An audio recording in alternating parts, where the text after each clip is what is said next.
In his past life, this guy was a world-class insect expert, but after being reincarnated, he unexpectedly becomes the most powerful poison master in the entire martial arts world. The giant green-spotted centipede that once struck terror into the hearts of the entire martial arts world? Yeah, that is just his cute little pet. Even the yellow wasp queen, who commands tens of thousands of bees across the land, was raised by his own 2 hands. And those super cute little larvae? Not only are they incredibly obedient, but they also know exactly how to protect their master. They might look completely harmless, but every single one of them carries a rare, deadly poison. If anyone dares to mess with our main character, even the most ruthless cultists will end up 6 feet under. Our story begins with Tieu Long, a famous streamer who made videos about insects and venomous creatures. But after some seriously bad luck, he gets bitten by a venomous snake and ends up reincarnated into a brutal world of martial arts. But no matter where he is, Tieu Long just cannot shake his obsession with collecting venomous creatures. One evening, a group of travelers stops by, asking Tieu Long if they can stay the night since it is getting dark. Looking at their outfits, he instantly recognizes them as members of the legendary Sichuan Tang Clan 10. Tieu Long agrees and tells them they can rest anywhere they like, but warns them to stay away from the main hall, as that is his personal space. The leader of the Tang Clan, Tang Shan, bows in gratitude. Tieu Long then excuses himself because he has some very important business to attend to. It turns out his important business is feeding his precious little babies. Tieu Long heads inside and pops open the lid of a jar. Inside are insects that look like crickets. Holding the jar close, he murmurs gently, "Almost late there. You guys must be starving, right?" Next, he opens another jar. Inside is a Chinese earth tiger, a tarantula species native to Hainan, China, 15. Fully grown, they can reach up to 20 centimeters in size, 16. Tieu Long uses chopsticks to grab a cricket and feeds it to Xiao He. Spotting the delicious treat, Xiao He immediately devours it as if he has been starving for days. Tieu Long sighs, "Man, I have one job to feed you guys, and I still manage to be late." Then, he heads over to a nearby cabinet. Inside one of the drawers is a chameleon. This is also a native species, easily recognized by the distinct stripes running across its body and tail. Back in his previous life, finding a chameleon to buy was nearly impossible due to low supply. But here, all he has to do is step outside, and they are crawling everywhere. Annoyed by his owner just standing there rambling instead of feeding him, the impatient chameleon bites down hard on Tieu Long's finger, making him scream in pain. Just then, Tang Shan comes looking for him. He thanks Tieu Long again for letting them shelter from the rain and invites him to join them for dinner. They had just hunted a wild deer in the forest. Hearing the word meat, Tieu Long's eyes light up, and he almost tears up with joy. As it turns out, ever since he was reincarnated here, he has not had a single decent meal, surviving mostly on snakes, centipedes, and lizards just to get by. Excited at the thought of finally eating real meat, Tieu Long happily agrees.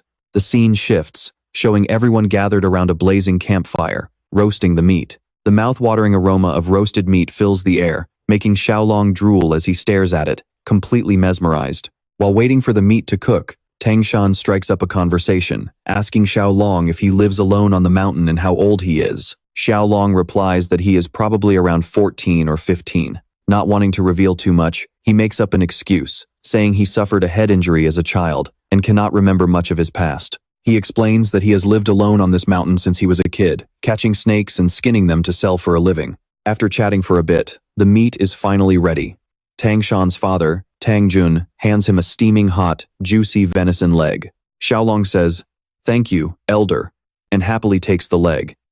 He immediately takes a massive bite, and the meat practically melts in his mouth. The venison is incredibly tender, aromatic, and perfectly seasoned. It is absolutely heavenly. Roasted at the perfect temperature, the meat stays incredibly juicy without drying out. It has been ages since Tieu Long last tasted such delicious roasted meat, and he is absolutely ecstatic. While they are eating, Tang Shan reveals to Tieu Long that they are searching for a giant centipede with green spots on its body. People call it the Green Spotted Centipede, and it is absolutely massive. A fully grown one can easily turn a human into its next meal. The reason Tang Shan needs to catch this green-spotted centipede is because his daughter is bedridden with a severe illness. Only the inner elixir of the centipede can save her life. Tieu Long quietly admires this, thinking about how parents will go to any length to save their children. Although he feels a bit bad for the centipede, since they treated him to this amazing meat, he decides to help them out. With that in mind, Xiao Long speaks up. Though I don't know what this green spotted centipede is, I might have a pretty good idea where to find it. Xiao Long is more confident in his knowledge of poisons than anyone else. Out of 8.7 million living species, about 20,000 are known to be venomous, and he has stored every bit of knowledge about them right in his head, species by species, including all their unique traits. With my knowledge, everything about poison is literally in the palm of my hand. Wei Xiaolong holds a book and focuses all his energy. The pages start flipping on their own, glowing with a mystical light. After a moment, he happily snaps the book shut. I found it. Xiaolong winked excitedly and said, So if it's a giant centipede we're talking about, I think I know exactly where it is. Tang Shan asked in utter shock. What? Is that true? Tang Jun chimed in. If that's the case, where on earth could it be? He fell into deep thought, then looked at them curiously. I was wondering, which areas have you already searched, and at what time of day? Could you tell me? Even though Tang Shan didn't know why Xiaolong was asking, he replied, We've searched the northern and eastern areas around here, mostly during the day. To the north, we mainly searched along the riverbanks. He stroked his chin and mumbled, I see. He thought to himself, no wonder they couldn't find it. The two were stunned when Xiaolong said, Well, then of course, you wouldn't find it. Tang Jun blurted out, What? Of course? Why of course? He asked urgently. Can you tell me why? Xiaolong smiled smugly. Sure. Centipedes are arthropods, belonging to the class Myriapoda. They have a wide range of activity and are cold-blooded, so they need a shelter to maintain a stable temperature and humidity level. The interesting thing is, unlike most insects with a waterproof layer, centipedes have a weak waterproof cuticle with spiracles on their shell surface, so they actually hate areas with too much water. Even though they need a high humidity environment, they don't like soggy, wet places. On the flip side, without moisture, they can't survive for long. This is a unique trait of centipede. Sitting on the porch, Xiaolong continued to explain, because of that, a massive azure-spotted centipede is highly unlikely to nest in dense forests or near riverbanks. Tang Jun shook his head in frustration. I can't believe this. So, centipedes don't prefer decaying wood crevices? Xiaolong pointed out. You can find small centipedes in places like that, but we're talking about a giant one here, right? Xiaolong continued to lecture them. Since it's so massive, fallen trees in the forest or rocks along the river wouldn't suit it at all. There's simply no room for it to hide. Hearing this, Tang Shan and Tang Jun exchanged looks and nodded slightly. Sitting next to him, Tang Jun said anxiously, If we find it where you point us, we'll make sure to reward you handsomely. Xiaolong smiled confidently, pointing to the mountain ahead. He gestured toward the west and advised, You should try searching the rocky mountain to the west. During the day, centipedes usually rest under sun-warmed rocks and only come out at night. At night, the moonlight illuminated the steep cliff. Up on the slopes, everyone split up and began their search. At the peak, Tang Shan stood firm and observed, frowning in deep thought. Just then, someone ran up and called out, Patriarch, could that young hero be wrong? He pondered, Is that so? Leaping down, Tang Shan ordered, Let's call it a night. Fire a signal flare to gather all the search parties. The men obeyed. Yes, Patriarch. The signal flare was fired, lighting up the night sky. As they rested, everyone groaned, Man, I'm absolutely exhausted. I really hope that young hero was right. They muttered among themselves, Why can't we find this damn centipede? Seriously though, that young man seemed pretty smart though. Suddenly, they heard a noise from Tang Shan's direction. He was gritting his teeth, trembling as he muttered, Tang Yinair. She's the greatest genius in the history of the Tang Clan. Is heaven really going to abandon us like this? Just then, a voice called out, The Grand Patriarch has returned. Everyone greeted him in unison. Welcome back, Elder. Tang Jun walked up to Tang Shan and asked about the situation. No luck today either? He replied, Yes, father. Then he asked back, Did you not find anything either? Tang Jun coughed softly. No, and the situation is looking grim. Tang Yiner can only hold on for 3 months at most. I don't know if we can find it within the next 10 days. The two fell silent, sharing the same heavy burden. He suggested, Father, why don't we try searching the south tomorrow? Since they hadn't found any traces yet, the old man sighed and agreed, All right. Suddenly, Tang Jun gasped in surprise. Wait, absolutely nothing? Then, slapping his forehead, he burst into laughter. Of course, that's it. How did I not realize it? It's right here. Sensing a glimmer of hope, Tangshan quickly asked, "Did you discover something, father?" However, Tang Jun gave an unexpected response. "No, just as you said, I don't see any traces or feel anything at all." He asked back in surprise. "You don't?" He confirmed. "Exactly, because there is absolutely nothing." Then he added, "And that is exactly why I'm certain it's here." Tang Jun scanned the surroundings and asked, "Have you guys found anything on this rocky mountain over the last 3 days?" Tangshan replied, "No, father, we haven't found a single trace." He stroked his chin in thought and muttered, "No animal droppings, no territorial markings, absolutely nothing." The moment he finished his sentence, he suddenly gasped. "Could it be?" Realizing the truth along with Tangshan, Tang Jun said excitedly, "Exactly. There's no way a massive rocky mountain like this wouldn't have any signs of animal life." Tangshan clenched his fists and muttered, "This is its territory."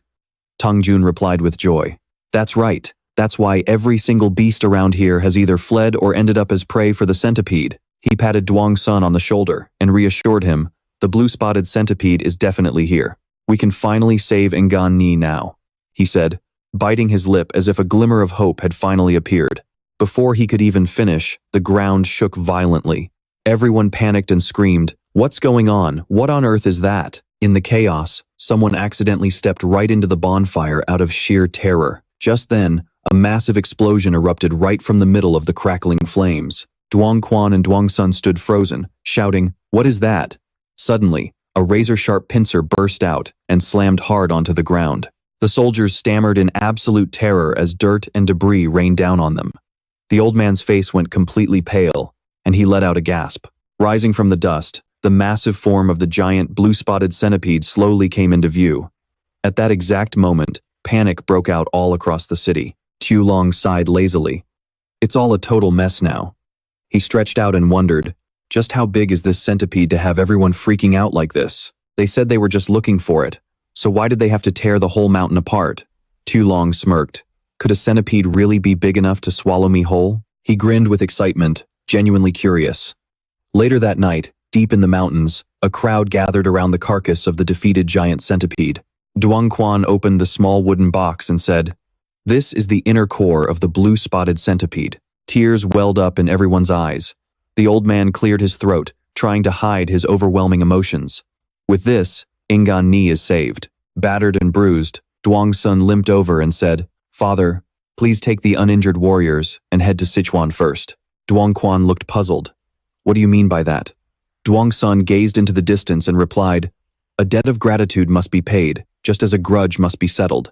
Grudges are written in blood, but kindness is carved in stone. Don't we still have unfinished business here?" Duong Sun asked. The old man smacked his forehead as realization hit him. "Ah, I was so worried about Ngan Ni that I almost made a terrible mistake." Duong Quan carefully put away the inner core box and agreed. "You are absolutely right. We must treat that young hero as our most honored guest. Whatever he desires, we will do our absolute best to grant it. Yes, let the injured warriors stay in the village to recover. Meanwhile, I will go pay a visit to the young hero." Duong Sun added, "I am sure the young hero is also anxious to hear how things went." Back in his room, Tieu Long looked utterly exhausted. A bunch of bizarre little creatures were crawling all over him, completely ignoring his annoyed sighs. He groaned, "What am I supposed to do now? Overnight, I somehow became a single dad to a bunch of baby blue-spotted centipedes." Shaking his head, Tieu Long muttered, "I was just planning to bring the eggs home, clean them up, and keep them safely by my pillow. I thought I'd wake up, see them crawling around, and happily say, 'Ah, my little babies have finally hatched.'" Looking at the round little creatures with rabbit-like ears, Tieu Long sighed and said, "I knew they would hatch eventually, but I never expected it to happen this fast." He glanced down at one of the babies snuggling against his cheek, fast asleep. Suddenly, the little thing peed on him. "Whoa, hey, watch it, get off me, you guys." He yelped in a panic. Tieu Long sighed to himself. The real issue is, do these little rascals actually think I'm their mother? One of them kept nibbling on his shirt. They just won't leave me alone for even a single second. He recalled the night before, deep inside a dark ravine, where he had stumbled upon the blue-spotted centipede's secret nest. The closer he got to the cave, the more ominous the air felt. Suddenly, his foot struck something in the dark. "What the heck?" he yelped. "What kind of beetle is as big as a fist?" Tieu Long dropped his torch in shock. Right next to him, a massive insect collapsed to the ground, panting heavily. Wiping the sweat from his forehead, Tieu Long breathed a sigh of relief. Whew, that was close. He checked his bag and smiled. Well, at least these 3 eggs are safe and sound. He scratched his head and muttered, "It is a good thing the rain stopped. Otherwise, I wouldn't have been able to save any of them." Suddenly, he froze as a thought struck him. He jumped to his feet. "Wait, there is no time to lose. I need to get back right now and clean these eggs." He secured the bag of eggs tightly to his waist. "All right, let's go." With an excited grin, Tieu Long called out, "Hang tight, my little baby centipedes. Daddy's coming." But fast forward to now.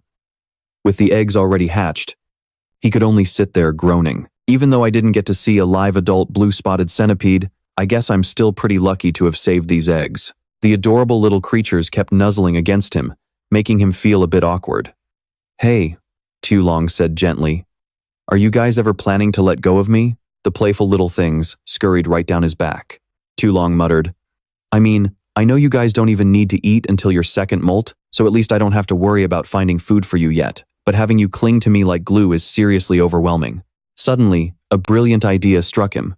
"Wait, if I get into the water, you guys will have to let go of me, right?" A mischievous smirk spread across his face, instantly terrifying the little centipedes. He grinned. "Looks like it is time for a bath." Early the next morning, Duongsun, covered in bandages, made his way slowly but steadily toward a guest room. Stopping outside the door, he called out, "Young hero, are you in there?" He waited a moment, but when there was still no reply, he called again. "Young hero?" Hearing only silence, he gently pushed the door open and murmured, "Excuse me. I'm coming in." He looked around the empty room, but there was no sign of the boy. Looking around, he muttered, "Medicinal herbs, jars, and even a medicine chest." Examining the herbs closely, he wondered, "Wait, is this kid actually highly skilled in medicine?" Letting out a sigh, he scolded himself for barging in. I shouldn't have just walked in like this. How incredibly rude of me." After that, Tang Shan decided to leave, saying, "I'll be back later." Suddenly, he heard some strange noises that piqued his curiosity. He turned around and muttered, "What is that sound?" Behind him were large jars. He gently stepped over and opened a lid. He gasped in shock. "What on earth is this?" Seeing a spider holding something white in its mouth, he muttered, "The Lord of Insects." Looking over at the medicine cabinet, he whispered in disbelief. Tang Shan immediately opened a drawer and found an orange-striped creature. He wondered, "Is this a gecko?" Unable to believe his eyes, he realized there were brown bugs inside the jar. The pot next to it contained strange eggs, while the box beside it held dried snake carcasses. Stunned to the point of being unable to move, he muttered, "Some kind of lizard." It felt as though he was in a place crawling with venomous creatures. He gasped, "Unbelievable." A thought flashed through Tongshan's mind. Could he actually be breeding these venomous creatures? Could he be breeding them to reproduce?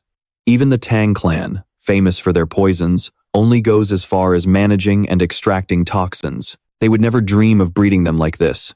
He closed the door, stepped outside, and muttered, "Only through a stroke of luck did I save my beloved daughter's life." Clenching his fists, Tongshan told himself, "Is this young hero the—" He turned around. "Young hero?" Xiaolong rushed over and asked, "What happened to your arm? Are you hurt anywhere else?" Tang Shan placed his hand on the boy's shoulder and replied, "It is nothing major. Rather, what I need to tell you is..." Suddenly, he felt something strange. He muttered, "What is this?" An evil aura surged behind the boy, and the door suddenly burst open. A bizarre figure emerged, radiating murderous intent, a terrifying grin, exposing sharp teeth. Tang Shan quickly pushed Xiaolong out of the way. He bellowed, "Young hero, get out of here." Bewildered by what was happening, the boy asked, "Senior." Meanwhile, the stranger had already assumed a combat stance. Poised to strike, Yungxiang swept forward, destroying everything in his path as he charged straight at Tang Shan. Channeling all his strength into his arm, he unleashed a powerful blow that made the elder cough up blood, severely wounding him. Tang Shan realized the enemy's terrifying power in sheer shock. He muttered, "His strength is on par with my father's." Then he screamed, "Young hero, run." Just as the words left his mouth, Yungxiang grabbed Xiaolong by the throat and hoisted him into the air. Gasping for breath, the boy choked out, "Say, Senior." Yungxiang smirked triumphantly. "I heard the Tang Clan moved to Hainan, so I came to check it out. But it seems the myriad poison sovereign's snake is injured, and here you are, all alone." Tang Shan struggled to his feet, coughed, and asked, "Who are you, senior? Why are you attacking us?" Yongxiang laughed aloud. "You'll know once you look at this face and my red hand. Your father did this to me. I am the blood-handed Rakshasa, Zuo Yongxiang." Tang Shan recalled his former appearance. He muttered, "Zuo Yongxiang? I heard he was hit by a lethal poison and fell off a coastal cliff. I can't believe he's still alive." Seeing Xiao Long struggling in his grip, Tang Shan shouted, "That young hero has nothing to do with this. Let him go." He pleaded further, "Release him, and I will trade my life for his." But the brute only tightened his grip on the boy's neck. He replied, "I don't feel like it. Even if you beg, you're both going to die. This highly skilled demon would bring ruin to the world." Tang Shan gritted his teeth in anger, muttering, "In the end, that monster has no intention of letting the young hero go." By then, Xiao Long was being choked to his absolute limit. Yongxiang laughed maniacally. "Die." He wheezed with great difficulty. "Save me." Instantly, the Wugong centipedes on his body rushed out, latching onto the demon's arm. They bit Yongxiang repeatedly, throwing him into a panic. "What is this? Centipedes?" Yongxiang desperately tried to shake them off. He shrieked, "Can these measly centipedes actually hurt me?" They continuously injected venom into his body, making him cough up blood. Finally, Yongxiang collapsed, screaming, "Damn it!" and lay motionless at Xiaolong's feet. The boy cried out in terror. "Oh my God, is he dead?" He nudged the body with his foot and called out, "Hey, are you still alive?" Tang Shan stood there. His jaw dropped in utter astonishment. Then, grinning like he had struck gold, he muttered, "Is this young hero not our most esteemed guest?" Xiaolong poked Yongxiang with a stick. In the end, he became a member of the Tang Clan. A few days after Zuo Yongxiang's downfall, a sigh of relief echoed through the room. At this moment, Wei Xiaolong. He was taking care of Tang Shan, who was recovering in bed. The elder spoke, "Thank you, young hero." Hearing this, Xiaolong replied, "We can't delay any longer. If you tell me the location, senior, I'll go check it out." Having said that, he suddenly turned away and scratched his chin in thought. Actually, that won't work. Leaving you here all alone isn't a good idea at all, but we can't call a doctor either." Hearing this, Tang Shan quickly said, "I am fine. Do not worry too much. A few days of rest is all I need to recover." The boy sighed inwardly. This old man had lost so much blood, yet remained so calm. He recalled the image of the elder coughing while trying to reassure him, "I'm fine." Xiaolong immediately protested, "Please don't say that. Your condition is extremely serious right now." Tang Shan took a weak breath and replied, "I'm all right now. I just didn't want you to worry." He then added, "I am a man of the Wulin." Hearing this, Xiaolong was extremely surprised and asked, "The Wulin? You mean a martial artist?" Excited, he asked in a flurry, "Do you mean people who can fly around and shoot energy blasts?" He smiled and replied, "Not everyone can do that. But yes, you could say that's correct." The young boy thought to himself in awe, "Incredible. This world really is different. Otherwise, a centipede as big as a house wouldn't make any sense." Tang Shan's voice suddenly broke his train of thought. "Anyway, this is something to be treasured. I saved your life, and though it might be a bit impolite, let me formally introduce myself." He introduced himself. "I am Tang Shan, of the Sichuan Tang Clan." The boy replied without hesitation, "And I am Wei Xiaolong." Closing his eyes, he praised, "Xiaolong, meaning little dragon. That is a fine name."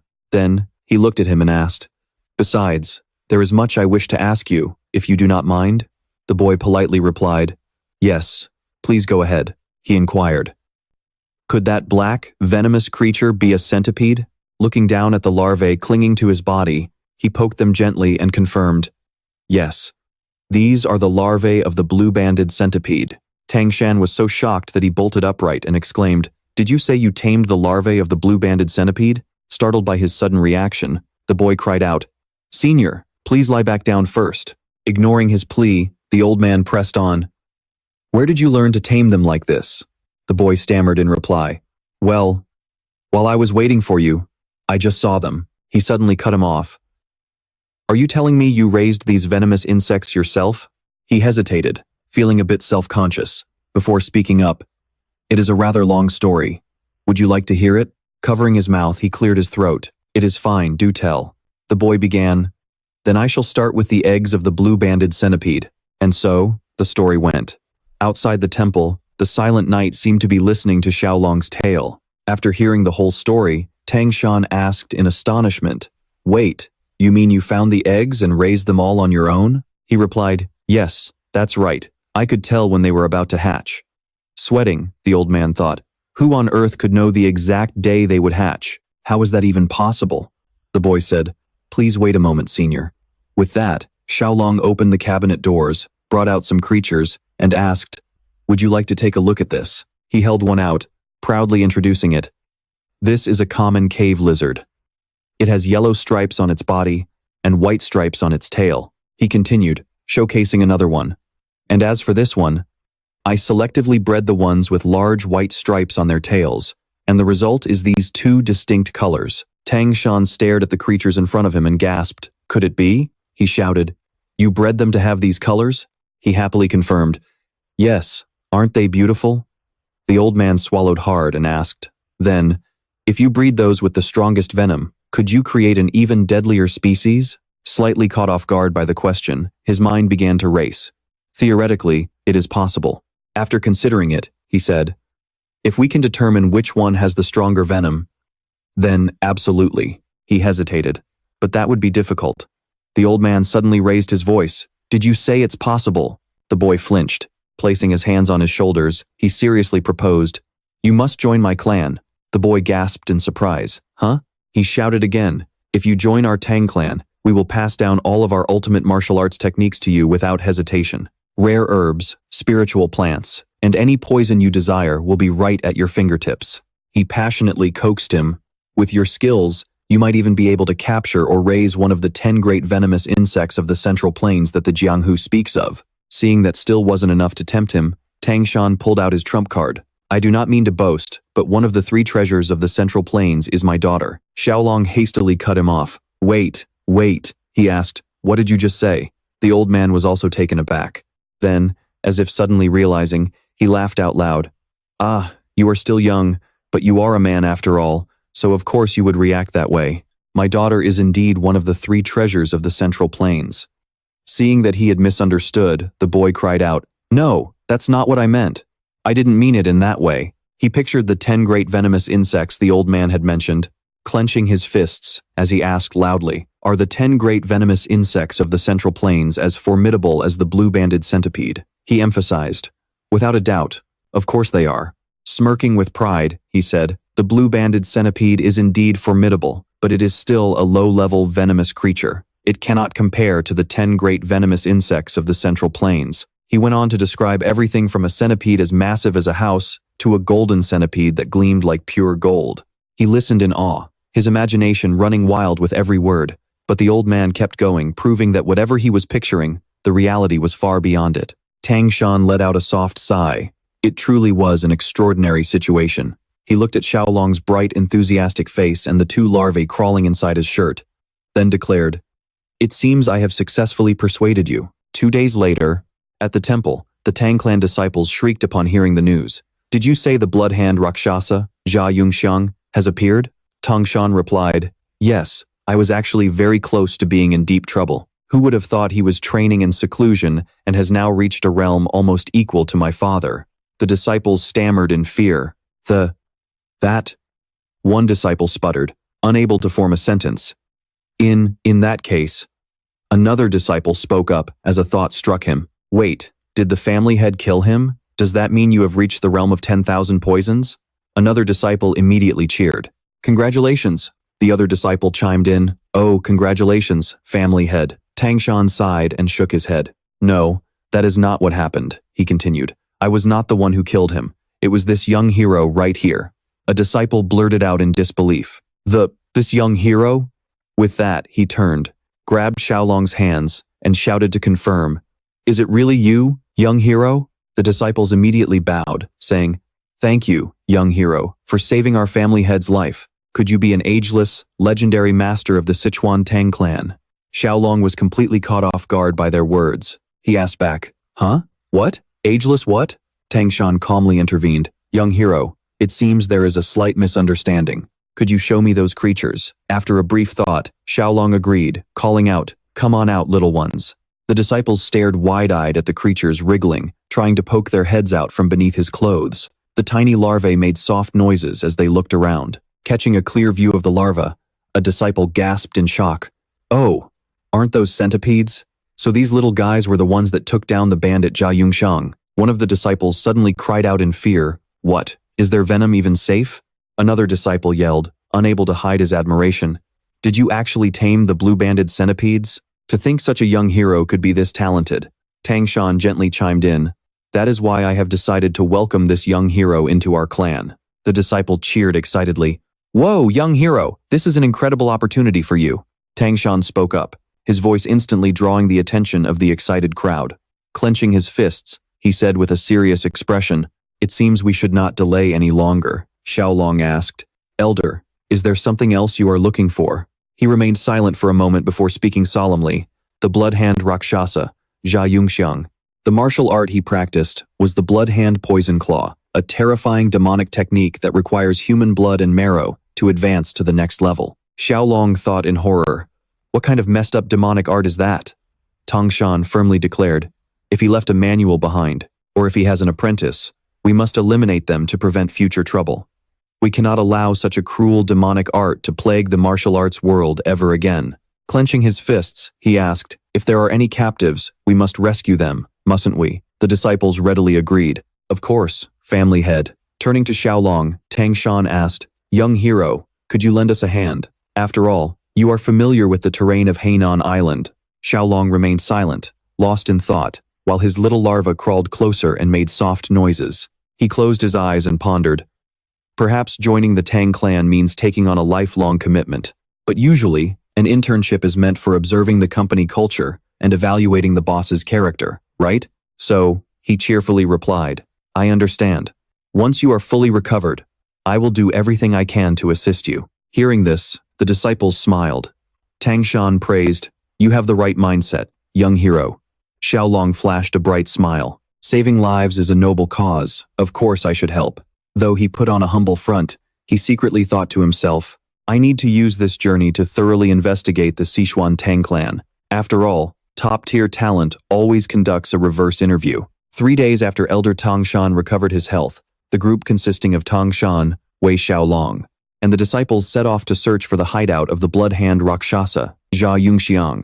Their journey led them to stop at a village. It was located right next to an abandoned temple.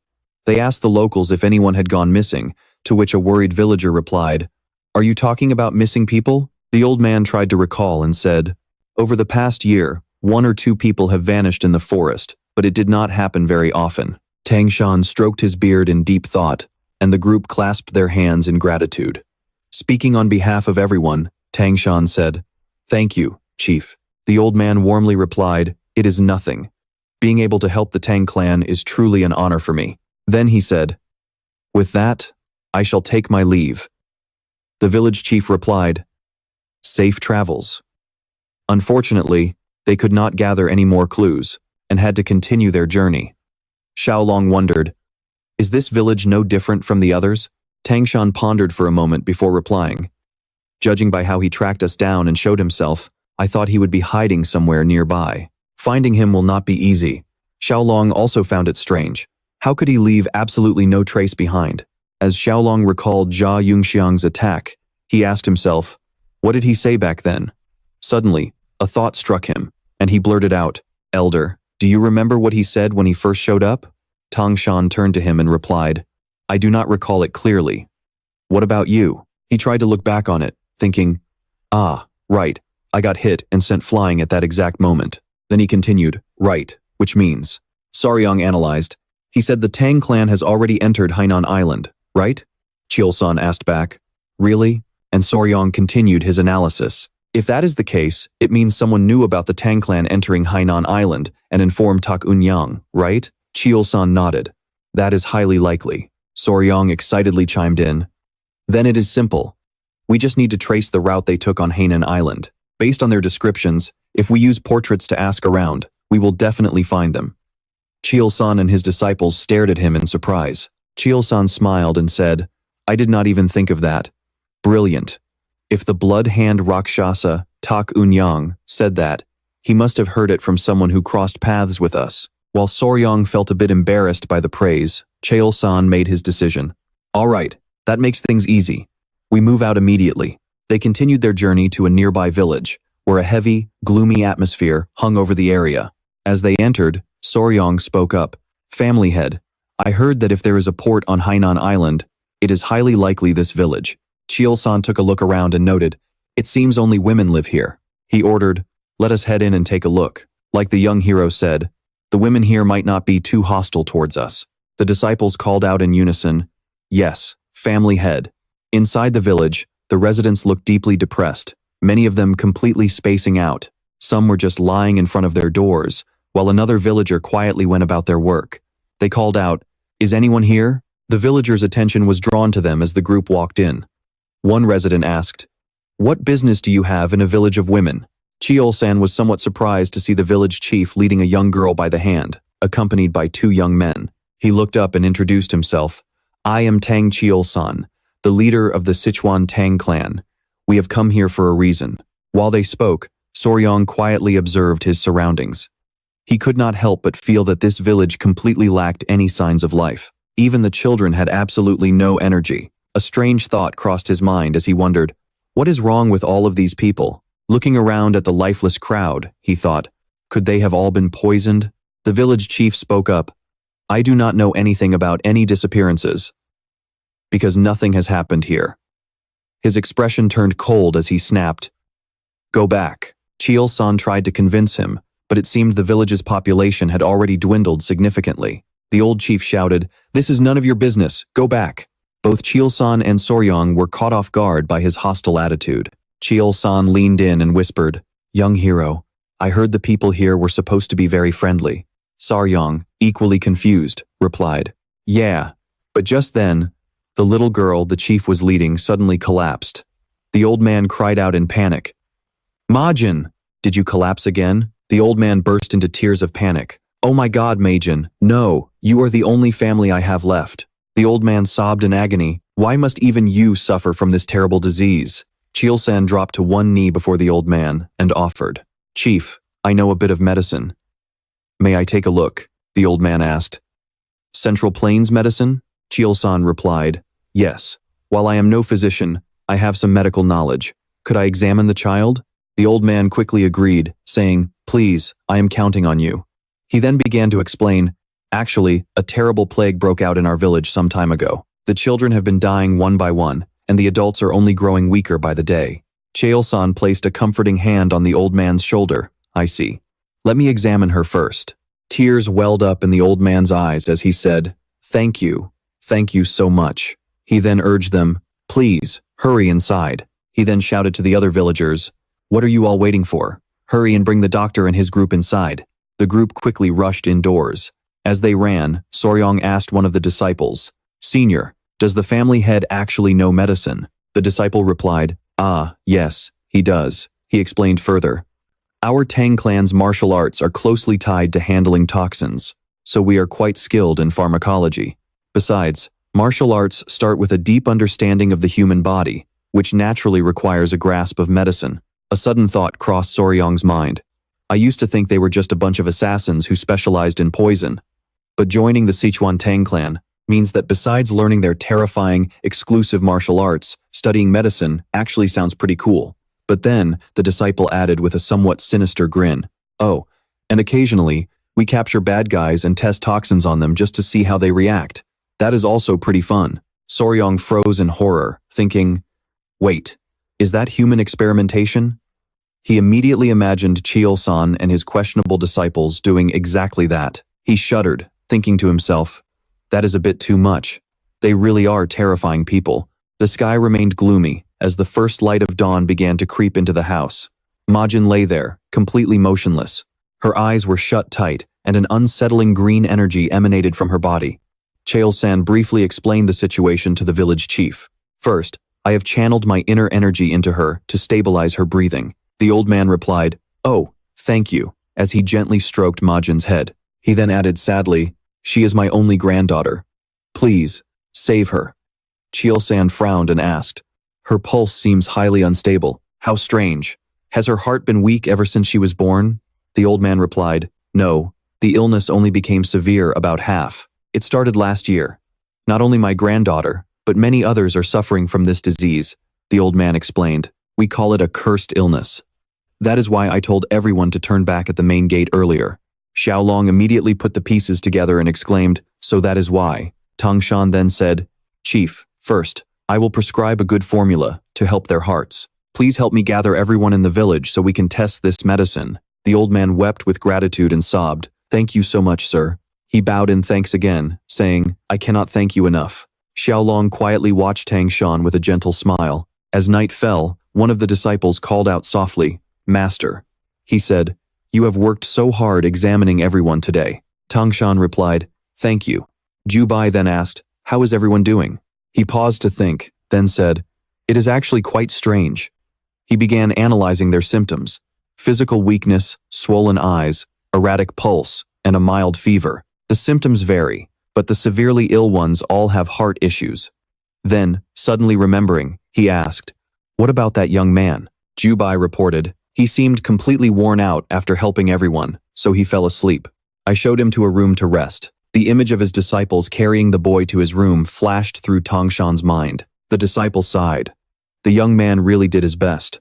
Tang Clan agreed, saying, He has not trained in martial arts, so traveling with us must have taken a toll on him. He added, Actually, I should go check on him and see how he looks.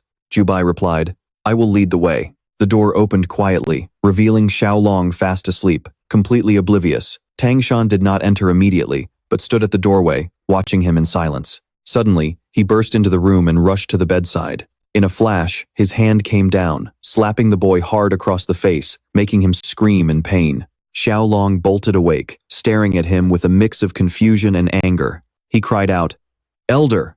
He was bewildered as to why he had just been slapped, and Tang Clan's sudden strike left him completely dazed. Holding his cheek, he muttered in confusion, What on earth?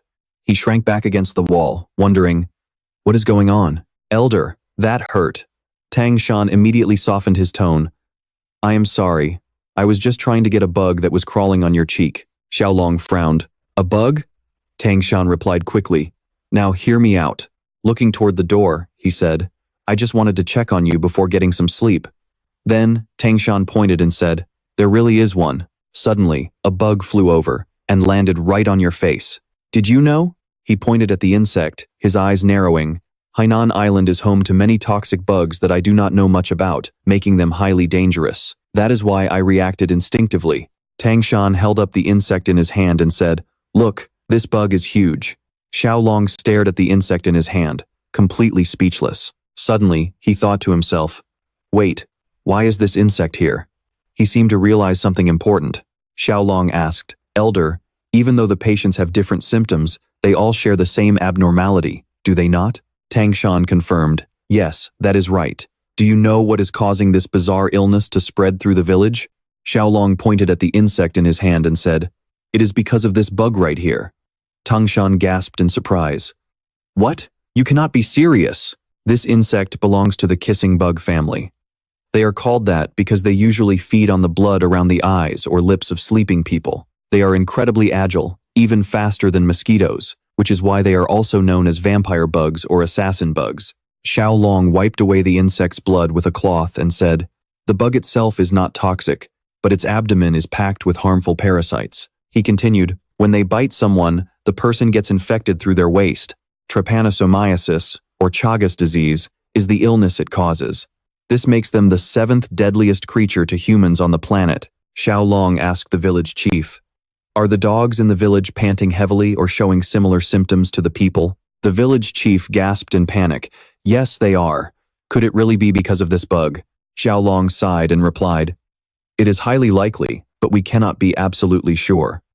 The old man asked anxiously, If that is true, is there any way to save my granddaughter? Tieu Long answered, If we have the right medicine, it is possible, but… Tang Clan chuckled softly, asking with confidence, Jubai, what do you think of my ability to read people? Jubai replied cheerfully, I have indeed realized the young man's true value. Tieu Long walked in, wondering, Why are they acting like this?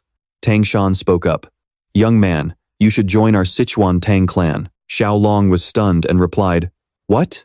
Tang Clan said confidently, I am serious. Join our Sichuan Tang Clan. He did not understand at all and muttered, Why? Tang Clan explained, There is something called a goo insect. It is also known as sorcery or goo poison. These insects are cultivated by wicked people in the Central Plains. Tang Shan continued. Those evil people force others to swallow these bugs to cause them periodic suffering, or use them to control people as they please. Tieu Long was taken aback and replied, "It is terrifying that they can control people like that." Tang Shan confirmed that while its power is real, many people in the Jianghu have lost their lives to this bizarre curse. He explained that some people actually murdered their own children before taking their own lives, while others betrayed their families just to become slaves to those evil bastards. Hearing this, the village chief broke down in tears, crying, "Oh goodness, poor Ma Jin." Tang San explained that for a long time, the martial arts world has been trying to create an antidote for this bizarre parasite, something that could expel it from the body or completely dissolve it. Soryong was stunned, muttering, "That's incredible." Suddenly, Tang San pulled something out from his robe and boasted, "If the martial arts world actually had an antidote like that, where do you think it would be made?" He proudly presented a round pill, saying, "Of course, it would come from our very own Sichuan Tang family. If this medicine can dissolve a fist-sized tumor inside the body, do we really need to worry about some tiny parasites?" Tang San held out the glittering pill and said, "The goo-dissolving pill. Just a tiny bit of this is more than enough." Soryong stared at it in awe. "The goo-dissolving pill," he muttered. "What a badass name for a dewormer." Looking at the teary-eyed village chief, he said, "So please, don't worry anymore." Tang San added, "Your granddaughter is going to be just fine." And just like that, starting with the chief's granddaughter, the villagers began to recover one by one. The village chief hugged his granddaughter tightly, crying, "Oh, Ma Jin, thank goodness." The warm, overwhelming welcome from the villagers was the perfect reward for their efforts. Looking at their happy faces, it seemed the rumors about this matriarchal tribe's optimistic nature were absolutely true. Tang San patted Soryong on the shoulder and said, "If this young hero hadn't figured out the root cause, they wouldn't be thanking me right now. He's the real savior here." The young villagers chanted in unison, "Thank you, young hero. Thank you so much." Soryong blushed, stammering, "Oh well, it was nothing." But everyone around him cheered, "You're the savior of our village." Even though it was the Tang family's medicine that cured them, Master Tang San graciously gave me all the credit, happily watching the villagers shower me with gratitude. It was genuinely heartwarming to see him so happy for me, celebrating as if it were his own success. The young men in the village crowded around Soryong and tossed him high into the air to celebrate. A bit later, the village chief leaned in close to Tang San and asked, "So, about that matter you mentioned back at the village entrance?" Tang San looked puzzled and asked, "What matter?" The chief said, "You guys are looking for that village where everyone went missing, right?" Tang San replied, "Yes, we are. But why do you ask?" With a worried expression, the chief said, "I wanted to repay your kindness, so I did some digging and heard a very bizarre story." Everyone went quiet to listen to him. "There's a woman in our village who married in from another area," the chief explained. "A few years ago, the village where her parents live experienced something deeply disturbing. People started vanishing one by one." Hearing this, Tang San's eyes widened in shock. He looked around and whispered, "Finally, a clue." He quickly turned to the chief and asked, "Where is this village?" The chief replied, "It's a small village to the west, but when the group finally arrived, the place was completely abandoned." Tang San covered his nose and grimaced. "I smell corpses." One of his attendants pointed and said, "It looks like they're over there, master." Tang San suddenly gasped, "What on earth is that?"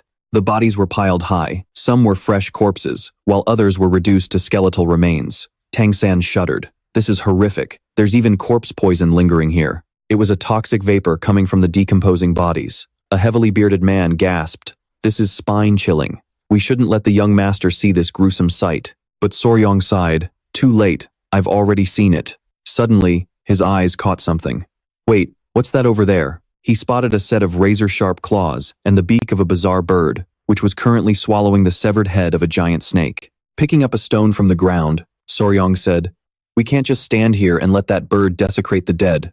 With a powerful throw, he hurled the stone right at it, yelling, "Get the hell out of here!" Tang San screamed, "Wait, stop!" But it was too late. The stone zipped through the air, startling the creature. The bird slammed its massive talons into the dirt, its eyes flashing with pure, murderous intent as it braced for an attack.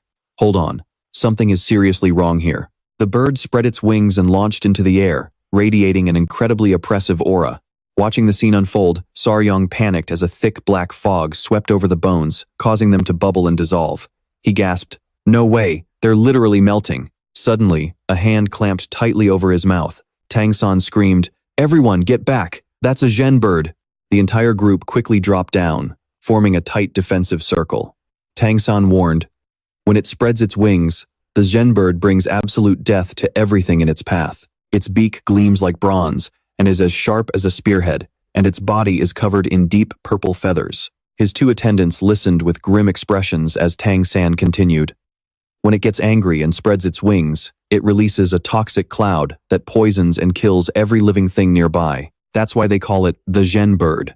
Soryong's eyes widened with excitement as he asked, "Wait, is that one of the 10 deadly poisons?" Tang San nodded silently. Soryong's eyes practically sparkled with pure excitement.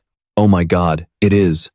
That's the legendary apex of the 10 deadly poisons, crowned as the king of all beasts, the Zhen bird, the absolute ruler of the 10 deadly poisons," he whispered. "This is insane. Normal venomous snakes and insects back on Earth are basically cute little puppies compared to this thing." Soryong couldn't hold back his excitement at the sight of the creature.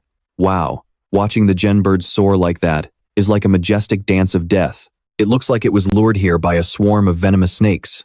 The other three whispered among themselves, saying the Zhen bird only eats the heads of the most venomous snakes.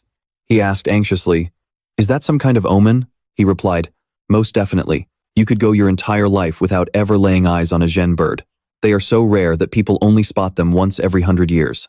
Xiao Long stared in awe, and Tang Shan asked, "What is it, young hero? Are you planning to catch it?" To the crowd's amazement, he laughed out loud. "Want to try catching it?" The young hero replied, "Sure. But looking at how toxic it is." And Tang Shan just smiled back at him. Then he suddenly said, "Kid, it looks like you're pretty interested in the 10 deadly poisons. If that's the case, there actually is a way." Xiao Long asked in surprise, "Is there really a way?" Tang Shan assured him that if he successfully mastered the poison technique scroll of the Tang Clan, his body would become immune to all poisons, even the toxic venom of the Zhen bird. He continued to explain, "In this entire world, only our Tang Clan's martial arts have the power to block this poison." He pointed to himself and said, "But the catch is, our Tang Clan never teaches our secret techniques to outsiders." He emphasized, "As much as I want to help you, young hero, as the clan leader, I cannot break our ancestral laws." Xiao Long yelled excitedly, "If I become a member of the Tang Clan, will I be allowed to learn it? And if I reach the state of complete poison immunity, can I really resist the Zhen bird's venom?" Tang Shan replied confidently, "Of course. If you make up your mind right now, young hero, I will dedicate myself to teaching you, and your initiation ceremony will be properly arranged." While everyone else looked on with skepticism, only Xiao Long believed him. He smiled mischievously. "But if you hesitate for too long, young hero, I might have to rethink this decision myself, right?" Xiao Long felt a rush of excitement, his face flushing. He declared firmly, "I agree to join the Tang Clan. Please guide me, clan leader." Tang Shan burst out laughing. "Really? Excellent." He patted him on the shoulder and said, "From this moment on, you are a part of the Tang Clan." At the dwelling of the blood-handed Rakshasa, Tuo Yungshang, footprints were visible next to some poison. Suddenly, someone spoke up. "Clan leader." The bearded man handed over a book and said, "It was inside the cave." Tang Shan flipped through the pages and confirmed that the writing in blood was indeed the secret manual of the blood-handed poison ancestor. Xiao Long gasped, "Written in blood?" He tucked the book away and said, "Let's head back." The boy asked, "Are you planning to go to Sichuan?" Tang Shan replied, "We need to retrieve the green centipede's inner core and the secret manual." Xiao Long thought of the venomous creatures he had been raising and asked, "Can we stop by the temple for just a bit? I want to set my little friends free." He replied, "All right. I'll prepare your things for the journey as well." Tang Shan turned around and said, "Then let's get moving." As Xiao Long looked back, he suddenly noticed something. He pointed at the cave and said, "There's something weird over there." The bearded man asked, "What do you mean?" Everyone bent down to look. Someone asked, "This thing?" They all gasped in unison. "It's a Zhen bird's feather." All eyes were fixed on the feather glowing with a purple light. Tang Shan put on a glove and picked it up to examine it. He opened a box to store it and said, "Consider this a congratulatory gift for joining the Tang Clan. You seem to really like it." Xiao Long was ecstatic. Thank you, senior. I mean, clan leader. Tang Shan looked back with a laugh and said, It's all good, but I'm not a big fan of that title. He added, Perhaps after the swearing-in ceremony, we can change how you address me to something more fitting. Xiao Long muttered to himself in surprise. A ceremony? Like an initiation ceremony? Meanwhile, at the Tang Clan of Sichuan, an injured Tang Jun was being quickly helped up by members of the clan. Someone reported, Grand Clan Leader, Tang Bojing set off ahead and has already arrived. The old man roared, Hurry! How is Yinner? The subordinate reported, Sir, she is barely hanging on to life. He commanded, Take me to Yinner immediately. The room door flew open, and Tang Jun rushed in, calling out, Yinner! Everyone by the bedside said in unison. Grand Clan Leader! Madame Tang cried out anxiously. Father, he replied. My daughter-in-law, I've brought the medicine. Tang Jun pulled out a pill and said, This is the inner core of the Green Spotted Centipede. She covered her mouth, trying to hold back her emotions. You actually did it. Everyone gathered around, waiting for him to feed the medicine to Yinner. Her face was pale as she gasped for breath. Tang Jun called out with pity, Yinner. He held up the pill and said, It was almost too late, but thank goodness I made it in time. Madame Tang urged, Father, please, give her the medicine quickly. He gently placed the pill into Yinner's mouth. A green mist began to emanate from her body, and Tang Jun checked her pulse. Then, he channeled his inner energy, while Madame Tang gazed at her beloved daughter with anxiety, whispering, Yinner, please wake up. Xiao Long sat down wearily, thinking, I've heard the Central Plains were huge, but I never imagined they'd be this massive. Sailing from Hainan to Hongzhou, then passing through Nanning, it was a journey of a month and a half before finally arriving in Sichuan, right in front of the gates of the Tang Clan. The bearded man said, This is the Tang Clan of Sichuan, young hero. He gasped in surprise. No way! Right before his eyes stood the majestic Tang Clan estate. A guide explained that this entire mountain belonged to the Sichuan Tang Clan, which was why it was called Mount Tang. Xiao Long couldn't believe his eyes. Members of the Tang Clan rushed out, cheering, Clan leader, you're back. Welcome home, sir. This left him stunned, and he muttered, Are all of these people part of the Sichuan Tang Clan? It was incredibly crowded. From behind the mob, a girl in a red dress came running toward them, her footsteps echoing as she welcomed their return. Tang Shan gasped when he heard a voice cry out, Father! His beloved daughter, Yinner, had finally woken up. She ran right into his arms, sobbing uncontrollably. Tang Shan cried out in sheer joy. Yinner, you're all better? Clinging to him, she sobbed, Father, I'm so sorry. Yinner pulled back to ask, Are you all right, father? Staring at her, Xiao Long muttered to himself, Wow, this is the first time I've ever seen someone so breathtakingly beautiful. Turning to her, he said, There's someone I want you to meet. Tang Shan then introduced them. Xiao Long, this is my daughter, Tang Yinner. Xiao Long froze instantly. Tang Shan continued, Oh, and I still remember what you told me. The smell of grass, the scent of grass. Confused, Yinner tilted her head. Grass? Tang Shan playfully tapped her head and laughed. Yeah, wild grass. Her face flushed bright red in surprise. The two of them stared at each other in silence. Xiao Long suddenly recalled the man's earlier words, My daughter is one of the 3 treasures of the Central Plains. He quickly protested, No, I didn't mean that kind of wild grass. Feeling incredibly embarrassed, he realized who she was, the poison flower, Tang Yinner, the only daughter of the Tang Clan. Ever since she was a child, Yinner had carried a deep, hidden pain in her heart that very few could ever understand. During a conversation between 2 elders, one of them remarked that her talent was still completely unproven, while the other elder praised her looks, saying, Well, isn't she one of the 3 ultimate beauties in the martial arts world? Yinner had to hide behind a tree, quietly listening to their harsh gossip. The bearded elder muttered, As long as we find a decent son-in-law to marry into the family, it'll be fine. The other replied, Exactly. I keep telling him he needs to take in more concubines, but why is the clan leader so against it? Hearing those bitter words, Yinner tearfully whispered to herself, No, mother, father isn't wrong. She was determined to prove her worth to the clan elders by mastering her martial arts. Even though she wasn't a son, she still wanted to do her part for the family, but her impatience only led to costly mistakes. Those mistakes birthed inner demons, eventually causing her to fall into a deep coma. When she finally woke up, thanks to the medicine and Tang Jun's help, everyone around her was overcome with worry. Madame Tang wept with joy. You survived. Yinner. Tears streamed down Yinner's face as she sobbed. Mother, what am I supposed to do now? She cried. I'm so sorry, Mother. Deep down she thought, it's all over. I wanted so badly to be useful to my clan. Looking at Tang Jun, Yinner choked out. I've lost all my inner energy. Tang Jun gently took her hand and said, Silly girl, aren't you just feeling guilty for putting your family through this? You've actually achieved exactly what you wanted. Now, dry your tears and smile. Confused, Yinner asked. Huh? The 100 poisons? As she lifted her hand, she was shocked to see a faint, glowing green mist emanating from her palm. Yinner turned and asked, Grandfather, what is this? Tang Jun smiled warmly. Yinner, let me tell you something. It didn't just save your life. It also helped you achieve the 1,000 poisons inner energy, completely surpassing the 100 poisons. Yinner blinked. Wait, Wild Grass did this? Her words made everyone tease her with a laugh, while Xiao Long, embarrassed, mumbled to himself. But Tang Shan stood right next to him, wearing a smug grin. Tang Shan smirked at the flustered Xiao Long. Xiao Long grumbled in his head. Don't get cocky. He let out a forced laugh.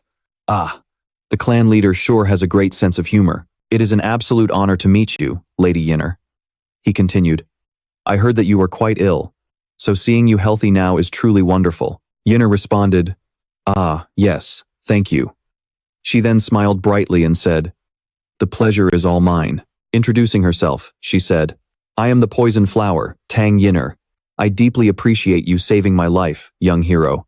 I will never forget your kindness. Her introduction left Xiao Long completely captivated, and he whispered, So beautiful. But he was suddenly snapped out of it when he heard a voice ask, What was that? Tang Shan whispered, using sound transmission. He continued, Even if she's just wild grass, she's still pretty, isn't she? So, do you want to try plucking this spider lily? Hearing that, Xiao Long's face turned beet red. The scene shifts to the bathhouse, where Xiao Long is relaxing in a steaming hot tub. With his centipede sleeping soundly in a basin nearby, he sighed to himself, I'm going to lose it. Spotting one of them waking up, he grumbled, You guys usually cling to me all day, but hot water isn't good for your bodies. Do you want to hop into this bucket for a bit? They crawled in immediately, as if they understood every word. Watching this cute sight, Xiao Long thought, How strange. It feels like they actually understand me. He chuckled and said, You know, staring at a naked body like that is pretty embarrassing. Startled, the little creatures instantly scrambled to hide inside the bucket. He laughed softly and muttered, These little guys are hilarious. Xiao Long then sighed as he remembered what old Jubai had said about the centipedes. These creatures are considered spiritual beasts. Suddenly, Tang Shan's teasing words echoed in his mind. The spider lily is beautiful, isn't she? Do you want to try plucking her? Unable to calm his racing heart, he decided it was best to leave right away. Meanwhile, inside the Tang Clan estate, the elders had gathered and were deep in discussion. Tang Shan picked up his teacup and asked, So, we're going to get everything sorted out, right? Tang Jun shook his head. A young hero who's actually that talented? He replied, Yes, we've crossed paths with a great opportunity, and it's all thanks to him. Tang Shan continued. His knowledge of venomous creatures is truly extraordinary. Not only did he slay Jia Yongxiang, but he also encountered a legendary beast like the Shen bird. To everyone's amazement, Madame Tang and Yinner both looked astonished. Tang Shan said, I heard the young hero even hatched a green spotted centipede egg with his own hands. Tang Jun chuckled. I never expected us to overlook such a rare treasure. Tang Shan nodded. That is correct, father. He then called out to Yinner, catching her completely off guard. Tang Shan asked, I want to take him in as my son-in-law. What do you think? Yinner asked in disbelief. Wait, you want him to be your son-in-law? She gasped. If he becomes our son-in-law then, but she suddenly went quiet, lowering her gaze as she waited for an answer. In her heart, she thought, Now that I have surpassed the 100 poisons and entered the heavenly poison realm, I want to prove that I can be of even greater help to our clan. Finally, she spoke up. I am a member of the Tang Clan too, so I understand what you mean by this.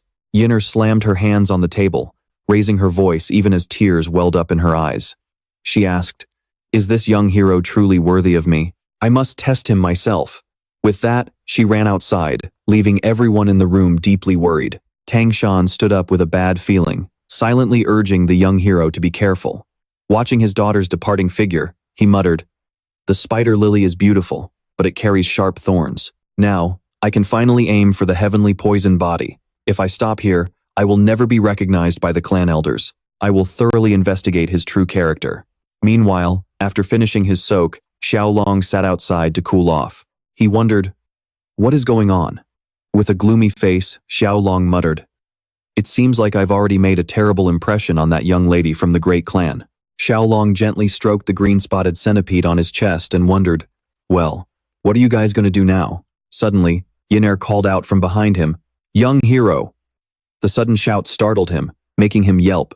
Having just run all the way here, she was breathing heavily. Tieu Long asked in confusion, oh, Lady Yin'er? She replied, I am sorry to disturb you, but I am in a bit of a hurry. Seeing Tieu Long's bewildered expression, Yin'er asked, could you lend me your hand for a moment? Tieu Long immediately reached out his hand and said, of course, milady. But then he hesitated, his face turning bright red. He stammered nervously, about this. I don't know what you need, but maybe we should wait until we get to know each other a bit better, right? He continued awkwardly, you know, because we need an intimate understanding first. Yin'er asked, puzzled, what on earth do you mean? Hearing this, her face instantly flushed red as she yelled, no, it is not like that at all. What are you even talking about? Tieu Long let out a sigh, muttering, guess I was wrong. The romantic glow of the evening sunset did nothing to ease the awkward tension between them. Yin'er sighed and said, it's not what you think. I only wanted to check your pulse. I guess since I suddenly asked for your hand, you misunderstood. Tieu Long offered a forced laugh. Oh, I see. My mistake. I didn't realize. Yin'er sat down and said, first, I want to apologize for showing up so suddenly and acting so inappropriately. She looked at Tieu Long, noting that he was still very young, barely even an adult, yet he carried himself with such maturity. Because of that, she decided to explain the current situation to him. Tieu Long stammered, oh, all right. After listening to Yin'er's explanation, Tieu Long felt like he was living through a classic historical drama. She was like the sole heir of the main family, constantly forced to fight off the devious schemes of the branch families. To secure the future of the clan, the elders had decided to select an outstanding son-in-law. Tieu Long nodded and muttered, they even planned out my position in the clan if I were to join them. Yin'er continued, so, I want to apologize in advance, but there is something I must confirm with you. She scratched her head and said, even if things don't go the way I want, I have no intention of mistreating you. You are my savior, so we will treat you as our honored guest. She added, or, how about we become sworn siblings instead? Surprised by the proposal, Tieu Long offered his hand and said with a smile, I understand what you mean. Please, go ahead and check whatever you need. Yin'er fell silent for a moment before taking Tieu Long's pulse, saying, all right, let's begin. A strange aura suddenly radiated around her, leaving Tieu Long in awe. Yin'er explained, the martial arts of the Tang Clan cannot be mastered by just anyone. Only a select few can withstand the poisons and master our clan's secret techniques. She continued, on the other hand, there are those who simply cannot do it at all. Yin'er explained by referencing the poison ranking system, which spans from 5 poisons, 10 poisons, 100 poisons, up to the highest level, heavenly poison. The Tang Clan's poison techniques require the practitioner to gradually adapt to various toxins as their inner strength grows. Only by fully absorbing it all can one achieve true, profound mastery. Once she finished checking his pulse, Yin'er said, fortunately, your body is capable of learning our poison techniques, but, she turned to him and continued, it's just a 10 poison body. This means your body can only withstand 10 types of poison. For someone who isn't a member of the Tang Clan, having a 10 poison body is already impressive. But Tieu Long was stunned by this revelation. Yin'er stood up and continued, if we're talking about overall strength, you can only be considered a first-class martial artist. That's the highest level an ordinary person without innate talent can ever reach. She bowed and said, my apologies, but I must take my leave. Tieu Long stood up and replied, all right, take care. He was lost in thought, wondering, is my body really just a 10 poison body? Suddenly, he blurted out, does this mean I won't be able to catch the Zhen bird? This is a really serious problem. After stepping out of the bath, Yin'er wrapped a towel around herself and let out a sigh of relief. Glancing at her body, she wondered why it had been emitting such a strange scent ever since she absorbed the Green Spotted Centipede's inner core. She was even bathing multiple times a day because of it. After getting dressed, Yin'er muttered to herself, is this some kind of punishment for speaking so disrespectfully to my savior? The scene shifts to Xiao Long's bedroom, where he is fast asleep, seemingly caught in a deep dream. Suddenly, he found himself in a place filled with cherry blossoms. From a distance, he could hear someone crying, saying, "I am truly grateful for your golden heart. Lady Yinner, thank you, my benefactor." Xiao Long muttered, "Am I dreaming?" A girl's voice spoke up, "It's not a dream. It might feel like one, but this is very real." The green spotted centipede knelt on the ground and said, "I merely borrowed the form of the young lady who absorbed my inner core to keep from frightening you. I am the mother of these children." "The green spotted centipede?" Xiao Long asked in confusion. "Wait, what? A green spotted centipede?" At his feet, adorable children appeared. Xiao Long gasped in surprise. "Whoa, you kids scared me. Where did you all come from, and when did you get here?" He looked down at them and asked, "So, you're all her children? And you're all girls?" Dropping to one knee, he asked, "But why did you all enter my dream?" She hesitated, and then the green spotted centipede said with deep resentment, "I was brutally murdered, leaving my children behind. My grievance has reached the heavens, and my soul now lingers within my inner core," she said angrily. "As my curse manifested in the body of the girl who absorbed my inner core, my chance for vengeance finally arrived, which is why I appeared in your dream." The green spotted centipede added gratefully, "And thanks to you, I was able to bring these children with me, my benefactor." After listening to her story, Xiao Long replied, "I understand." He thought to himself, "But in the end, I was the one who revealed her location to those people." With a remorseful look, Xiao Long said, "I didn't mean to do that, but either way, I played a part in your death." Seeing his remorse, the green spotted centipede spoke up, "Benefactor, if you don't mind, would you be willing to grant me one wish?" Xiao Long, who was now holding one of the sleeping children, answered resolutely, "Of course, I'll do whatever you ask." She gently stroked her child's head and said, "Could you look after my children until they grow up?" He asked in confusion, "But don't centipedes become independent after shedding their skins 2 times after leaving their mother?" The green spotted centipede explained, "That is true for lesser creatures. But we are different." Soothing her children, she explained, "Before the young of our tribe molt 2 times, they rely heavily on the energy from their mother's inner core. After that, they mature by absorbing the true chi of other living beings." Xiao Long wondered, "But since Lady Yinner absorbed your inner core, does that mean they need to stay close to her?" She replied solemnly, "You must understand our situation." "My benefactor," the green-spotted centipede asked, "remember how I mentioned placing a curse on that girl?" He tensely replied, "Yes, I do." She continued, "Because of my inner core, her body is now emitting a foul stench." Xiao Long gasped, "A foul stench?" With a wicked look, the green-spotted centipede said, "I won't let any man near that girl, ensuring she can never bear children." He cried out in shock, "Oh my God," she continued, "to lift this curse, you must let my children absorb the energy from her inner core. Who knows, you might even use this chance to win her heart." Xiao Long rested his chin in his hand, thought for a moment, and smiled. "I don't think that's a good idea. I don't want to take advantage of Lady Yinner's misfortune." The green-spotted centipede acknowledged him as a truly honorable man. She then asked seriously, "But if that's the case, how do you plan to overcome this challenge? It seems that girl is looking for a powerful man." She also noted, "And as for me, I cannot give you the inner core of the 10 great poison beasts since it has already been absorbed into her body." Xiao Long muttered, "Wait, what? The 10 great poison beasts?" He said cheerfully, "I actually have an idea. Can you trust me on this?" She asked in confusion, "What are you talking about?"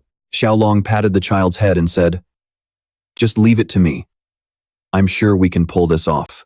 The next day, after hearing Xiao Long's story, Yinner was astonished. "Ah, so that's why. The scent coming from my body is because of the green-spotted centipede's inner core." He brought her babies along and claimed, "That's right. And if you keep these centipedes close to you for a few days so they can absorb the energy from your inner core, the scent will naturally disappear." She shyly said, "I feel a bit awkward asking this," but Yinner asked, "You told me about this without asking for anything in return. Shouldn't you ask me for something as compensation?" Xiao Long smiled, "Ah, I can't bring myself to take advantage of someone in a tough spot, and I don't want to be shameless." She was surprised by his answer, and then lowered her head, remaining silent for a moment. Finally, she made up her mind. "All right, if that's the case, I can't keep accepting your kindness without giving anything back." Yinner said seriously, "I will consider my father's words. Brother Xiao Long, I realize there are things more important than talent or martial arts. Xiao Long scratched his head in embarrassment and said, "Well, actually, I've been thinking about that too," she asked. "Thinking about what?" He smiled shyly. "You said I have a 10-poison body and can absorb 10 different poisons, right?"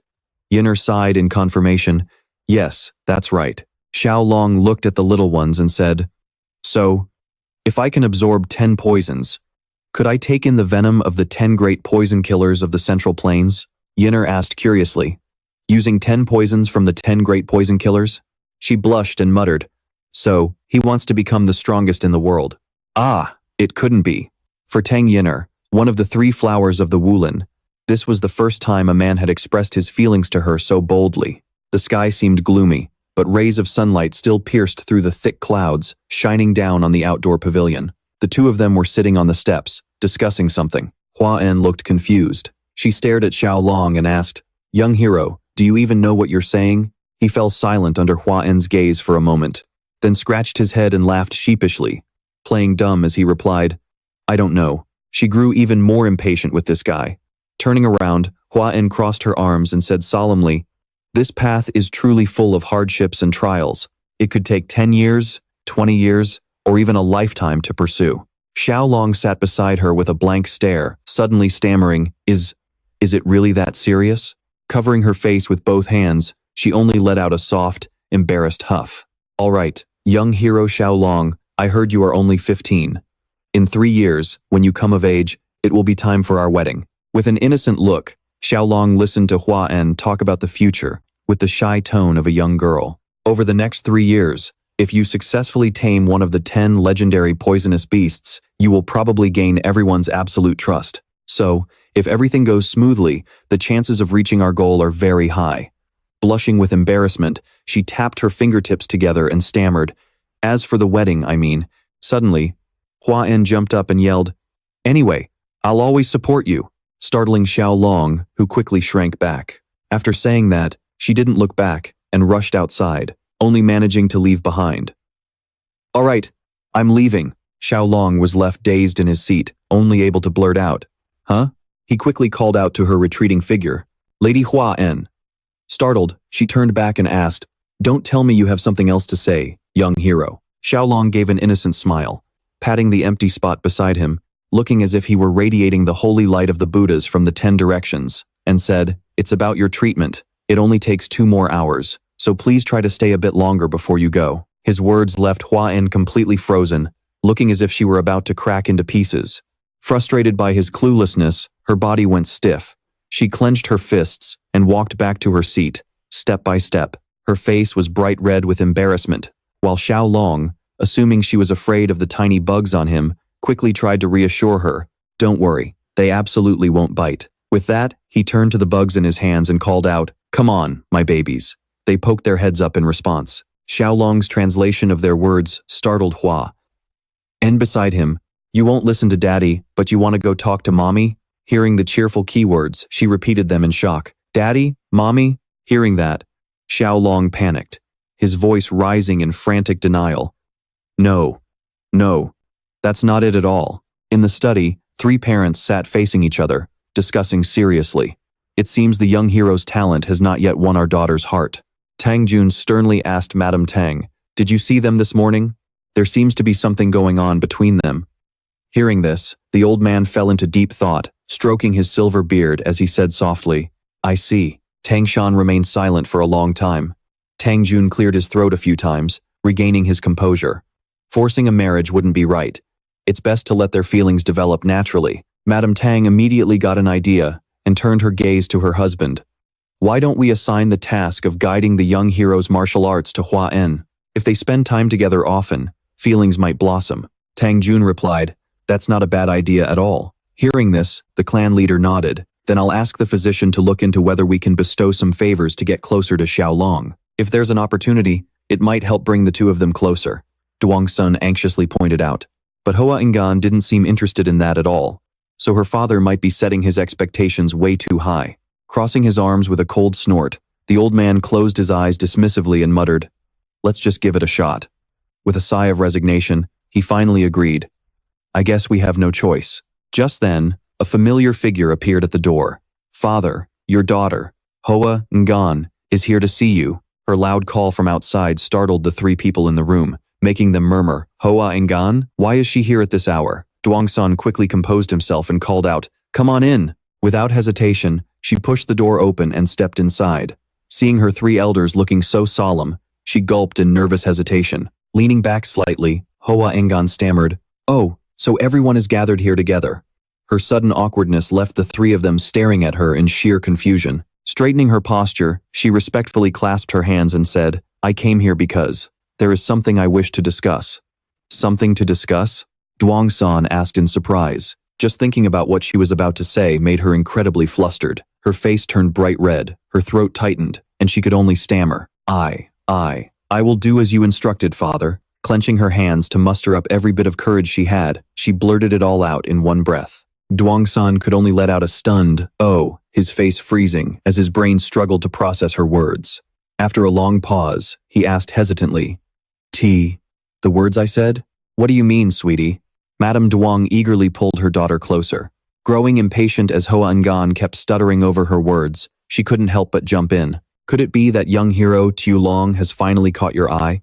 She froze, her face changing colors like a chameleon. Just as she managed to calm down a bit, her face flushed beet red again under the joyful gazes of her parents. "Oh my, why the sudden change? Didn't you clearly state before that you weren't interested in him?" Her father's bluntness left Hoa Ngan completely speechless. She nervously tapped her index fingers together, showing her immense embarrassment, and only after a long moment did she finally find the courage to speak. "Young hero Tieu Long, for my sake, he promised to become the strongest in the world. He actually made a solemn vow like that." Her words instantly thrilled her parents, who asked in excitement, "What? The strongest in the world?"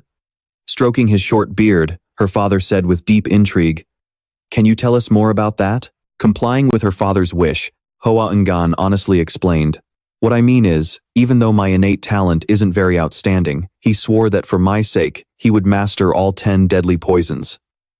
He made that promise to me." The head of the Duong family burst into laughter at her slightly bizarre yet incredibly proud statement. "What? The 10 deadly poisons? That kid really doesn't know his own limits." Her mother also chimed in to tease her, "Oh my.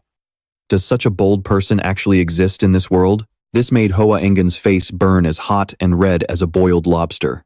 But a second later, she pulled herself together and explained, "Even though I've accepted him in my heart, the wedding cannot happen until young hero Tieu Long grows up and proves he can master at least one of the 10 deadly poisons. Do you all understand what I mean?"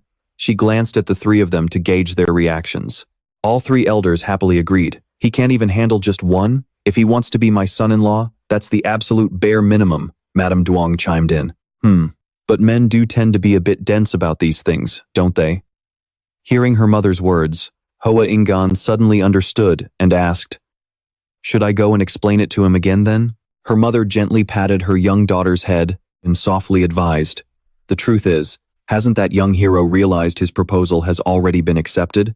Why hasn't he tried just a little bit harder for my daughter's sake?" Duong Quan also said with a smile, "Then for now, let's just treat him like our son-in-law. It seems we'll need to pretend we don't know anything about this. If he keeps working this hard, he'll be a part of our family in no time." And only then did they look fully satisfied. Meanwhile, in another place, a spirit grabbed Tieu Long's hand tightly and cheered in excitement. "You are truly amazing, benefactor. Haven't you completely won her heart by now?" The praise made him feel embarrassed, and he sheepishly scratched his head with a forced laugh. "Well, it's really just a matter of guts and determination." The spirit's smiling face looked exactly like Hoa Ngan's, except for a green, diamond-shaped gem glowing on its head. After a brief silence, the spirit spoke. "Benefactor, today might be the last time we meet. Now that my resentment has been resolved, my soul will soon pass on to the afterlife." Holding on to the three children leaping playfully beside him, Tieu Long replied, "Yes, I understand." Standing still as its hair drifted in the wind, the spirit asked, "Is there anything else I can do for you? If possible, we will do absolutely anything for you." Placing a hand near his mouth in deep thought, Tieu Long said, "In that case, if you don't mind, could you let me take a little look?" With a firm snap of his fingers, Tieu Long made his request. Blushing deeply, the spirit clutched the hem of its robe, thinking to himself that his benefactor was indeed a true red-blooded man after all. but outwardly stammered in agreement. All right. Without hesitation, the spirit began pulling down the robe, wondering, "It seems my benefactor is quite weak against physical beauty." Seeing this, Tieu Long's face instantly went dark, and he cried out in a panic. "Wait, do you really have to strip?" Now it was the spirit's turn to be utterly confused, wondering in sheer panic. "Huh? Wait, really?" The children reflexively covered their eyes as they listened to the two of them. "I won't undress then, if that makes you feel more comfortable," the spirit offered. But Tieu Long screamed in denial. "No, that's not what I meant at all. I'm not a creep.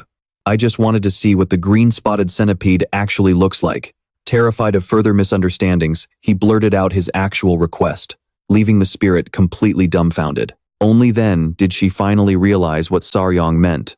Hesitating, she said, "If that's what you want, just give me a second." The scene suddenly changed, his excited screams echoing everywhere as her body underwent a spectacular transformation. From a beautiful girl, she transformed into a massive monster centipede, asking in a coquettish voice, Would it be okay if I looked like this, savior?" Saryong let out a heavy breath, his eyes shining with pure excitement. "She did it. It's actually so massive. Could you let me touch it just a bit?" He rubbed his hands together as he asked, leaving the centipede completely speechless. She replied, "You're already touching it, you know." Once he got a feel of it, Saryong wanted even more. "Can I keep a piece of this? Oh my gosh, with a size like this, how do your joints even support the weight? And when you walk, your front legs light." Watching its adorable movements, Saryong asked with pure excitement, "Can I touch its legs?" Hearing that same question, the centipede was left speechless for the second time. "But you're already touching them." Back in his element, Saryong grew more and more hyperactive, firing off questions left and right. How potent is its venom? What about its eyes? Does it actually see with them, or does it rely on its antennae? The three kids nearby were still covering their eyes, not out of shyness, but because they just couldn't bear to watch this. As for the centipede, it could only manage some vague, brief answers. "Of course." But right after, it let out a panicked shriek. Staring at its sharp claws, Saryong clenched his fists and pleaded, "In that case, please let me touch your venomous fangs just once." This made the centipede freeze. "Huh?" It warned him, that might be a little too dangerous." Hearing this, Saryong immediately pulled out his cute voice as a weapon. "But you said you'd grant all my requests." The centipede could only shake its head in embarrassment. "Benefactor, what on earth are you saying?" The blue-spotted centipede thought to itself, wondering, "Are my daughters really going to be okay with this?" Saryong's hand reached out, his face filled with intense longing. "Ah, look how beautifully this chitin shell glitters." The centipede could only conclude that this whole situation was completely bizarre. Dang Cheol-san rested his chin on his hands, his expression softening as he spoke. "Right, young hero. Actually, Saryong, I've heard everything from Hua-un. From now on, you're my son." Hearing his deep and powerful voice, Saryong turned in utter shock to look at Hua-un beside him. She had heard her father's words too, and her small face wore a gentle, soft smile. Knowing she wouldn't do anything to help, Saryong felt incredibly awkward and tried to explain, but what about the 3-year trial period?" Before he could even finish his sentence, Dang Cheol-san cut him off, giving him zero chance to decline. "The wedding will be held once you come of age. That's only natural." Hearing this, Saryong waved his hands helplessly. No, that's not what I meant at all." Madame Dang sat beside her husband, cradling her well-maintained cheek with one hand. She quickly chimed in with a bright smile. "Oh my, a son-in-law? Saryong, welcome once again. I'm your mother-in-law." Even the former head of the Dang family joined in on the excitement. His hair and beard were completely white, but his eyes lit up as he looked at Saryong with a joyful grin. Now that Hua-un has found her sweetheart, from now on, nothing but good fortune will come to our Dang family. Seeing that everyone in her family fully supported their marriage, Saryong had absolutely no idea what to say. He glanced over at Hua-un and softly whispered her name. She didn't reply, but a tiny smile played on her face. Saryong thought he was seeing things, but when he looked closer, her expression had already returned to its usual cold indifference. This left him completely bewildered. What on earth is going on? My sister clearly set strict conditions for the marriage, so why is she acting like she's already agreed to it? He still doesn't quite understand what's going on, but he quietly decides to just go along with her wishes, for now. With that in mind, Tieu Long snaps out of it, scratching his head with a sheepish grin. "Yes, please guide me, everyone." He figured things would get awkward after that. or at least he'd be the only one feeling embarrassed. But old Master Tang and his son didn't pay him any attention at all. The two older men of the family just grinned ear to ear, whispering and planning together. Let's get straight to business. Yes, let's begin. This sight leaves Tieu Long with a massive question mark in his head. After discussing with his father for a bit, Tang Shan looks at Tieu Long and says, "Before you learn the Tang family's poison art, there is something I want to show you." Tieu Long turns to him in surprise and asks, "Really? What is it?" Amused by his cute reaction, the two elders share a chuckle. Then Tang Shan, speaking with the gravity of the family head, looks at him seriously. "The Hall of 10,000 Poisons. I guarantee you're going to love it." The four members of the Tang family line up, letting Tieu Long bring up the rear as they follow Old Master Tang. As Tieu Long curiously takes in the scenery of the backyard, Tang Jun speaks up. "We've been waiting for this moment." Tang Jun happily says to Tieu Long, "The moment you officially step into the Hall of 10,000 Poisons as a member of the Tang family. This is our tradition. The entire family comes here together." Tieu Long eagerly replies, "I'm really looking forward to it too, grandfather." Suddenly, his breathing quickens, and his face flushes with pure excitement as he prepares to enter the Hall of 10,000 Poisons to witness its wonders. He figures the Hall of 10,000 Poisons must be a place where countless types of poisons are stored, and the thought is absolutely thrilling. Before he could even stop his racing thoughts, Soryong suddenly looked over at Hua Yun and couldn't believe his eyes. There she was, a breathtaking young woman, glowing brilliantly under the morning sun. Her mesmerizing beauty and perfect curves left him utterly speechless. Oh my God! His face flushed bright red, completely out of control, and he couldn't help but think that a beautiful woman's profile was indeed more stunning than a masterpiece painting. Without them realizing it, Hua Yun's parents had been watching his reaction the entire time.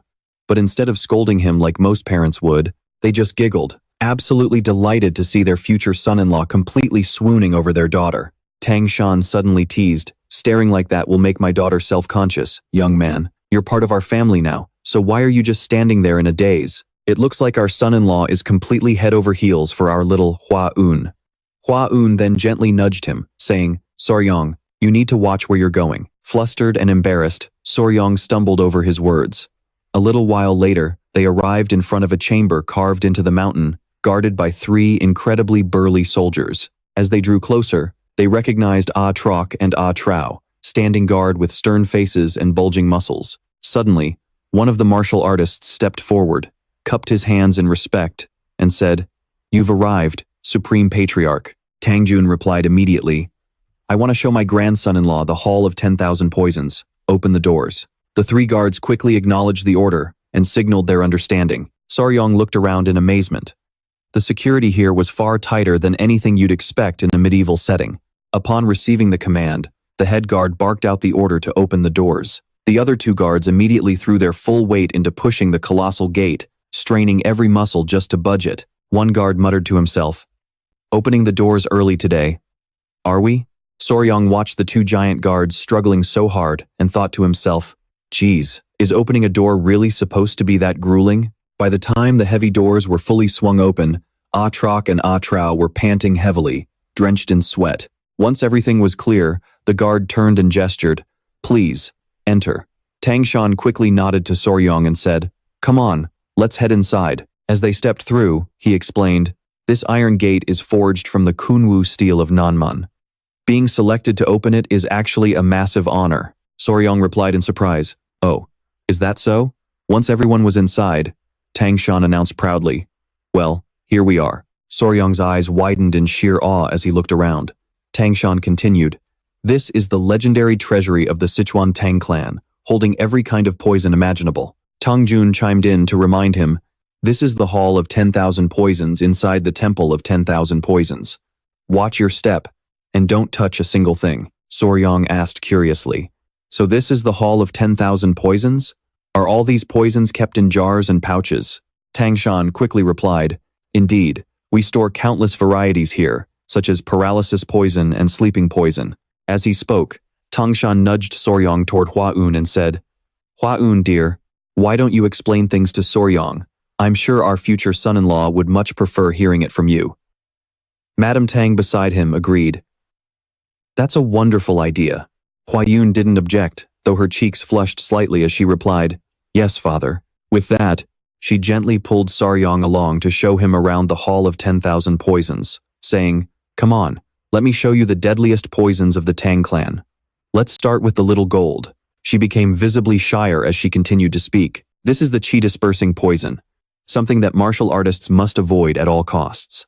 If you breathe it in, your inner energy will be completely blocked, so please be careful. Over here, we also have the gut-wrenching poison, the soul-destroying poison, the fire-blood poison, and the 7-step soul-severing poison." Watching their daughter point out the Tang Clan's most lethal poisons so eagerly, Hua Yun's parents wore proud smiles, thinking how adorable the two of them looked together.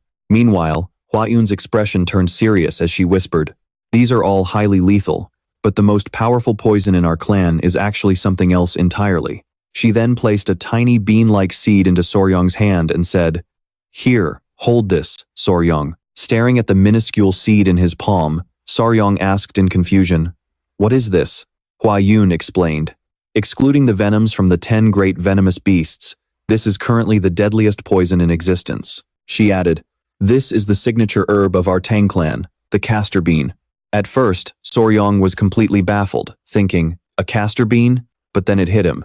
This was actually ricin, an incredibly potent toxin where just 2 milligrams is enough to kill a full-grown adult. He was absolutely stunned, realizing it was over 100,000 times more toxic than cyanide. "Yeah," Hua Yun said with a gentle smile. "This poison is the closest thing we have to the Tang Clan's ultimate goal of a colorless, odorless, and formless lethal agent. Because of that, this is our gold-tier poison, the absolute most precious." She continued to explain, "And carrying out an assassination using this toxin is known as a gold-tier kill." As he listened, Soryong suddenly felt an intense, burning aura flare up around Hua Yun, while her voice echoed in his ears. "Remember this well, Soryong. The most powerful poison doesn't have to be the most agonizing or gruesome one, but the one that kills silently and absolutely. That is the true essence of the Sichuan Tang Clan's poison arts, silent and absolute." In Saryong's mind, images of the family members flashed by, making him fully realize that they truly were a family of cold-blooded assassins. Just then, a voice suddenly cut in, interrupting their conversation. "That's enough for now," Tang Jun called out from a distance. "Next, let's go see the venomous beasts that Soryong has been so eager to find." Hearing this, Soryong's face instantly lit up with excitement. "Are you talking about those venomous beasts? The old master actually encourages you. If you like them, you can take charge of them, and the clan will give you all the support you need." Xiaolong was so thrilled that he stammered, "Really? You will actually support my hobby?" Tang Jun quickly gathered everyone and said, "Then we should get going right away." But before he could even finish his sentence, urgent news arrived from afar, forcing them to stop. Zhu Bai ran over to Tang Shan in a panic and reported, "Clan leader, there is an emergency." Tang Shan immediately asked, "Zhu Bai, what is it?" Catching his breath, the young man announced, "You need to come to the Xuanwu Pavilion immediately." Tang Shan asked curiously, "The Xuanwu Pavilion? Why go there?" Zhu Bai quickly explained, "The clan elders are waiting." Hearing this, Tang Jun barked in anger. "What? Them again?" Xiaolong suddenly remembered. "Are those the elders?" she mentioned. Zhu Bai quickly added, "There are 2 matters. First, the medicine we sent to the city lord of Sichuan had no effect. He has sent a letter of complaint. Second, he glanced at Xiaolong with a look of hesitation. Xiaolong sighed and asked bluntly, "It is about the incident at the Hall of 10,000 Poisons, right?" Tang Jun wasn't very surprised as he muttered, "Word, sure, travels fast." With that, he set off with everyone, not forgetting to call out to Xiaolong, "Let's go, grandson-in-law, you come with us too." They finally arrived at the Xuanwu Pavilion, where a crowd of elders was loudly gossiping among themselves. As soon as they arrived, one of the elders loudly called out Tang Shan's name. Before anyone could even exchange greetings, the scolding began. "How could you make such a critical decision on your own? How could you marry off Hua Yinyar, our precious girl, to some nameless orphan with no background?" Tang Shan angrily shot back. "An orphan of unknown origin?" He exploded in anger, determined to protect Xiaolong. "Are you all insulting my son-in-law?" The group quickly argued back, "No, it is not like that, but it is the truth." Tang Jun stepped forward and asked, "I was the one who made the decision. Do you have a problem with that?" The elder replied in confusion, "Supreme Patriarch." Hearing the malicious attacks, Xiaolong looked quite displeased. The other elder pleaded, "Please advise the clan leader. How could he possibly agree to this?" Seeing the smile fade from Tieu Long's face, Yinner quietly apologized for all the trouble today. Tieu Long sighed, "Oh boy," and thought to himself, "I went and made her worry again." While the elders were still arguing, Tieu Long suddenly spoke up. "Pardon me for interrupting your conversation, elders." With a serious look, he said, "It seems all this trouble is because of my own lack of ability." Immediately after, he patted his own shoulder and declared, "If I can prove what I'm capable of, will you elders accept me then?" An elder in the distance asked in disbelief, "What?" With a confident look, he declared, "For instance, by solving the Sichuan city lord's problem." Yinner and Lady Tang watched him in worry. As Yinner panicked, "Tieu Long, what are you trying to do? Although I don't care much about saving face, if anyone dares to ruin my peaceful life with my pets, I will absolutely not forgive them." The entire courtyard erupted in an uproar over Tieu Long's audacity to talk back to his elders. "How dare you behave so insolently?" a white-haired elder roared. "The elders are speaking. How dare a mere brat like you butt in?" Others joined in the criticism. "Exactly. Besides, do you even know what is written in the Sichuan city lord's letter?" Yinner and Lady Tang watched the argument from the sidelines. Lady Tang then spoke up, "Clan leader, he has absolutely no background. That is why we have nominated a young man from a prestigious family to be our son-in-law." Listening to this, Tieu Long felt utterly drained and thought, "I can't stand listening to these old geezers anymore. They are really going too far." He recalled his live streams and the wave of positive comments he would get from his over 1 million followers, averaging 3,000 live viewers per stream. Tieu Long confidently retorted to the elders, "Since you elders still don't recognize me as a son-in-law of the Tang family, that makes me a guest here." Tieu Long continued to make his point, leaving even Tang Shan by his side thoroughly impressed. "Furthermore, not only did I help Hua Yinner, the treasure of the Tang family, but I also saved the clan leader's life by defeating the bloody hand Rakshasa, Jia Yungxiang." He clasped his hands in a gesture of respect and continued, "For you elders to openly insult a benefactor and an honored guest like this, is this really the proper etiquette and manners of the Tang family?" In the world of streamers, dealing with attacks from all sides was nothing new to Tieu Long. This had already become a familiar part of his life. Armed with rich experience, he handled it effortlessly. In the blink of an eye, the grumpy elders suddenly changed their tune. One of them cleared his throat, rubbed his neck, and stammered, That's not how it is." "Well, perhaps we were just a bit too hasty and misspoke." Tilting his head with a smirk, Tieu Long thought to himself, "How pathetic." However, some doubts still lingered among them, but defeating the bloody hand Rakshasa, Jia Yungxiang, that is simply too absurd. Fortunately, Tang Shan, who was firmly on Tieu Long's side, had brought along the proof. "I am not lying. Just look at this." This leaves the elder standing next to him completely speechless, stammering, What in the world is this?" As the book is opened, everyone is utterly shocked to find that the contents of the Blood Hand Poison Claw manual, written in blood, indeed belong to the blood cult. Tang Shan smiles at his son-in-law, Tieu Long, "Show us the centipedes." He obediently replies, "Yes, father-in-law." This only heightens the curiosity of everyone watching. Centipedes? He calls forth his little treasures, a brilliant glow around his hands drawing all eyes to him. "My sweet babies." The adorable little creatures emerge from the folds of his robes, making tiny noises to announce their presence. The onlookers are completely baffled, unable to believe their eyes. "What? A golden centipede?" Tang Shan quickly explains. "Those are the offspring of the Green Spotted Centipede, raised by my son-in-law. If I told you they bit Jia Yungxiang to death, would you believe me?" The clan elders are absolutely floored by this revelation. What? A Green Spotted Centipede? Can this young man really control them? Tang Shan doesn't hesitate to boast. "If I can't accept a son-in-law like this, then who else could I possibly welcome?" Standing next to him, Tieu Long can't hide his smugness either, gently telling his creatures, "Be good, babies, and remember not to bite people." The elders are too stunned to argue. Finally, they try to change the subject, saying, "We never said we wouldn't accept him. It is just that there are proper procedures to follow. Because you completely bypassed them," the clan leader became angry. Tang Jun sighs. "Fine, I will let the son-in-law matter slide, but why are you opposing his involvement with the Hall of 10,000 Poisons?" The elders argue back. "He isn't even an official member of the clan yet. How can we entrust the Hall of 10,000 Poisons to an underage boy?" Hearing this, he also begins to hesitate. "That is true. We cannot just hand over such an important place like the Hall of 10,000 Poisons." Tang Jun quickly offers a solution. "Then it is simple. Can you prove your ability? Xiao Long replies, of course. He confidently declares, to prove I am worthy of the Tang Clan, I will settle this the Tang Clan way. And that is by using poison. Hearing this, everyone grabs their heads in sheer terror. What? They begin to whisper frantically. Are you planning to poison the city lord of Sichuan?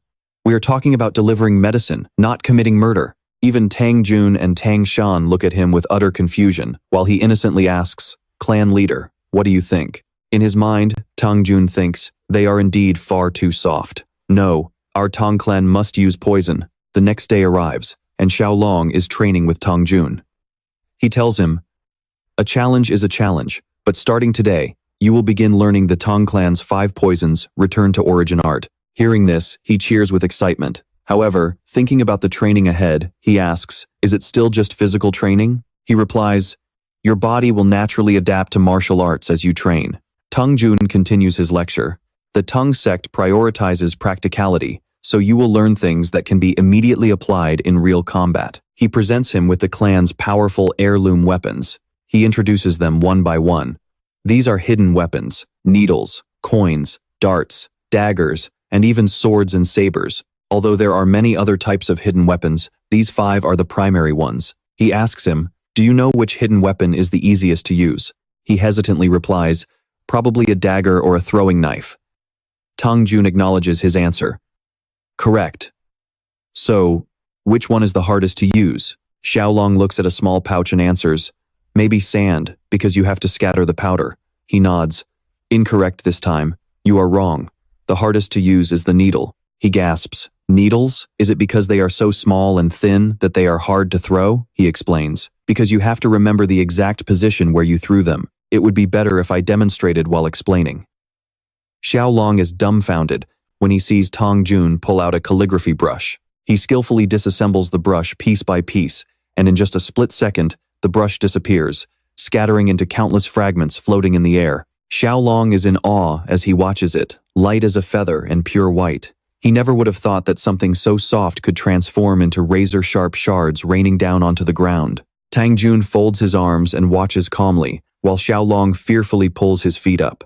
Seeing this phenomenon, he tells himself in terror, these bristles are digging into my flesh like sharp needles. His eyes widen as he watches the fragments dance around in a sharp, deadly display. Tang Jun explains, the Tang sect has a legendary hidden weapon technique called the Rain of Flowers across the sky.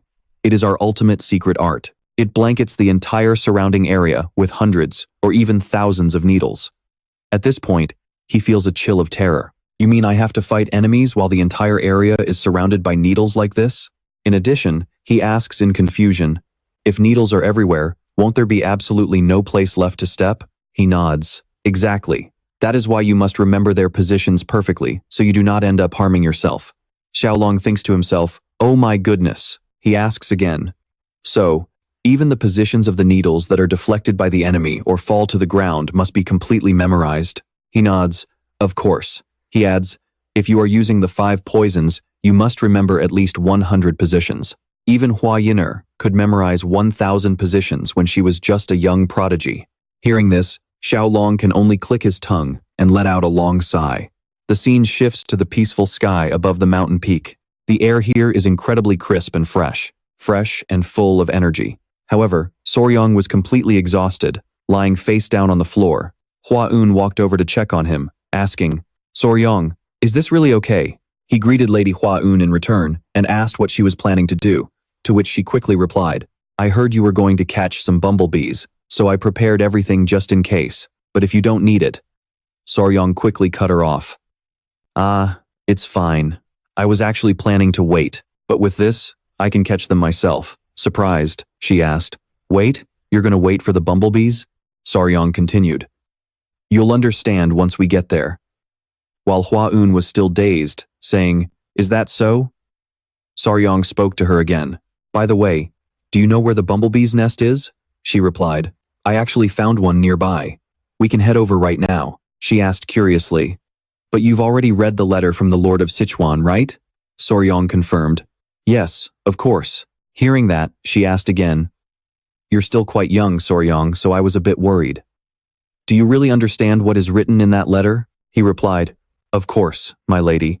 This matter is extremely important for a man's yang energy. Hearing this, she shyly told him to stop. Okay, that is enough. Then she added, you seem to understand this issue quite well, don't you? Exactly. The major problem the Lord of Sichuan is facing is impotence. She praised him. Soryong, you really are incredibly knowledgeable for your age, he stammered. Well, since I've been living alone. Suddenly she dashed forward saying, let's hurry, leaving Soryong scrambling to catch up, shouting, Lady Hua-un! The two of them ventured deep into the forest, surrounded by lush greenery and wildflowers blooming along the path. Soryong got so distracted by a tiny creature climbing nearby that Hua-un had to grab him by the collar to stop him. They eventually stopped at a certain spot. Hua-un said, we've arrived. Soryong replied, look at that cavity, they're definitely in there. As she put on her protective gear, Hua-un asked Soryong what the point was of looking for a nest without any bees. He explained to his fiancée, even though we're looking for bumblebees, we're not actually here to catch them. She gasped in surprise. What? The two of them then began searching carefully through every single crack in the rocks. He peered deep into the cavity and told her, the toxic insect we need usually lives inside these small bumblebee nests. Hua-un asked in confusion, a toxic insect living inside a bee nest. He confirmed. Yep, and when he spotted something, Soryong said excitedly, awesome. Looks like this nest has one. With a swift motion, he used his tongs to grab the tiny prey and cheered. Gotcha, you little rascal. Hua-un stared in utter disbelief and asked, Soryong, could that insect be? He continued, exactly. We didn't come here to catch bumblebees, we came for this little guy. He said excitedly, this creature is going to solve the Lord of Sichuan's problem. Hua-un closely examined the insect in Soryong's hand and asked skeptically, Soryong, is that a jidam? Hearing her guess, he held the trembling insect high up in front of his face and replied happily, yes, it is. To himself, Soryong thought. So they call it jidam here, huh? He brought the insect even closer for her to see. By now, the little thing looked absolutely pitiful with its watery eyes and shaking body. He explained, this insect is commonly found in bumblebee nests. In the Central Plains, it's known as jidam, while in Korea, it's called a blister beetle, belonging to the Meloidae family. Hua-un asked in surprise, but why does a jidam live inside a bumblebee nest? I didn't know about this, he cheerfully explained. Their life cycle is actually quite unique. Then, he shared what he knew about them. The reproduction method of the Meloida family is extremely bizarre. Usually, insects protect their eggs or create a safe environment for them to hatch, but not this species. Their eggs are tiny, yellow, and oval-shaped. They can end up anywhere from rocky ledges to leaves, and can be found in barren wastelands or dense thickets. They just lay their eggs and don't worry about them at all. Somehow, through a stroke of biological magic, the larvae hatch and crawl up to the highest point nearby. Once they reach the top, they clump together to mimic a flower. But trust me, you definitely don't want to search for images of these larvae online. When a beautiful bumblebee flies by looking for nectar and spots them, she'll happily think, oh, look, thinking it's a real flower, she'll go right ahead with her routine of collecting pollen. Meanwhile, the clever imposter bugs turn absolutely sinister, knowing exactly what she is about to do next. Their tiny, devious limbs reach out toward the bee, and the moment she gets close, they latch onto her in a flash, ultimately bringing ruin to the entire bumblebee nest. He pointed to the jidam in his hand and said, I'm not entirely sure why they target bumblebees, but I heard it's the absolute best environment for the jidam larvae to grow. Hua-un hesitated. Oh, really? She leaned down, her heart aching. Those poor, adorable bumblebees. Soryong smiled to comfort her. Well, that's just how nature works. It is what it is. Then, she remembered something and said, wait, isn't this the kind of poison that burns your skin? I know that if you ingest too much of it, you'll die. He smiled and confirmed, exactly, it can cause severe chemical burns. He described the injury caused by the orange liquid oozing from the blister beetle's body, explaining that when it touches the skin, it raises blisters just like a painful burn. Looking at the pitiful little earth silkworm, her face slowly started to flush. Pursing her lips and covering her mouth, she whispered, but does it really have that kind of effect? He replied, yeah, until the poison is completely flushed out of the system. Seeing her reaction, he squinted his eyes with a smirk and teased, it can really give a man a serious boost down there. Hua-yin quickly turned around and bolted, her face burning hot. She kept her eyes shut tight as she ran, shouting, stop, stop, stop. Let's just go back to the Hall of 10,000 Poisons. Tieu Long yelled back in surprise. Wait, let me catch a few more first. A moment later, Tieu Long finished gathering more earth silkworms. Then he said, let's head back to the Hall of 10,000 Poisons, where he showed the martial artists exactly how to prepare the medicine. Looking at the crowd before him, he spoke slowly. All right, listen closely. He held up a finger and continued. First, you need to dry the earth silkworms and grind them into a fine powder. Hearing his analysis, everyone's expressions grew serious. Mathematical formulas started spinning through their heads as they listened.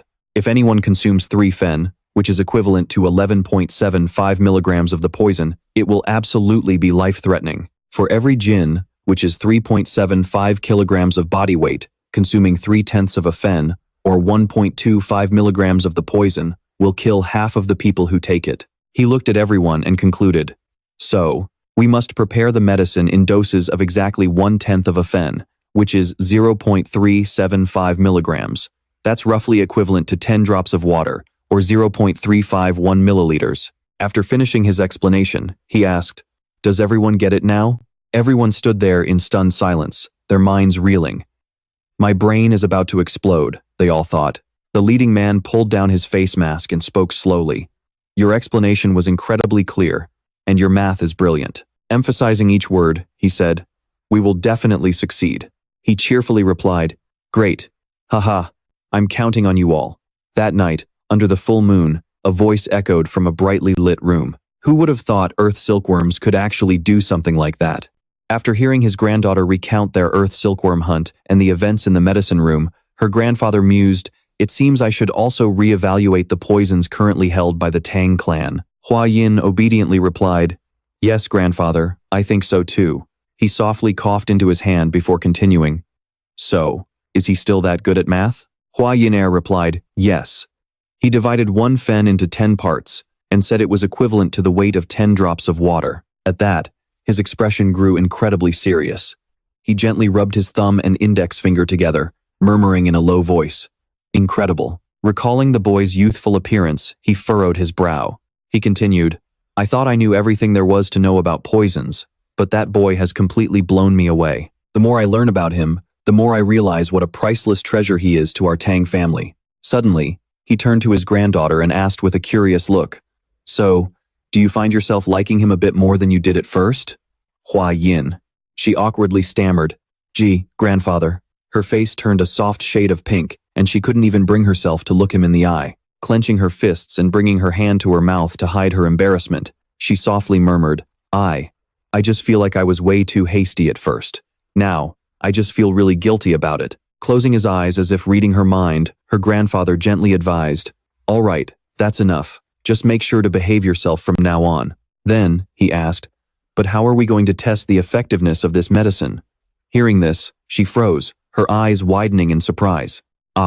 Actually, recalling what happened before, she buried her blushing face in her hands, feeling the intense heat radiating from her cheeks to her fingertips. She shyly muttered, those elders are just way too arrogant. But then she smiled, thinking of Soryong's mischievous face when he said the clan would definitely teach them a lesson. As she retold the story to her grandfather, he blinked in surprise and asked, what? But a second later, he burst into hearty laughter. Ah ha ha, what an absolute character. Hua Un stood quietly by his side, her face still burning bright red. Meanwhile, everyone began gathering in the grand hall. All eyes were locked on the warrior standing before them. The elders sat in suspense, some resting their chins on their hands, others crossing their arms, waiting eagerly. The warrior placed a hexagonal wooden box in front of Soryong and said, young master, Soryong, here is your medicine. Staring at the box on the table, he asked, oh, what's this? Cupping his hands respectfully, the warrior explained, we mixed licorice powder and honey to give it a sweet taste, making it much easier to swallow. Soryong smiled to himself, thinking, wow, how thoughtful. Opening the box to find a glossy black pill resting on a bed of red velvet, he questioned, did you prepare this exactly the way I requested? The warrior answered cautiously, of course, Master Soryong. We strictly followed the exact dosage you specified. Hearing this, a murmur rippled through the elders outside. One scoffed coldly, talk about making a scene. Another crossed his arms in agreement, sneering, seriously. He acts like he's actually made something incredibly special. The man sitting at the head table closed his eyes, his voice booming with authority. Silence. He turned his gaze to So Ryong and demanded, now that the medicine is prepared, how do you plan to prove its efficacy? So Ryong blinked. Prove it? A heavy hand slammed onto the table, rattling the room as a voice bellowed. Of course you have to prove it. It was the pot-bellied elder who had just slammed the table. He stood up, shouting, how can we send an untested poison to the Lord of Sichuan? The elder next to him chimed in, exactly. Any oversight could be extremely dangerous. So Ryong looked over at the warrior and asked, so, I guess we have no choice then? The warrior nodded. Indeed, sir, and began rummaging through his inner pocket. The elders watched his every move like hawks. Stepping up to the elders, the warrior placed a hexagonal box identical to So Ryong's right in front of the pot-bellied elder. The elder grunted dismissively. He picked up the pill, inspecting it with utter disdain before sneering. Are you suggesting we test this medicine ourselves? Who knows what's actually in here? The elder beside him muttered quietly. This kid is not only an outsider, but he definitely has some dark, hidden agenda. Hearing this, So Ryong only smirked knowingly. Hua Yun's grandfather, who was thoroughly enjoying the show, was suddenly snapped back to reality by her voice. Startled, he turned and asked, what is it? So Ryong smiled mischievously. Didn't you say that anyone who practices Tang Clan martial arts is completely immune to all poisons? Is that really true? The grandfather nodded. Of course. So Ryong clapped his hands gleefully like a child, continuing to tease him. But then, why do you look so worried, grandfather? The grandfather scratched his head, reluctantly agreeing. Now that you mention it, I guess I do feel a little uneasy. Sensing everything was falling right into place, and seeing the tense expressions on everyone's faces, So Ryong cleared his throat and said, come on now. You are all esteemed elders of our clan, possessing bodies immune to 100 poisons. He added with extra emphasis, surely you aren't afraid of a mere earth gallbladder poison, are you? Hearing that, the elders scoffed and snatched up the pills, confident smirks spreading across their faces. So Ryong and his companions could barely contain their amusement as they watched each elder pop the pill into their mouth. One elder even scoffed arrogantly. Who on earth would be afraid of such low-grade poison? Another quickly chimed in, exactly, you have seriously underestimated us, boy. As soon as one of the elders swallowed the pill, he bellowed threateningly, if this medicine does absolutely nothing, you're going to pay for this. We will restore discipline to this clan. With that, he crushed the pill between his teeth, chewed it up, and swallowed it whole. Silence fell over the room. Everyone waited in breathless anticipation for the pill to take effect. But as time ticked by with absolutely nothing happening, one elder couldn't help but sneer, pointing directly at So Ryong and shouting, see? Nothing happened at all. Before he could even finish his sentence, he froze in shock as he watched his fellow elder suddenly double over, clutching his stomach in sheer agony. Soon, all the elders hung their heads, plunging the room into a heavy, awkward silence. On that fateful day, clan discipline was truly restored with absolute force. Under the scorching sun, a voice declared, send this medicine to the Lord of Sichuan immediately. It is highly effective. A moment later, the elders shuffled out with incredibly bizarre expressions, clutching their robes tightly over their bloated bellies, utterly mortified. Watching them walk away with flushed faces, So Ryong chuckled. Just like you said, grandfather. All it takes is a little jab at their pride with poison, and they fall right into the trap. The grandfather let out a hearty chuckle. Haha, that's because those fools still have a shred of pride left. That's exactly why they're so easy to bait. There was nothing else we could do. Grandfather smiled and reminded him, but don't hold a grudge against them. They only did it for the family's sake. Xiao Long heard this and asked, really? Grandfather closed his eyes gently.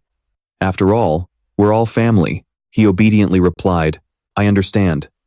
Right then, Hua Yin rushed in, panicking as she ran. Xiao Long, we have a huge problem. Seeing her state, he asked, what is it, milady? Bent over and catching her breath, she gasped, Our. She slowly stood up, caught her breath, and said, something's wrong with our pets. Shocked, he blurted out, huh? Suddenly, grandfather grabbed his collar, growling, grandson-in-law. His face was furious, his eyes burning with anger. What do you mean by our? Hoisting him up by the collar with veins popping on his forehead, he angrily barked at Xiao Long. Did you two have a baby already? It looks like I haven't disciplined you two enough. Hua Yin stood frozen, both angry and embarrassed. It's not a baby, it's the centipedes. The centipedes Xiao Long is raising. Xiao Long was stunned, a worried expression on his face. He opened his mouth, but for a long moment, no words came out. Grandfather let go of his collar, and Tieu Long rushed over to Hua Yin, asking anxiously, "Huh? You mean the centipedes?" She quickly explained. "Lately, seeing how busy you were with training, I asked my sister to look after them." Hearing this, he panicked, thinking, "Did my little babies get hurt?" In his frantic state, his hands accidentally touched her chest. He said, "Let me check." But then, a high-pitched scream reached grandfather's ears. "Ah, Tieu Long, where are you touching?" A moment later, the two of them were looking at the centipedes lying quietly on the ground.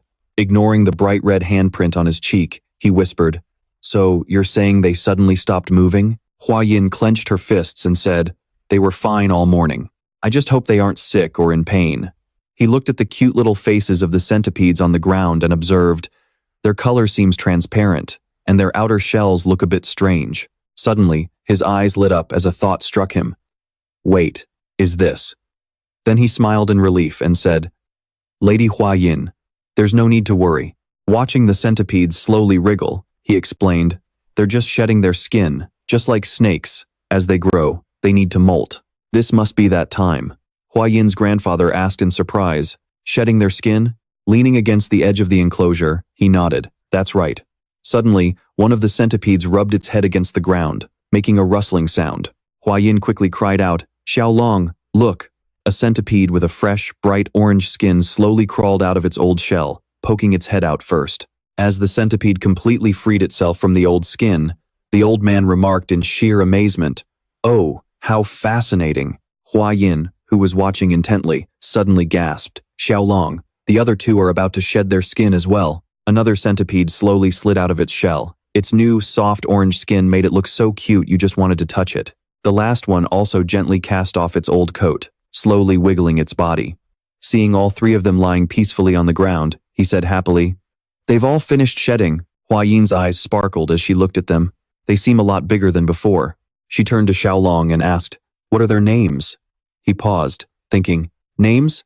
I actually haven't given them names yet." His expression grew serious. He placed a hand on his chin, deep in thought for a moment. Looking at the three centipedes on the ground, he thought he was being clever and blurted out, "Let's call them Wu 1, Wu 2, and Wu 3. Hearing these ridiculous names, Hua Yin immediately shook her head in disapproval. "Absolutely not." Imagining a day when these tiny centipedes could soar high up into the sky and fly over towering mountains, she turned to him and explained, "It's said that if a centipede lives for 1,000 years, it will turn into a dragon. They need grander names, ones that fit the majestic form of a dragon." Hearing this, he couldn't help but laugh and replied, "Haha, milady, how could a bunch of centipedes turn into dragons after 1,000 years?" Overhearing their debate, the grandfather chimed in, "But hey, a 1,000-year-old centipede is still considered a dragon. I'd call them heavenly dragons." Hearing his tone, Tieu Long instantly realized where Hua Yin got her dramatic attitude. He thought to himself, "Ah, so she got it from him." He looked down at the three centipedes, carefully pondering before speaking. Names. Okay. Once he decided, he turned to Hua Yin and said, "Let's name them Chu, Xiang, and Bin." Surprised, she repeated, "Chu, Xiang, and Bin?" He slowly explained, "The one born first is Chu.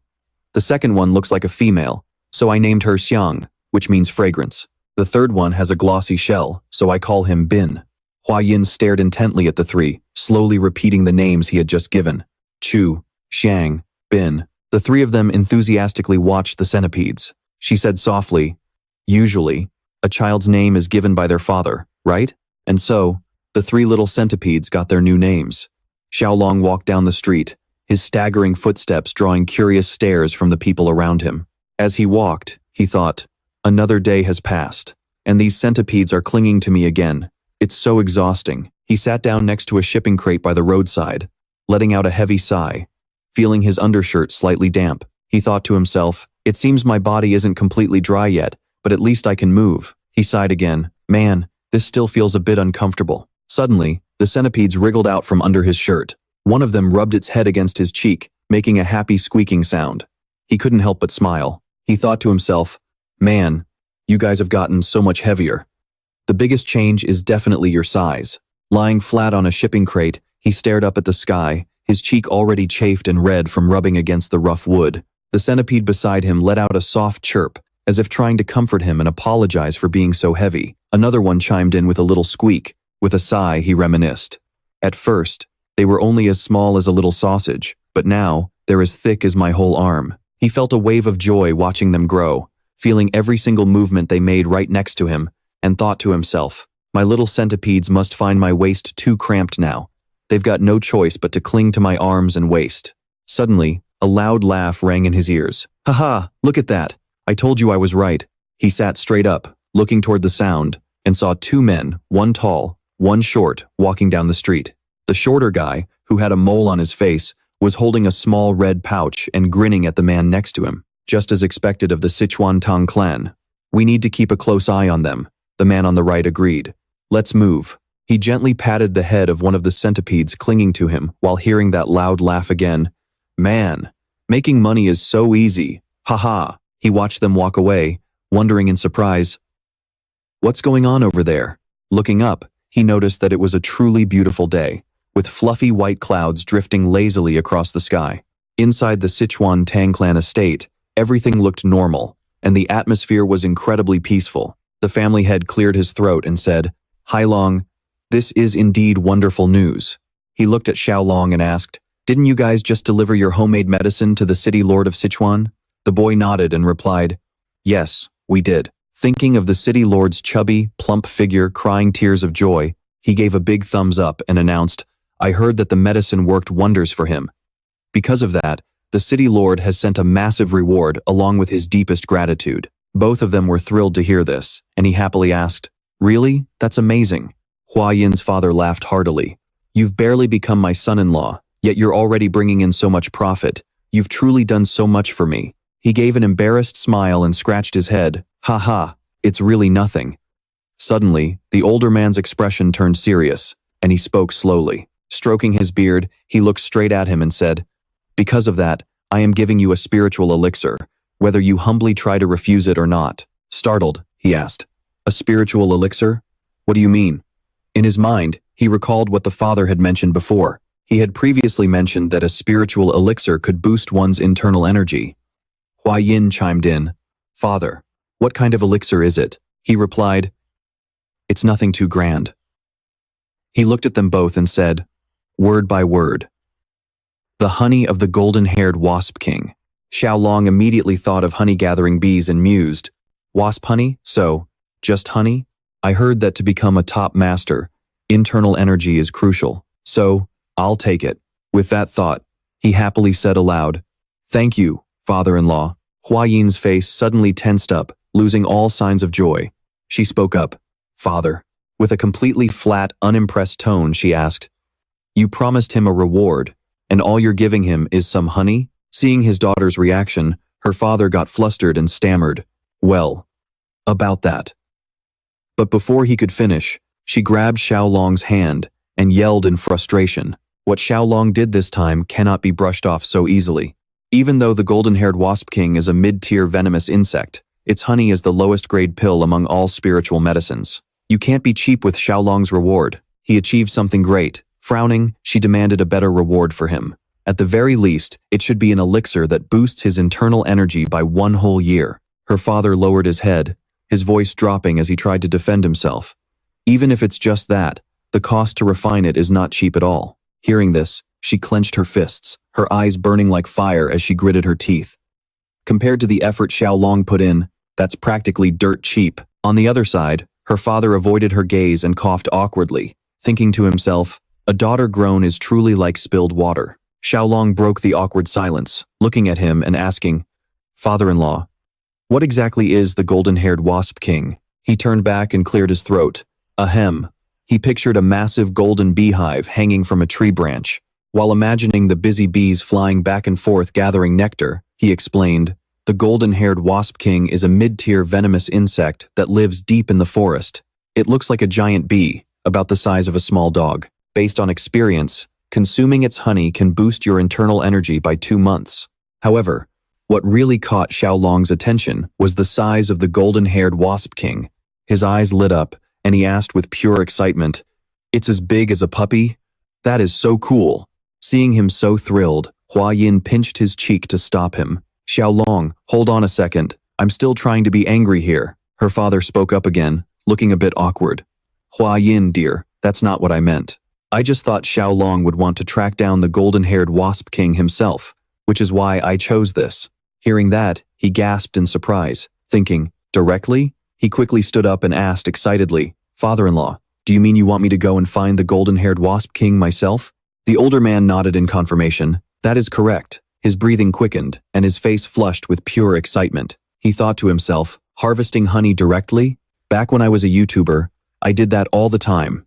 He dashed toward the door and shouted, Let's go, father-in-law. I'm an expert at harvesting honey. The father-in-law burst into an enthusiastic laugh. Ha ha, I knew you'd love the idea.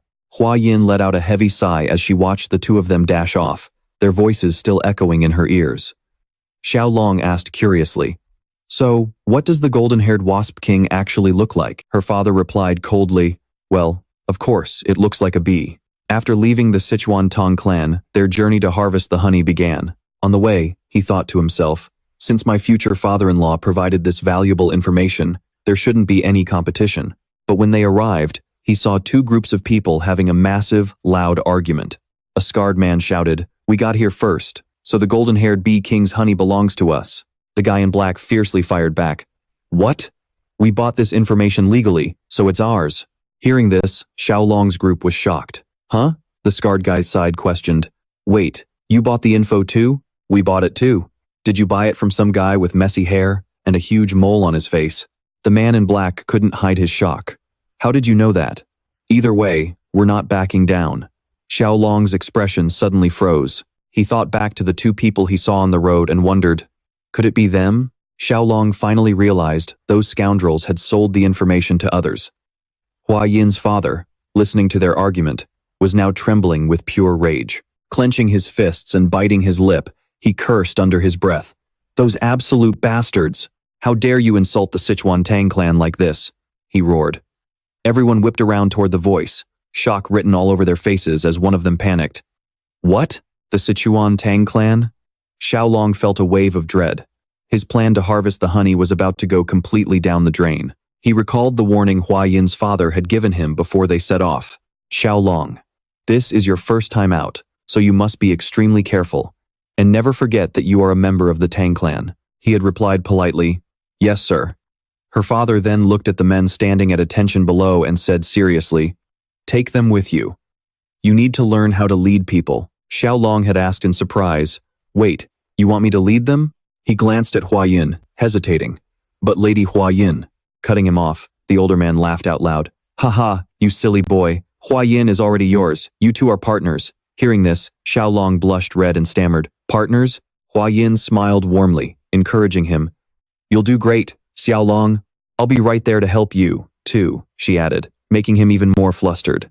He replied, I'll do my absolute best. Back in the present, a heavy tension hung in the air as the Sichuan Tang Clan and the other groups glared fiercely at each other. Xiao Long thought anxiously, What do we do now?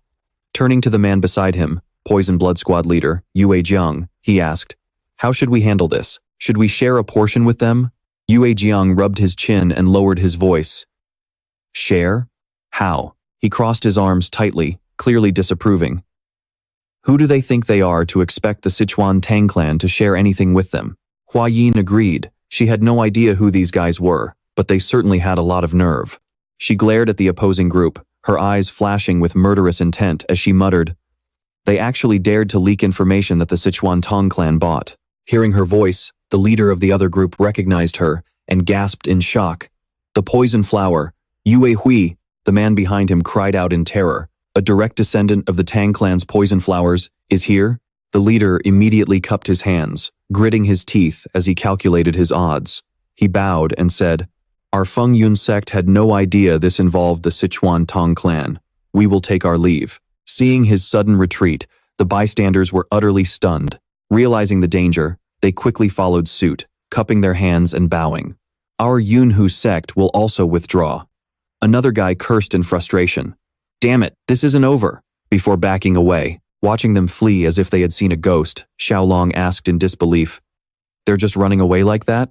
He couldn't help but wonder, is the Sichuan Tang Clan really that terrifying? Seeing them vanish, he asked, is it over? Yue Jiang replied calmly, probably not. He predicted, they're definitely hiding nearby. Scoundrels like them won't give up this easily. He turned to instruct his subordinate, Chu Bai, pinpoint their location. Chu Bai cupped his hands respectfully and replied, yes, Commander. Seeing Xiao Long's anxious face, Hua Yin reassured him, don't worry. Xiao Long, gazing out at the mountains and forests ahead, he muttered, my bees.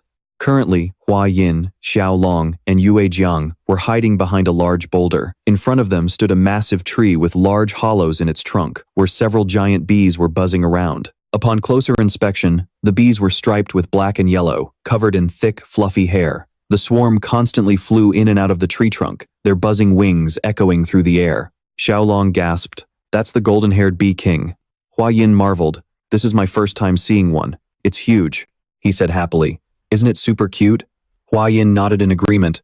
Its fur does look really fluffy. Yue Jiang added proudly. That's why they call it the golden-haired bee king. After observing for a while, Xiao Long murmured. But still, the colony seems a bit small, maybe just a few hundred? Can bees even grow that big? Hearing an unfamiliar word, Hua Yin asked in surprise. Colony? He explained patiently.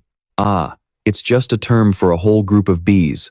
Normally, a hive has 5,000 to 7,000 bees. She asked in astonishment. You can tell that without even going inside? Xiao Long confidently replies that they can get a rough estimate just by looking at the traffic going in and out of the nest. Right then, footsteps sound from behind, causing them to turn around. Chu Bai drops to one knee and reports, Master, I've located the members of the 4 sects. Yue Jiang asks, where are they? Chu Bai hesitatingly gives the exact location. He explains how he tracked them and, just as expected, they are currently building a fire and waiting. He can't help but curse under his breath. Those bastards. They really are right across from us. We can't see exactly what they're up to, but they're definitely about to make a move. Yue Jiang rubs his chin in deep thought after hearing the report. They're probably waiting for nightfall to harvest the honey using the Tang Clan's method. Xiao Long asks curiously, wait, what is the Tang Clan's method? Seeing his curiosity, he explains, if you burn mugwort leaves and let the smoke drift into the hive, the bees will calm down. Then, we can go inside and harvest the honey. Hearing this, Xiao Long nods in admiration. Oh, wow. That's actually a pretty clever method. Chi Bai, standing nearby, speaks up hesitantly, but the wind is currently blowing right toward us.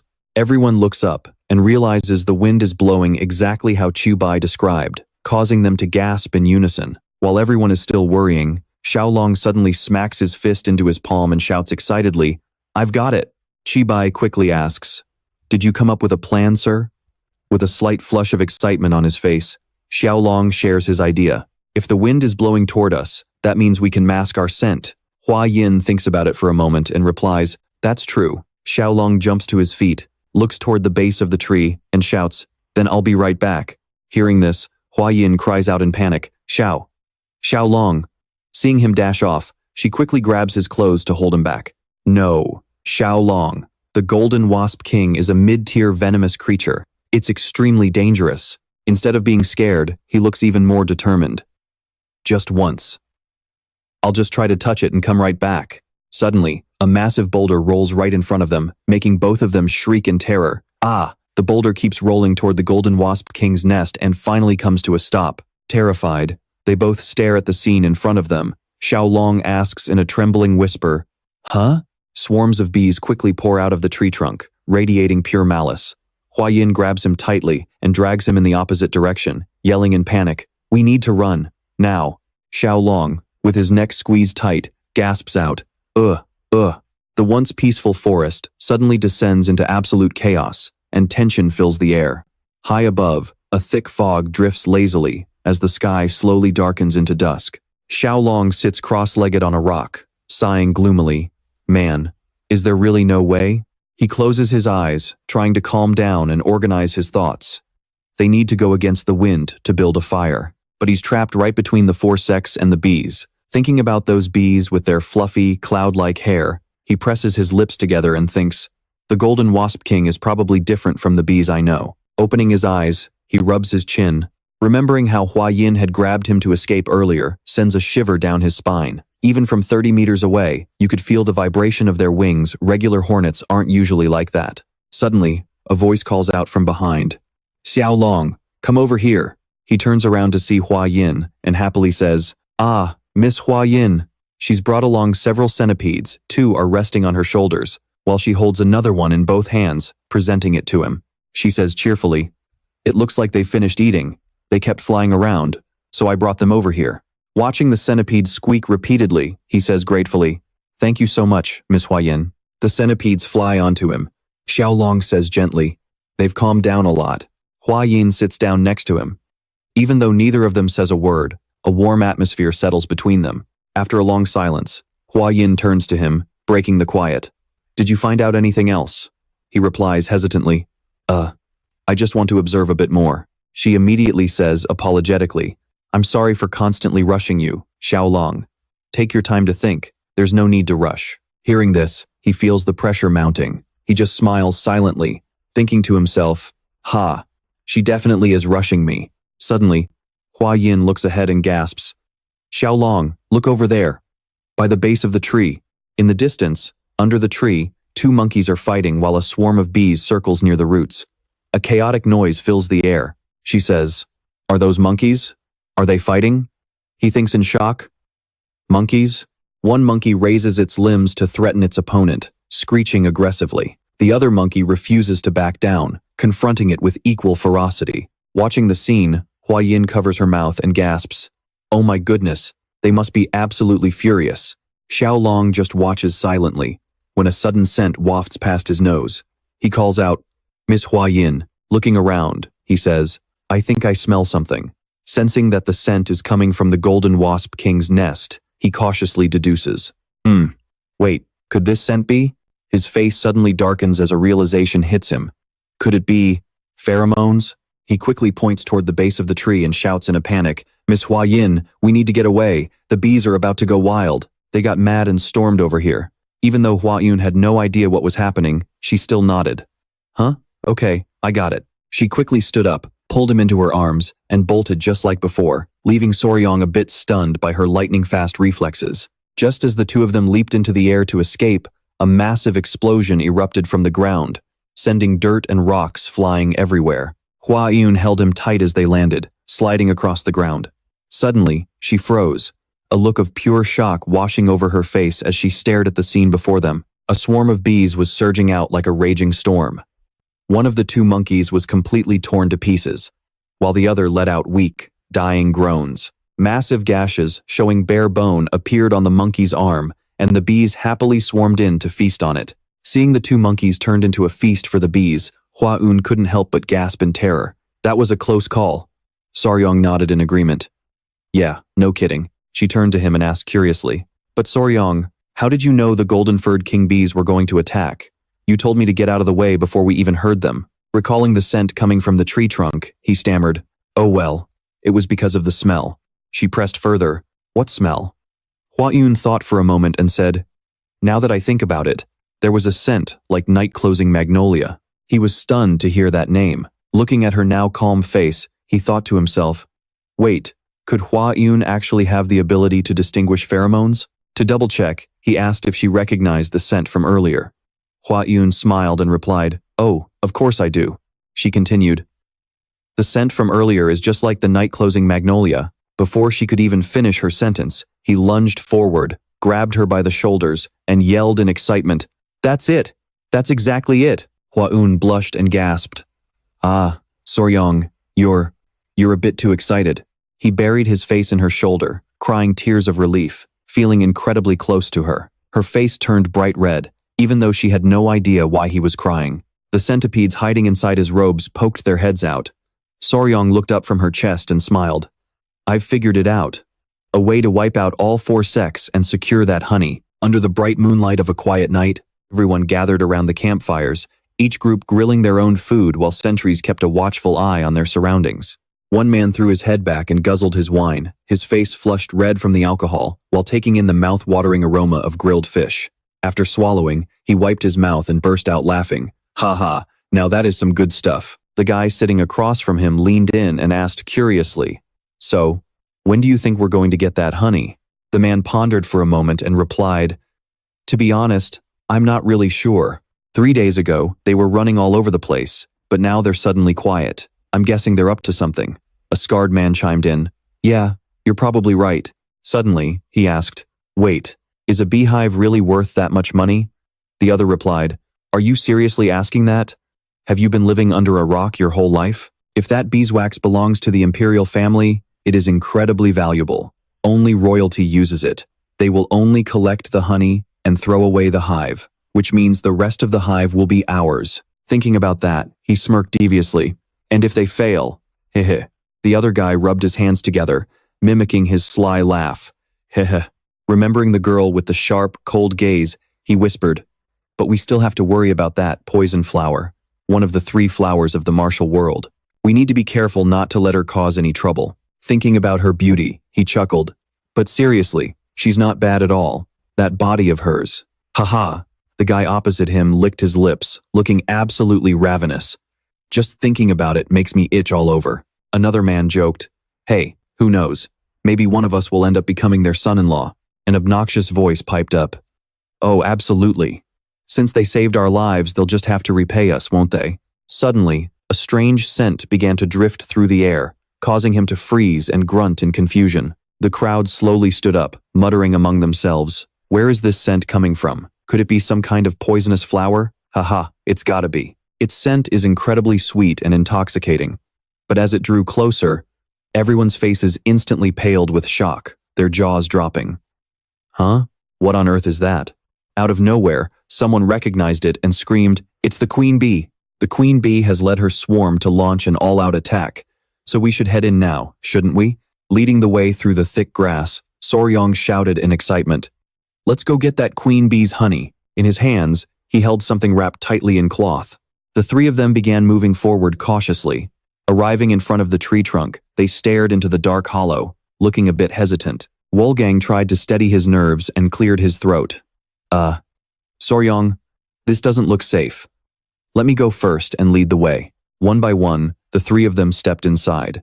Once they were in and looked around, they gasped in amazement. "Whoa, look at that. That hive is massive." Above them, a giant, shimmering golden beehive with perfectly constructed honeycombs hung, leaving them completely awestruck. Wolfgang started lighting a fire to create smoke, saying, "Fortunately, it looks like the entire swarm has already flown out."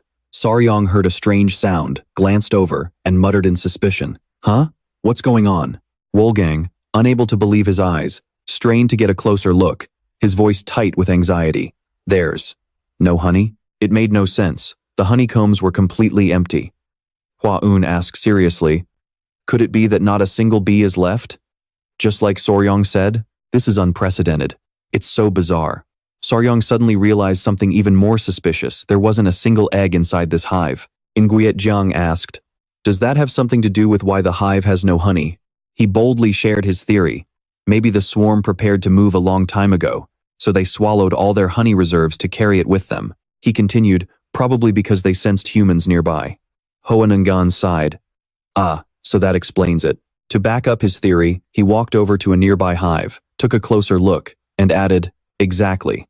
When bees decide to migrate, they stop laying eggs entirely, since they don't have the time or energy to tend to the larvae." But suddenly, he froze as he noticed the rear end of a certain bee. It looked unusually massive. Grinning mischievously, he looked at Nguyen and asked, "Sir, if you used your lightweight technique continuously without resting, how long could you keep it up?" Startled, he replied, "At a moderate pace, I could manage for about half a day." Sensing something was off, he curiously asked, "Wait, why are you asking that all of a sudden?" Right then, Cowbai screamed from outside, "Young Master Tieu Long," he stammered in panic. The queen bee!" Terrified by what he just witnessed, he frantically urged them, "The giant swarm of yellow bees is coming back. We have to get out of here right now." Tieu Long didn't waste any time, bending over as if trying to grab something. He hesitated. "Hold on just a second."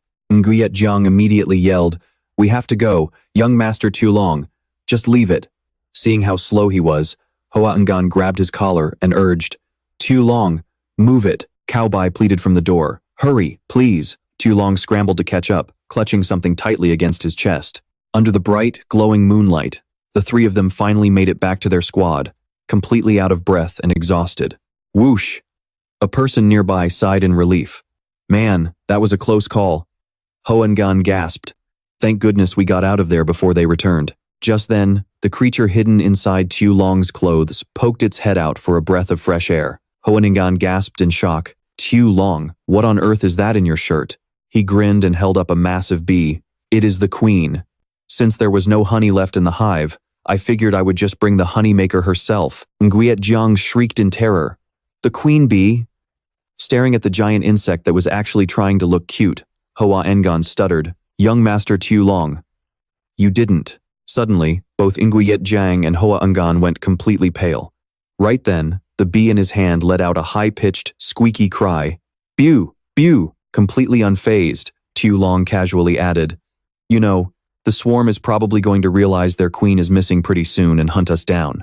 Behind them, the sky was already turning pitch black as the furious swarm gathered. Still oblivious to the danger, Tieu Long smiled cheerfully and yelled, Time to run!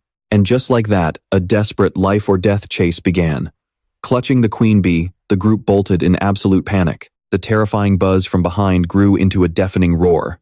Days went by, and the relentless chase showed no signs of stopping. Looking into the queen bee's sparkling, teary eyes, Tieu Long gently reassured her. Take it easy. I am taking you to a nice, quiet place where nobody will bother you. To stay ahead, the group barely slept, pushing their bodies to the absolute limit. And boy, did they look like a complete mess. As they stopped for a brief breather, Tieu Long suddenly peered into the distance and shouted, We're here! Everyone looked up in a panic. One of them gasped in despair. Ugh, my legs are dead. I can't run another step. Along the way, several members of the poison blood unit had already fallen behind. Tieu Long swore to himself that as soon as they got back, he would master the lightweight technique once and for all. Suddenly, someone tripped and wiped out, groaning. Erg, the person next to him gasped. What? Another one down? Running for their lives, they looked back anxiously only to see their companions splayed out flat on the ground. Huang Dolong collapsed, someone screamed. Sadly, Huang Dolong of the poison blood unit had to be left behind. Tieu Long quickly urged them on.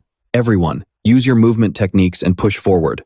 He figured that if the rest of the group stayed away from him and the queen bee, they would at least be safe. Panting heavily, Cao Bai asked, Master Tieu Long, are we going to make it? Tieu Long replied with a hint of doubt. Maybe. 3 days later, despite pushing his body to its absolute limits, Nguyen Jiang couldn't take another step and collapsed onto the dirt. Coughing and gasping for air, he looked up at the two and wheezed, I'm sorry, young Master Tieu Long, this is as far as I can go. At this point, both Tieu Long and Hoengan looked absolutely pitiful, their hair a messy nest. Tieu Long stared at him in shock, calling out in panic, Cha, Chief!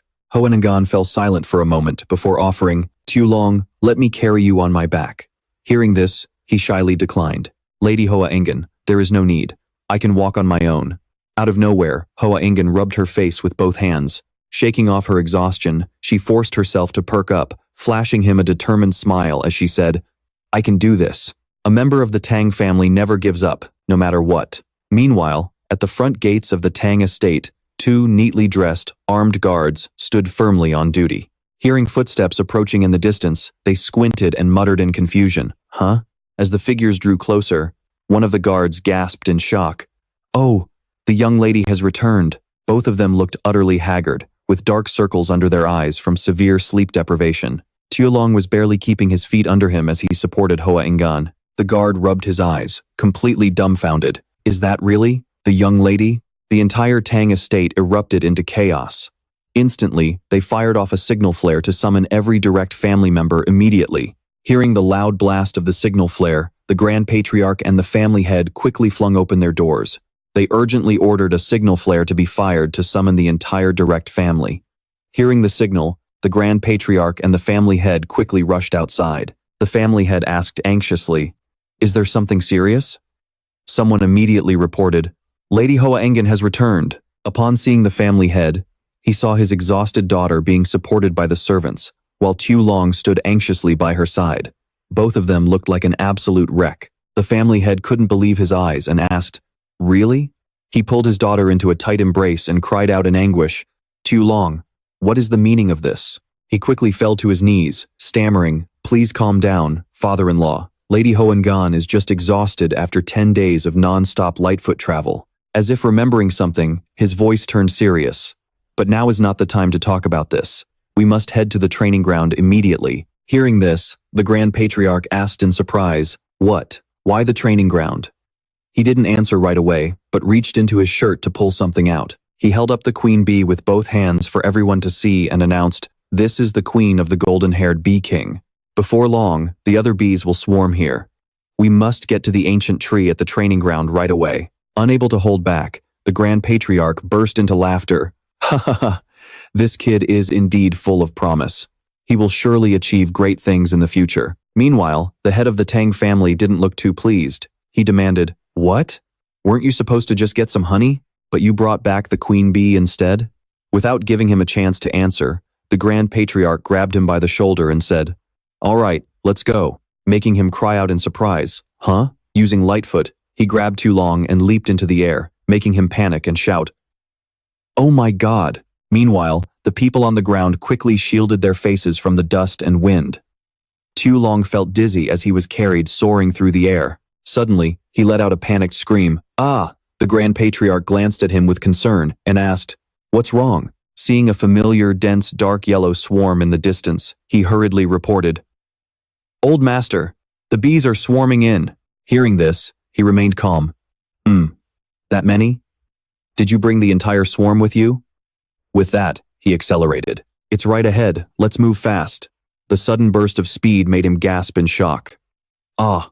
The Grand Patriarch landed heavily, sending dirt and rocks flying everywhere. He brought him to a massive ancient tree and announced, "We're here, Tieu Long." He quickly clutched the queen bee and rushed toward the tree. Looking up at the massive trunk, Tieu Long said, "Golden-haired bee king, this is the place I mentioned. From now on, this is your home." The bee in his hand buzzed its wings in confusion. He pointed at the large hollow in front of him and asked, "Is this okay?" However, he was only answered by the sound of buzzing wings. After examining the tree thoroughly, the golden-haired bee king cautiously flew over, turned back to look at Tieu Long, and smiled. Seeing this, he said happily, "Looks like you like it, huh?" As the swarm drew closer, the Grand Patriarch quickly called out, "Tieu Long, get out of there. The swarm is coming." Hearing this, he turned his head and replied, "Yes, old master." As the swarm flew overhead, making a loud commotion, everyone on the ground looked up in surprise and worry. Upon seeing the swarm, the golden-haired bee king immediately buzzed its wings in joy. It quickly led the swarm into the hollow of the tree that it had just finished inspecting. The Grand Patriarch stared at the scene before him in awe. "Seriously, I've never seen anything like this in my entire life." Tieu Long watched along, letting out a soft sigh. Seeing the bees flying in and out of the tree, he breathed a sigh of relief. The golden-haired bee king has been successfully captured. Nice. One of the bees stuck out its tongue to drink water from a wooden bowl. Watching the bees gather in groups to drink, he was pleased to have provided for the golden-haired bees. Exhausted from the chase, they drank some sugar water to recover their energy. As the saying goes, sharing a meal builds a bond, and kindness grows from sharing food. Fortunately, there is something similar to sugar here. How lucky. The Tang family members stood nearby watching, chatting happily. They're eating so well. Up close, they're actually pretty cute. Watching the golden-haired bee king happily drink the sugar water, he secretly rejoiced. Doing this should lower their guard a bit. It would be even better if they recognized me as their master. Suddenly he gasped. "Oh, that's right," the family head asked. "What is it?" He sheepishly asked. "What about Lady Hoengan?" The family head shot him a sarcastic look. "You're just now remembering her?" Recalling his daughter's exhausted state, he scoffed further. "She was so exhausted that I had to carry her inside to be cared for by her mother. But I also didn't expect you to make her run on Lightfoot for 10 whole days without any rest." Hearing this, Tieu Long couldn't even look him in the eye, and sheepishly replied, "Yes, father-in-law, I'm really sorry. We only slept for about 2 hours a day, and spent the rest of the time running." Just then, the Grand Patriarch remembered something and spoke up. Tieu Long, remembering the group he brought along, he asked anxiously, "Where is the poison blood unit?" He blanked out, sweat pouring down his face. He guessed uncertainly, "They're probably collapsed somewhere along the way. We probably need to go retrieve them." Hearing this, the Grand Patriarch could only close his eyes and chuckle. As ordered, the poison blood unit was later brought back safely to the arms of their families. In Hoa Ngan's room, warm sunlight filtered through the window panes. After hearing as Soryong explained everything, Hwayun beamed with joy. It seemed like the golden-haired bee kings had finally regained their strength. We got so lucky, Soryong replied with a smile. Yes, Lady Hwayun. Thinking of the bees currently gathering nectar in Mount Tang, he added. Right now, they're gathering nectar from the poison flowers on Mount Tang. She nodded, saying, Oh my, they look so adorable. Suddenly, a frantic shout from outside cut their conversation short. Young Master Soryong, Young Master Soryong. Soryong glanced outside and asked, Yeah? What is it? Even in his rush, the messenger remained polite, gripping the doorframe tightly as he urged, You need to come outside right away. He panted heavily for a moment before gasping, The golden-haired bee kings. They're acting really weird. It looks like they're searching for something. Hearing this, Soryong fell into deep thought. Huh? Soryong bolted outside, with Hwayun hot on his heels. High above, several golden-haired bees were already waiting. Seeing the swarm fluttering erratically above, he asked in disbelief, Seriously? At the sound of his voice, the entire swarm instantly turned and locked their eyes on him. The air buzzed loudly with the sound of beating wings. Soryong panicked as they began landing all over his head and body. Wait, what? Hey, what are you guys doing? Hwayun grew worried as well. Soryong, are you okay? But the bees ignored her, desperately trying to pull him by the arm. Seeing them clamp onto his clothes, he asked anxiously, Why are you doing this?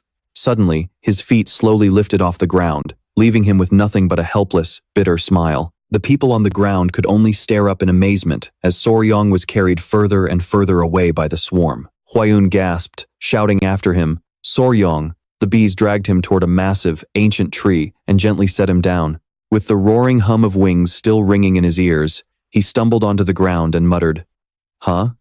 But as he looked up, his eyes widened in absolute shock. He stared at the hive and asked the swarm in disbelief, What happened to your hive? What's going on here? One of the bees flew up behind him and pushed him forward. Following its lead, he walked inside with a chuckle. Okay, I get it. You want me to go inside? Stepping inside, he scanned the surroundings and gasped, Wow. Look at all these neat, golden honeycombs. Soryong couldn't help but think to himself, The hive is practically complete, and they're already actively gathering honey. A single bee slowly drifted toward him. He glanced over, confused. Huh? It turned out to be the queen bee herself. She gazed at him with nothing but affection. Flying closer, she landed gently on his arm, fluttering her wings softly. He whispered, Do you want me to lift you up? In response, her wings beat even faster. But then, more bees swarmed in, clinging to his face so tightly that his cheeks were completely squished. He felt a headache coming on, thinking, Man, these guys are holding on to me so tight I can't even budge. Soryong lowered his head, lifting the queen bee just as she wanted. Her big, sparkling eyes were locked right on him. The queen bee slowly closed her eyes, stretching out her front legs to touch his face. Seeing this, Soryong panicked and yelled, Wait, hold on. But it was too late. The queen bee moved right in, and his face instantly turned bright red. He let out a silent groan as his lips pressed against something incredibly soft. Suddenly, his entire body began to burn up, his vision blurred, and his head started spinning. He instinctively swallowed, realizing with absolute panic that something was rushing down his throat. The surrounding bees flew in circles, witnessing Soryong being kissed by their queen. As their lips parted, a tiny bubble formed between them. Soryong quickly pulled away, gasping for air. Clutching his mouth, his face turned tomato red as he pointed a trembling finger at her, stammering, You, queen bee, that was my first kiss. What on earth do you think you're doing? His body suddenly felt completely out of control, and panic began to set in. Wait, what's happening to me? His legs gave out, and he collapsed onto the ground with a thud. His eyes flashed as he forced his head up to glare at the queen bee, gritting his teeth in frustration. Seeing her look down at him with what seemed like a smirk, he gasped in confusion. What did you just feed me? Following that intimate contact, Soryong lay curled up on the ground in sheer agony, coughing violently. Cough. His face was burning up, white foam was leaking from his mouth, and a bizarre, intense itch began spreading through his entire body. He thrashed around on the ground, but nothing could ease the agonizing irritation.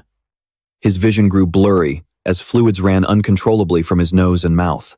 Soryong could hear his own heart hammering in his chest. Reaching a weak hand toward the queen bee, he wheezed, "Cough. You, what the hell did you put in me?" As his eyes slowly fluttered shut, he saw her looking back at him with an innocent expression. Right before he completely blacked out, he heard Hwayun's frantic voice calling out, "Soryong, Soryong, please." Next, she desperately turned to the great patriarch. "Grandfather, something is terribly wrong with Soryong." The patriarch replied with a grim expression, "It looks like he swallowed an elixir that is far too powerful for his body." As his world faded to black, he heard Hwayun scream in a panic. "Soryong, stay with me, wake up." Followed by the patriarch's voice, "I will guide your chi to help you." When he finally opened his eyes, he saw Hwayun holding a damp cloth, about to place it on his forehead. Seeing him awake, she beamed with relief. "Soryong, you're finally awake." Sitting up, he rubbed his head and looked around, asking dizzily, Where am I?" She replied, "You're in the Tang Clan's medicine hall." She gently tucked her hair behind her ear and recounted everything that happened after Tieu Long was dragged back. "When the Golden Mane Bee King took you, Grandpa and I rushed over as fast as we could. But by the time we got there, you were already unconscious, so we brought you here." Hearing her ask, "Do you remember what happened?" He hesitated before replying, well, thinking back to that moment. He buried his face in his hands, his mind in complete disarray. "My first kiss." Seeing him like this, Hua Yin asked with concern, "Tieu Long, are you okay? Is there anything wrong with your body?" Seeing him remain silent, she suggested, "Should I go get Grandpa?" He quickly stopped her. "Ah, no need. It's just that He stopped mid-sentence and let out a long sigh. Gathering his thoughts, he explained, "The queen bee fed me her own food. Maybe that's why this is happening." Hua Yin asked curiously, "What exactly did you eat?" He replied with uncertainty, "Well, I'm not entirely sure what it's called, but if I had to give it a name, I'd call it royal nectar." She repeated the unfamiliar name with a puzzled look. "Royal nectar?" He nodded with a smile and replied, "Exactly. Normal bees gather nectar and pollen to survive, and worker bees work their entire lives eating only that." She asked further, "And what about the queen bee?" He immediately answered, "From the day she's born until she dies, she only eats the royal nectar produced by the worker bees." Only now did it hit him with a shock. That royal nectar the queen bee forced down his throat was actually royal jelly. Hua Yin nodded in understanding.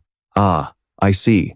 So it's the food the queen bee eats her whole life." Suddenly, a thought struck him, and his voice filled with excitement. "But royal nectar has some incredibly special properties," she asked. "Like what?"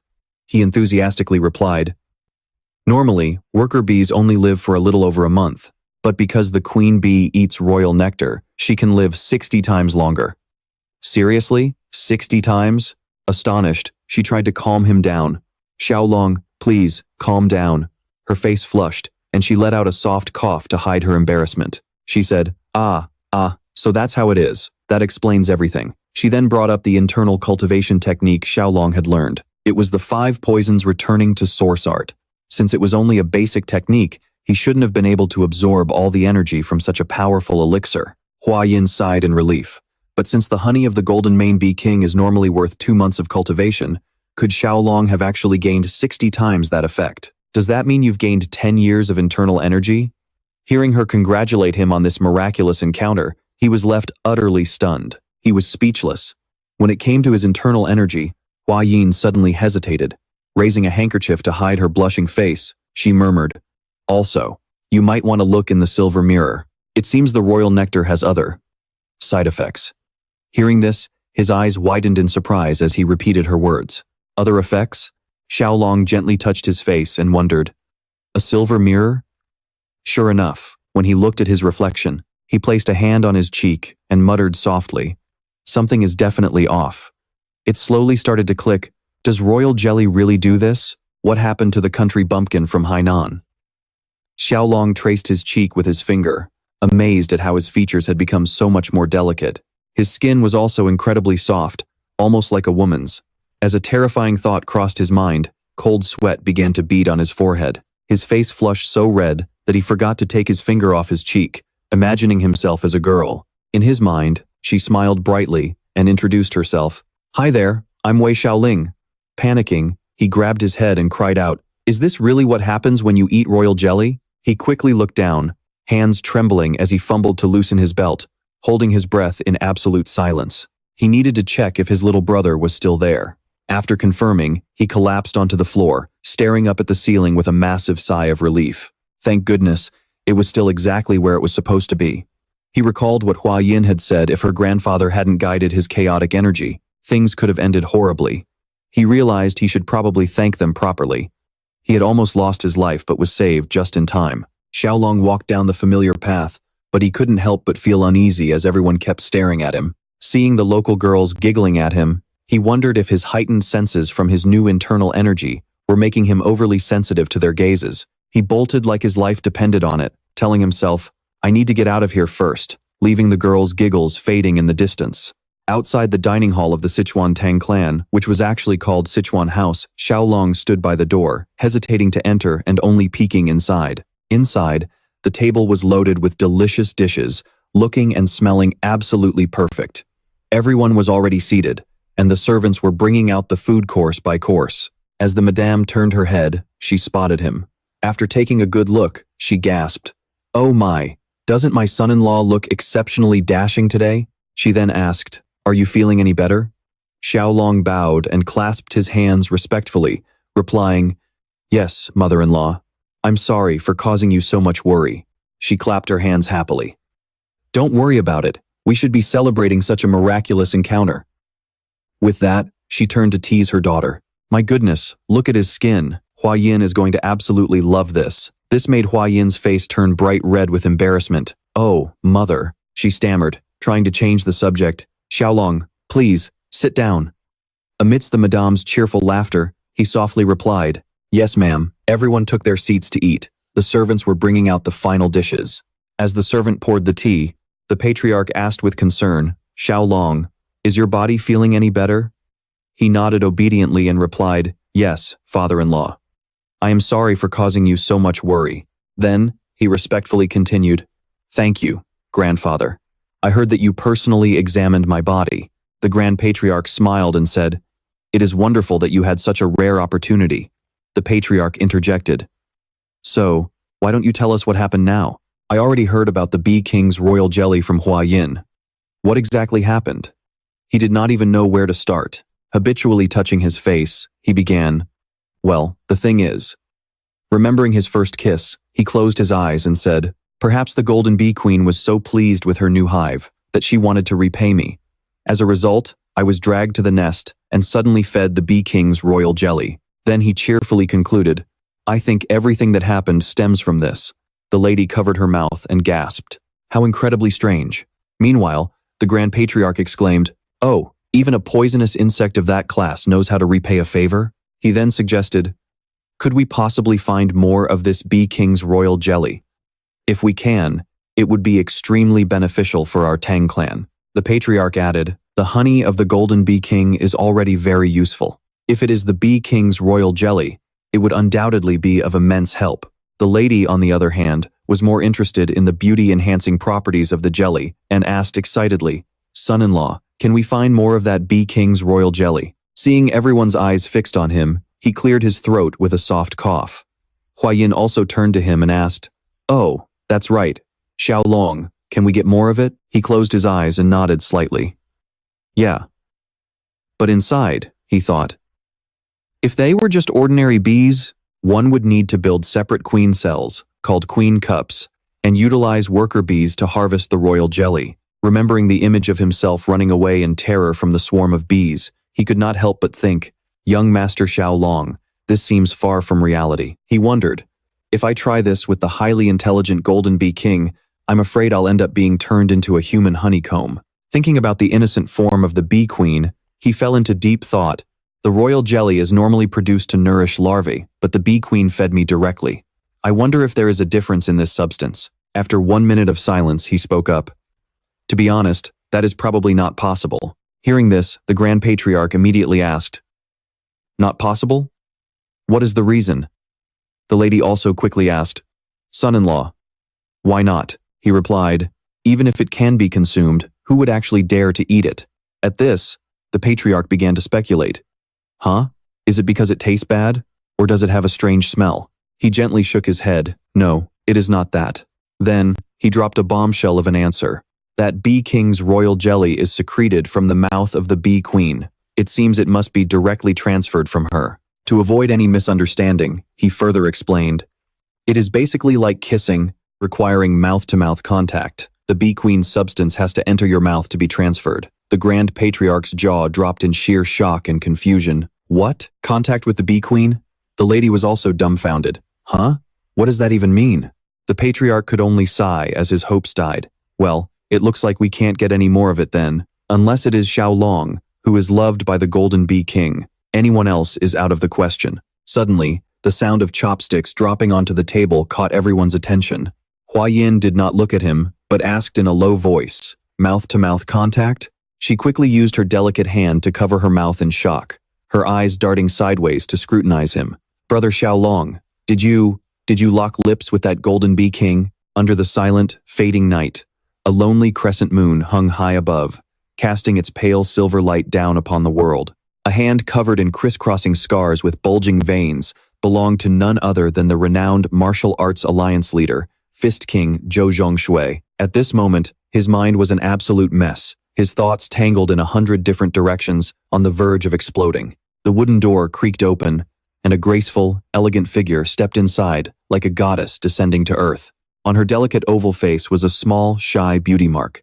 Bowing her head, her fair hands carefully carried in a tea tray. Fist King Zhou Zhongshui glanced briefly at the beautiful woman and said casually, "You have prepared the famous West Mountain White Dew tea." With his hands clasped behind his back, the man spoke with pride.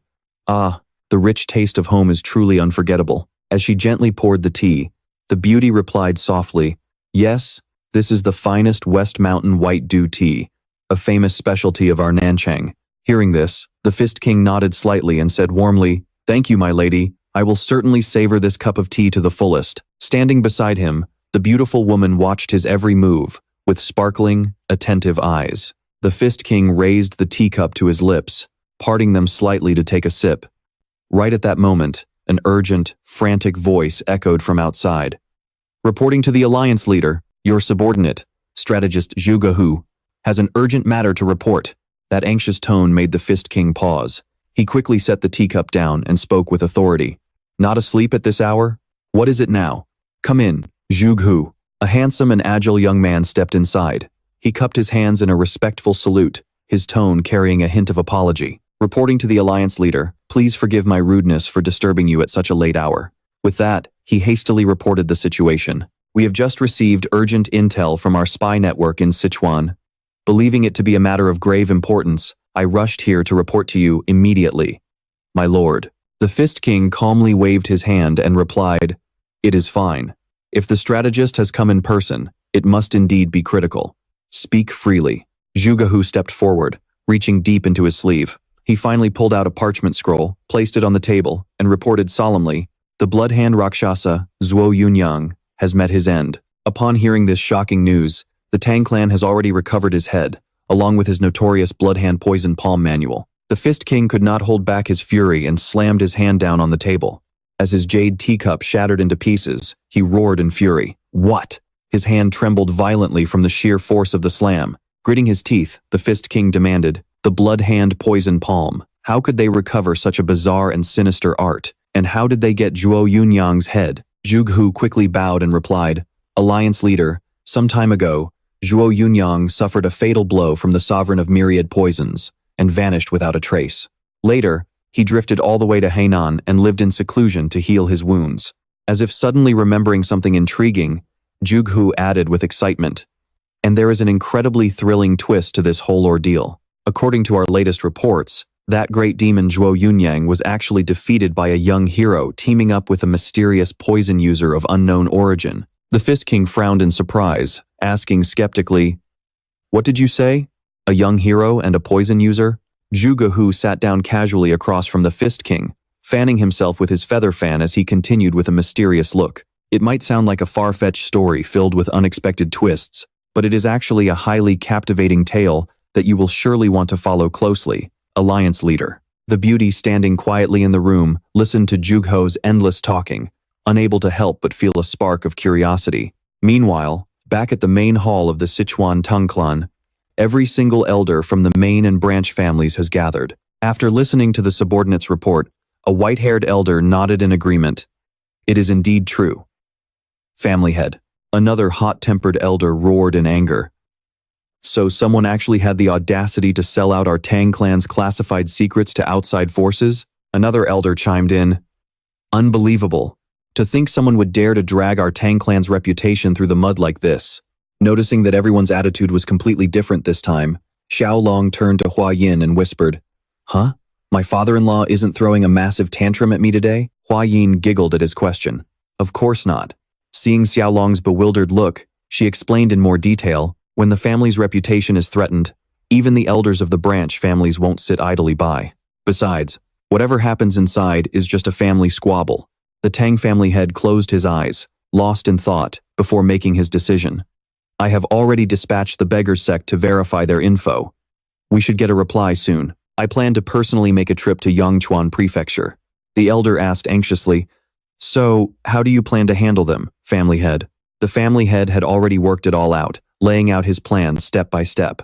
For starters, we will use the soul-destroying poison, the blood-melting poison, and the gut-wrenching poison. As he spoke, he vividly described the agonizing scene of their bodies burning, their internal organs dissolving, and their souls feeling as if they were being ripped from their bodies as they writhed in pain. He then declared solemnly, "Finally, I will grant them a cup of 7 treasures soul-severing poison to send them to the afterlife quickly." Lufa Valley? Tieu Long gasped, his voice cracking in shock. Elder Tang turned around and strode out with an imposing aura, commanding Yu Jiang in a tone that brooked no argument. "What are you standing there for? Go gather the entire poison cleaner squad." We set off immediately. Yue Jiang bowed low like a shrimp and replied urgently, "Understood, master." The poison cleaners assembled with terrifying speed, standing in perfect formation in the courtyard, their eyes fixed on the master as they awaited their orders. Before leaping away, Elder Tang glanced back at his precious son-in-law and instructed, "Kid, just stay home and rest up. Leave everything to me." Tieu Long quickly clasped his hands and bowed respectfully, replying, "Please rest assured, father-in-law. I understand perfectly. Please take care." Hearing this, Elder Tang threw his head back and laughed with immense pride.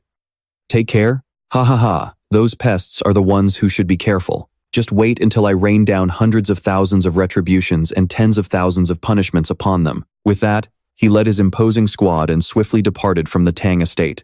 Watching the departing backs of the fully clad men in black, Tieu Long couldn't help but ask Hua Yin out of curiosity, "My lady, are those really the legendary poison cleaners? I've been with the Tang family for quite a while, but today is my first time seeing them." Hua Yin covered her mouth and giggled, her tone turning mysterious. "Yes, they are in charge of handling the darkest, most dangerous business in the Murim," she emphasized with a knowing look. "To put it bluntly, they specialize in eliminating people, which is why they have such a lovely name as to open the door and deal with that poisoner." Tieu Long felt a sudden chill run down his spine.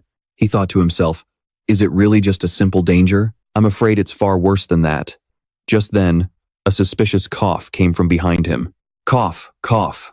The two spun around in surprise and realized who had arrived. Tieu Long quickly bowed and said, "Junior Tieu Long greets the esteemed elders." The leading elder, leaning on a staff, spoke in a raspy voice like wind rustling through leaves. "Cough, cough. There is no need for such formalities. I heard our son-in-law has run into an extraordinary stroke of luck." Tieu Long remained humble, not daring to show any arrogance. "Yes, elder." His mind began to race. Had word of the golden-haired bee king's nectar and the queen bee already reached the elder's ears? The elder coughed again, speaking with obvious effort. "Cough, cough. This old man came to find you, son-in-law, because I have a favor to ask." Tieu Long was still completely in the dark, so he asked, "A favor? What might that be?" He probed further. "Did you perhaps catch wind of the golden-haired bee king's honey?" But before Tieu Long could even finish his sentence, the elder quickly waved his hands, sounding a bit flustered. "Oh, no, no, absolutely not that. Did you really think we would be greedy for such petty things, son-in-law?"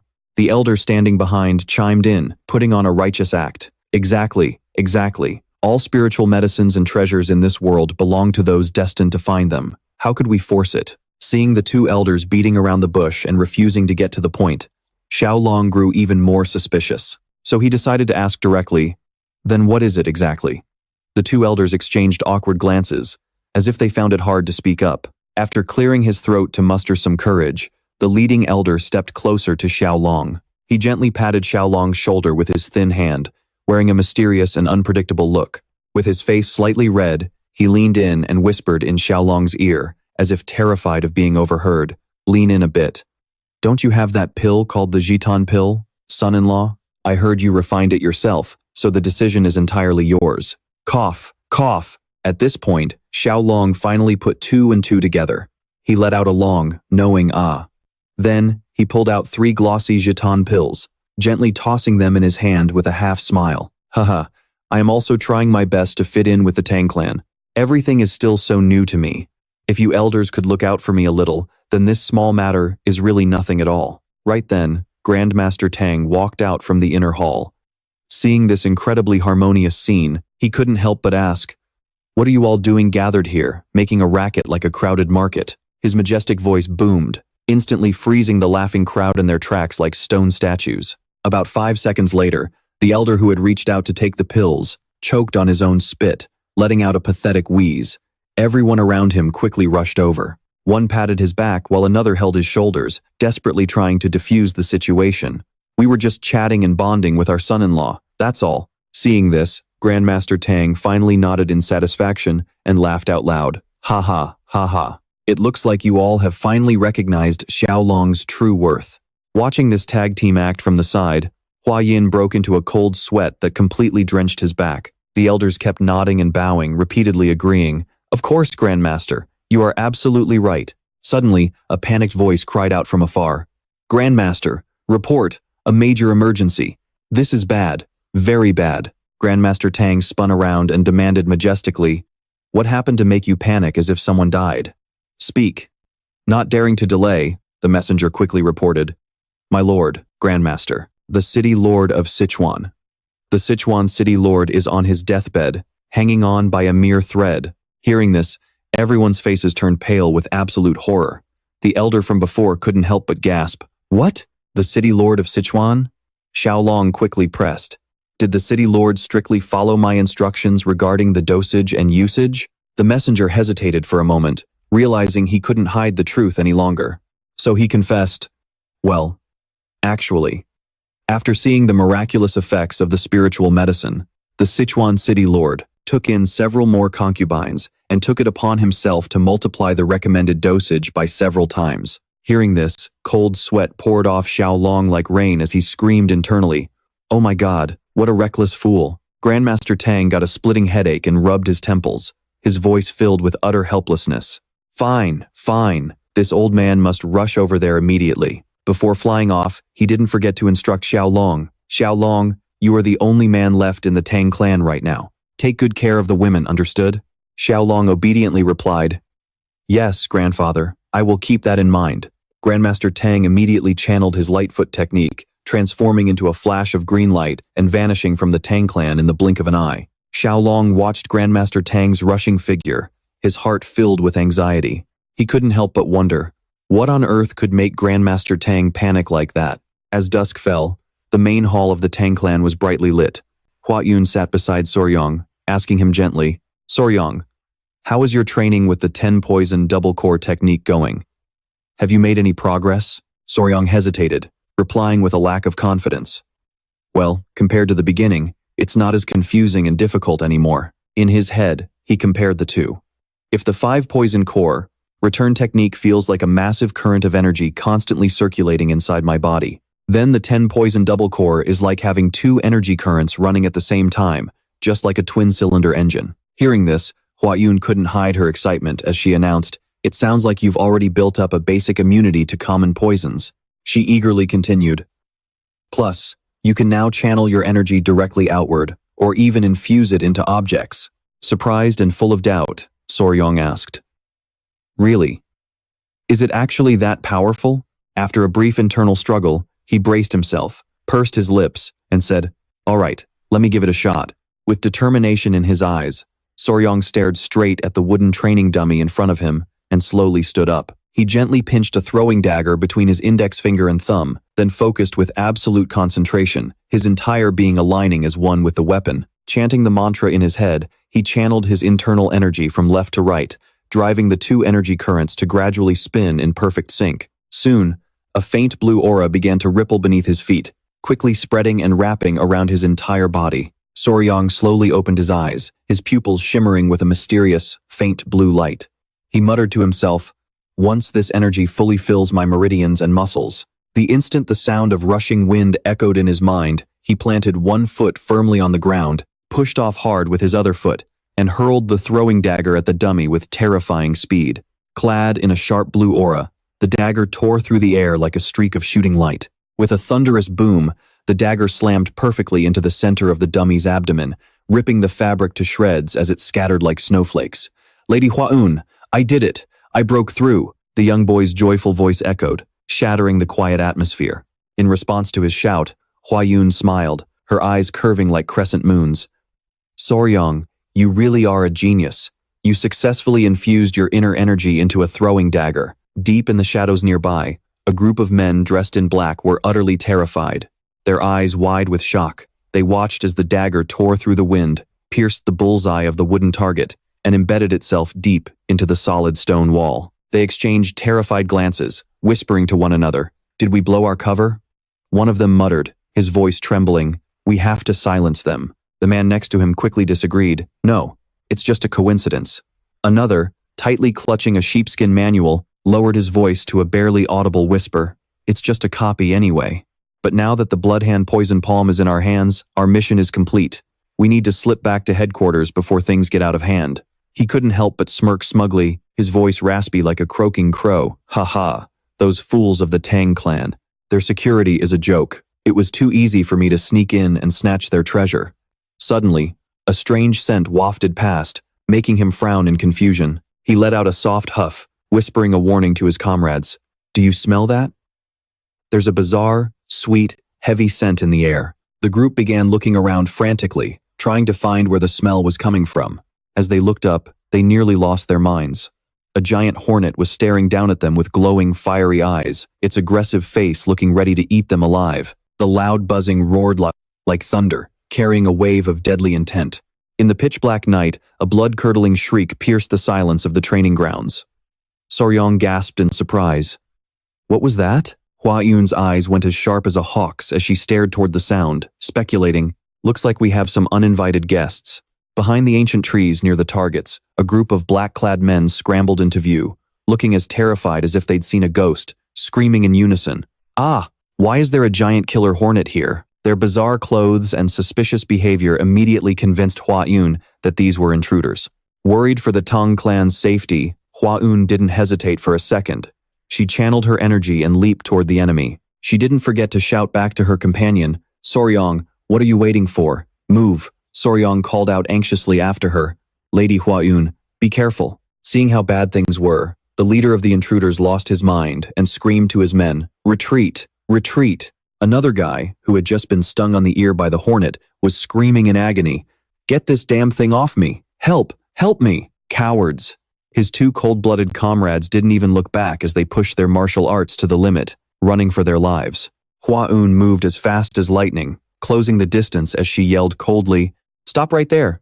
She channeled energy into her wrist, and a pitch-black leather whip studded with razor-sharp steel thorns suddenly materialized in her hand. Summoning every ounce of her strength, Hua-un whipped it forward like a coiling dragon toward her targets. But the men in black were incredibly agile, leaping into the air to dodge the lightning whip.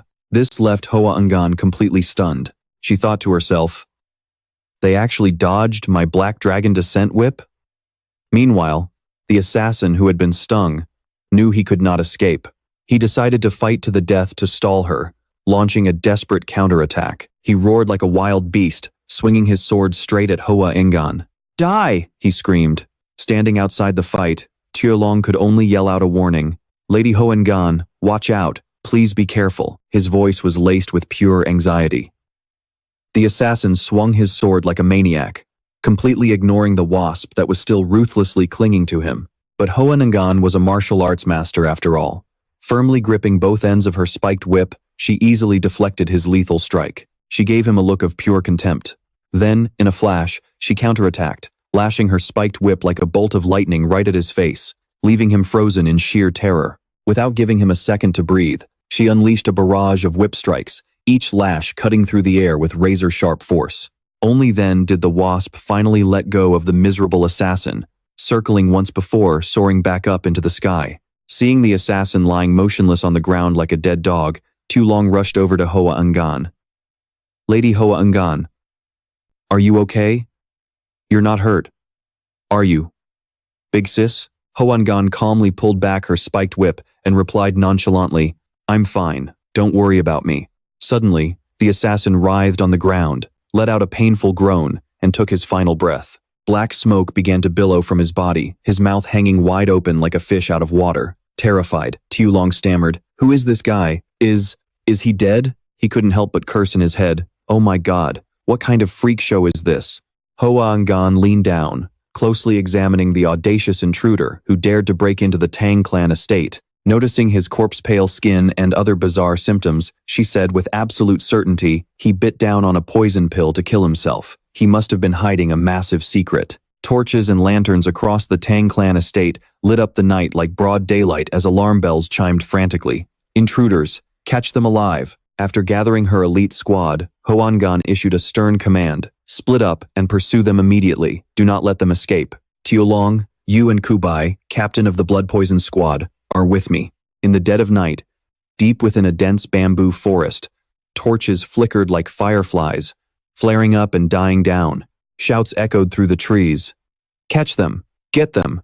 The Tang Clan members relentlessly pursued the enemy's trail. Kubai shouted as he ran, "They couldn't have gone far. We must capture these rats no matter what."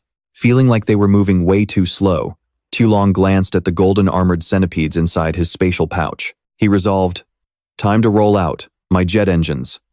But the moment his feet touched the ground, he misstepped and plunged straight into a deep pit, crying out in sheer terror. Hearing his desperate cry for help, Kubai whipped his head back and yelled in a panic, "Young Master Tieu Long." He and a trusted subordinate rushed back to pull Tieu Long out of the pit, asking anxiously, Are you okay?" Tieu Long scrambled back onto flat ground and let out a sigh of relief. "Thanks. I thought I was a goner for a second, but then something felt off." He turned around to look down into the deep pit, muttering in confusion, "Wait, what?" Right before his eyes was a writhing sea of red-eyed green snakes, all raising their heads and staring right at him. A cold shiver ran down his spine, and cold sweat poured off him. Terrified to his core, he gasped, "Whoa, what is that? A snake den?" Kubai's face drained of all color too. Staring into the pit for a moment, he said with a trembling voice, "It looks like a nest of venomous snakes. Snakes usually gather in places with dense yin energy, and they're twice as aggressive during this season. Be careful, kid." But in stark contrast to everyone's terror, the golden armored centipedes were absolutely thrilled. He mumbled to himself, "Yep, definitely a bunch of snakes. Every single one of them is glaring at me with bloodshot eyes, hissing to show off their territory." The Tang Clan members grew even more baffled. "That's strange. Tiger keelbacks aren't usually this aggressive." Then, looking at everyone apologetically, Tieu Long said, "My bad guys, I got careless and held us up. It looks like it's about to rain, so we'd better get moving." Kubai immediately replied, "Understood, Master Tieu Long." Having already lost precious time, the Tang Clan warriors sprinted at full speed, resuming their chase. Suddenly, a flicker of firelight flashed ahead, and the leader shouted, "Over there, get them." Kubai quickly turned to the rear, pointing in a different direction as he ordered, "Send some men that way, too." 3 cloaked figures scowled, warily watching the Tang Clan close in on them under the pitch-black night as the rain started pouring down. Just then, an ear-splitting crack of thunder tore through the silent night. The two sides faced off, completely mismatched in numbers. The lead assassin commanded in a low voice, "Tighten the formation, it's do or die." Kubai shot back with steel in his voice, "You rats have nowhere left to run." With that, he and his men reached into their robes, drawing their prepared weapons. The assassins didn't flinch either, unsheathing their blades to meet them head-on. The two sides faced off in a tense, brief standoff. Suddenly, the leader from the Tang family let out a roaring battle cry, "Charge!" and lunged forward with absolute fury. On the other side, they knew damn well that fighting to the bitter end was their only shot at survival. Their leader swung his sword, slashing right at the man in black. But the guy blocked it effortlessly with his dual blades. You worthless bugs really want to die, don't you? The ugly bastard sneered, spitting out his venomous words with pure disdain. His comrades weren't about to play nice either, howling like beasts as they carved a path of blood. Their scimitars sliced through the air like butter, unleashing an overwhelming pressure that sent a white-haired elder staggering backward. Horrified, his young disciple shrieked, "Senior, watch out!" But it was too little. Too late. Right at that critical moment, a blinding flash of sword light sliced through the pouring rain. Quick as lightning, it lunged straight at the man in black, scaring the absolute crap out of him and making his knees go weak. Fortunately, the man in black snapped out of it just in time, pulling off a quick iron bridge dodge to escape by a hair. Seizing the moment, the young man channeled his inner energy and unleashed 3 throwing daggers like streaks of lightning. It was none other than the famous 3-shadow soul reaper technique of the Tang sect. 3 cold beams of light chased him down relentlessly, forcing the man in black to scramble backward like a stray dog running for its life. Gritting his teeth, he leaped into the air, barely dodging a lethal blade aimed right at his feet. But another dagger seemed to have eyes of its own. It anticipated his every move, locking onto him with terrifying accuracy. Squelch! It plunged straight into his chest, sending a fountain of blood spurting out and staining his clothes crimson. Clutching his chest, his face turned pale as he snarled like a wounded beast. Jubai ground his teeth, growling, "You lucky little bastard."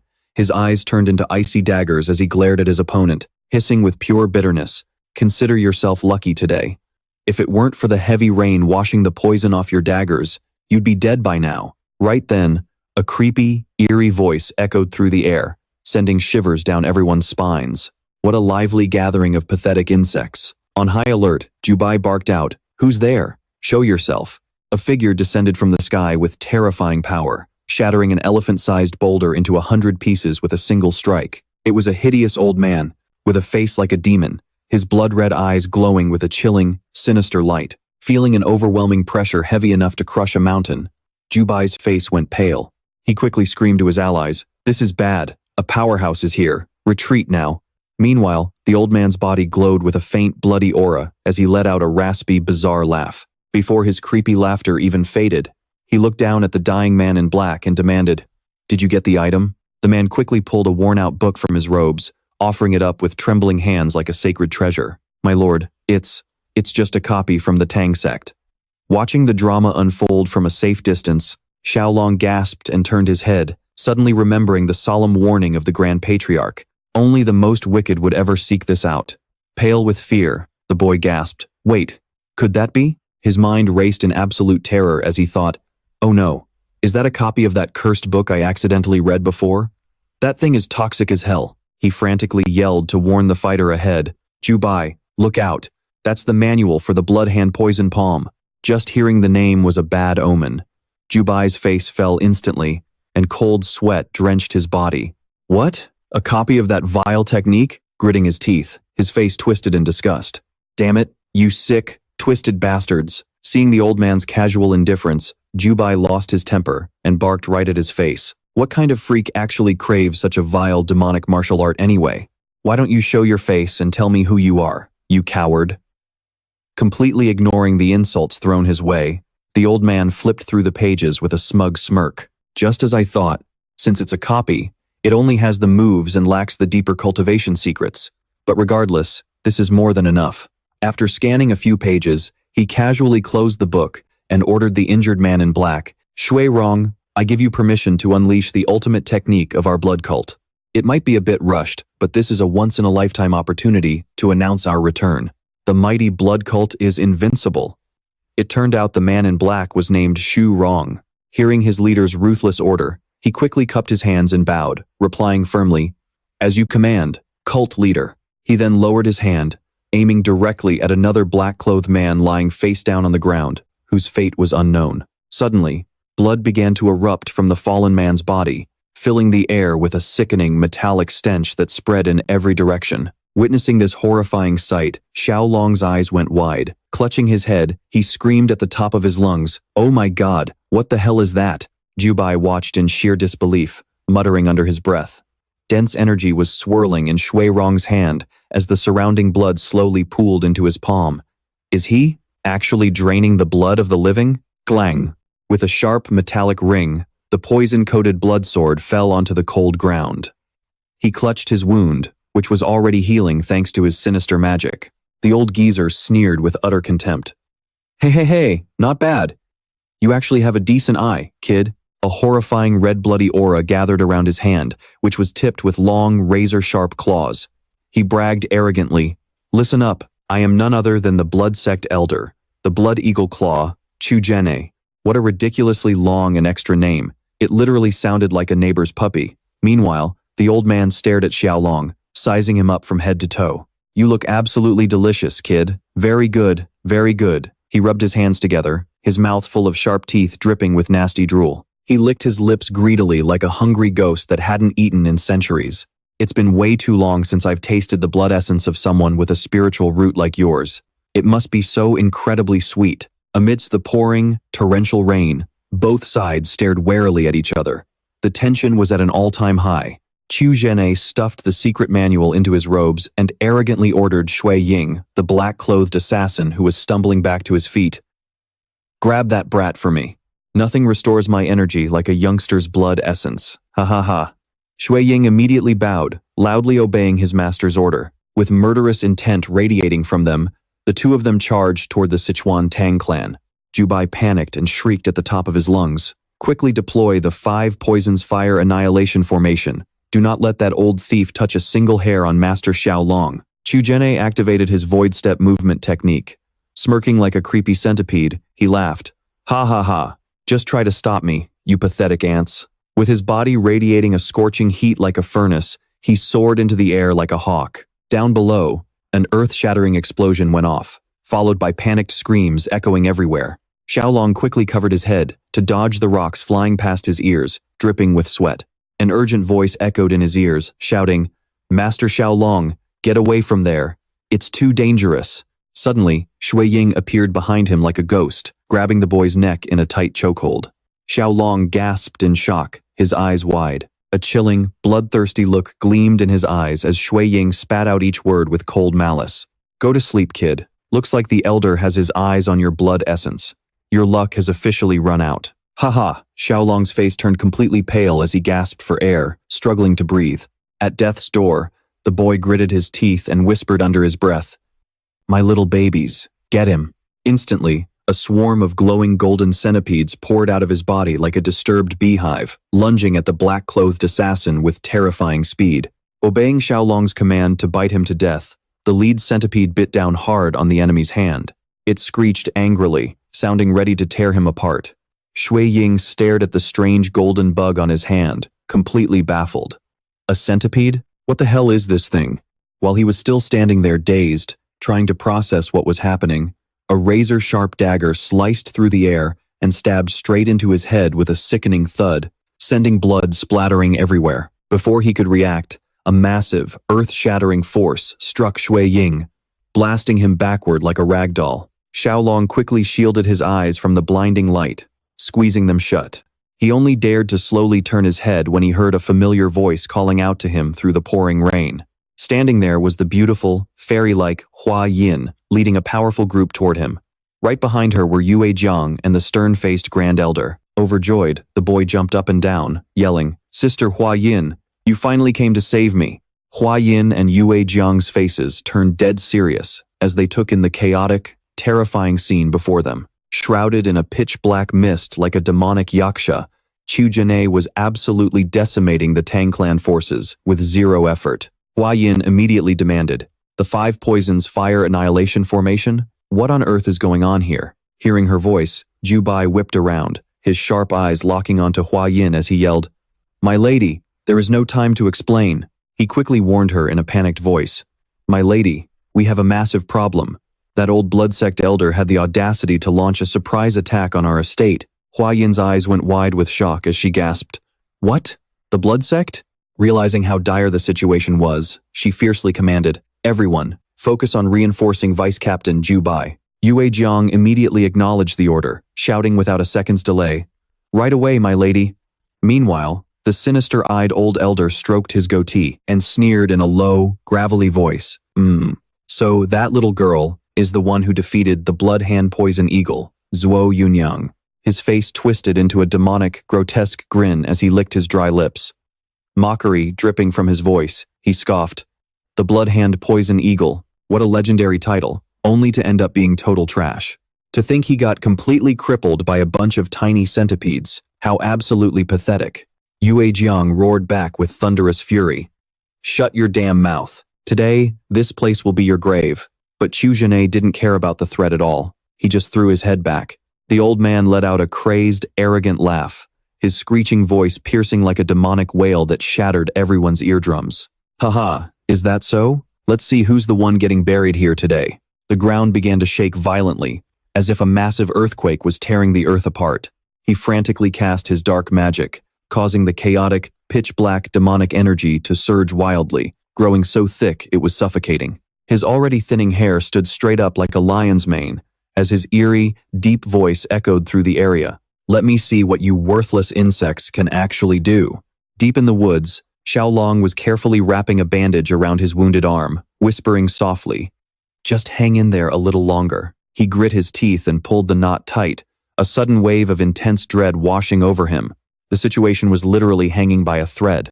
Watching Chu Zhenei, who was screaming like a madman and flailing around like a puppet, casually snatch up one of his own goons. Our side is losing energy with every second of this fight, while that blood cult monster just needs to drink blood to completely heal himself. If this keeps up, we're all dead meat.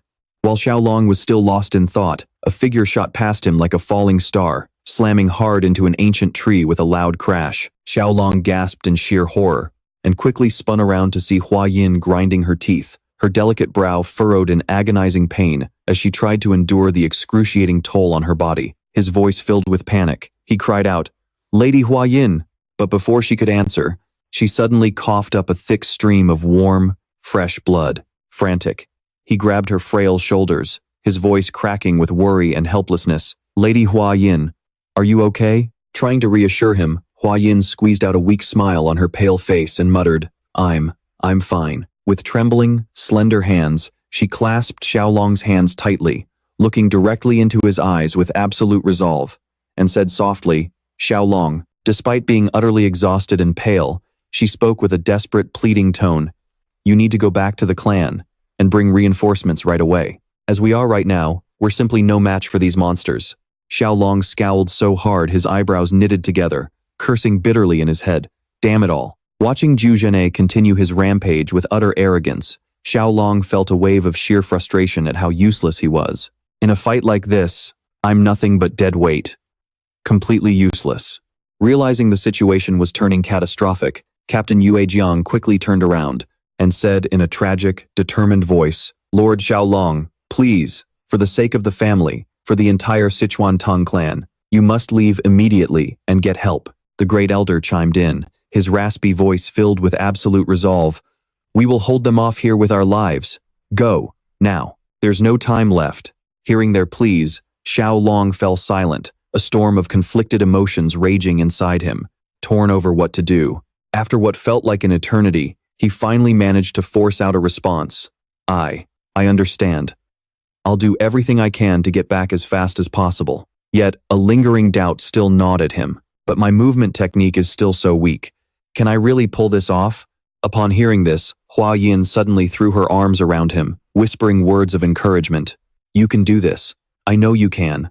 I believe in you." With her face hidden from his view, warm tears finally broke free, streaming down Hua Yin's face. Choking back her sobs, she insisted, "You will make it. You've worked so hard all this time. I've seen it with my own eyes." Tieu Long froze for a brief second, gently resting his chin against her soft hair. Her voice, sweet and gentle, whispered in his ear, "And next time, we'll go searching for rare poisons together again.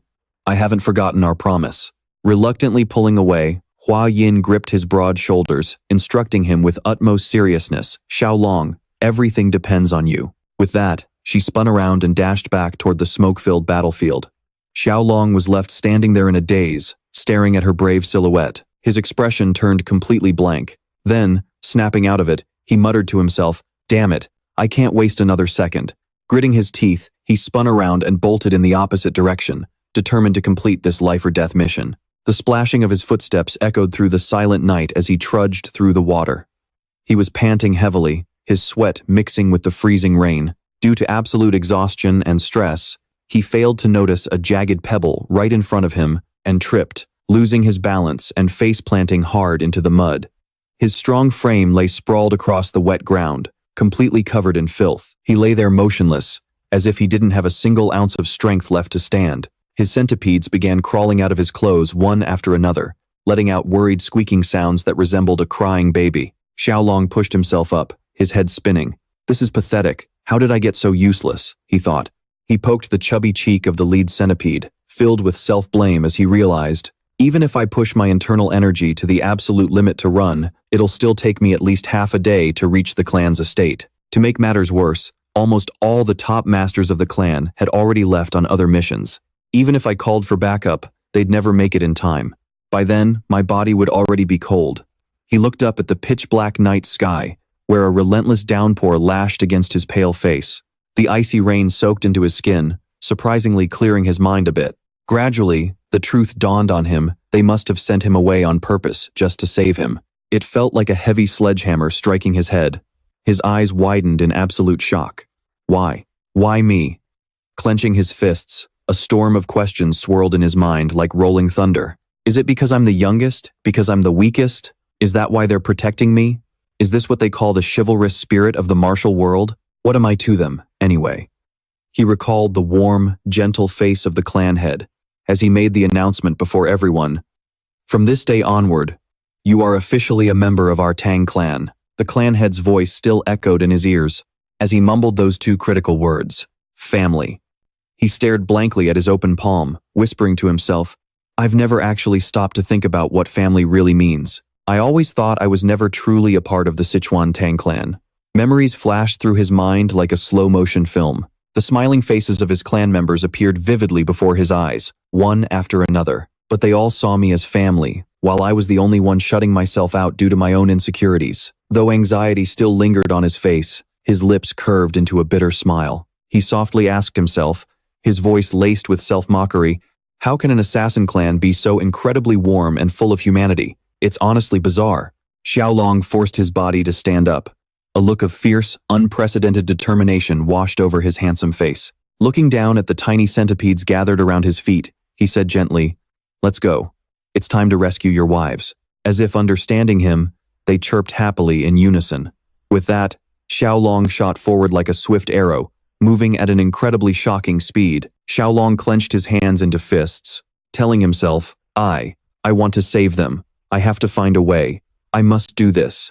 Recalling the sinister face of the bald old Q, words like blood cult, fresh blood, and healing flashed through his mind, along with the recent demonic beasts, venomous creatures, and poisonous herbs, like centipedes, snakes, and purple toads. As soon as he imagined that perfect solution, he froze in his tracks, digging his heels into the dirt. Staring at the underground cave right in front of him, Tieu Long couldn't help but feel skeptical. Wait, is this a serpent den?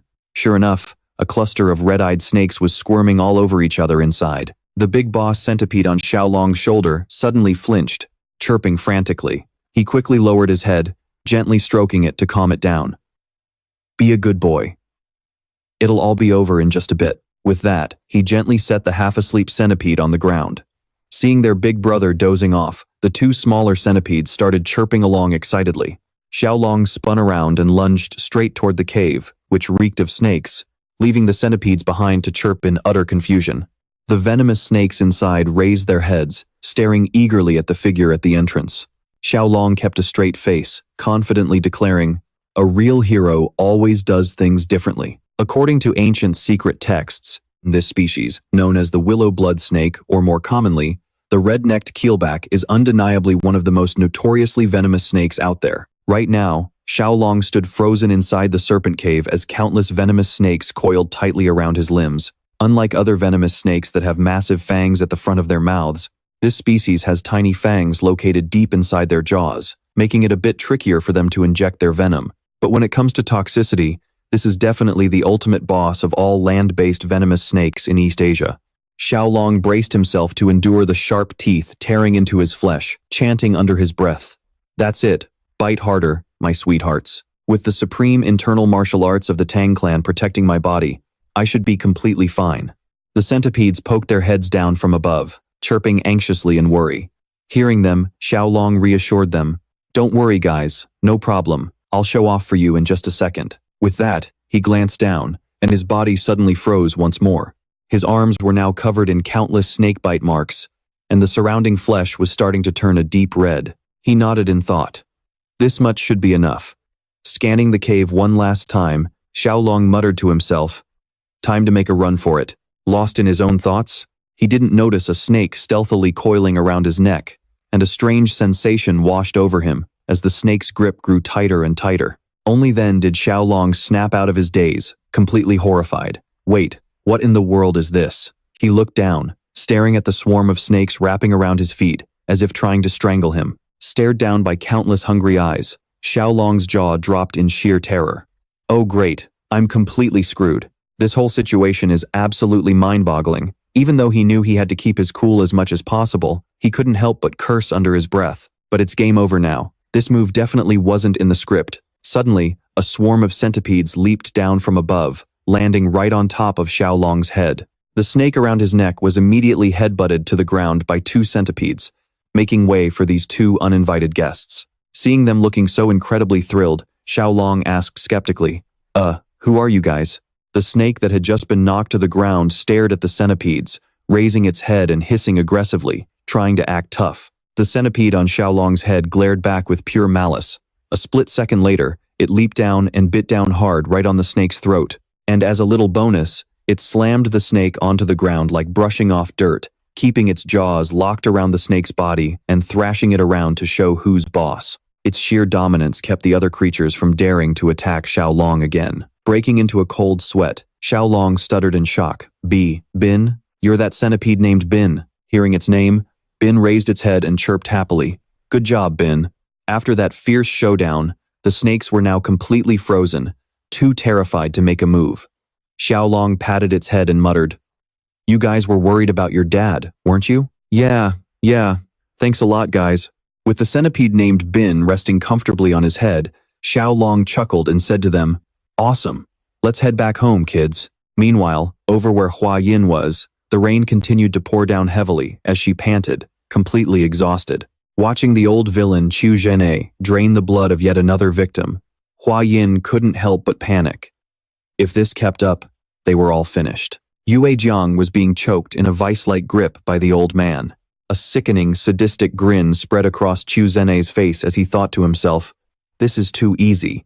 Absolute child's play." He roared out arrogantly, "Is there no other brat who dares to take one of my strikes?" Hua Yin and her companion's blood boiled with anger, while she silently reasoned to herself, Tieu Long must have made a clean escape by now. With that thought, Hua Yin grabbed her spiked whip, stepping toward him as she ordered, "Everyone, use hit-and-run tactics to keep him busy from a distance. I'll take him head-on. Hurry up and send a distress signal to any masters nearby." One of them nodded vigorously and replied, "Understood, my lady." Suddenly, the Tang Clan elder stepped in front of Hua Yin, trying his best to stop her. "Yinner, you should retreat with Tieu Long while you still can." Hearing this, Hua Yin gasped. "What did you say?" The elder's face turned dead serious as he said firmly, "How could someone of the Tang Clan bloodline fear death and sneak away alone, abandoning our kin who are struggling in battle?" Hua Yin quickly retorted, "If we can't even save human lives that are being treated like weeds, how can we face the family head?" Tieu Long looked at the whispering crowd with arrogant indifference, his voice dripping with malice. "Get lost and stop your useless blathering. We of the Tang Clan swear to live and die together, and will never abandon our comrades. Give me a break." "Shut up. You ants are being way too noisy." The old monster roared, his voice booming like thunder, cutting through the tense air. He sneered, his wicked eyes looking as if he wanted to swallow the Tang Clan members alive. But then again, isn't it more amusing to let the prey squirm a little first? Thinking of the Tang sect being reduced to ashes in an instant, Tieu Long stroked his goatee, a sinister, calculating smirk on his face. Since things have come to this, if I don't go all out, how can I be worthy of the name Blood Demon? Raising the Tang sect and turning this place into a living hell. Wouldn't that be the perfect debut for the return of the blood cult? Such a terrifying spectacle was exactly what was needed. Hearing this, the Tang sect elder's hair and beard bristled with rage. He gritted his teeth and cursed. You absolute bastard. This old villain clearly had no intention of leaving anyone alive. Hua Yin's eyebrows furrowed sharply. She knew all too well that retreating now would only lead to death. Her delicate hand whipped the air, her voice as firm as iron. If that's the case, even if I have to end up with broken bones today, I will tear this old bastard's skin off. Hearing her words, the companion beside her bowed respectfully and replied, You are absolutely right, my lady. We are ready to live and die together. Even though they knew their opponent was an unpredictable demon, the fire of a fight to the death blazed in everyone's eyes, their morale soaring. Tieu Long glanced at the crowd as if they were mere ants, a look of profound contempt curling his lips. Right at that moment, a clear yet resolute voice rang out, shattering the suffocating atmosphere. Lady Tang Hua Yin is absolutely right. The brave souls of the Tang Clan will never abandon their brothers and sisters and run away.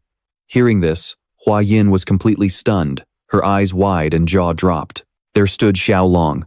Even though his body was battered and bruised as if he had just survived a brutal battle, his spirit was incredibly high, and his eyes shone as bright as stars. She quickly touched her cheeks to snap herself out of it.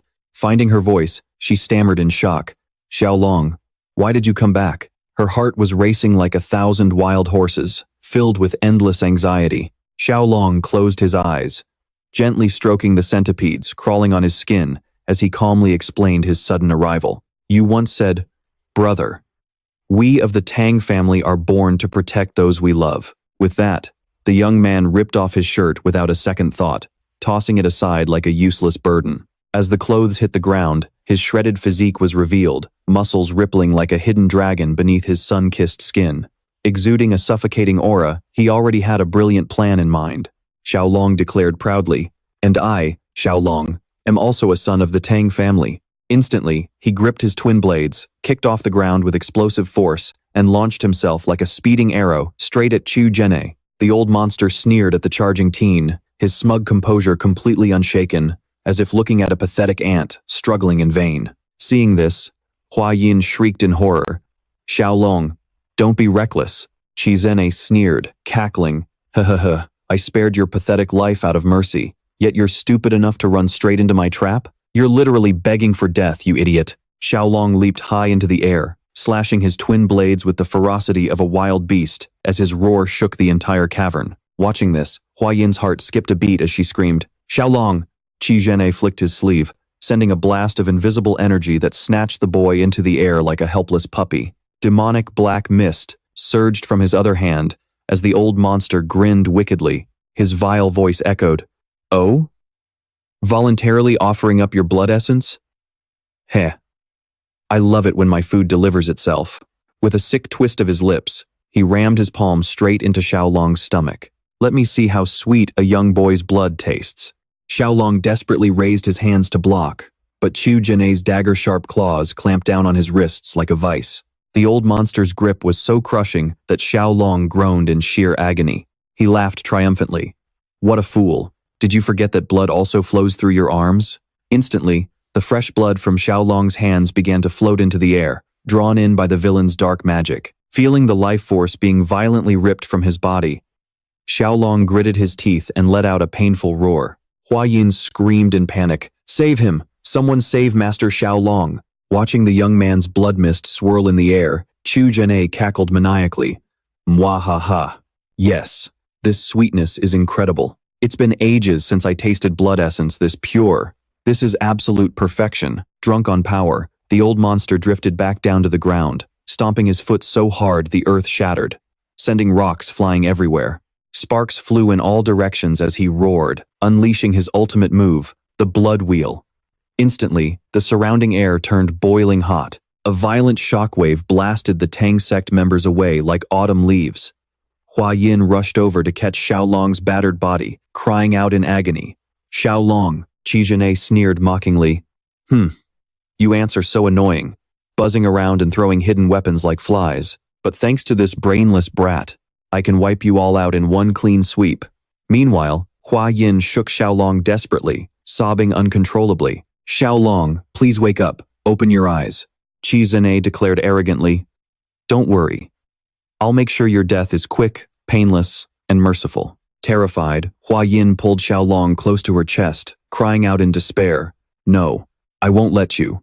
Suddenly, a wet gasp broke the tragic silence. Xiao Long slowly opened his eyes, a strange, thick, white fluid oozing from the corner of his mouth. Qi Zhen'e gasped in sheer terror.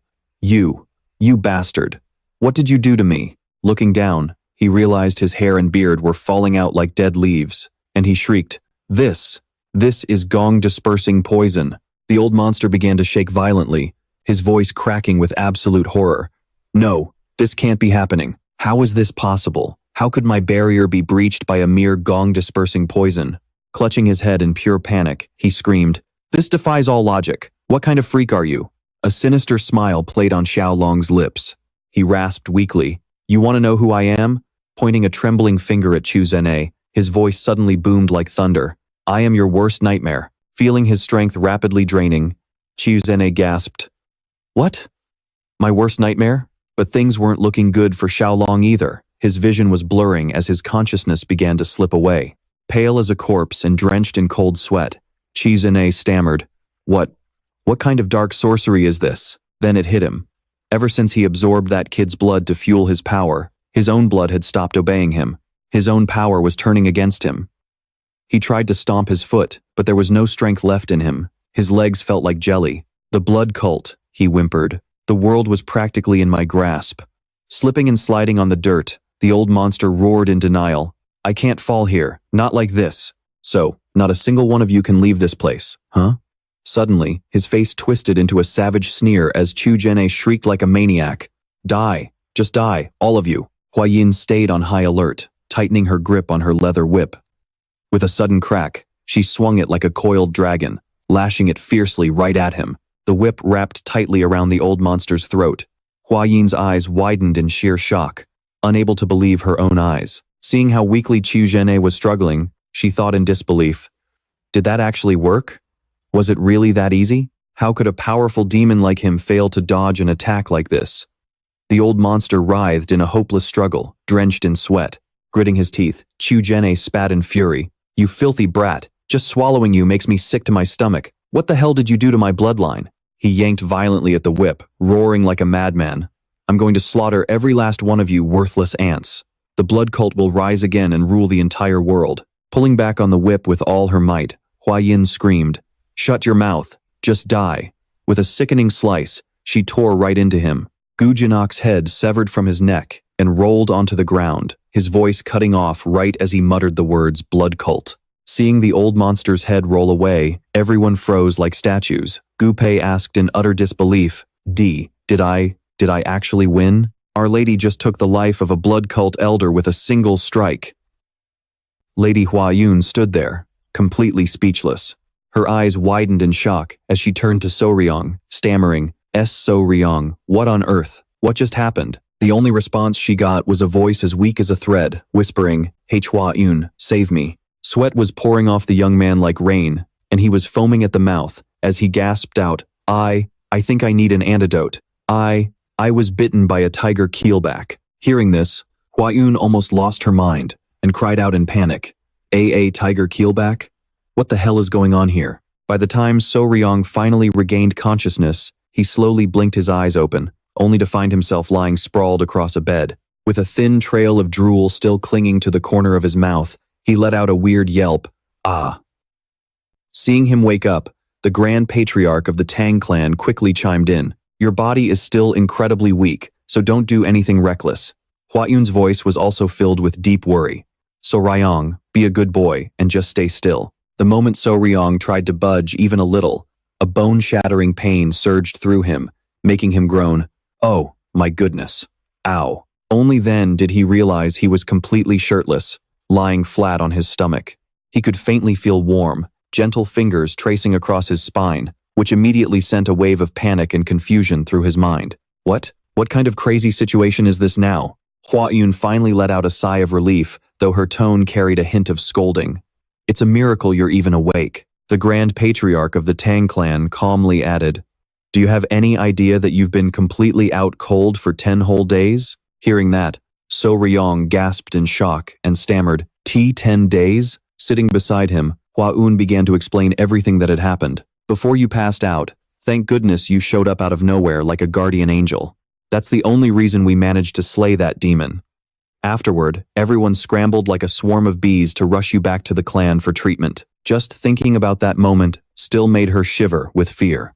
You were so heavily poisoned. If grandfather hadn't returned in the nick of time, you'd definitely be a goner by now. Hearing this, So-ryong couldn't help but sigh in relief. Oh man, talk about the worst luck ever. I got bitten by that venomous snake twice and almost met my maker. Once the treatment was fully wrapped up, the Grand Patriarch spoke in a slow, deliberate tone. Well, now that you're conscious, it seems you're out of the woods. So-ryong forced himself to sit up and replied with deep respect, "Thank you, grandfather." But before he could even gather his thoughts, the Grand Patriarch grabbed him by the shoulders, shaking him back and forth until his head spun. The old man urgently demanded, "But wait a second, So-ryong, is the tiger keelback really a venomous snake? And how on earth did you kids pull off that trick to bring down that blood cult elder?" So-ryong let out a few coughs and replied, "Cough, cough. Let me explain the whole story to you, step by step, grandfather." Massaging his throbbing head, which felt like it was about to split in two, he held up 2 fingers to make his point. First of all, grandfather, let me reiterate that the tiger keelback is indeed highly venomous. In fact, its venom is twice as lethal as normal. It actually possesses 2 different types of toxins, one inside its mouth and another from the venom glands located right on the back of its neck. Hua-eun gasped in sheer amazement. 2 different types? The Grand Patriarch was just as shocked, his eyes widening as he said, "What? I've lived a long life, but this is the first time I've ever heard of such a bizarre thing." So-ryong nodded in agreement. Yes, it's absolutely true. These snakes are actually incredibly timid by nature. The moment they spot a human, they turn tail and bolt as fast as they can. On top of that, their venom fangs are tiny. Because of this, up until the 1980s, people were completely convinced that these snakes were entirely non-venomous. At that moment, a sudden realization struck the Grand Patriarch. He quickly pressed on. So, does that mean the blood cult elder's internal energy went haywire because of this? But those blood cult freaks are basically monsters with bodies of iron. They're supposed to be completely immune to all kinds of poison. So-ryong then slowly shared his theory. Well, it's just my own theory, but it's highly likely due to the incredibly unique and overwhelming toxicity of the tiger keelback. Stroking his chin, So-ryong calmly analyzed the situation. Because of that, the very blood that fuels their sinister martial arts was severely corrupted, leading to the pathetic state he ended up in. Hearing this, the Grand Patriarch let out a deep, thoughtful gasp. He was utterly amazed by the fascinating knowledge he had just acquired. It turned out that people had been completely blind to the fact that the tiger keelback was such a deadly, formidable creature all along. Is that all? I heard its venom was supposed to be 5 times more potent than a normal aggressive viper's. What if it gets corrupted by that wicked, dark energy, making its venom even more terrifyingly lethal? His voice suddenly filled with an unusual excitement. It's truly hard to believe that right here, in our small region of Sichuan, such an insanely powerful venomous snake could actually exist. Hua-yin also chimed in, her face beaming with excitement. That is absolutely amazing. Tieu Long, you really hit a home run this time. You've achieved an incredibly glorious feat. The Grand Patriarch cleared his throat and spoke solemnly. Ah, that's right. I vaguely remember hearing Hua-yin mention something earlier. Crossing his arms over his chest, he looked at Tieu Long with a knowing smile. Didn't that blood cult elder call you their ultimate natural enemy? Their absolute nemesis? Hearing this, Tieu Long's face turned beet red. He thought to himself, man, that title sounds way too arrogant and over the top. Did I really let those words slip out of my mouth back then? Oh my God. Hearing the old man's hearty laughter, Tieu Long was so embarrassed he wished the ground would just open up and swallow him whole. He quickly pulled the blanket over his bright red face, burying himself under it. Seeing this, the Grand Patriarch took the opportunity to pat his shoulder, teasing him even more. Yes. If you can completely seal away all the dark arts of those wicked monsters in the future, then you really are their absolute natural enemy, without a doubt. Suddenly, the Grand Patriarch's tone turned incredibly serious. Tieu Long, on behalf of the entire Tang Clan, I want to sincerely thank you for protecting our family. Clenching his fist, he continued with firm determination. They dared to use my absence to play such dirty tricks on my clan. This time, I will absolutely not let them get away with it. I swear I will tear these pests out by their roots. Tieu Long, who had long considered the Tang Clan his second family, replied without a moment of hesitation. Yes, grandfather. We must completely wipe out every last one of these despicable pests. Now that we have their fatal weakness in our grasp, all that's left is to race against time and gather a massive amount of venom from the tiger-striped serpent. Thinking of the ruthless, vile Chu Tian-A and his pack of vicious lapdogs, Xiao Long gritted his teeth and swore silently. Those absolute bastards. This time, I'm going to rip them out by the roots. I'll wipe out every single one of them, even their wretched souls. Lately, the Tang Clan was buzzing with chaotic energy. Ever since those wicked blood cult fanatics showed up, the Tang Clan has been on red alert. Every single day, the Grand Patriarch was incredibly busy, tying letter after letter to messenger pigeons to summon help from all over. Countless masters of the Tang Clan had suffered terrible casualties, with many losing their lives unjustly to those demons. That's why the righteous sects of the Central Plains were rallying their forces and heading toward the Tang Clan in droves. They wanted to join forces, determined to completely wipe out the wicked blood cult before they could plunge the martial arts world into chaos. Not only had they been kidnapping innocent people to refine their blood arts, but 30 years ago, they had also caused a massive massacre, making them the ultimate enemy of the entire righteous faction. This time, however, the situation seemed even more severe and unusual. Seeing the utter shock on Xiao Long's face, the old man placed his wrinkled hand on the boy's shoulder, offering a reassuring pat. But this time, destiny has written a different story. His voice carried an overwhelming sense of confidence. Because our Sichuan Tang Clan is the ultimate nemesis that heaven itself has destined to destroy these blood cult heretics. Hearing this, Xiao Long pouted, grumbling to himself. Grandfather, you're just saying that to tease me again, aren't you? As if reading his mind, the old man turned his head and simply chuckled in response. Then, the old man's voice dropped, carrying a touch of solemn gravity. Xiao Long, grandfather has a favor to ask. Would you be willing to lend me a hand? Xiao Long immediately turned around and answered without the slightest hesitation. Grandfather, just give the word. As long as it is within my power, I will give it my all. I won't let you down. The Grand Patriarch solemnly declared. The righteous members of the Martial Alliance should be arriving at the Tang Clan very soon. Hearing this, Xiao Long gasped in surprise. You mean we'll be working alongside the Martial Alliance this time? The old man nodded and continued. Exactly. I want you to show them the unique poison you've developed. Now that we have uncovered the blood cult's fatal weakness, we must share this secret with our fellow martial artists. Realizing the gravity of the situation, Xiao Long agreed without a second thought. I understand. If it is for the sake of justice in the martial world, our Tang Clan will definitely not hold back. The Grand Patriarch was extremely pleased, nodding with a warm smile. Haha, I knew you would say that.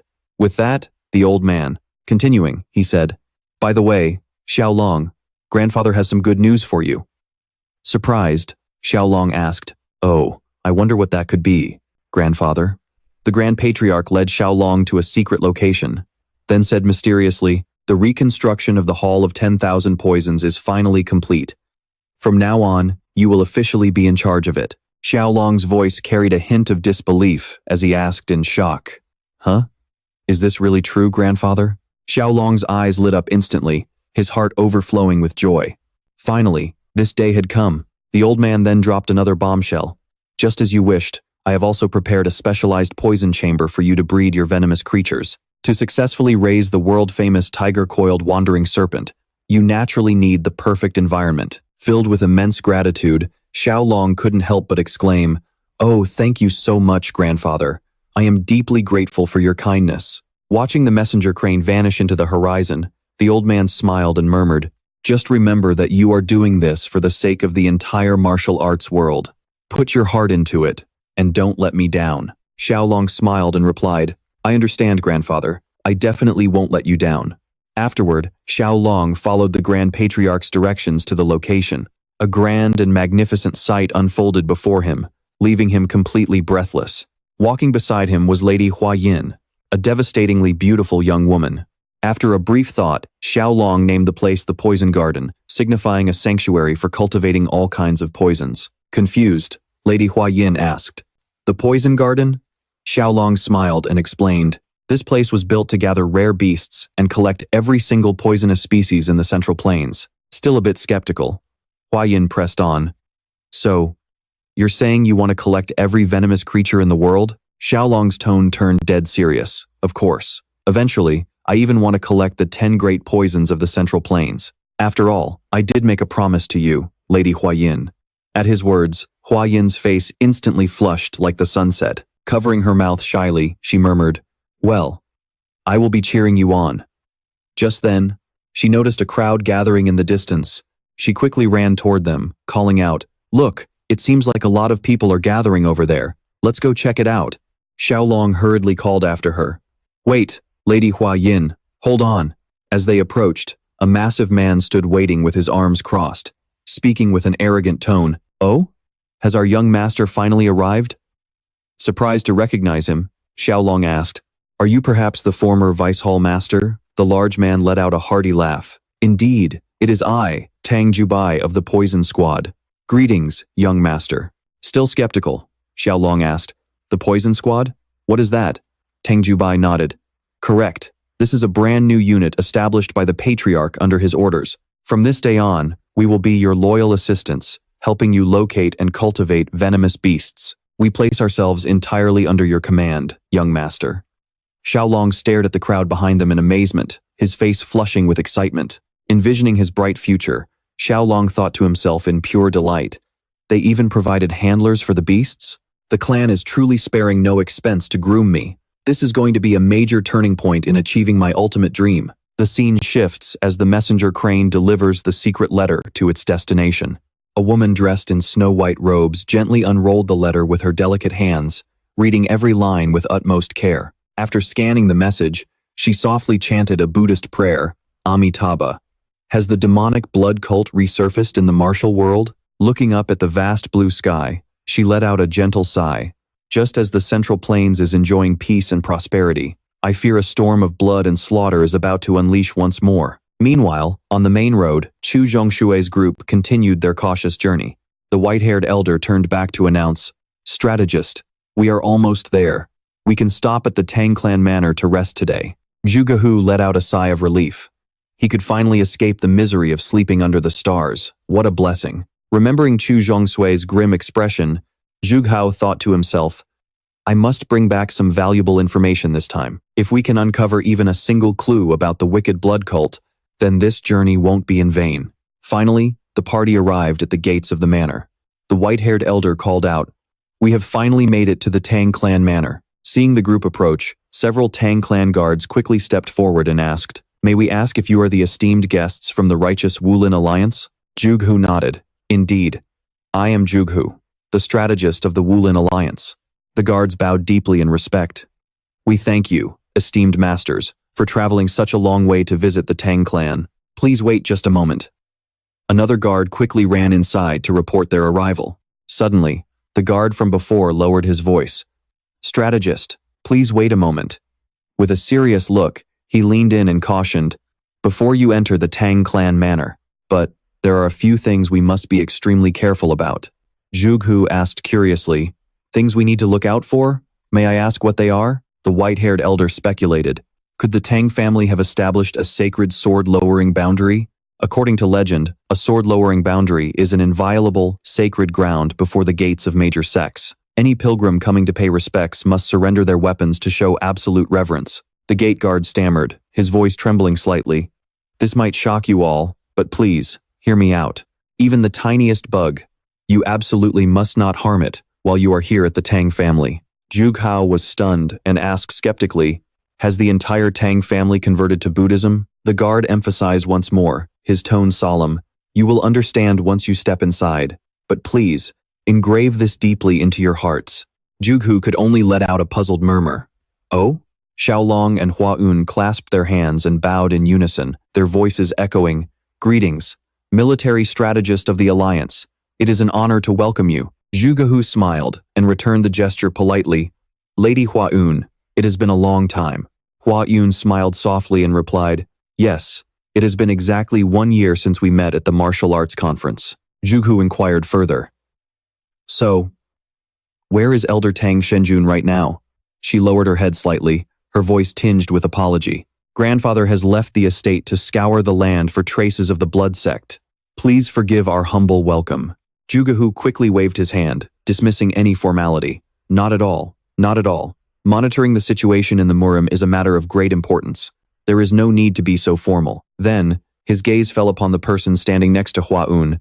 He couldn't help but wonder. And who might this handsome young gentleman beside you be? Tieu Long stepped forward with a smile, clasping his hands in greeting. Meeting the military strategist for the first time, he introduced himself formally. It is an honor to meet you, strategist. I am Wei Xiaolong. Hearing this, Zhuge grew even more puzzled. Wei? He's not a member of the Tang Clan? Hua-Yun's cheeks suddenly flushed red. She shyly pointed at Tieu Long and stammered, He is my beloved. The surrounding crowd immediately erupted into chaos like a disturbed beehive. Her beloved? One of the three beauties of the Central Plains actually has a beloved? This is simply unacceptable. They wailed in grief and anger, tears pouring down like rain. Where did this brat even come from? How outrageous. The world is so unfair. Zhuge quickly covered half his face with his fan, coughing a couple of times. Please, lead the way quickly. I fear if we delay for even a moment, these fine heroes here will demand a duel with young Master Wei. Suddenly, a strange sound tore through the noisy atmosphere, drawing everyone's attention. Zhuge looked up and asked in confusion, Huh? Do you hear that strange sound? Someone with sharp eyes quickly pointed to the sky, crying out in alarm. Up there! Look, a swarm of bees is heading this way. Everyone paled in terror and cried out in unison, Isn't that the legendary golden-haired bee king? Why is such a deadly poisonous insect here at the Tang family estate? The crowd immediately went into a frenzy. Some rushed forward to shield Tieu Long and Hua-un, while others cautiously backed away to protect Lady Hua-un. Whoa! Tieu Long quickly spoke up to stop them. Everyone, please put your swords away. He patted the shoulder of the person in front of him and explained gently, It's definitely because of the Tang family's new rules. The man was still uneasy, his tone urgent. Young hero, get back. The golden-haired bee king is an extremely dangerous venomous creature. Just one sting is enough to kill an ordinary person. Tieu Long's face flushed red from being pushed back, and he barely managed to squeeze out the words, It's the golden-haired bee king. Realizing that explanation wouldn't cut it, Tieu Long gathered all his energy into his dantian and let out a resounding roar. The golden-haired bee king is a venomous insect that I raised. Everyone, calm down. The man gasped in utter shock and asked, What? What? You raised them? As if to prove his words, one of the golden-haired bee kings swooped down, affectionately rubbing its head against Tieu Long's cheek while buzzing tenderly. Then, one by one, they swarmed in, surrounding Tieu Long as if paying homage to their king.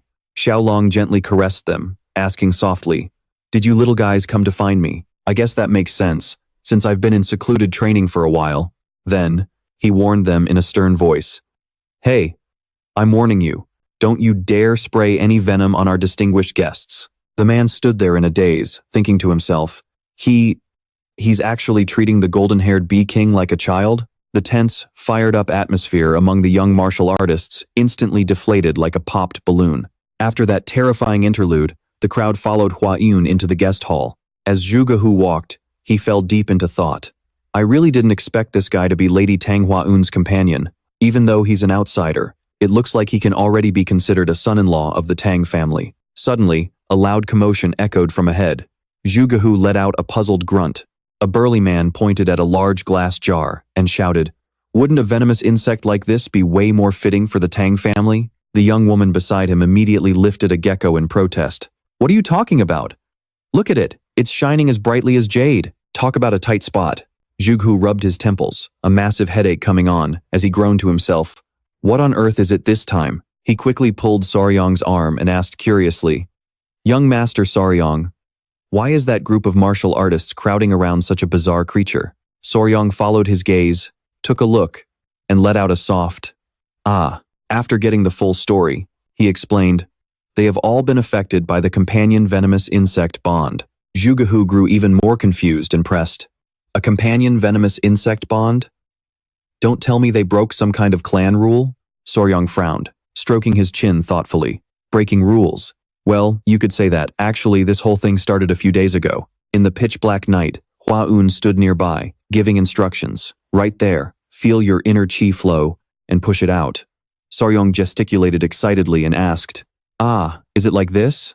Hua-un shook her head and replied softly, Saryong, no, not like that. Suddenly, an urgent voice shattered the quiet of the night.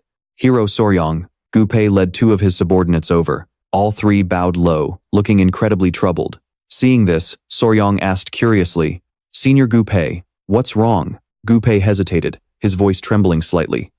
I am truly sorry." Hero Soryong. Mustering up his courage, Gu Pei went on, "More than half of the 4 spirit fish we worked so hard to catch to feed the tiger-coiled snake. Soryong let out a soft, ah, and asked, Did they die?" He showed some sympathy and sighed. "Well, I suppose that can't be helped. After all, the 4 spirit fish are extremely sensitive. If they get too startled, the mother fish might even eat her own offspring." Gu Pei shook his head frantically and delivered some shocking news. "No, those martial artists. They ate them as snacks with their alcohol." Soryong thought he was hearing things and quickly cleaned out his ear with his finger.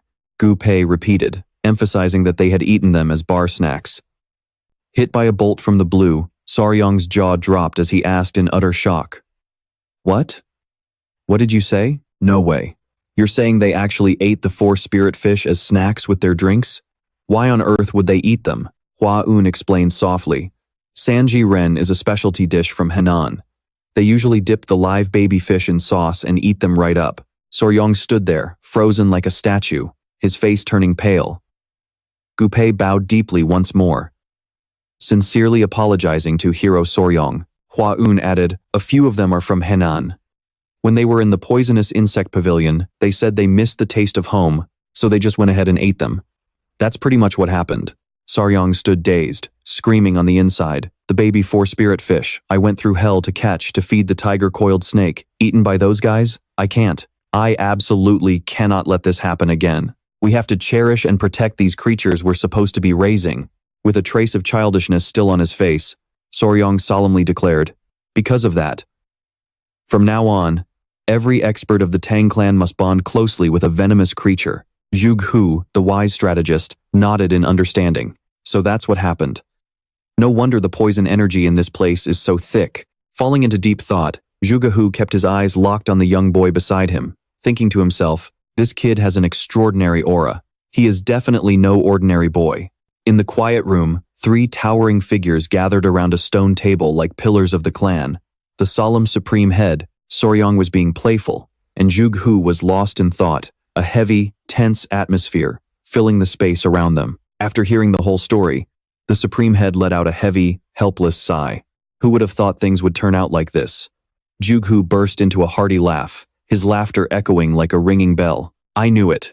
Just as Zhuge, predicted. The mysterious young hero, the Tang Clan head met on Hainam Island all those years ago, was indeed none other than young hero Wei Soryong." The supreme head stroked his beard, his smile widening as he retorted, "Well, isn't our little Soryong the ultimate treasure of our Tang Clan?" Soryong sat as still as a statue, while the 2 seniors showered him with praise, thinking to himself, "Mysterious? I'm still light years away from that, aren't I?" The golden-haired bee king has truly opened this old man's eyes. Suddenly, Zhuge Hu's voice grew as quiet and grave as still water, carrying a hint of anxiety. "But there is still one thing that deeply troubles me. That devilish blood cult has left absolutely no trace of themselves to this day." Zhuge Hu sighed once more, his voice heavy. "We can't just sit idly by and watch the blood cult's influence grow day by day." The supreme head gave Soryong a knowing wink and signaled, "Soryong, go ahead and bring out that treasure." Soryong obediently closed his eyes and replied, "Yes, sir." Zhuge Hu watched in total confusion, his mind in knots, completely clueless about what kind of act they were pulling. As if to add to the suspense, the supreme head swept his sleeve, and a dome of light instantly enveloped the 3 of them like an invisible protective shield. The supreme head explained slowly, "To prevent any eavesdropping, I am setting up a sound barrier." Zhuge Hu gasped in shock. "Even a sound barrier? It seems this item has quite the extraordinary origin." Soryong gently pulled out an exquisite porcelain vial and placed it on the cold stone table. "This is it." Curious, Zhuge Hu picked up the vial and gave it a gentle shake, but he still couldn't figure out what it was. Unconvinced, he pressed, "What kind of sacred object is this that you even had to use a sound barrier?" The supreme head replied calmly, "It is chi-dispersing poison." Zhuge Hu felt doubtful once again. If it was just a regular power-dispersing poison, why on earth would they need to make such a massive fuss about it? Hearing this, the Supreme Patriarch glanced at Tieu Long with a knowing look. Tieu Long caught his drift and gave a subtle nod. Zhuge was utterly shocked by Xiao Long's confirmation. But what if this power-dispersing poison was designed to target only the members of the blood sect? Zhuge was so startled he bolted upright from his chair, gasping, Is that really true? Could such a bizarre poison actually exist in this world? The Supreme Patriarch burst into laughter and nodded. Ha, that is exactly correct. Quite shocking, isn't it? Zhuge furrowed his brows, his expression turning deadly serious. If this was indeed true, it would be an absolutely earth-shattering discovery. Even those blood sect members, who are normally untouchable, would be completely helpless against a poison this terrifying. Zhuge recalled what Hua Yin had told him. He added, according to fellow Taoist Hua Yin, this poison reduces the victim's physical state to that of an ordinary mortal. Hua Yin was able to easily take down a poisoned blood sect elder with just a single move. Hearing the Supreme Patriarch recount the details, Zhuge couldn't help but marvel. With just a single strike, its power is truly comparable to the legendary power-dispersing poison. Listening to the Supreme Patriarch's miraculous tale, Zhuge was overwhelmed with gratitude. My deepest thanks to you, Senior Myriad Poison Lord. I am truly humbled. I never imagined such a profound poison could exist in this world. Zhuge bowed solemnly with clasped hands, showing his deepest respect. With this deadly treasure in our hands, the Alliance leader will surely be able to sleep peacefully at night. The Supreme Patriarch couldn't hide his pride as he laughed out loud. Ha. If you want to show your gratitude, the one you should be thanking isn't this old man, but this kid right here. Xiao Long was the one who discovered this ultimate treasure. The Supreme Patriarch closed his eyes, his smile growing even more triumphant. This brave kid actually used himself as a guinea pig, drawing the poison into his own body to lure that blood sect elder into drinking his blood. Because of that, the old bastard was left writhing in agony on the brink of death for 10 whole days. Xiao Long bashfully scratched his head at Zhuge's high praise.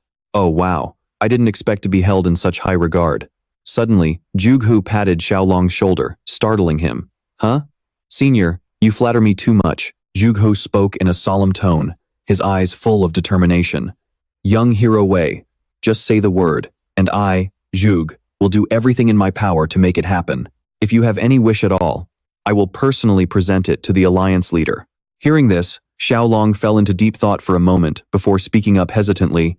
In that case, if I may be so bold as to ask. Blushing, Xiao Long asked sheepishly, would it be possible for me to get some records or information about toxic creatures? Zhuge was dumbfounded, completely taken aback by this response. What did you say? Records on poisonous beasts? Not a legendary martial arts manual? A miraculous elixir? Or heaps of gold and silver? Beside him, the Supreme Patriarch couldn't help but burst into roaring laughter, his voice echoing throughout the entire room. Zhuge covered his mouth with his paper fan, thinking to himself that this boy was indeed an eccentric genius. In the entire long history of the martial world, this was probably the very first time such an oddball had ever appeared. Instead of answering directly, Zhuge posed another question. If that is the case, even though it might not be the exact type of venomous creature you are looking for, would you happen to be interested in the legendary and mysterious stone lizard? Amidst the serene mountain landscape, the gentle babbling of the stream echoed continuously like a sweet melody. Tian turned around and reported respectfully, Uncle, it seems everyone has gathered. This place was Mount Gongga in Sichuan. Tian explained in detail. According to the ancient map left by our predecessors, the majestic waterfall and the towering stone turtle statue should be visible in the distance. The peak of Mount Gongga is also coming into view. Zhuge walked to the edge of the stream, gently reaching down to touch the crystal-clear water. Feeling the ice-cold water flow through his fingers, Zhuge marveled. As expected, this water comes from 10,000-year-old melting glaciers. It is bone-chillingly cold. Zhuge then commanded, Everyone, let us rest here for a moment. Tian stay close and be careful. Tian replied eagerly, Yes, uncle. The guards shouted in unison. Understood, Lord Zhuge. In the blink of an eye, Zhuge activated his supreme light body technique, his toes lightly skimming the water's surface as his figure glided forward like a passing breeze. The two figures moved swiftly, one after the other, closing in on the waterfall cascading down from the steep cliff. Finally arriving at their destination, Zhuge placed his hand against the damp cliff wall, watching the rushing, turbulent stream. While analyzing the terrain, Zhuge muttered to himself, passing the stone turtle statue, head upstream against the waterfall along the cliff, and there should be a hidden cave entrance right next to a fist-shaped boulder. Tian cheered in excitement. It is a perfect match. It aligns exactly with what was recorded in the ancient texts. Their eyes met, both immediately understanding each other's thoughts. Zhuge instructed in a low voice, "I will enter the cave first. Keep close behind me." Tian accepted the order, replying respectfully, "Understood, uncle." Zhuge took slow, deliberate steps as he ventured into the dark, eerie cavern, his footsteps echoing in the terrifyingly quiet space. His expression was exceptionally solemn, for even the slightest slip-up could lead to catastrophic consequences. As they reach a spot where the scenery suddenly brightens, Zhuge slips past and pushes the vines aside. Taking one look inside, he lets out a soft gasp of surprise. It turns out there is a natural skylight right above their heads, with bright light pouring down from high above. He exhales softly. "Looks like we've reached our destination." Tian can't help but marvel. Who would have thought such a gloomy cave could hide such a heavenly sight? "Incredible beyond words," Zhuge says, looking around and making a confident conclusion. This place is indeed perfect for spiritual herbs to grow. After carefully scanning the area, he shouts out in excitement, "Found it!" Right in front of them is a small, lush green tree, dotted with blood-red flowers.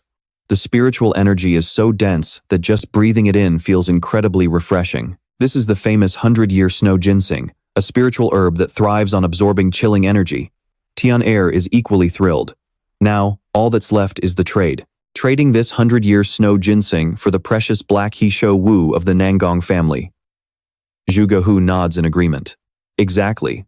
With this in our hands, the blocked meridian condition of the Nangong family's young lady should finally take a turn for the better. In return, we will get a black Heeshou Wu that is over 200 years old. He sits down, admiring the 100-year snow ginseng with fascination, and speaks calmly. "That's perfect then." Zhuge reaches out to pluck the spiritual herb.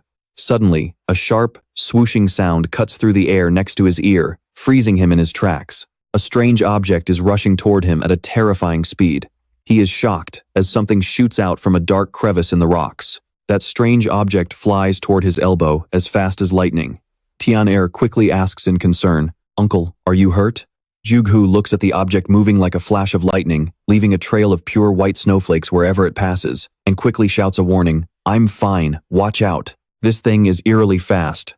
Tian watches the snowflakes pile up thicker and thicker in the cave, as the mysterious creature launches another attack on Zhuge. He quickly raises his fan to block it, frowning deeply as he stares at the fan in his hand. This is. A thin layer of ice has already coated the fan. Zhuge suspects it is some kind of toxic, chilling energy. Tian approaches, his voice trembling. "Uncle, what on earth is that thing?" He stays silent, frantically digging through his memory. Finally, Zhuge slowly utters two words, "Stone lizard." Tian gasps in shock. "What?" Recalling the bizarre shape of that golden-green creature, Zhuge explains calmly. Specifically, a green stone lizard. Hearing this, Tieu Long can't help but shout in surprise. A green stone lizard? He thinks to himself, a natural green one? Isn't that an extremely rare species?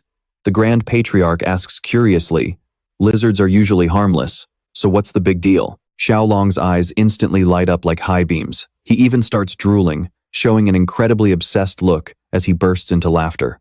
No problem at all." Then, he whispers to himself, "A venomous stone lizard. In my eyes, this is an unparalleled treasure." The Grand Patriarch gives a dry laugh. "Haha, I don't really get what you're saying, fellow cultivator, but let's go with that." Zhuge lets out a dry chuckle, thinking to himself, he really is an eccentric master. Then, he kindly says, "If I get any more news about other venomous creatures, I'll definitely let you know first." Tieu Long's eyes immediately sparkle like stars as he flatters him. "Wow, thank you so much, big brother." The Grand Patriarch can only smile awkwardly, completely speechless. The next day, the father-in-law finally returns. As soon as he pushes the door open, his booming voice echoes everywhere. "My dear son-in-law." In the main hall, everyone has gathered, seemingly discussing something important. Tieu Long turns his head and quickly replies, "Yes, father-in-law." Hua Yin also greets him gently. "Father." He rushes forward, looking left and right, pinching and squeezing Tieu Long's face. Examining him thoroughly from head to toe, he asks anxiously, "Is my son-in-law doing okay?" His face squished out of shape, Tieu Long still manages to answer, "Yes, I'm doing fine, father-in-law." Then, Tieu Long raises his arms, which are covered in snakebite scars, speaking with a bit of exaggeration, I just woke up after being in a coma for 10 days straight. My arms might have some ugly scars, but hey, at least I managed to save my pathetic life. Seeing this, the family head turns purple with rage, huffing and puffing as he curses out loud. What? Those bastards from the Crimson Sect. Suddenly remembering something, he shuts his mouth instantly, quickly turning to his daughter. Hua Yin, my sweet daughter. Are you okay? Drenched in sweat, Hua Yin hurries to calm him down. Father, please calm down. Then, she happily shares the good news. I'm safe and sound too. Brother Tieu Long saved my life, and our whole families. The Grand Patriarch chimes in. That's right. Our dear son-in-law Tieu Long has done a phenomenal job, he adds. And when he defeated that elder, what did he say again? Your natural enemy is none other than me. Hua Yin quickly corrects him. Actually, it was I. Tieu Long blushes a deep red out of embarrassment. It was just a stroke of luck that my plan succeeded. Ha ha ha, but thanks to that, we accidentally discovered the Crimson Sect's fatal weakness. Jagal Hu finally spoke up slowly. Chael-san, I have been sitting here this entire time, you know. Only then did the family leader notice Jagal Hu and greet him. Oh, my brother, how have you been? The two of them shook hands warmly, overjoyed to see each other. In a playful, slightly resentful tone, the family leader complained. Ever since you got that high-ranking official post, you have completely ignored me. I guess it takes a major crisis for you to finally show your face here. Jagal Hu let out a bitter chuckle and apologized. Sorry about that. Oh, is that so? I am truly sorry, brother. Seeing this, Huayun, who was standing nearby, leaned in to explain to Saryong. Those two lords have been best friends since their humble beginnings. Saryong gasped in surprise, his mouth wide open. Oh, I see. Internally, he sighed, utterly speechless. Jagal Hu patted the family leader on the shoulder and said, All right, let us take a seat first. We still have a lot of urgent matters to discuss regarding the blood cult. The family leader laughed heartily and replied, Ah, you are right. The lord of the Tang Clan swept his sleeves and ordered in a majestic tone, You two, please sit down as well. I want to hear the entire story from beginning to end. Saryong nodded slightly and replied respectfully, Yes, father-in-law. Once everyone had settled into their seats, the Tang family leader turned his gaze to Jagal Hu and asked calmly, So, what is the situation with that spy? Hearing the word spy, Saryong was taken aback and quickly asked, A spy? His mind immediately raced with questions. Did they mean a secret agent, like an undercover mole who sneaked in here? The Tang family leader gave him a side-eye and did not bother to answer, as if he had far more important matters on his mind. Those bastards from the Blood Demon cult infiltrated the Tang Clan with the sole purpose of stealing the Blood Hand Poison Claw manual, correct? The family leader questioned sternly. Saryong quickly answered, Yes, father-in-law, that is correct. Those people seemed absolutely desperate to get their hands on that manual. Just who is the traitor bold enough to leak the secret of the Blood Hand Poison Claw to the evil Blood Demon cult, and even confirm it was hidden inside the Sichuan Tang Clan? Saryong jumped in shock, standing up abruptly as he gasped in horror. This is incredibly serious.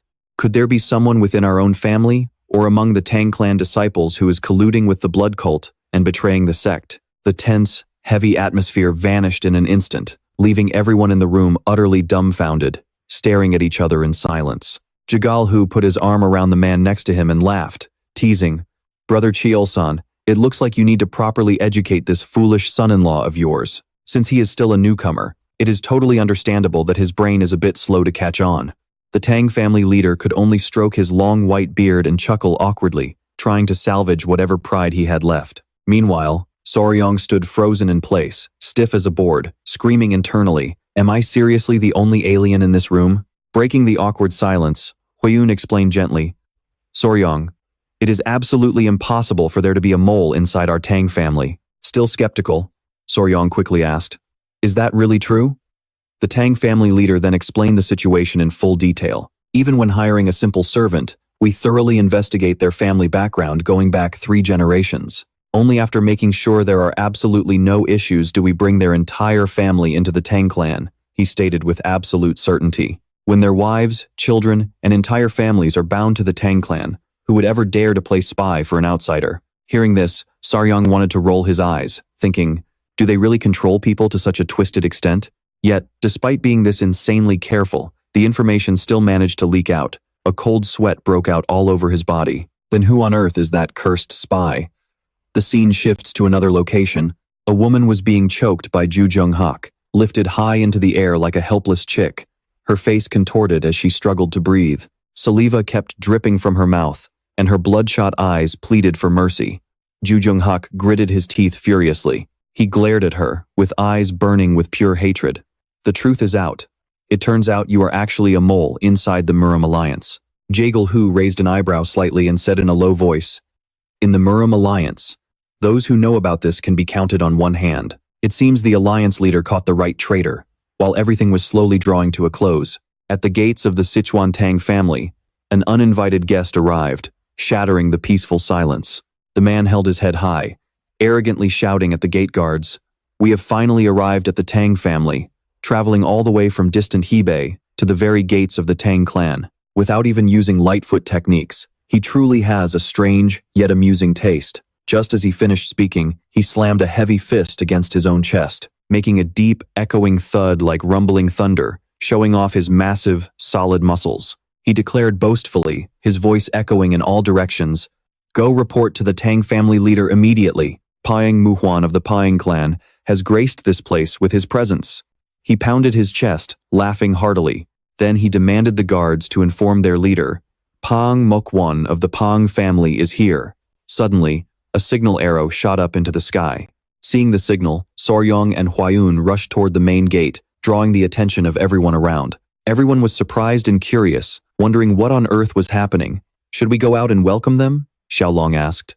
Huayun turned around with a gentle smile and explained, "Father and the elders are discussing some important matters."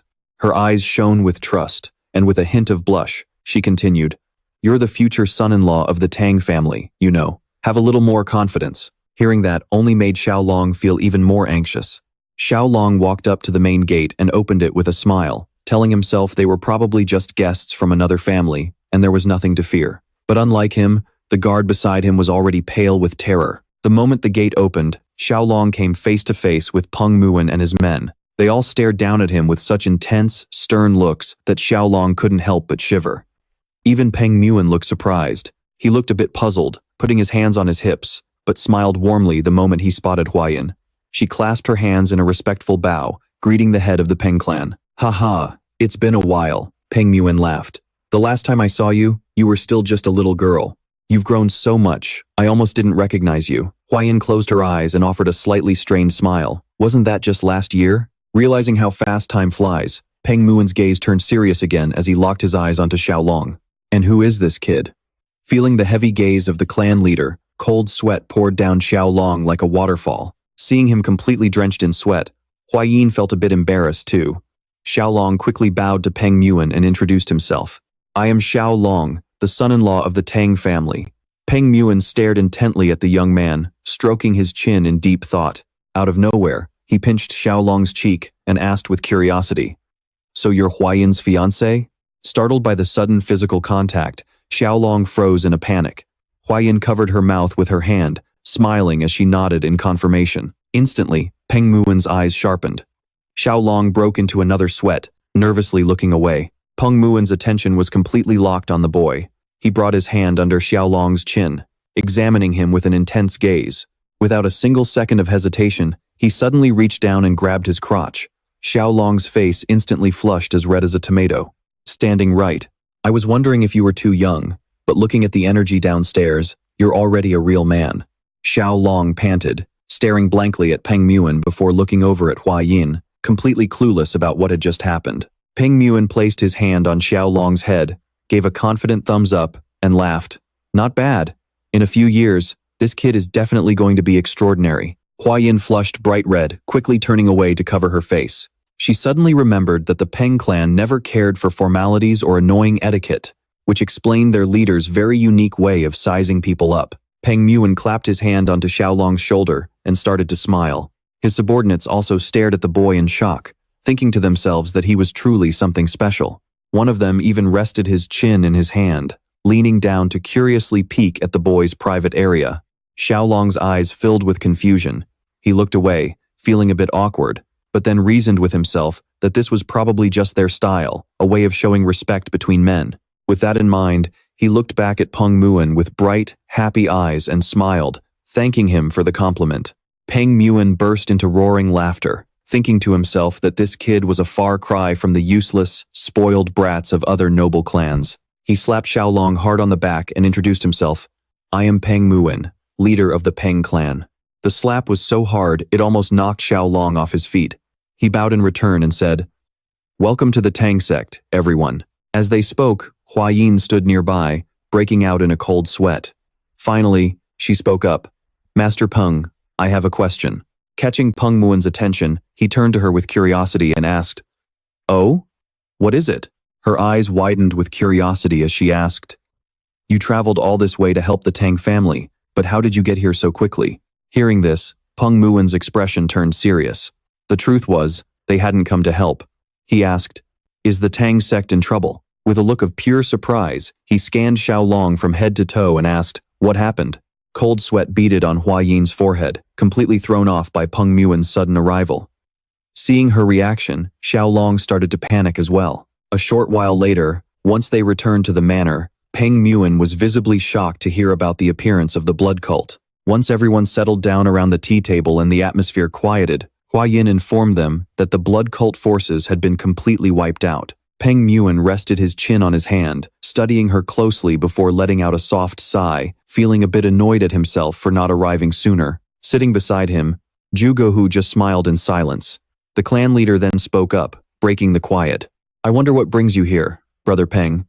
Peng Muon seemed to snap back to reality, turning to the family head to confess. I got so caught up listening to Lady Hua Yun's story about the blood cult that I forgot my main purpose. To be honest, I came here hoping the Tang family could help me with something. Hearing this, both Hua Yun and Soryong fixed their eyes on him.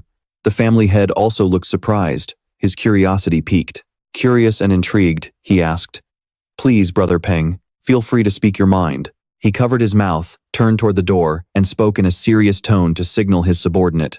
Bring the girl in to greet the elders. Zhu also grew curious, his eyes locked on Peng Muon. The hall doors swung open, and one of Peng Muon's subordinates, his eyes shining brightly, strode inside. Hua Yin instinctively covered her mouth in shock, realizing there was a child riding on the man's back. Xiao Long also broke into a nervous sweat, his gaze glued to the man.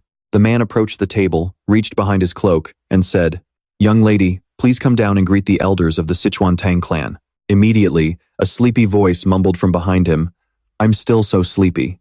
The sight left Xiao Long completely speechless, his jaw dropping in disbelief. Hua Yin couldn't hide her astonishment either. From behind the man's back, a little girl dressed in white climbed down, still sucking on a lollipop. The entire hall suddenly fell silent, every eye fixed on the adorable little girl. The little girl politely greeted the elders and introduced herself. I am Peng Yingying, before going right back to munching on a cookie. Peng Muon pulled her into a warm embrace and happily introduced her.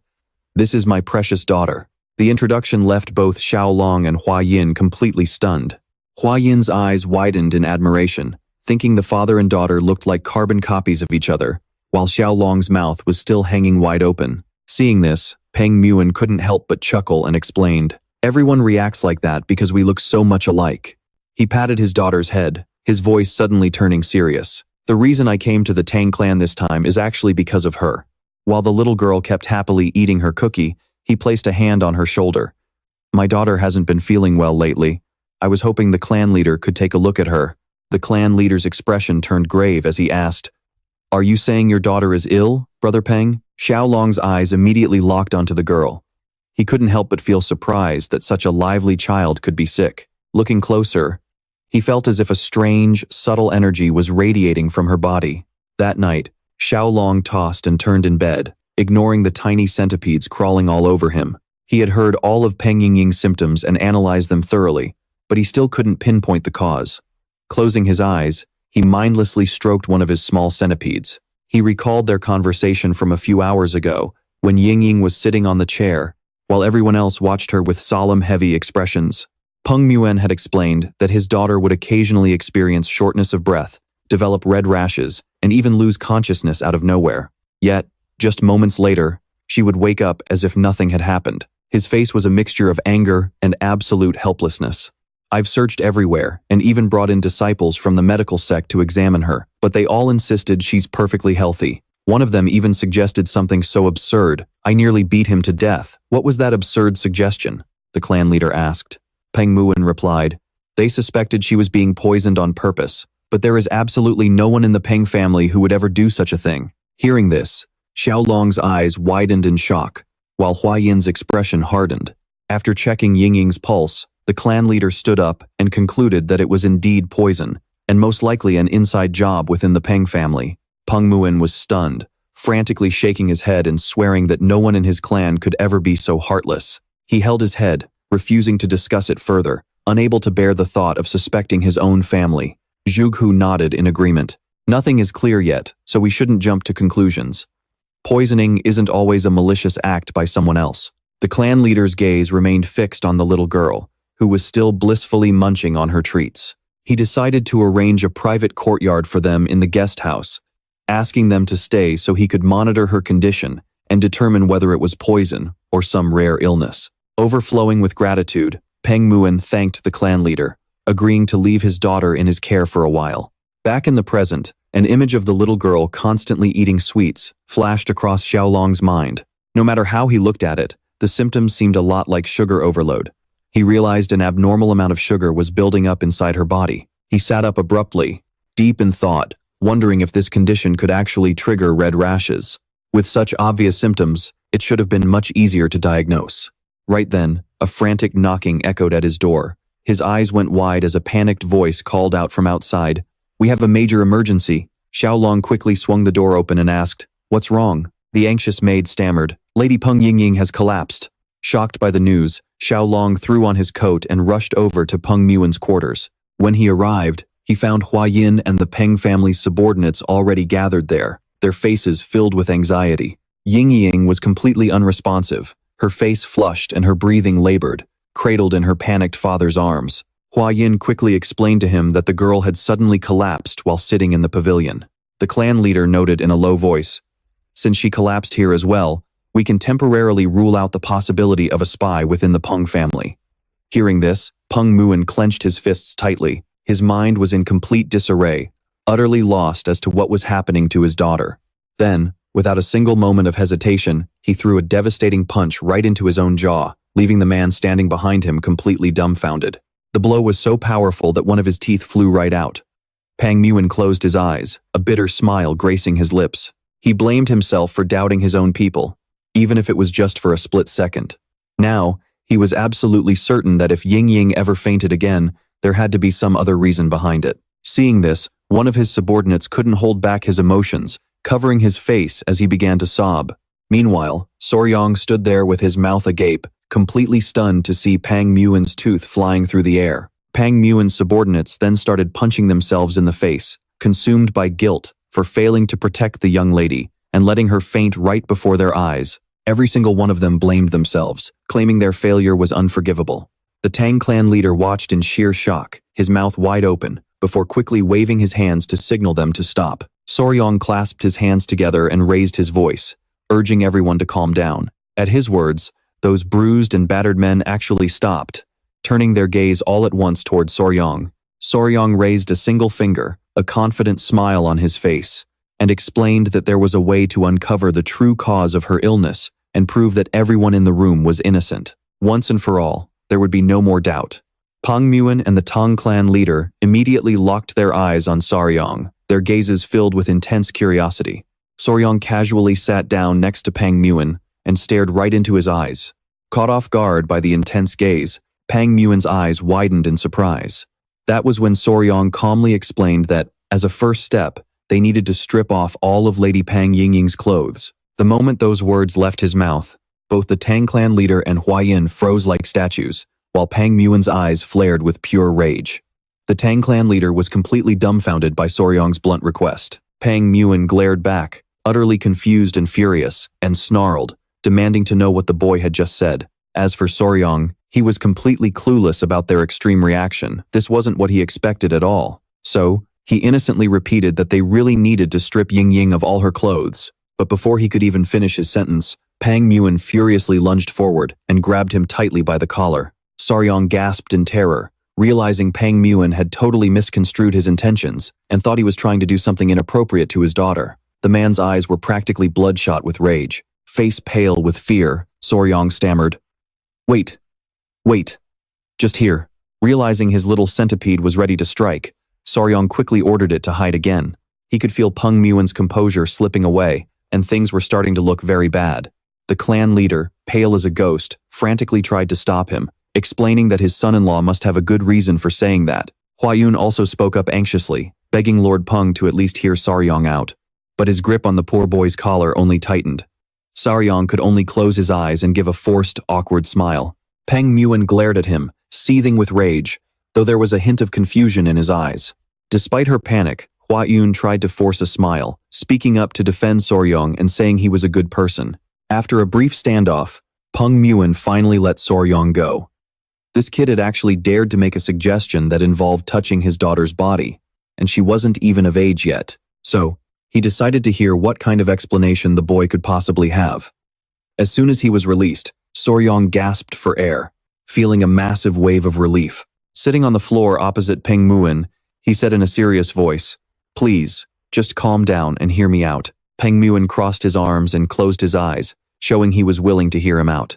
Soryong raised a finger and sincerely explained that his idea was simply to take off Lady Peng's current clothes and change her into a different outfit. It was highly possible that whatever was causing her to faint was right there on her clothes or her personal belongings. Hearing this, Peng Muen froze. He was speechless, realizing just how horribly he had misunderstood. Bowing his head and clenching his fists, he was ready to punish himself once again for doubting the boy. Seeing this, Soryong frantically waved his hands, quickly telling him to calm down. He told him it was completely understandable that he reacted that way, considering how worried he was about his daughter. With a warm smile, the head of the Peng family thanked Soryong from the bottom of his heart for being so understanding of his foolish mistake. Soryong looked straight at Peng Muen and seriously explained, "From now on, the Tang family will be in charge of caring for Lady Peng. All contact with the Peng family will be restricted until further notice." Both the family head and Huayun were a bit surprised by this. Peng Muen pointed at himself, asking in confusion if he was included in that restriction too. Tieu Long nodded with a confident smile. If she still showed the same symptoms under their care, it would prove that the cause had absolutely nothing to do with the Peng family. This method is called controlled environmental adjustment, a technique often used by keepers of insects and venomous amphibians. In his past life, Tieu Long once took his little chameleon out of its cage.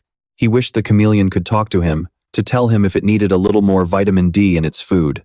If only those creatures could tell humans where they hurt, everything would be so much simpler, but that was just impossible. So, a tamer has to systematically change environmental factors like shelter and food to figure out what is making the creature sick. Back to the present, Oan was still lying motionless, her face flushed red and her breath shallow. Tieu Long planned to use this exact method to diagnose the little girl. He wanted to completely reset her environment, and then gradually reintroduce the old factors to find the trigger. They couldn't just sit back and watch her keep passing out for no apparent reason. The patriarch stroked his beard with curiosity, nodding in agreement that Tieu Long was right. With just a little time, they would be able to find the root cause of her illness. He couldn't help but secretly praise his son-in-law for coming up with such a brilliant idea. Tieu Long's eyes widened in anxiety at the sudden praise, feeling a bit panicked. Meanwhile, Hoanangan gently closed her eyes, letting out a sigh of relief. Bon Mukvan fully understood Tieu Long's plan, his entire body trembling with emotion. He hugged his daughter tightly with teary eyes, earnestly begging Tieu Long to take good care of her. Tieu Long's eyes flashed with confidence as he placed his hand over his chest and smiled reassuringly. "Patriarch Bon, please trust me." What no one knew was that he was used to taming countless bizarre creatures, so taking care of a little girl was absolutely nothing in comparison. The next morning, Oan woke up sobbing, her eyes filled with tears. It turned out things weren't as easy as Tieu Long had thought. The little girl started screaming and crying. Seeing this, he panicked and had no idea what to do, which only made Oan cry even louder. Tieu Long could only scratch his head in utter confusion, completely baffled, because she hadn't stopped crying since she woke up. Just then, Hoangan and his mother-in-law were out gathering the necessary supplies to care for Oan. They left Tieu Long all by himself to deal with the fussy little girl. He approached the bed and asked awkwardly, "Are you sleepy or hungry?" I really don't know what to do." But as a few minutes passed, her crying didn't stop. Tieu Long could only clasp his hands in plea, asking with a bitter smile, "Are you crying because Patriarch Bon isn't here?" He pointed outside and quickly explained, "Your father went to get some medicine. He'll be back really soon." With tears still welling up in her eyes, Oan Oan puffed out her cheeks and replied, "I want candy." Tieu Long broke into a cold sweat. It turned out she was throwing a tantrum because she wanted candy, not because she missed her dad. Oan Oan burst into tears again, sobbing that her candy was all gone, and now she was all alone. Tieu Long suddenly remembered that yesterday, when Hoanangan was changing Oan Oan's clothes, she was shocked to find countless secret little pockets all over her outfit just for holding candy. With a gentle smile, he coaxed her, "Be a good girl, calm down. You just woke up, so you shouldn't eat candy right away. Let's have some porridge first, and I'll make you some candy later, okay?" Hearing this, Oan Oan immediately stopped crying and asked in surprise, "Really? You're really going to make me candy?" Tieu Long raised a finger to promise, "If little Miss Ban eats all her porridge and behaves, I will make a special tanghulu just for you." Her eyes lit up, and she closed them slightly with a sweet smile, deciding to make a promise with him. She clenched her fists and said determinedly, "Members of the Ban family always keep their word. If I break my promise, you can hit me in the face." Tieu Long lowered his head, unable to help but sigh inwardly, wondering what kind of parenting was going on in the Ban family. In broad daylight, Ban Muk Van was stealthily hiding in a bush in a secluded corner of the manor. His heart was heavy with worry. In the distance, Oan Oan was happily playing with a bee, while Hoangan was just walking by. Ban Muk Van's eyes welled with tears, as he could only stand there, watching his daughter from afar. Because of the rule forbidding contact with the Ban family, he couldn't get close to her. Suddenly, Tieu Long spotted him, covered his mouth, and asked in confusion, "What are you doing here?" Hearing Tieu Long's voice, Ban Muk Van jumped in alarm. Without a second thought, he grabbed Tieu Long and dragged him into the bushes, his eyes filled with anxiety. "How is Oan Oan?" Dragged down so suddenly, Tieu Long sprawled on the ground, his eyes wide in bewilderment. He quickly sat up and replied, "She's eating really well and behaving perfectly." Hearing that his daughter was eating well, Ban Muk Van's jaw dropped in disbelief. Tieu Long added, "She even finished a whole plate of fried pork." Ban Muk Van was utterly shocked, unable to understand how Tieu Long got her to eat. He simply replied, "She just ate it on her own." This only left Ban Muk Van even more amazed and confused. Hoa Ngan turned to Tieu Long and asked cheerfully, "Are you heading to the training ground again?" The young man explained as he ran. After playing with the golden queen bees for a while, Ying Ying had calmed down a lot. Xiao Long noticed that the bees seemed to have taken quite a liking to the little girl. A few minutes later, he reached the training ground. Ying Ying was happily playing with a bee, cradling it in her arms and chirping a greeting to him. The bees began to swarm around her. One crawled onto her head while another licked her cheek, making her giggle from the ticklish feeling. Xiao Long stood watching with his arms crossed, a soft smile spreading across his face. Thanks to these tiny creatures, he and Ying Ying had quickly grown close. Another bee climbed onto his own head, snapping him out of his thoughts.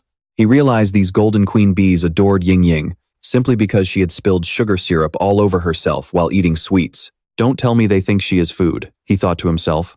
As for Ying Ying, knowing the bees liked her, she insisted on visiting them every single day. Just then, the queen bee squeezed her way out of a hollow in the tree. Ying Ying, who was playing with the swarm, turned to Xiao Long, pointed at the tree, and beamed with joy. "Look, there is the queen bee." Sitting on the bench, Xiao Long smiled and replied, "Don't ask the queen bee to play any more, sweetie. She is busy right now." The little girl obediently closed her eyes and nodded. At that moment, Xiao Long suddenly felt a strange wave of happiness wash over him. He thought to himself, maybe this is what it feels like to have a little sister. As it turned out, taking care of kids wasn't so bad after all. While lost in thought, he suddenly heard Ying Ying calling out, raising her hand, "Brother, look, there is a different bee here." Hearing this, Xiao Long gasped, quickly covering his mouth as he warned her anxiously, "Ying Ying, be careful. Some bees can be really aggressive." Before the words could even leave his mouth, the little girl let out a sharp scream as she got stung. Panicking, Xiao Long rushed to her side and asked frantically, "Are you okay?" A small sting mark had already formed on her tiny hand.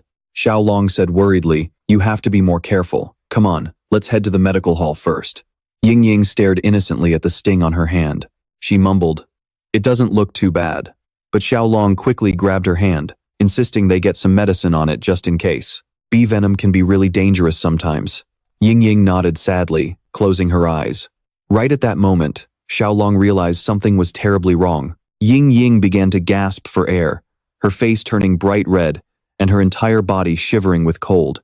Within seconds, she lost consciousness and collapsed. Reacting with lightning speed, Xiao Long caught her just before her fragile body hit the ground. He was in shock as Peng Muen's words echoed in his mind. Sometimes she has trouble breathing, her body breaks out in huge red hives, and she even loses consciousness. Finally, it all clicked. A spark of anger flashed in his eyes. He gritted his teeth, realizing that the cause of Ying Ying's recurring collapses was anaphylactic shock. Anaphylaxis is a severe allergic reaction that occurs when the immune system overreacts. Normally, when toxins enter the body, the immune system attacks to neutralize the threat, causing localized inflammation. The body releases histamines that dilate blood vessels, allowing white blood cells and antibodies to rush in and destroy the invaders. But the problem arises when the body overreacts to substances that are actually harmless. A massive, uncontrolled release of histamines causes blood vessels throughout the entire body to dilate suddenly, leading to a dangerous drop in blood pressure. When that happens, oxygen can't reach the brain and vital organs, causing them to shut down. In extreme cases, anaphylactic shock can be fatal. Without wasting a single second, Xiao Long hoisted Ying Ying onto his back, his face hardening as he sprinted away at full speed. He knew they were running out of time. As he ran, he gently whispered in her ear, "Ying Ying, hang on just a little longer." A few minutes later, thanks to his extraordinary footwork, Xiao Long arrived at the clan leader's manor. He cried out in panic, "Father-in-law, Ying Ying fainted!" The doors burst open, and the clan leader stepped out. Ying Ying was now as red as a tomato, her breathing growing weaker by the second. Xiao Long cradled her carefully in his arms, his teeth clenched tight with worry. Right after that, Peng Muen rushed out as well. Seeing his daughter unconscious, he asked in a panic, "What happened?" Xiao Long quickly explained, "She is having severe trouble breathing." Peng Muen took his daughter with trembling hands, his eyes filled with terror. He immediately channeled his inner chi into her body to stabilize her energy and blood flow. The clan leader sat silently beside them, watching closely. Gradually, Ying Ying's breathing evened out, and the red hives slowly faded away. Within seconds, all the critical symptoms had vanished. Seeing this, Xiao Long finally let out a sigh of relief, collapsing onto the ground, utterly amazed by the sheer miracle of inner chi. In modern medicine, treating anaphylactic shock requires epinephrine, steroids, and antihistamines, or sometimes even intubation. But in this world, inner chi seemed to solve everything. The clan leader's gaze remained fixed on Ying Ying, his expression turning grave as he realized her symptoms were identical to her previous episodes. He turned to Xiao Long and asked, "You were with her. Did you see what triggered this reaction?" Peng Muen also looked over with hope. "Xiao Long, do you know what caused it?" Xiao Long sat up straight and nodded firmly. "Yes, I saw it clearly." He confidently held up one finger and revealed, Ying Ying collapsed right after she was stung by a bee. Hearing this, both Peng Muen and the clan leader gasped, their jaws dropping in absolute shock. They couldn't believe that a tiny bee could cause such a severe reaction. The patriarch stroked his beard thoughtfully. Although it was rare, he had heard of people passing out after being stung by a bee. However, this still didn't explain the little girl's previous fainting spells. Peng Muen agreed. If it were just a bee sting, his daughter wouldn't have survived until now. He was confused. They still hadn't found the root of the problem. The patriarch sighed, and just as he was about to say they couldn't find any connection, Xiao Long suddenly smiled, closed his eyes, and nodded. "I've found the cause." Stunned, the patriarch asked, in disbelief, "Are you serious?"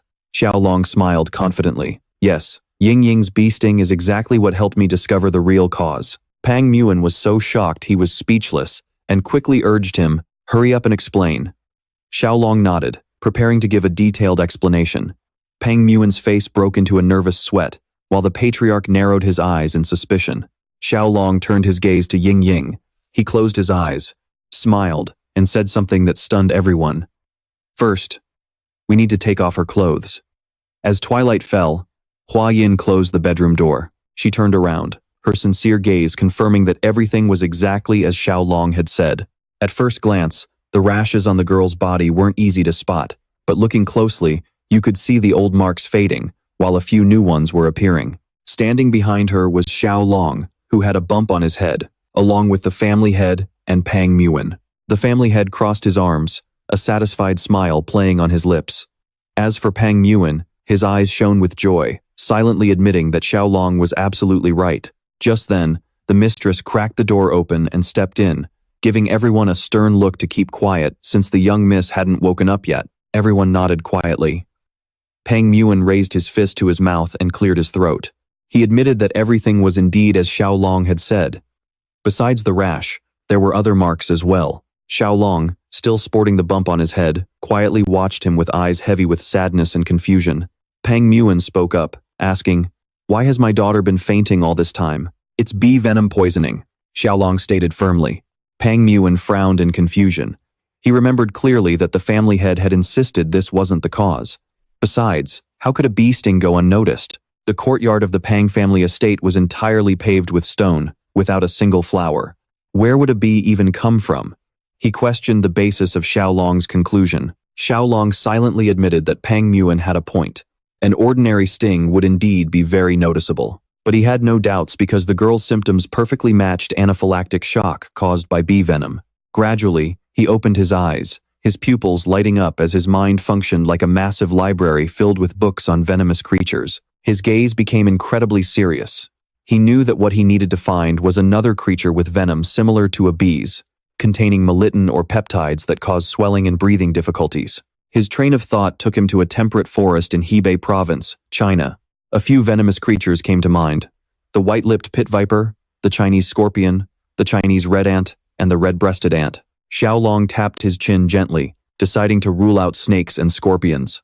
At this point, Pang Muin and the family head focused their full attention on him, their eyes filled with confusion, unable to understand what he was doing. He continued to picture Ying Ying eating sweets. He had to find an environment where she could be frequently attacked by that creature. A frequent occurrence. A spark of light flashed in his mind. Ying Ying had a massive sweet tooth.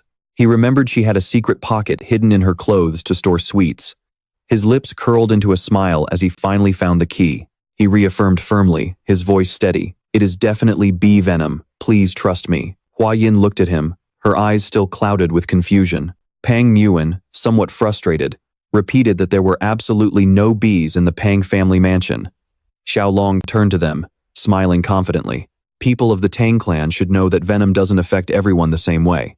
For some, even a tiny amount can be fatal, while others can tolerate 10 times that dose without any issues. Pang Muin gasped, sweat breaking out on his forehead even though he didn't quite understand what the boy was talking about. The family head reached out, his sincere gaze showing agreement. Xiao Long is right. The same poison can affect different people in entirely different ways. Xiao Long raised his hand to explain further. As we've seen, Ying Ying is exceptionally sensitive to bee venom. Hua Yin and the others listened in silence, nodding along, as Xiao Long's eyes shone with confidence. He pointed to his head and said, "One thing is certain. She is highly vulnerable to bee venom, but since there are no bees in the house, there's only one possibility left." Pang Muin watched the boy intently, the sweat on his forehead growing thicker.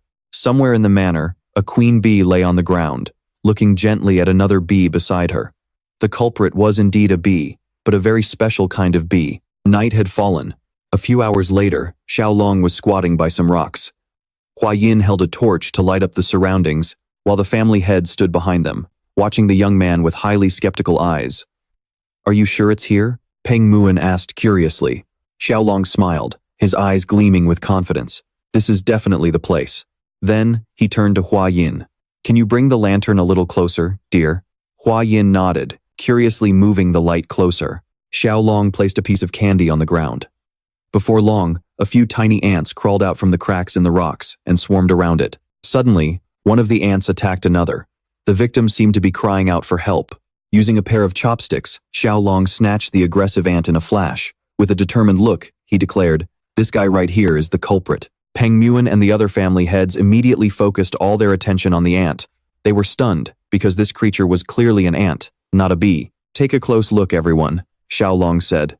"After all, this type of ant is actually a distant relative of the bee." Pang Muin squinted at the ant, completely baffled by what Xiao Long was saying. But a few seconds later, his eyes, along with those of the other family heads, widened in utter horror. The tiny ant was acting incredibly aggressive, and looking closer, they saw a large stinger protruding from the end of its body. They couldn't believe an ant could have such a massive stinger. The family heads finally understood what Xiao Long meant by them being distant relatives. Meanwhile, Peng Muon was left jaw-dropped in shock. Xiao Long looked at them and revealed that this creature, a distant relative of the bee, was the very thing that had caused Ying Ying to faint, an actual needle ant. Peng Muon muttered, his eyes glued to the insect as a cold sweat broke out on his forehead. The other family heads were equally stunned. It turned out this was the real culprit behind Ying Ying's critical condition. This creature belongs to the order Hymenoptera of the ant family and is known as the Asian needle ant, or Pachycondyla chinensis. Now, many might wonder, what do ants have to do with stingers? It's simple. These needle ants evolved from a common ancestor with bees, which means they still share many similar traits, including venom. In fact, studies have shown that people who suffer from anaphylactic shock due to needle ant venom tend to have a similar reaction to bee venom. As Xiao Long held the ant up with his chopsticks, it grew even more aggressive. Pointing at it, he smiled and said, "I don't think this ant went after Ying Ying on purpose. It probably showed up to hunt the demonic beasts that infiltrated the Tang family, since a needle ant's primary diet consists of other demonic pests." They recalled that after she was stung, someone from the Peng family had carefully examined her wound. It only looked like a minor rash, so they couldn't determine what had actually bitten her. Even when Ying Ying regained consciousness, she just thought of it as a minor scratch. Peng Muon's jaw dropped in disbelief. Now that everything was clear, no one could have ever guessed that Ying Ying would collapse all because of such a tiny, insignificant creature. With a look of curiosity, he turned to the head of the Tang family and asked, "So, are you able to brew an antidote? While we do have an antidote for bee venom, for someone whose body is extremely hypersensitive to toxins like Ying Ying, standard antidotes simply won't work." Hearing this, Peng Muon froze in despair. The family head continued, "But knowing the cause is already a major step forward. At least now we can take precautions before she relapses." Peng Muon gritted his teeth in frustration, but then let out a helpless sigh. He turned to look at Xiao Long and smiled warmly. "Thank you so much." Xiao Long nodded cheerfully. "It's really nothing, sir." With a confident expression, he continued, "Don't worry, clan leader Peng. There is still a way to cure Ying Ying. Though it might take some time, there is definitely a cure." Upon hearing this, all the family heads were astonished. Peng Muon hurriedly reached his hands out. "What is it? Tell me, quickly." Xiao Long scratched his cheek and calmly replied, "It's a treatment method called desensitization." Hua Yin's attention immediately snapped to him. She had no idea what her husband was cooking up. Xiao Long began to explain. Even after listening, Peng Muon was still confused and asked, "So, do we have to undress Ying Ying again?" A cold sweat broke out on Xiao Long as he quickly clarified, No, that's not it at all. This is a medical treatment where we inject tiny amounts of the venom into the patient's body over time. This gradually desensitizes the body to the toxin. That's why this process takes a while." In the background, Hua Yin glared at him with a murderous look, ready to teach him a lesson. "I'm confident that once the treatment is complete, Ying Ying will never pass out from the venom again," Xiao Long stated firmly. The head of the Tang family crossed his arms, looking surprised but highly approving. He realized that Xiao Long's method was completely feasible. Even in the Tang sect, they had similar techniques introducing venom into the body in tiny doses to build up a natural resistance. Peng Muon clenched his fists and asked once more, "So, after this treatment, Ying Ying will really be completely fine?" The Tang family head smiled and nodded. "It will take a long time, but it's absolutely possible." Hearing that, a bright smile spread across Peng Muon's face. He closed his eyes and slapped Xiao Long heartily on the back. "Thank you. Thank you so much for saving my daughter." Caught off guard by the hard slap, Xiao Long could only scratch his head in embarrassment. The sight made both the Tang family head and Hua Yin burst out laughing. Peng Muon's eyes shone brightly as he gripped Xiao Long's shoulders, his voice bursting with excitement. "After receiving such a massive favor, I can't just let you leave empty-handed. Tell me, what is it that you want? No matter what it is, just name it, and I will grant it," he promised. Xiao Long suddenly felt put on the spot, cold sweat breaking out on his forehead. He thought to himself, "The people of this world are so weird. The moment you help them out, they immediately start promising all these lavish rewards." With a deeply grateful expression, Xiao Long quickly clasped his hands and said, "Lord Peng, Ying Ying is just like a little sister to me, so how could I ever expect anything in return?" Hearing this, Peng Muon burst into laughter and gave him another heavy pat on the back. "We Pengs don't do formalities, just speak your mind." The slap was so hard that Xiao Long let out a painful yelp. He knew that if he didn't say something right now, he might literally die from this guy's overwhelming enthusiasm. Right then, his eyes lit up and his mouth began to water. He quickly asked, "In that case, Lord Peng, could you accompany me to visit a certain mountain?" Peng Muin was utterly bewildered by the request. The very next day, Peng Muin, Xiao Long, Gu Fei, and Hua Yin arrived at Mount Ganga in Sichuan. Everyone was left speechless by the majestic beauty of the waterfall, a breathtaking sight they had never witnessed before. Peng Muin smiled in admiration. "What a truly magnificent mountain." Xiao Long smiled back and replied, "I heard there's also an incredibly beautiful cliff around here." Hua Yin stepped closer, her eyes locked onto the cascading water, and smiled in agreement. According to the general, this must be the place. Xiao Long confidently knew she was right. This was indeed the waterfall and cliff he was talking about. But the real issue was, how on earth were they going to get into the cave behind that massive waterfall? Hearing his dilemma, an idea flashed through Peng Muin's mind. He suddenly realized that Xiao Long had mentioned he was only a beginner in footwork, meaning he definitely wouldn't know the triple swallow step technique, which allows one to tread on water and glide like a swallow. "What's that?"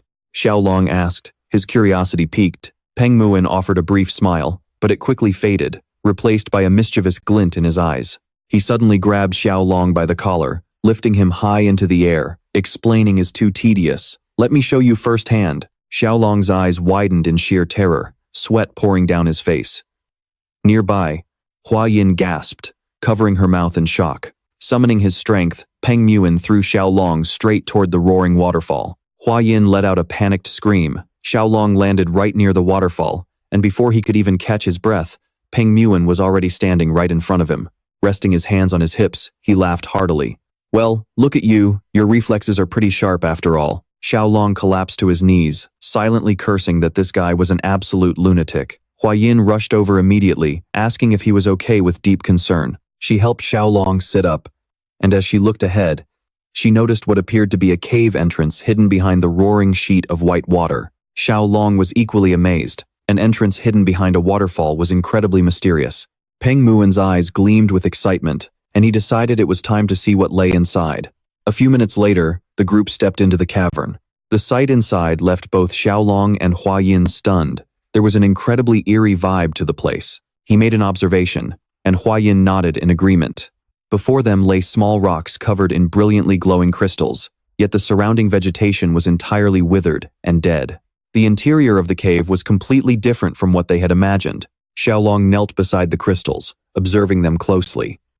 The ground was covered in countless nameless flowers, all blooming in vibrant colors. It was indescribably mysterious and bizarre, like another world entirely, a paradise. While Peng Muin and the others began exploring, Xiao Long's gaze drifted back to the dead trees. To him, this place didn't look like paradise at all. It felt more like hell. Following closely behind, Hua Yin pointed out that even though light was filtering through a hole in the cave ceiling, not a single tree was in bloom.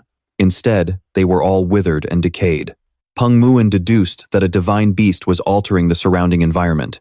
He focused his attention on the rocks, noticing a freezing energy radiating from the center boulder. Gripping his sword tightly, Peng Muin commanded in a low, serious voice, "Everyone, stay behind me." He cautiously approached the rocks, the biting cold sending a shiver of danger down his spine. His expression grew incredibly grim. Just then, a powerful roar echoed from deep within. Xiao Long and Hua Yin jumped in surprise. Peng Muin instantly unsheathed his sword, his eyes sharp. "Heads up, it's right ahead. Don't leave your positions." While everyone else was tense, Xiao Long's eyes lit up with sheer excitement. To him, that roar sounded absolutely amazing. From the crevices of the rocks, a creature with glowing eyes crawled out, staring intently at the boy before letting out another roar. Xiao Long's jaw dropped in astonishment. It was a giant fat-tailed gecko. The creature lumbered toward them, the icy mist emanating from its body growing thicker by the second. It was about 3 feet long, with tiny round yellow eyes and a short, chubby tail. Xiao Long instinctively cupped his cheeks, his eyes overflowing with adoration. The gecko was so incredibly cute that he almost lost his mind. Hua Yin also giggled, covering her mouth as she whispered, "This blue lizard is really beautiful." Hearing this, Xiao Long clenched his fists, unable to hide his grin. He knew this girl had an eye for its true value. Meanwhile, Peng Muin broke out in a cold sweat, but then he gritted his teeth as a realization struck him. Just at that moment, Another roar echoed through the cave, coming from deep within. "There is another one," he warned, his hand tightening around the hilt of his sword. Hearing this, Tieu Long couldn't help but wonder if they were a couple. He was so excited that smoke practically puffed from his nose as his imagination ran wild, picturing them breeding and having babies. He quickly turned to Pang Muin, urging him to capture both of them alive at all costs. Meanwhile, the gecko outside glared at Tieu Long with pure, murderous intent. The icy chill radiating from its body grew thicker by the second. Deep inside the stone crevice, the other gecko appeared to be injured. Hua Yin turned to ask if he was okay.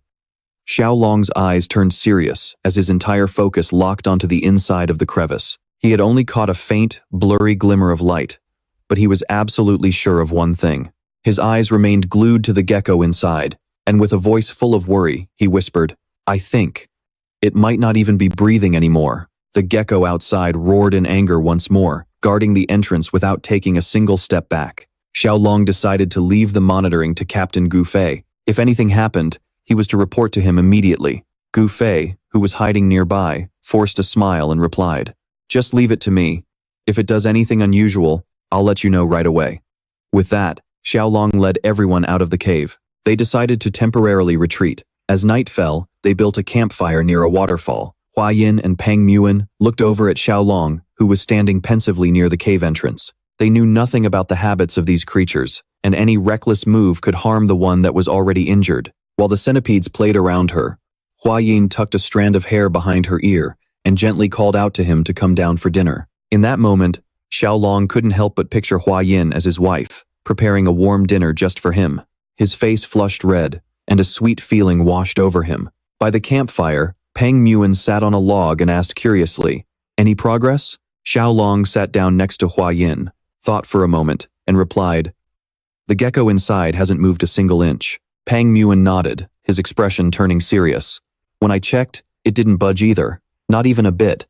A living creature has to eat something eventually." Tieu Long's gaze remained fixed on the dancing flames. He found this highly unusual. Normally, geckos and lizards will stop eating for a few days when they are stressed. Especially fat-tailed geckos, they store energy in their thick tails. If it's not eating, it's likely just surviving on its reserves. The time had come to make a decision. With a serious look on his face, Tieu Long suggested they go in and check on the motionless gecko. Pang Muin chuckled, thinking they were finally ready to take action. But Tieu Long quickly clarified, "We are not capturing it. I believe we need to check where it's injured first. If it's hungry, maybe we can get it to eat something. I'd like you, Elder Pang, to lure the guarding gecko outside." Hearing this, Pang Muin was a bit surprised. Flexing his bulging biceps, he laughed out loud. Wouldn't it be easier to just take it down with a single strike? That way, they could capture both. Tieu Long broke into a cold sweat, knowing for sure the gecko would die on the spot if it took a direct punch from him. He gave a strained laugh and said, "If you do that, Elder Pang, I'm afraid it will die instantly." Pang Muin roared with laughter, admitting the boy had a point. He gave Tieu Long a heavy slap on the back, saying it was only natural for a scholar who spent all his time hitting the books to be overwhelmed by his incredible strength. He nodded and said, "So, the plan is to gently subdue it. That's the best way," Tieu Long agreed. Using a small twig, Tieu Long began drawing out the plan on the dirt ground. First, Pang Muin would lure the healthy gecko outside. Meanwhile, he and Hua Yin would slip inside to check on the injured one. Hua Yin tossed a few small stones onto the ground and added, "At that point, the poison squad can block the path to cover you two." She agreed that this was the most logical approach. Pang Muin smiled and asked, "Is there anything else I should keep in mind? Just make sure it doesn't climb up the wall to get to our side." "You got it." Pang Muin beat his fist against his chest, his eyes burning with excitement. "I'm already itching for a good fight." With that, he charged straight toward the cave. "Master, slow down!" Tieu Long called out in a panic. Soft smiles spread across the faces of both Hua Yin and Tieu Long. He knew that if the gecko was truly sick, it probably didn't have much time left. With his sword slung over his shoulder, Pang Muin entered the cave alongside Tieu Long and the others. Seeing them return, the gecko growled, its eyes flashing with fury. "Master, you can start now," Tieu Long whispered, cupping his hand over his mouth to signal him. Hearing that, an excited grin spread across Pang Muin's face. He drew his sword, channeling his internal energy into it, causing the blade to glow brilliantly. His subordinates drew their weapons in unison, advancing toward the rocks. Seeing them prepare to attack, the gecko let out a deafening roar and charged with all its might. Luckily, Pang Muin reacted just in time, raising his sword to block the strike. The gecko whipped its tail viciously against his sword, the sheer force of the impact making him smile in admiration. He couldn't believe a creature this small had the power to stand toe-to-toe with the top warrior of the Pang family. The beast backed up to gather momentum, then lunged forward for another attack. This only fueled Pang Muin's excitement even more. With his eyes gleaming, he swung his sword, deflecting the gecko's attack and leaving it momentarily dazed. "Got it! Now's our chance!" Peng Muin shouted. In the blink of an eye, his men surrounded the cornered little creature. It roared in anger. Seeing the tense situation, Xiao Long felt a bit of fear creeping in, but Hua Yin grabbed his shoulder and whispered, "We need to get out of here, fast." A moment later, they had slipped away from the battlefield and reached the rocks where the sick gecko was lying. "Is that little guy really hurt?" Hua Yin asked worriedly. "Looks like it," Xiao Long replied, his eyes wide as he closely observed it. He noticed that its head and tail had started rotting because of an incomplete shed. It hadn't been able to shed its skin properly, and now its eyes were oozing with pus. "So, what do we do now?" Hua Yin asked, leaning against a rock out of curiosity. Xiao Long explained, "We have to treat it right away." Seeing there was no medicine around, he smiled confidently and made a decision. "I'm going to help it shed the rest of its skin." Hearing this, Hua Yin looked a bit flustered, giving him a playful pout. "You really seem to enjoy peeling skin off of things lately, don't you?" Xiao Long's face turned as red as a tomato, but he knew this was the only way. As soon as he took a step forward, the injured gecko stirred and woke up. Slowly reaching his hand out, he gently explained, "I'm going to heal you, so just stay still, okay?" The gecko softly closed its eyes. Xiao Long picked it up, completely amazed in his heart that, just like the queen bees, this little guy seemed to understand his words. He explained to Hua Yin that these creatures shed their skin just like snakes do. However, wild geckos usually eat their shed skin right away, which is why you rarely find any traces of it. Hua Yin's eyes widened in surprise. Xiao Long placed the gecko on a rock and pulled out his kunai. Realizing the old skin was too tough to peel with his bare hands, he started working with the help of his small blade. "Wow, it looks just like a gemstone," Hua Yin exclaimed in awe. Xiao Long used his kunai to make a tiny slit in the old skin, revealing the beautiful, shiny new layer underneath. He gently peeled the skin off the gecko's legs, sliding it off like a pair of gloves. Hua Yin pointed at it, unable to hide her sheer excitement. Xiao Long knew she couldn't resist it, because even back when he was a YouTuber, skin peeling videos were always super popular. Now, only the head and tail were left. Xiao Long acted with extreme caution, especially around the eyes, to avoid causing any harm. Pus had built up in the gecko's eyes due to the incomplete shed, causing a nasty infection. Being incredibly careful and gentle, Xiao Long managed to peel the skin off its head without causing any injury at all. "Do you feel any better?" he asked with a warm smile. The gecko's body trembled before it slowly opened its eyes, making Hua Yin squeal with excitement.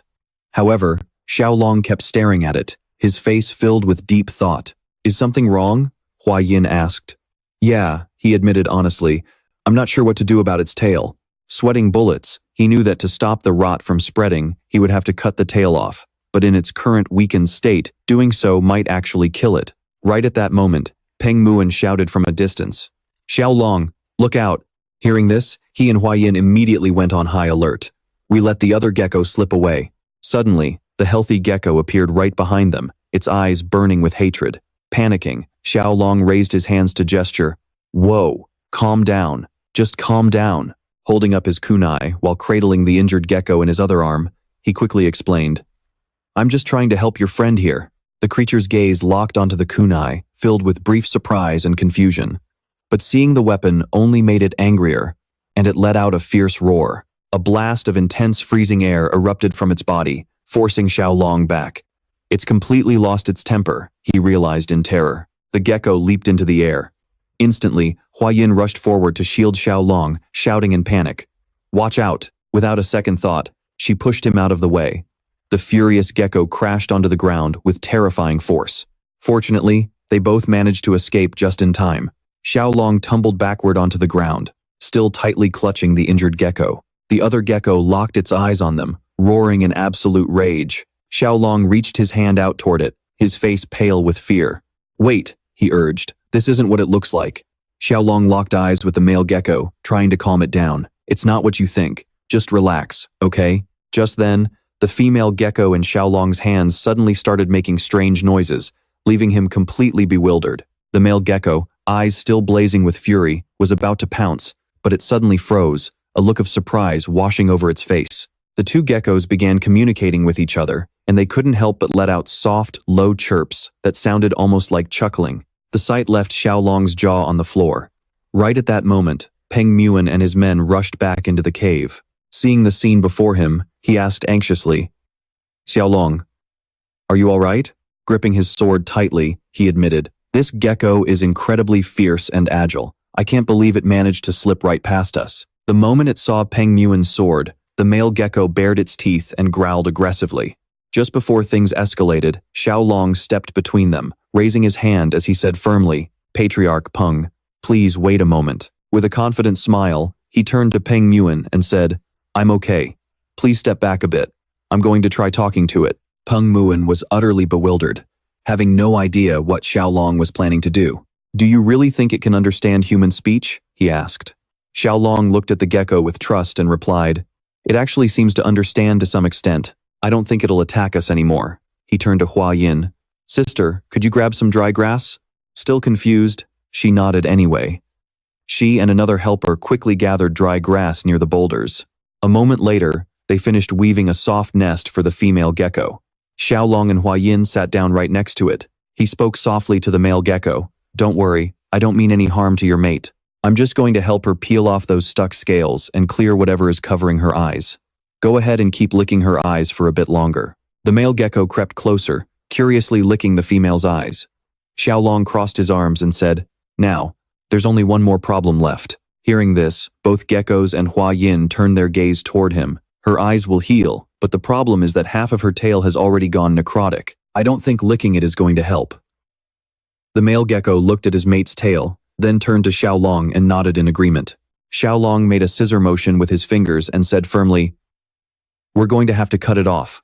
Hearing that, the male gecko broke into a cold sweat, his face turning pale with horror as he pictured his mate's tail being cut off. It started growling again, which threw Xiaolong off. Suddenly, the gecko lunged at him, its eyes blazing, ready to strike. Terrified, Xiaolong shielded his chest with his arms and screamed.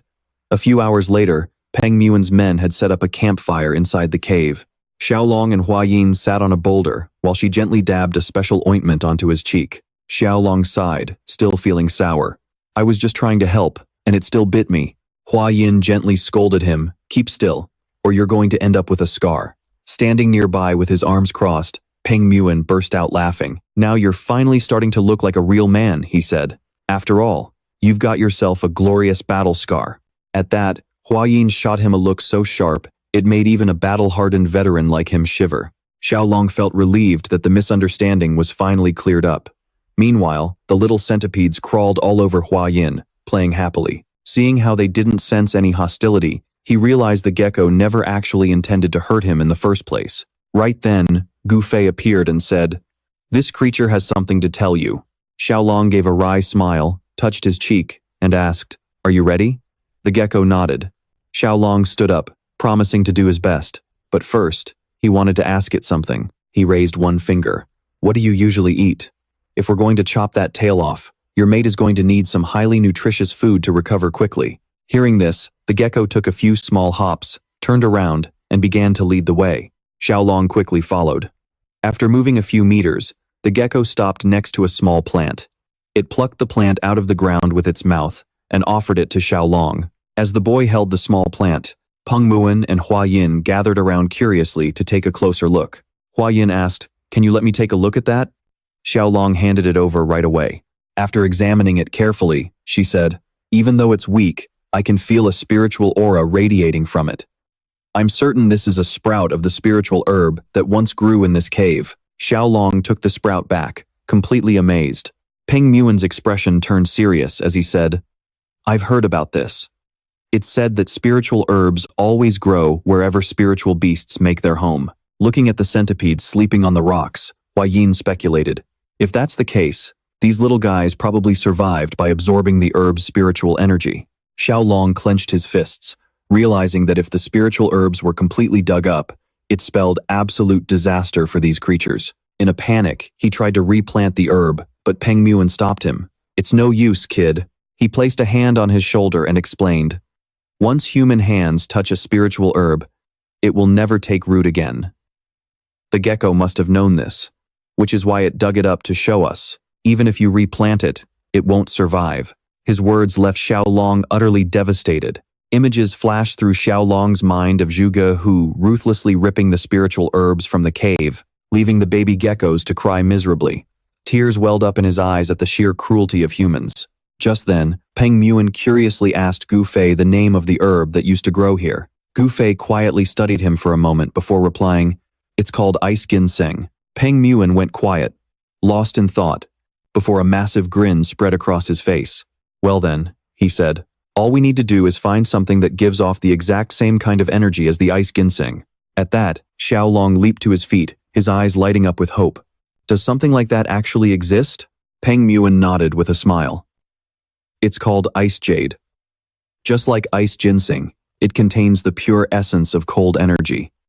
But then he stroked his chin, his expression turning thoughtful again. "The catch is, how do we get our hands on it? Ice jade isn't something money can just buy." While they were deep in discussion, Hua Yin stepped forward, drawing everyone's eyes.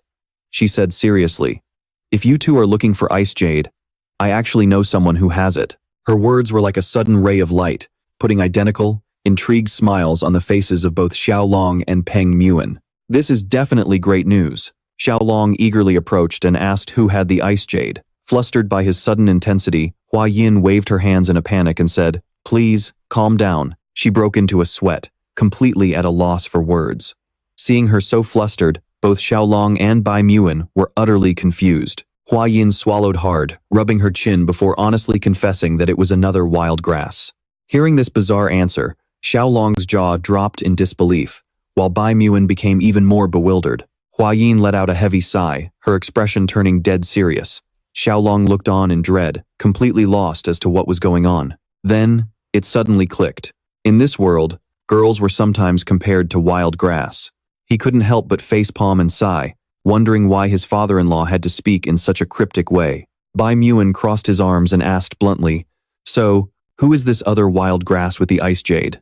Regaining her confidence, Hua Yin raised a finger and revealed, "She is one of the 3 flowers of the martial arts world, known as the Peony Empress. Her real name is Nangong Shui, the daughter of the Nangong family. From what I have heard, she possesses the ice jade, but she does not actually have any use for it." Hearing this good news, a smile returned to Bai Muin's face, while Xiao Long remained frozen in a daze. Just then, the little gecko ran over, chirping loudly to get Xiao Long's attention. He turned around curiously, only to see its eyes welling up with tears, looking incredibly sad. "What is it saying?"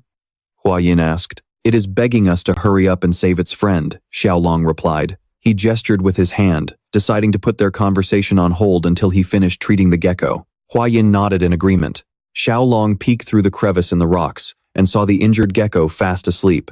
He gently lifted it out of the nest and began examining it carefully. The other gecko stood nearby, its eyes filled with anxiety. Confused, Hua Yin asked, "I thought geckos could shed their own tails. Why is it holding on to it when it is in such a terrible state?" Xiao Long sadly admitted she was right, but explained that some species of geckos simply cannot do that. Hearing this, Hua Yin's eyes widened in surprise. The act of shedding a tail is called autotomy, and the exact traits vary depending on the species. Some species can drop their tails but cannot regenerate them, some can do both, and others cannot do either. Therefore, he could not make any assumptions and had to perform a precise examination. Xiao Long began touching the gecko's tail, searching for the part that could be detached. He explained to a bewildered Hua Yin, "Even though it looks like a gecko's tail can be cut anywhere, the fracture point is actually predetermined. We just need to press exactly on that spot to trigger the separation." Hua Yin was shocked. She did not know much about geckos since they were not venomous, and she could not fathom how Xiao Long was so knowledgeable about them. To her, this was absolutely mind-blowing. The gecko was still fast asleep in Xiao Long's hands. He sounded confident, but the tail was severely necrotic, leaving him unsure if the surgery would even succeed. Even so, he gripped its tail, determination flashing in his eyes. He had to try. A few minutes later, the surgery began. Bai Muin sat on a rock, realizing this was taking much longer than he had anticipated. He stared intently at Xiao Long, while the little gecko kept chirping anxiously. A while later, Tieu Long emerged, cradling the sleeping gecko in his arms. "How is it?" Sect Leader Bai asked. Hua Yin smiled, and Tieu Long beamed. "Fortunately, the surgery was a success. As long as we take good care of it, it will be just fine." Hearing this, the little gecko could not hold back its tears of joy, flashing a grateful smile. Tieu Long sat down beside it, his heart warming up as well. Bai Muan watched the boy closely. The more he looked, the more extraordinary he found him. With the pair of geckos back in their nest and the surgery complete, Tieu Long and the others decided to stay nearby for a few days to monitor its recovery. A few days later, Tieu Long and Hua Yin returned to the cave out of curiosity, eagerly running toward the rocks. Nearby, the gecko couple was happily playing together. Seeing that they were doing much better, Tieu Long couldn't help but smile. The pair of geckos looked at them with gentle eyes. Clenching his fists, he excitedly realized they had evolved from wild cats into adorable little lizard puppies. He thought to himself that if this had happened in his past life, it definitely would have gone viral on social media. Tieu Long's attention shifted to the female gecko, noticing she had also regained some of her strength. He decided it was time to leave. At his words, a hint of sadness flickered in the eyes of the two geckos. Tieu Long smiled and explained, "We are not leaving for good. We are just going to get some food and we will be right back. Until then, you two need to preserve your chi seeds well." The two geckos nodded as if they understood. Tieu Long turned around, a confident look in his eyes as he told Hua Yin, "It is time to return to the Tang Clan." He clenched his fists, thinking to himself that the perfect opportunity to obtain the ice jade had finally come. A few hours later, they returned to the manor and sat down to speak with the family head. Back at the Tang Clan, putting the geckos aside, they received some new updates, the most shocking of which was undoubtedly the matter concerning the blood cult. The family head clasped his hands together, his eyes grave, as he decided to address the matter. After the identity of an infiltrated spy, after their infiltration of the Muram Alliance was exposed, the martial arts masters tracked down the owl he had raised. A mustachioed man hid behind a tree, and when he peeked out, his eyes widened in sheer terror. The owl had led them straight to the stronghold of the blood cult, which was crawling with ninjas. Coincidentally, a squad that had just returned from the Muram Alliance brought back venom extracted from a tiger keelback snake. This venom ended up playing a crucial role in the raid on their lair. Presenting a letter, the clan leader revealed that the Alliance leader had personally sent a handwritten letter of appreciation. "He is incredibly proud of you, Soryong." Soryong let out a forced laugh and cleared his throat. The clan leader asked, "So, have you caught that mysterious gecko yet? I was planning to drop by the venomous beast garden to see what it looks like." Soryong broke into a cold sweat and replied nervously, "Well, you could say we have caught half of it." Hearing such a bizarre answer, the clan leader was left quite puzzled. Right then, with a serious look on her face, Hua Yun decided to explain the whole situation to her father. After listening, the clan leader set his teacup down and stroked his beard. Deeply pondering the glacial jade, Hua Yun placed her hands on the table, stood up, and explained, "For that reason, we plan to head to Anhui province together to visit the Namgung clan." After thinking it over for a moment, the clan leader calmly granted them permission to go. For him, this was highly convenient, as he also needed them to deliver something along the way. Although the timing was not ideal, with the blood cult running rampant, having Soryong accompany Hua Yun gave him some peace of mind. Soryong sighed, wondering if this was just a disguised way of dumping another chore on him. Just before they left, the clan leader's face turned serious, and he asked them to wait for a moment. He closed his eyes and revealed that there had been some deeply unsettling rumors about the Namgung clan lately. Soryong and Hua Yun exchanged startled glances, their eyes wide with surprise. That night, near the Namgung clan's territory on Mount Huang, two men were walking through the area. Shaking with sweat and disbelief, the bald man asked his companion, "Are you kidding me?" His friend replied with a firm, resolute gaze, "I am dead serious. The young lady of the Namgung clan is not normal." "Stop talking nonsense," the bald man snapped. "Don't go around making up such filthy rumors and scandals." Suddenly, his friend's attention was caught by something. Not far from them, a man was lying sprawled out on the ground. Seeing this, both panicked and rushed toward the man, completely bewildered as to why someone would be collapsed out here. The friend placed his hand under the man's head, unsure if he was even still alive. Just then, the collapsed man began to smile, leaving the two even more confused. He was not unconscious at all. Blood was dripping from his nose, his face was flushed bright red, and he was panting heavily, as if he were in the throes of passion. The two men exchanged increasingly bewildered glances. Assuming he was just drunk, they decided to carry him back to the village on their backs. Not far away, hiding behind a tree, a woman watched the scene unfold, her body radiating a bizarre, eerie aura, her shadow stretched out, monstrously large, looking exactly like a spider hanging from its web. Late at night, under the moonlight, a woman was practicing her swordplay. She was highly focused, her eyes gleaming with sheer determination. With precision and grace, she swung her sword continuously, slicing through falling leaves. Suddenly, her body trembled. She gasped for air, her face filled with frustration. There are still a few leaves left untouched. I still need to practice much more, she thought to herself. A young girl with braided hair, holding a lantern, rushed over and called out to her as big sister. It was Uni of the Namgung clan. With a serious look on her face, Uni urged, "We have to go back right away, or we will be discovered. If we get caught again this time, Father will definitely scold you." She admitted that her sister's swordsmanship was exquisite, but as the eldest young lady, her sister had to take better care of herself. The older sister listened quietly, then slowly reached up to remove her wide-brimmed hat, her sincere eyes acknowledging, "You are right." She was Namgung Seol, the eldest young lady of the Namgung clan, widely known by her title, the Flame Peony. Right at that moment, she began to cough violently. Seeing this, Uni's eyes filled with deep anxiety. Namgung Seol clenched her fists, her face turning pale from the terrible condition she suffered from, a severe case of chi deviation. At first, the entire clan had considered it a blessing. This was because her meridians were completely cleared, allowing her to accumulate internal energy many times faster and run her chi without a single obstacle. But the old physician treating her pointed out that having too many acupoints open caused her innate true chi to drain far too rapidly. Her father had anxiously asked if there was any cure. The old physician pondered for a moment before replying that she needed yin energy, a pure and powerful type of yin energy, swordsmanship, before this flame of life burns out and disappears forever.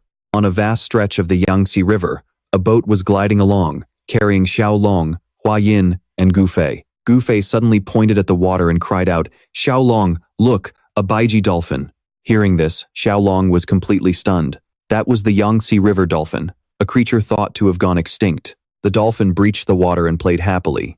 Even though he loved insects and reptiles, actually seeing one with his own eyes. But riding the legendary dolphin was a whole new experience. Huayan smiled and said, "If we follow the Yangtze River, we'll reach Wuhan, where the Muram Alliance is located."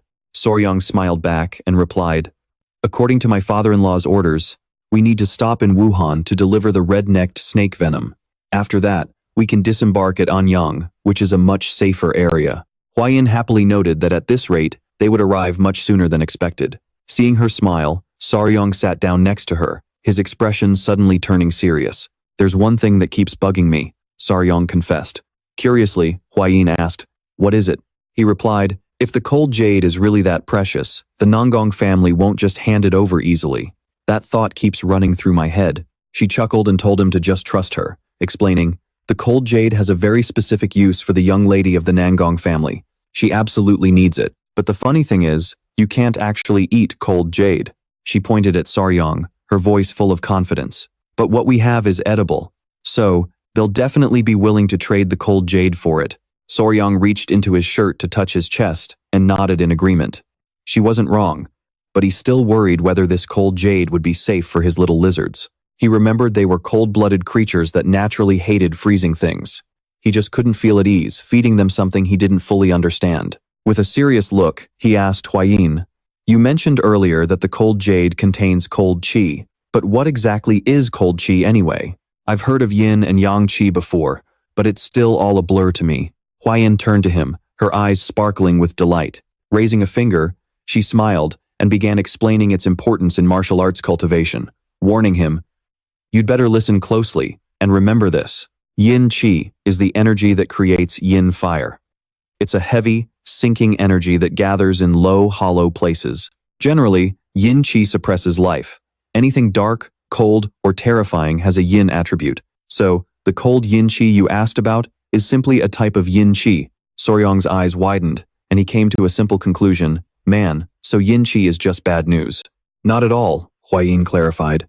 "While yin qi creates freezing ice, yang qi produces yang fire. But if you have too much yang qi, it overstimulates your vital functions, causing you to age faster and completely draining your energy. Soryong immediately pictured his little lizards playing around with the ice jade. He realized they needed the cold qi because their bodies were naturally cold-natured, and they grew by absorbing that yin qi. He wondered, is it basically like charging a battery? Scratching his head, Soryong asked, but aren't yin and yang supposed to be balanced? Like men and women? He couldn't wrap his head around how they could achieve balance when their bodies were made of pure yin. As he sat there scratching his head in confusion, Huayin stared intensely at him, her face turning as red as a ripe tomato. She quickly looked away and stammered, "Ah, I wouldn't know." She spoke loudly to drown out her embarrassment. "We'll just have to figure out how to balance yin and yang together later." Her words made Soryong blush too, his mind instantly turning into a chaotic mess. Huayin quickly covered her face with her hands, completely speechless from embarrassment. Right on cue, Goopy showed up to announce they had arrived, telling everyone to get ready to disembark. Their ship docked at the port of Wuhan. As soon as they stepped off the boat, Huayin introduced herself and Soryong, stating that they had brought the items he requested. A man with a ponytail extended his hand and smiled. "The general has been expecting you both." As they crossed a bridge, Soryong couldn't help but stare in absolute awe at the grand scale of the Murim alliance. Not too far away, a woman was pulling a man's ear so hard he was screaming in agony, his face drenched in sweat. The man begged the woman, whom he called Jianfeng, to stop, claiming he was just about to teach that other guy a lesson. Glaring at him, she made it crystal clear that dueling with their own allies was strictly forbidden. The man turned to Qinghu and admitted sincerely, "She's right, I was too hasty and didn't check the facts." Qinghu replied coolly, "I was only defending my lady's honor." Just then, his gaze locked onto something. He stood frozen in shock as he recognized the newcomer. It was none other than the poison flower. Huayin turned around and recognized them as well. The man wearing the white headscarf was Zan Long, the woman was Jianfeng, and Qinghu was actually the famous Kang Long. She smiled warmly, noting that this was the first time they had run into each other since the Dragon Phoenix conference. She then asked how everyone had been. Qinghu couldn't hide his joy either. It had been ages since he last saw Huayin, and the two immediately struck up a lively conversation. Watching them, Soryong thought to himself that in the martial arts world, only those with extraordinary skills were granted the titles of Dragon or Phoenix, meaning every single one of them was a top-tier master. "Actually, there's something I've been meaning to ask." Jianfeng hesitated. "A rather strange rumor has been going around about you lately." Surprised, Huayin asked. "A rumor? Like what?" Jianfeng replied. "They say you've finally found the man of your dreams." Huayin's eyes widened in shock, while Soryong stood beside her, breaking out into a cold sweat and feeling incredibly awkward. "Is it true?" Jianfeng pressed. Giving a forced laugh, Qinghu chimed in, "Yeah, the entire martial arts world is talking about it. I was actually planning to challenge whoever started that baseless rumor, just to defend your honor. We're comrades, after all, and I won't let anyone drag your name through the mud like that." In that moment, Soryong caught a clear glimpse of the guy's hidden feelings for Huayin.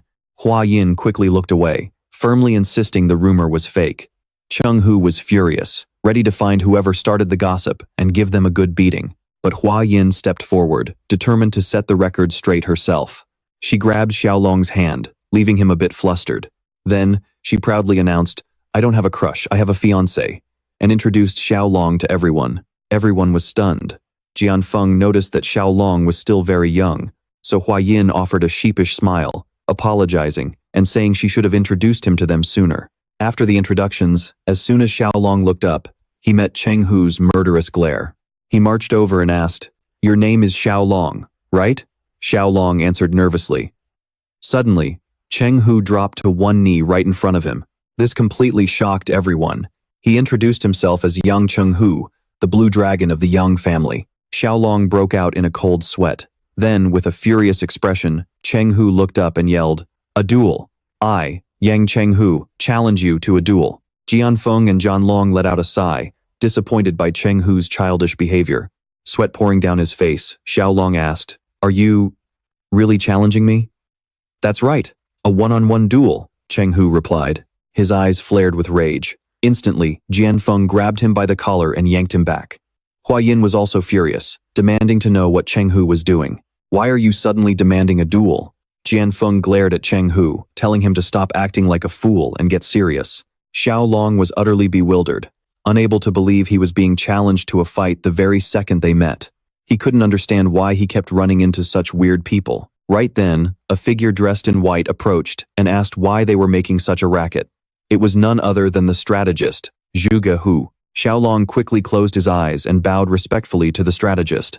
Seeing this, Cheng Hu went pale with terror. Zhuge Hu tapped young Cheng Hu on the head with his folding fan, asking angrily, "What on earth do you think you're doing to our honored guests?" Having been hit, poor young Cheng Hu stammered in fear. With a warm smile, Zhuge Hu suggested they all head to the Heavenly Martial Pavilion, where the Alliance leader was waiting. Xiao Long nodded in awe. As Zhuge Hu, Xiao Long, and Hua Yin walked toward the Heavenly Martial Pavilion, young Cheng Hu stood behind, clenching his fists, his eyes still burning with anger since he hadn't been able to fight Xiao Long yet. Seeing his expression, his friends could only sigh, advising him that it was best to just leave. Next to the Heavenly Martial Pavilion, a beautiful river flowed by. Hua Yin decided to stay behind in the guest hall, while Xiao Long nodded in agreement to go with Zhuge Hu. A young girl in the hall, acting a bit clumsy and flustered, quickly pointed the way with an anxious look. "Right this way, gentlemen. First, we must pay our respects to the Alliance leader." Xiao Long could tell right away that she was new and still adjusting. Zhuge Hu smiled and explained, "We actually managed to capture that spy thanks to Xiao Long. This young lady is the new replacement for our previous maid. Since she just started, she doesn't have much experience." Xiao Long could only offer a polite laugh, while the maid closed her eyes, gathering all her courage to announce their arrival. "Alliance leader, the strategist, and young hero Tang have arrived. Let them in." The massive doors swung open. The Alliance leader was standing on the balcony, taking in the scenic view from afar. Zhuge Hu and Xiao Long clasped their hands and bowed respectfully. "I am Xiao Long, from the Sichuan Tang sect." Hearing this, a flash of surprise crossed the Alliance leader's eyes. He offered a warm smile and welcomed them in. "You must be exhausted from your long journey. Please, take a seat." Suddenly, the Alliance leader's eyes narrowed, turning sharp and alert. He pointed at Xiao Long, asking sternly, "Those little creatures on your wrists and waist, do they bite?" Startled, Xiao Long quickly replied, "Oh, no sir, they don't." Underneath his clothes, a few small centipedes were still fast asleep. Xiao Long was secretly terrified. The rumors that this Alliance leader was one of the 3 greatest masters in the martial arts world were clearly no exaggeration. With just a single glance, he had spotted the highly venomous creatures wrapped around his body. Once they sat down, the Alliance leader got straight to the point. "Xiao Long, did you bring the tiger-striped water snake venom with you?" "Yes, sir." Xiao Long smiled, pulling out 3 small vials. "I prepared as much as I possibly could before making the trip." Zhuge Hu couldn't help but be amazed, speaking in a calm voice. "When I was in Sichuan, I witnessed the extraction of this venom. It is an incredibly complex process that requires an immense amount of effort. I truly don't know how to thank you enough." The Alliance leader looked at the young man and said, "I heard you've become the son-in-law of the Tang sect." Xiao Long turned to him and nodded in confirmation. When the Alliance leader asked about his family, Xiao Long replied honestly, "I don't have any family. I'm all alone, with no one to rely on." Zhuge Hu chimed in, "Alliance leader, I heard that Xiao Long lost all his memories in an accident. Before being taken in by the Tang sect leader, he lived alone on Hainan Island, making a living as a snake hunter." The Alliance leader crossed his arms, a hint of sympathy in his eyes. He realized Xiao Long must have lived a lonely and incredibly difficult life. Seeing this, Xiao Long scratched his head and smiled cheerfully. "Actually, I wasn't completely alone, sir." The Alliance leader decided to change the subject. "The reason I summoned you here today is because I want to reward you. I know you played a crucial role in the recent blood cult incident." Xiao Long's eyes widened, a bit anxious. "Last time, I already told General Zhuge what I wanted, sir." Zhuge Hu smiled. The Alliance leader chuckled and said, "What Soryong discovered is a monumental achievement, enough to guarantee those filthy blood cult leeches will never dare step foot in the Central Plains again. A contribution this great deserves far more than just a simple reward." Soryong quickly waved his hands in refusal. "I only happened to stumble upon it while trying to save my people. If it is the promised reward, that is already more than enough." Hearing this, the expressions of both the Alliance leader and Zhuge Hu grew incredibly serious.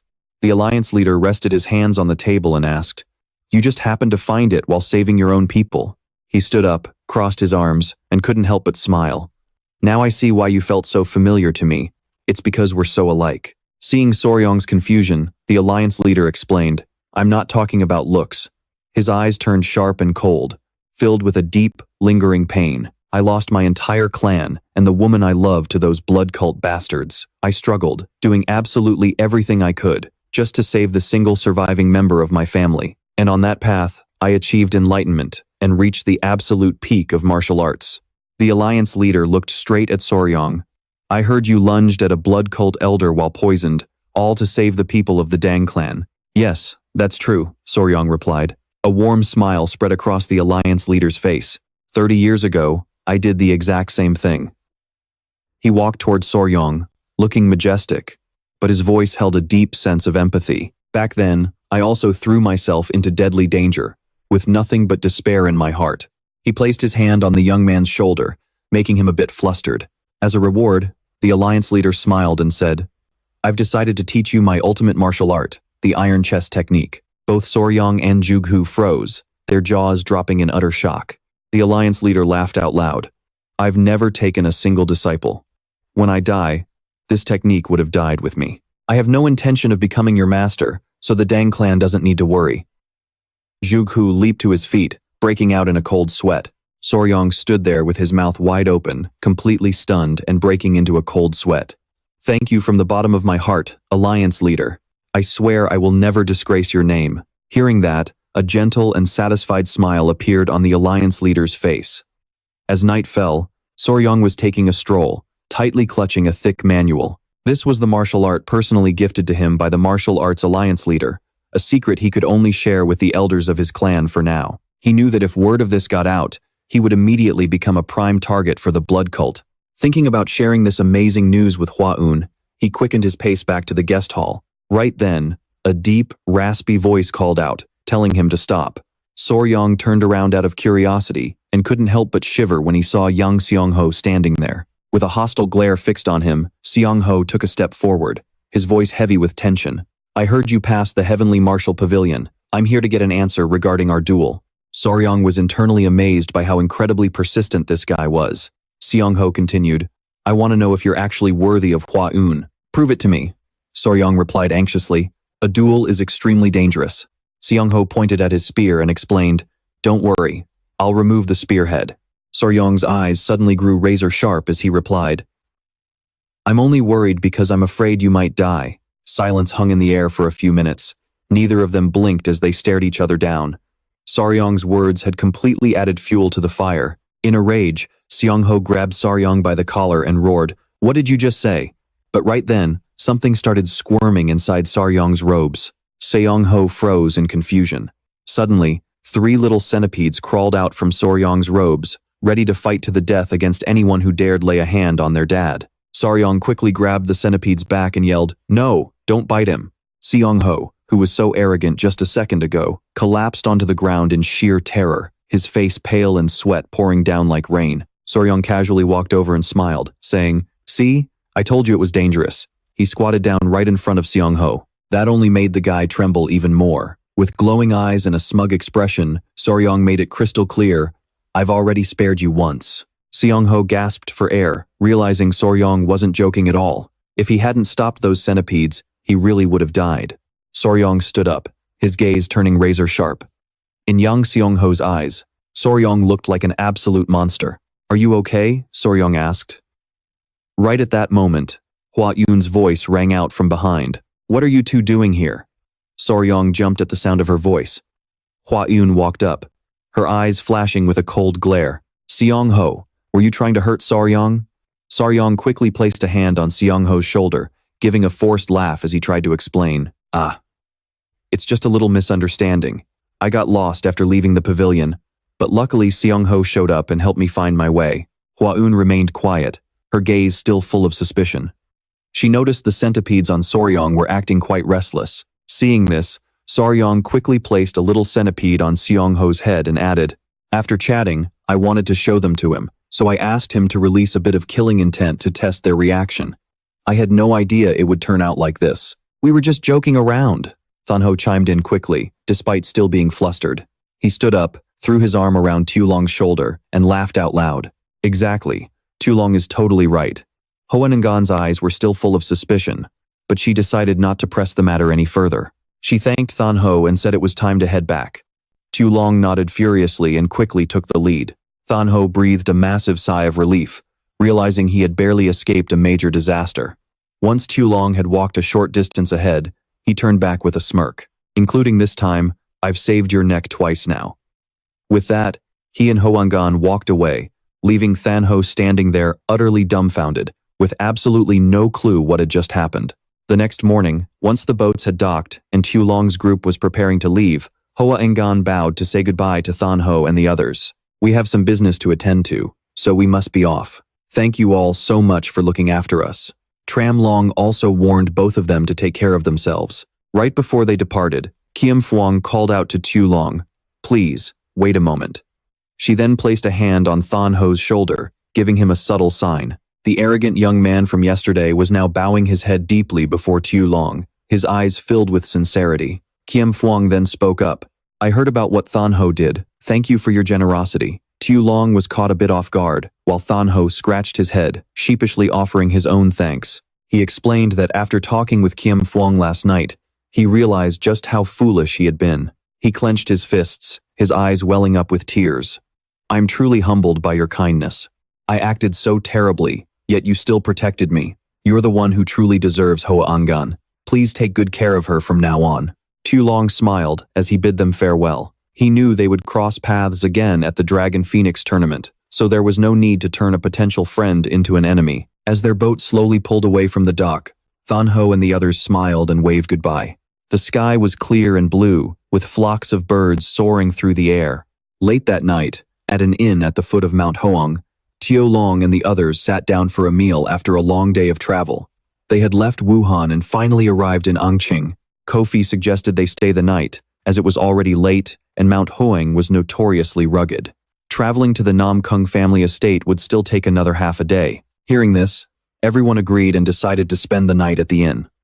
During the meal, Hoa Ngan was still in utter disbelief. She couldn't believe that Tieu Long had acquired the manual for the TAMES divine art, the exclusive martial art of the Fist Emperor. He said, "We look alike," Tieu Long muttered in confusion. "Is that a good thing?"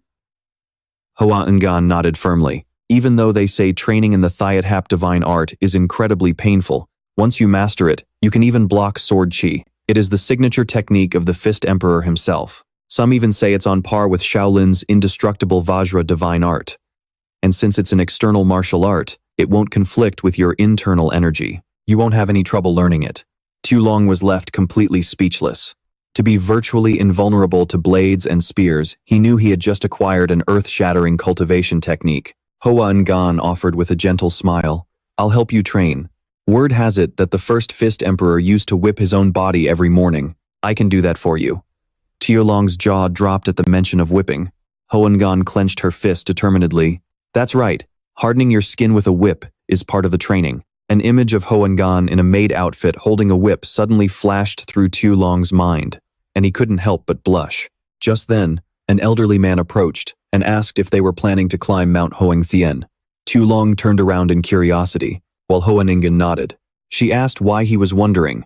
The old man introduced himself as the innkeeper, then went on to ask if they were headed to the Nam Kung clan. "Is something wrong?" Tieu Long stood up, looking slightly concerned. Hoa Ngan suddenly recalled her father's words about some malicious rumors spreading around. She wondered if this had anything to do with that. The innkeeper stepped closer and lowered his voice. "Over the past few months, people climbing Mount Hoang Thien have been mysteriously vanishing one after another. Though they're eventually found safe, all the yang energy in their bodies has been completely drained." Hearing this, Tieu Long's face turned pale with fear. Hoa Ngan, however, looked skeptical, sensing that something was off. "What does any of this have to do with the Nam Kung family?" she asked. The old man cleared his throat, his face flushing slightly as he revealed that every single person who woke up said the exact same thing. The person they spent the night with was none other than Lady Nam Kung Tuyet of the Nam Kung family. Hoa Ngan gasped in shock, then immediately fired back. "That's absurd. This is clearly a trap, a malicious frame-up." "Calm down first," Tieu Long quickly interjected. The innkeeper frantically added that anyone who heard the story reacted just like her. Meanwhile, at the Nam Kung estate, Tuyet was sitting in her room, embroidering. Suddenly, a maid burst through the door, announcing that the head of the family had summoned her to the main hall immediately. She was a bit surprised, wondering if her father had somehow found out about her sneaking out to practice swordsmanship at night. Upon entering the hall, Tieu was shocked to see several men prostrating themselves on the floor, right in front of her father. Seeing that she had arrived, the head of the Namkung family put on a stern expression and ordered everyone to look up and confirm if the person they saw was indeed his daughter. With a trembling, terrified face, one of the men looked up, while the others frantically begged for their lives. "Tell me the truth right now." The Namgong family head snarled, making Seol even more panicked. He turned to her, asking sternly, "Seol He, did you sneak out to Mount Huang at night? These men are saying you drained their life force." Seol's eyes widened, filled with fear and confusion. Her face went pale, and unable to hold it in any longer, she burst into tears. "Explain yourself," her father demanded, pointing at his daughter with a harsh voice. The girl admitted, "It is true that I've been practicing my swordsmanship in the valleys of Mount Huang over the past few days, but I swear I didn't do anything else." The father turned to the two men. "My daughter has declared her innocence. You two had better produce solid proof of what you saw." With tears in his eyes, the fat man swore, "My lord, we are only speaking of what we saw with our own eyes. We would never dare insult the young lady." The other man also began to wail, not understanding what on earth was going on, wondering if everyone had gone mad or was possessed. Hearing this, the fat man suddenly remembered something. His eyes lit up, and he bolted upright. "A mole. She had a mole." The family head asked curiously, "What mole?" Pointing at his own chest, he revealed, "The woman we saw had a mole right on her chest." "That is preposterous," the father muttered, then turned to ask his daughter, "Seol, is that true?" The girl covered her mouth, her eyes flashing with pure terror. Seeing his daughter's expression, the father could no longer suppress his rage. He could not believe this was actually true. Meanwhile, Hua Yun and Soryong left the inn and began walking through the forest. Hua Yun's face was still burning with anger. She marched ahead in silence, carrying all of their bags. "Are you still upset about what the innkeeper said?" Soryong asked, catching up to her curiously. "No, I'm not," she denied, but then she whipped around and snapped, "It is absolutely ridiculous to think Namgong Seol would go around absorbing men's yang energy." Seeing her anger, Soryong felt a bit intimidated. Hua Yun sighed, her voice softening. "Sorry, I didn't mean to snap at you, but those rumors are just complete nonsense." She then revealed a secret that left Soryong stunned. Namgong Seol cannot have any physical contact with men. With a sad expression, Hua Yun explained that Seol suffers from a rare condition. If she does not constantly absorb yin energy, her lifespan will be cut short. Because of this unique constitution, yang energy is nothing less than lethal poison to her. That is why she is always so careful never to let any man near her, let alone spend the night with them. Soryong thought to himself in confusion, "Wait, why does this sound like a fantasy novel? I wonder if this will have a happy ending." A few hours later, they arrived at the gates of the Namgong estate. The guard eyed Soryong suspiciously. "What business do you have here?" Hua Yun whispered, her expression grave. "The atmosphere in the Namgong household feels off. If we just say we're here to see Sister Seol without a good reason, I doubt they'll let us in. Quick, make up a reason." "All right." Soryong decided to follow her advice. He approached the guard, cleared his throat, and said with confident, shining eyes, "We are here to make a deal." The guard remained dead silent. Seeing that his plan was failing, Soryong began to sweat. Hua Yun was also panicking, having no idea what he was talking about. Just then, someone heard the commotion and opened the gate. When they saw who walked out, both Soryong and Hua Yun were astonished. It was Namgong Yun. She was equally surprised to see Hua Yun. Thanks to Yun, they were able to get inside. As soon as they met, Hua Yun and Yun jumped for joy. "It has been so long, sister," Yun said happily. "It has been 2 years since the gathering of the 7 great families, hasn't it?" Hua Yun smiled and nodded. "Oh," Yun turned to Soryong, asking in confusion, "What did you mean by making a deal earlier?" Hua Yun closed her eyes and let out an anxious sigh, while Soryong could only offer a sheepish laugh. Hua Yun then explained, "We are in need of the glacial ice jade. I heard last time that Sister Seol has it." Hearing this, Yun was slightly taken aback. Hua Yun pleaded earnestly, "We really need it desperately. So we came to see if we could negotiate a trade." Yun clasped her hands and smiled warmly. "In that case, let's head to my father's hall to talk first. My father will surely be delighted to see you again after such a long time." Hua Yun placed a hand on Soryong's shoulder, smiling, as she revealed, "I brought this along to trade for the glacial ice jade. Soryong's eyes widened in confusion as Yoon asked in astonishment, "Are you planning to trade, Brother Soryong?" Before long, they arrived at the grand hall of the Namgong family. After hearing the whole story, the family head jumped to his feet and asked in shock, "Is that really true?" His eyes were wide, unable to hide his astonishment. He could not believe they had brought an elixir brimming with glacial energy. "Soryong, show it to him," Hua-un said. Hearing this, Soryong smiled, reached into his robe, pulled out the elixir, and placed it on the table. The family head's attention was instantly drawn to it. Inside the elixir, a tiny object was glowing brightly. "May I take a closer look?" he asked curiously. "Yes, of course," Soryong nodded, his heart racing with anticipation. This was the elixir he had carefully carried, keeping it warm against his chest the entire way. He hoped they would accept the trade. The family head carefully examined the elixir, noting that the purity of the glacial energy was exceptionally high. "With this, she can hold out for at least 10 years. 5? Is it really that incredible?" Yoon asked out of curiosity. Since this item was just too precious, the patriarch decided to trade it for the frost jade. Hearing that, a joyful smile spread across the faces of Hua-un and Soryong. The patriarch pointed at the elixir pill and asked out of pure curiosity, "What's actually inside this?" Soryong could only give a forced smile, replying that it was a top-secret recipe he couldn't reveal. Assuming it had to do with the secret location where the rare herb was found, the patriarch decided to drop the subject. Soryong cleared his throat with a polite smile to thank him, but deep down, he was breaking a cold sweat, knowing that wasn't the real reason at all. He recalled a few days back, while taking a stroll around the clan grounds with his grandfather, when he suddenly felt something freezing cold inside his shirt. Seeing his strange expression, his grandfather asked what was wrong. Soryong pulled the object out, utterly bewildered. It was a dried gecko tail. Soryong showed it to his grandfather, explaining that there was a bizarre, ice crystal-like substance inside the tail he had kept as a souvenir. Curious, his grandfather examined it closely and realized it was emitting a powerful freezing energy. He said it would be an excellent material for anyone practicing ice attribute martial arts. Soryong stroked his chin, thinking back to the geckos. He had assumed they stored nutrients in their tails like fat-tailed geckos, but who would have thought it was actually raw frost energy? Smiling, his grandfather suggested Soryong try using it to brew a spiritual elixir. Back in the present, Soryong thought to himself that this shriveled-up gecko tail really wasn't worth mentioning. With a delighted face, the patriarch told Yoon to go inform her older sister that he wanted to trade this spiritual elixir for the frost jade. The young girl nodded obediently. The patriarch then invited them to rest, promising to throw a grand banquet to welcome their distinguished guests. He also perceptively noticed that Hua-un seemed close to Seol, so he made a request. "My daughter has been going through a rough patch lately, so I was wondering if Lady Hua-un could stay by her side to comfort her?" Hua-un smiled and agreed.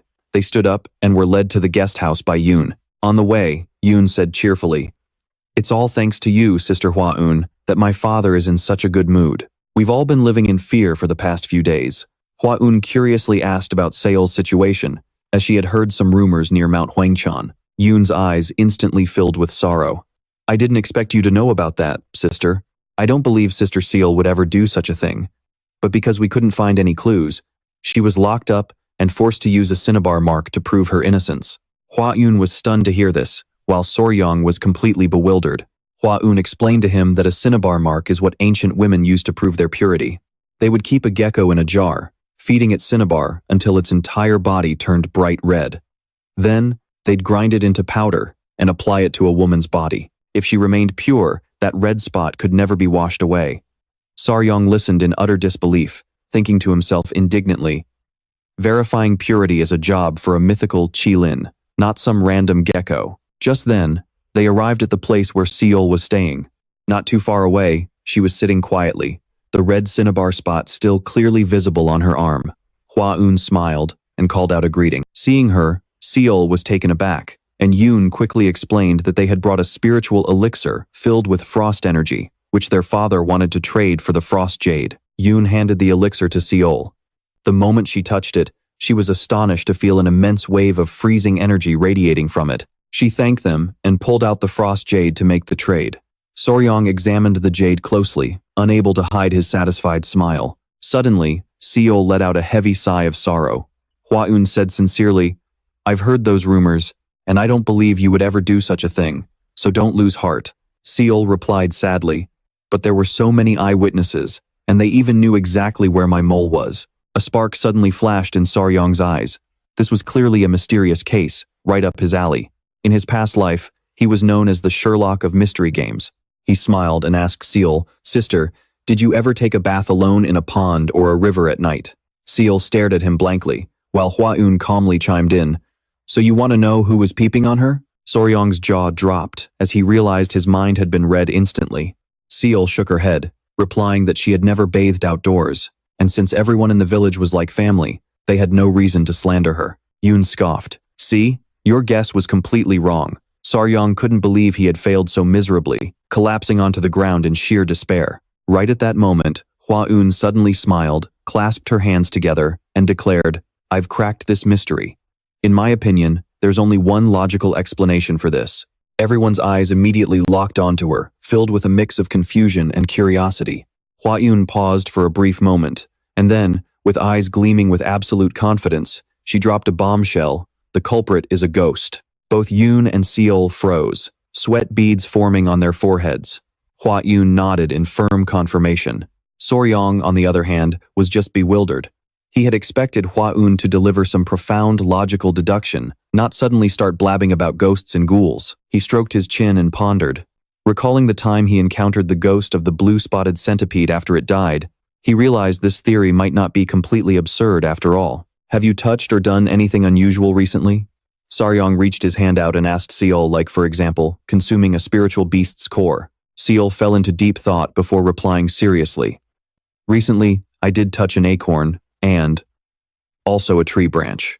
Xiao Long and Hua Yin broke into a cold sweat, utterly baffled by her naive response. This is exactly what people call a clumsy charm. Suddenly, Shui's eyes widened, and she clapped her hands together as if she had just remembered something important. "When I was training alone at night," she said, "I felt a presence, as if someone has been watching me this entire time." "Is that really true, sister?" Yin asked anxiously. Shui gave a firm nod. "At first, I thought it was you, but when I went to check, there was absolutely no one there." She placed her hand on her chin, wondering if she was just being paranoid. But as Xiao Long watched her, he knew this situation was highly suspicious. While they were deep in thought, a maid came rushing in, completely out of breath. "Something terrible has happened." "What is it?" Shui asked anxiously. The maid clenched her hands and stammered, "Another villager has vanished. The clan's warriors have already set out to search for them." Yin was horrified, while Shui lowered her head, anger written all over her face. Xiao Long observed quietly, calmly asking if she was okay. Suddenly, Shui's eyes flashed with determination. No matter what, she had to personally catch that ghost to clear her name. "Don't go, sister," Yin pleaded, grabbing her hand. "If you sneak out alone again and get caught, it's going to be a major problem this time." Shui thought for a moment, then smiled and told Yin not to worry. She then turned to Xiao Long and Hua Yin, announcing, "This time, we won't be going alone." "What do you mean?" Yin asked, confused. Shui approached Hua Yin, grabbing her hands with a pleading, sorrowful look. "Would you two be willing to help me?" Both Xiao Long and Hua Yin were taken aback by this sudden request. As night fell, a small owl perched on a branch deep within the forest. As it turned its head, it saw Xiao Long and the others searching through the area. Trembling, Yin tightly held Hua Yin's hand and whispered, "If we get caught this time, they'll lock me up in the seclusion room for at least half a year." Hearing this, Hua Yin could only offer a nervous smile. Yin turned to Xiao Long and said, "I thought you were helping me stop my sister. I don't understand why you're suddenly being so supportive." Xiao Long stood there, dazed, and could only force a dry laugh. Just a moment ago, Shui had pulled out a gold ornament. She explained that it was a norigai, a traditional hanging ornament designed to hold an ice jade in its center. "I'm not sure why you two need an ice jade, but if you're looking for something to carry with you, this isn't a bad option." She split the norigai in half, explaining that even when separated, it could still serve as a token between two people. She said, looking straight at Xiao Long, "I promise to give this to you if you help me." Xiao Long was stunned, and both his and Hua Yin's eyes were instantly drawn to the glittering ornament. Back in reality, Xiao Long was lost in thought. He placed his hand over his chest and said firmly, "Like I said, I am not doing this for the norigai. I simply want to protect Lady Xu's honor." "You liar," Yin snapped, her face turning red with anger. "Yinner, don't be so impulsive." Shui turned to her younger sister and gently advised, While Hua Yin could only laugh dryly, Yin was practically losing her mind, not knowing what to do. A few minutes later, they stopped. This was the area where Shui had sensed the presence. She decided to thoroughly inspect the surroundings, hoping to find some clues. What if the culprit really is a ghost? Hua Yin approached and asked anxiously. Shui drew her sword, her voice resolute. I will use this evil banishing sword to slice it to pieces. Xiao Long watched from the side, feeling the mounting tension in the air. Suddenly, his eyes widened in shock. Out of nowhere, a thick fog began to roll in, becoming so dense that no one could see a thing. Panicked, Xiao Long looked around, shouting out Shui's name and the others, but there was no reply. He began wandering around, fearing they had been separated. Suddenly, his foot caught on something. He knelt down to take a closer look and realized it was a cobweb. He picked it up, feeling the incredibly thick silk, and realized the creature that made it must be absolutely massive. Ah! A piercing scream echoed. Xiao Long spun around in panic. It was Yin's voice. He quickly called his little centipedes. Can you guys find your mother?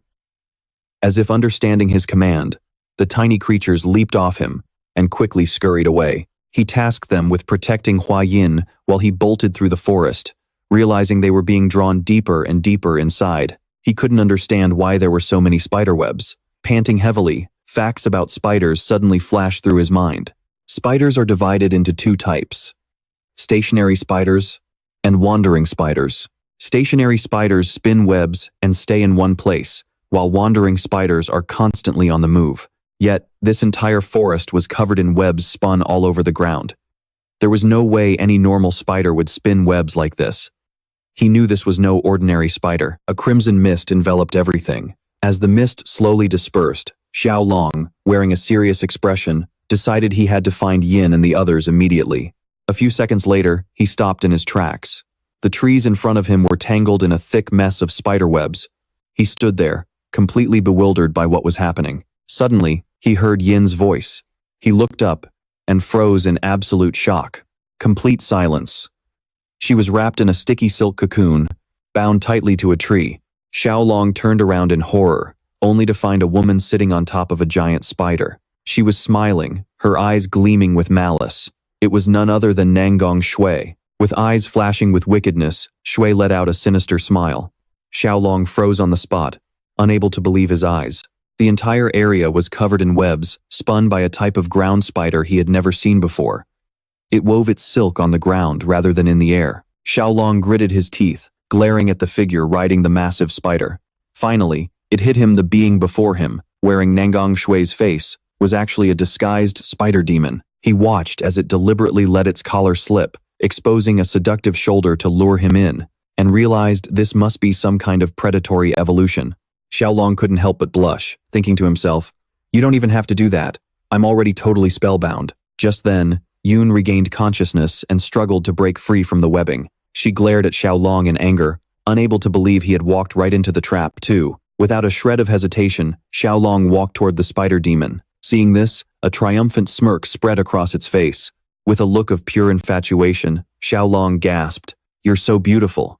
Then, he suddenly threw his arms around it, catching the spider demon completely off guard. Its eyes flashed with malice as it prepared to strike.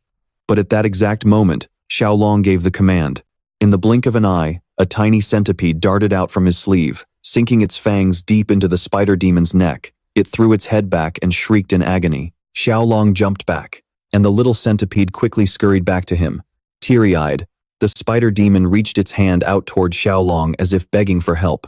Its expression was so convincing it could easily fool anyone. Clutching its neck, it began to stagger. Within seconds, it collapsed to the ground. Xiao Long panted, his eyes wide as he stared at the motionless spider. He wasn't entirely sure if the centipede's venom had completely paralyzed it yet. Picking up a stick, he carefully poked its body. Centipede venom is a neurotoxin designed to paralyze prey. He figured that while their venom was quite potent, given the creature's massive size, it would probably survive. Reassured, he began to gently stroke the spider, whispering, "Don't be sad. I actually saved you from being hunted down by the villagers." Xiao Long's eyes lit up with excitement, and without a moment's hesitation, he wrapped his arms around the spider, utterly ecstatic. Its body was a vibrant scarlet, with 4 large spots on its back and fur as soft and thick as velvet, a truly stunning crimson spider. he cheered inwardly. Curious about what this beautiful spider's face looked like, he decided to inspect its fangs. Could they be as massive as a Goliath bird-eater's?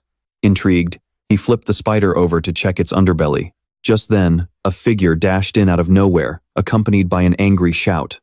A split second later, a devastating kick slammed right into Tieu Long's face. Before he could even register what was happening, he was sent flying like a leaf in the wind, crashing hard against a tree trunk before collapsing to the ground, knocked out cold. Hua Yin froze, covering her face as she realized with a jolt of panic that she had completely lost control of her strength in her fit of rage. A few minutes later, Tieu Long stumbled to his feet, looking completely dazed. Hua Yin rushed over, asking, "Are you okay?" She explained, her voice still trembling, that the mist blanketing this forest was clearly the doing of that spider.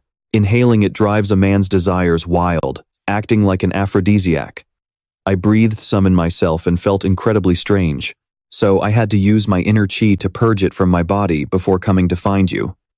Tieu Long calmly replied that he hadn't felt anything unusual at all. Resting his chin on his hand, he concluded, so that's why the villagers were acting like they were possessed. It was all because of this mist. Could it be some kind of pheromone? As he spoke, he casually reached out and touched the spider, asking Hua Yin what kind of monster it was. To be able to spew such a toxic fog like that? Seeing Tieu Long fearlessly petting the spider, Hua Yin couldn't help but feel a shiver of dread. But then, her face turned as red as a tomato. She mumbled an apology, confessing she had assumed he was being seduced by the spider. Tieu Long blinked in confusion, but then it dawned on him in a way, she was right. He really had been captivated by the spider's beauty. I was only trying to inspect its physical structure, he explained, still stroking the spider's furry leg. Its legs are so fluffy and cute. Shaking her head in disbelief, Hua Yin pleaded with him to stop. Then, something suddenly clicked in her mind. A vibrant crimson body, 4 large spots on its back, and fur as thick and soft as velvet. Just then, a dry cough echoed in the air. Both of them whirled around in surprise, but there was no one in sight. Tieu Long wondered if the spider itself had made that sound. The voice croaked out again. It was Yoon, who was still wrapped in cocoon silk. Damn it, he had completely forgotten about her. They rushed to cut her down. Yoon's face was pale, and her breathing was weak, but she was still alive. He realized she was just paralyzed. Hearing that, Hua Yin finally breathed a sigh of relief. With night already falling, Tieu Long said that all that was left to do now was to find Shui. Hua Yin felt certain that now that the mist had cleared, they would find her in no time. But before that, Tieu Long decided to do one thing. He began using the spider's own silk to bind its body up tight. Then he dragged it along, determined to bring it back to his clan for further study. Not long after, Shui appeared. Seeing Yoon lying motionless on the ground, her eyes welled up with tears and pure rage. This spider didn't just dare to ruin her honor, it actually dared to hurt her little sister too. She drew her sword, ready to finish the monster off. Hold on, Tieu Long yelled in a panic, rushing forward without a second thought to shield the spider's body. Tuyet froze, pointing her blade right at him, her voice ice cold. Out of the way! But Tieu Long stubbornly stood his ground. This left Tuyet completely baffled. Tieu Long pointed proudly at himself and declared, I'm the one who captured this thing, so it belongs to me now. Hoa Ngan was stunned by his sheer boldness. Tuyet stared down at the ground in silence before snapping her head up, her eyes blazing with pure fury. What did you just say? Killing a creature like this is just a total waste. You already killed a salamander earlier with your poison curse, and now you want to kill this spider too? Wait, Tuyet. Hoa Ngan cried out, holding Doan tightly in her arms. She's still alive. She's just paralyzed. Hearing those words, Tuyet's eyes filled with a mix of shock and immense relief. Is that true? She gasped. Hoa Ngan nodded to confirm, urging her to stay calm. I understand how you feel, Hoa Ngan continued, but if the host is killed, its disguise will break, and it will turn into something else. If that happens, there will be no way left. To clear Lady Doan's name.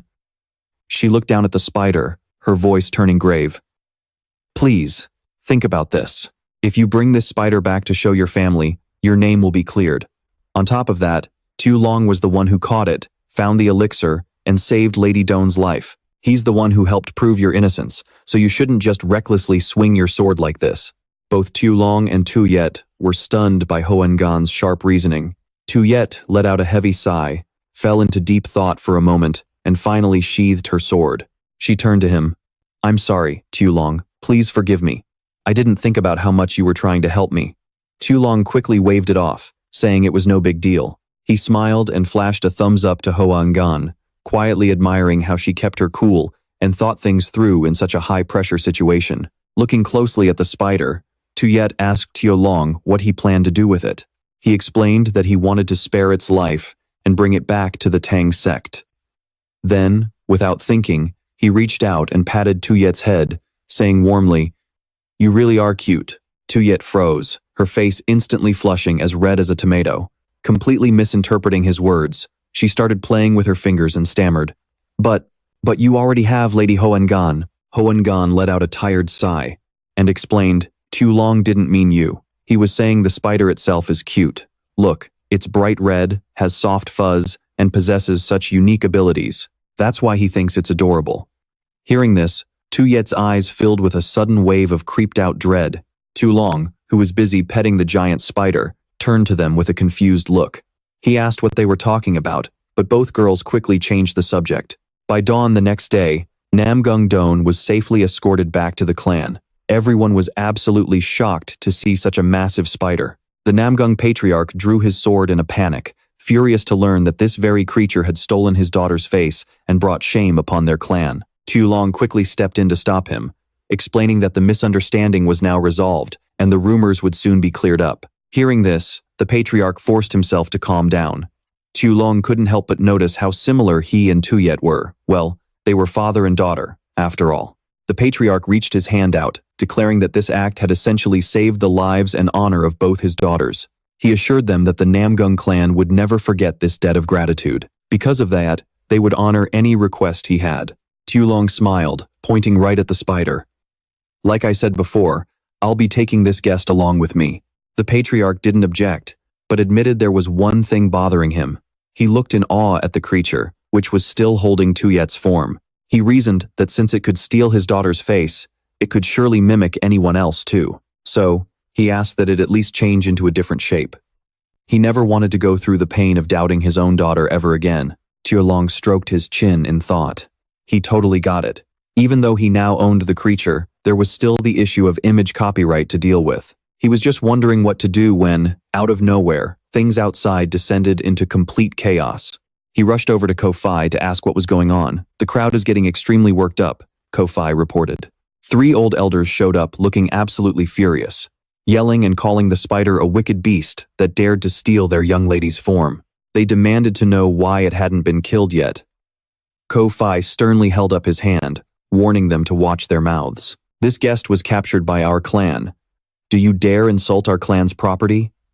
Hearing this, the elders panicked and quickly begged for forgiveness. Tieu Long crossed his arms. Now that the truth was out, it looked like everyone who needed to see the proof had already seen it. He told Ko-Fi they shouldn't let anyone else in, worrying that the creature might end up getting hurt if this kept going. Ko-Fi nodded and ordered the guards to close the gates. Just as the crowd cleared out and the guards were about to shut the gates, a weak voice called out, "Please, wait." It was a bald old man leaning on a cane, wheezing heavily with desperation in his eyes. He coughed weakly and asked, Could I please just take a quick look?" "Orders are orders, old man. There is nothing we can do," the guard explained with a sigh. Drenched in sweat, the old man pleaded, "Just for a moment. Please." The guard scratched his head, looking troubled, and replied, "I'm sorry, sir, but this is against the rules. Just let him see it," Xiao Long said with a warm smile. "He has traveled a long way despite his weak health. There must be a reason for it." The old man's eyes filled with wonder and gratitude. He thanked Xiao Long, then tremblingly approached the spider demon, observing it with utmost care. Everyone fell silent. Tears welled up in the old man's eyes as he realized it was indeed his companion. The spider also looked up at him, its eyes widening in pure surprise. "Young man, are you planning to kill it like the others said?" The old man turned and asked. "No, sir." Xiao Long replied calmly, "This is a precious creature. I plan to take it back to Sichuan and raise it properly in the Tang sect. Even though its diet is a bit unusual, it's merely a stray guest. Everything that happened was just fate, and it's not the fault of this little creature." Tears of joy streamed down the old man's face. He had never heard anyone speak such kind words. "I believe you," he whispered. Without a moment of hesitation, the old man began untying the ropes, binding the spider. Seeing this, everyone panicked. "That is dangerous, elder," Tieu Long warned with concern, but once freed, the spider gently rubbed its head against the old man. As he caressed it lovingly, the creature's eyes sparkled with pure joy. Tieu Long let out a soft sigh. To him, this was actually no surprise at all. From the very beginning, he had sensed a familiar aura radiating from the old man, the aura of a kindred spirit. There was no doubt about it. This man was deeply passionate about exotic creatures. The old man revealed that her name was Yao Hua. He shared that over 20 years ago, after losing his entire family to a plague and falling into deep despair, he found this tiny creature, which was only the size of a fist back then. They had lived together ever since. When he was still in his prime, he used his own yang energy to feed her. However, as his strength waned, and he could no longer provide yang energy, the trouble began. She ended up causing a terrible incident involving the young lady of the Nangong family. He turned around, his voice filled with deep regret. "It's all my fault." Tieu Long's eyes widened in surprise. Unable to hold back his tears, the old man confessed that he had been wandering in agony, completely lost on what to do. "But now, with a kind young master like you adopting her, I can finally rest easy. I beg you," he pleaded, "please take good care of her." Tieu Long bowed respectfully to the old man, promising to raise her well. With tearful eyes, the old man turned to Yao Hua and said, "I am old now, and I can no longer look after you. Please, follow him and live a long, happy life." Yao Hua and the old man embraced tightly, and tears began to well up in the creature's eyes as well. The heart-wrenching scene deeply moved Tieu Long, bringing tears to his eyes. He was amazed that a demonic beast could understand human speech and express such profound emotions. He wondered how much time they must have spent together, realizing that the old man truly cherished her as his own daughter. He reached out his hand and said, "Elder, please wait. Would you like to come with us to Sichuan? It would be much better if we all went together, rather than parting ways like this." The old man shook his head, tears in his eyes. He was incredibly grateful for the young man's kindness, but his fragile body could no longer endure such a long, grueling journey. "Besides, my family's graves are all right here. I cannot leave them behind." Tieu Long scratched his head and asked with a sheepish smile, "In that case, could you share your experience on how to raise Yao Hua? This is my first time handling a creature like her." The old man promised to answer any questions he had, to the best of his knowledge. Tieu Long blushed and shyly admitted, "What I'm most curious about is the yang energy. How exactly is it supplied?" In response, the old man held out his finger, and Yao Hua began to gently suck on it. "Let me show you," he explained. "Simply letting her nurse on your finger like this, or even sleeping together in the same room, is enough to transfer the yang energy." Suddenly, Yao Hua's shape began to shift, instantly drawing everyone's attention. The old man revealed that once the yang energy is transferred, she transforms into whatever form she believes is the most beautiful in the eyes of her master. Yao Hua shifted into a gorgeous woman, the exact likeness of the old man's late wife during her youth. "I only wanted to see this face one last time before I die," he said with a sigh of relief. He then turned to Tieu Long. "Would you like to try?" Tieu Long stepped closer to Yao Hua. After a moment of hesitation, he placed his finger into her mouth. Before long, her form began to warp again, making Tieu Long's eyes widen with anticipation. He wondered nervously what shape she would take, silently betting she would turn into Lady Hua Yin. As the spider's body began to shift, and its new form finally materialized, everyone, including the old man and Tieu Long, stood utterly frozen. The eyes of Gufei and the Nangong family head filled with pure dread and disbelief. She had turned into a simple wooden doll. The old man was completely bewildered. This shape was undoubtedly the exact form Yao Hua had assumed just once, right before she first took human shape. Panicked, he turned to Tieu Long and stammered, "Why? Why didn't she turn into Lady Hua Yin?" Cold sweat broke out, and Tieu Long's mind started to spin. He understood that the reason Yao Hua could maintain the appearance of Nangong Shui was because the villagers perceived her as the most beautiful woman. But now, she was in the presence of Hua Yin, the greatest beauty of the Central Plains. He was the one who had just supplied her with yang energy, so why on earth didn't Yao Hua turn into Hua Yin? This made absolutely no sense. He couldn't wrap his head around it. Unable to accept this, So Ryong spun around and bolted. His mind was in complete disarray. If the Tang family ever found out about this, they would undoubtedly see it as a betrayal. Could it be? Was his obsession with poison actually stronger than his admiration for Hua Un? No, no way. He refused to accept that reason. There had to be another explanation. Meanwhile, in Namgung Yun's room, the door burst open as So Ryong rushed in, completely out of breath. Hua Un was there, utterly surprised and confused by his disheveled state. He stammered, I have a favor to ask you." With a serious face, he gathered all his courage and asked, "Can I give you a hug?" The sudden request made Hua Yun's face turn bright red. So Ryong quickly waved his hands to explain, but for a split second, he thought to himself that maybe a misunderstanding like this wouldn't be so bad after all. She stood up, clenching her hands tightly, and anxiously admitted, "Did you finally find out?" "Oh, I didn't mean to keep it from you. It's just that I read about it in a book and wasn't completely sure, so I didn't dare say anything." So Ryong had absolutely no idea what she was talking about. Letting out a sigh, Hua Un decided to get straight to the point. "It's about that spider. It's one of the 10 deadliest venomous creatures of the Central Plains, the human-faced spider." So Ryong froze in shock, unable to believe his ears.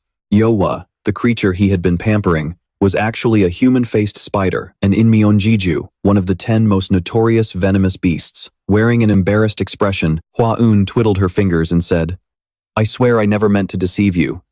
I just wanted to be absolutely sure because of our promise from the past." So Ryong suddenly understood. This was the reason she had been hesitating all this time. Knowing that a promise is a promise, she stepped forward and hugged him without a second thought. Before So Ryong could even react, a sleepy voice called out from the bed, "Do I need to step out to give you two some privacy?" It was Yoon, who had just woken up. Seeing them, So Ryong panicked, making the girl nervously look away too. 2 days later, So Ryong's group said their goodbyes to the Namgung family. Namgung Seol waved, expressing her deepest gratitude and promising never to forget their kindness. Fortunately, after Yowa absorbed So Ryong's vital energy for the second time, she transformed into the likeness of Hua Un. He figured that they wouldn't have to worry about prying eyes anymore. He gently spoke to Yowa, who was inside the cage. "Are you doing okay? Just hang in there a bit longer. I'll let you out as soon as we arrive." Go-Bai asked So Ryong about their next move, and he explained that while they originally planned to go straight to Mount Ganga, now that they had Yowa, he was torn on whether to stop by the Tang family first. Hearing this, Yowa shook her head vigorously inside her cage. Seeing the anxiety in her eyes, So Ryong couldn't help but feel touched. He never expected her to genuinely worry about him. She really had a kind and gentle soul, he thought to himself, then promised to get them to their destination as quickly as possible. The plan was finalized. They would head to Mount Ganga to pick up the geckos, and then return to the Tang sect with Yowa. The boat sailed down the river once more, under a clear blue sky filled with seagulls. 2 men were chatting nearby, and one asked, "Hey, have you heard the news?" Apparently, the Alliance leader personally led the Azure Dragon squad on an expedition. The other replied, "Word is, the guys captured during the recent raid on the Blood Sect spilled the locations of their other strongholds." The man with the ponytail added anxiously, "I also heard there were almost 0 casualties in that battle. Rumor has it some master created a poison mist that only affected the Blood Sect members. It's unbelievable." So Ryong flinched as he listened. They were talking about him. Who could have pulled off such an incredible miracle? The man with the ponytail wondered out of curiosity. His friend replied, "The Alliance decided to keep that person's identity a secret to protect them from revenge. But whoever they are, they're nothing short of a hero. From this moment on, I've decided to be their biggest fan." Hearing these words, So Ryong couldn't help but feel a rush of excitement, his mind drifting back to his past life when he was still a YouTuber. Before long, they arrived at Mount Ganga. Getting off the boat, the group made their way toward the waterfall area. So Ryong explained honestly, "I'm not great at Lightfoot techniques, so I can't cross over on my own. Why don't Lady Hua Un and Captain Go-Bai go ahead and bring the little ones back here?" He knew that this time, there wouldn't be anyone to fling him to the other side. Go-Bai scratched his head, unsure if the geckos would even follow them without So Ryong there. Hua Un agreed, saying, "Go-Bai is right. It might be better if you come along. How about I try to pull a wild kudzu vine over to the other side?" While they were still planning, one of the warriors suddenly pointed to the sky, telling So Ryong in astonishment to look at Yowa, who was swiftly climbing up the cliffside. "Come back down!" So Ryong cried out in panic.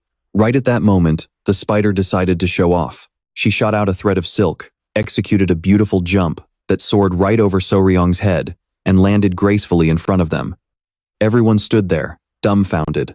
Yohua began stretching out her arms, and So Ryong suddenly understood. He wondered if that was a ballooning technique, and if Yohua was trying to say she could fly too, since she was a spider. Most people didn't know, but spiders are actually wingless creatures, yet they can fly by letting themselves drift with the wind.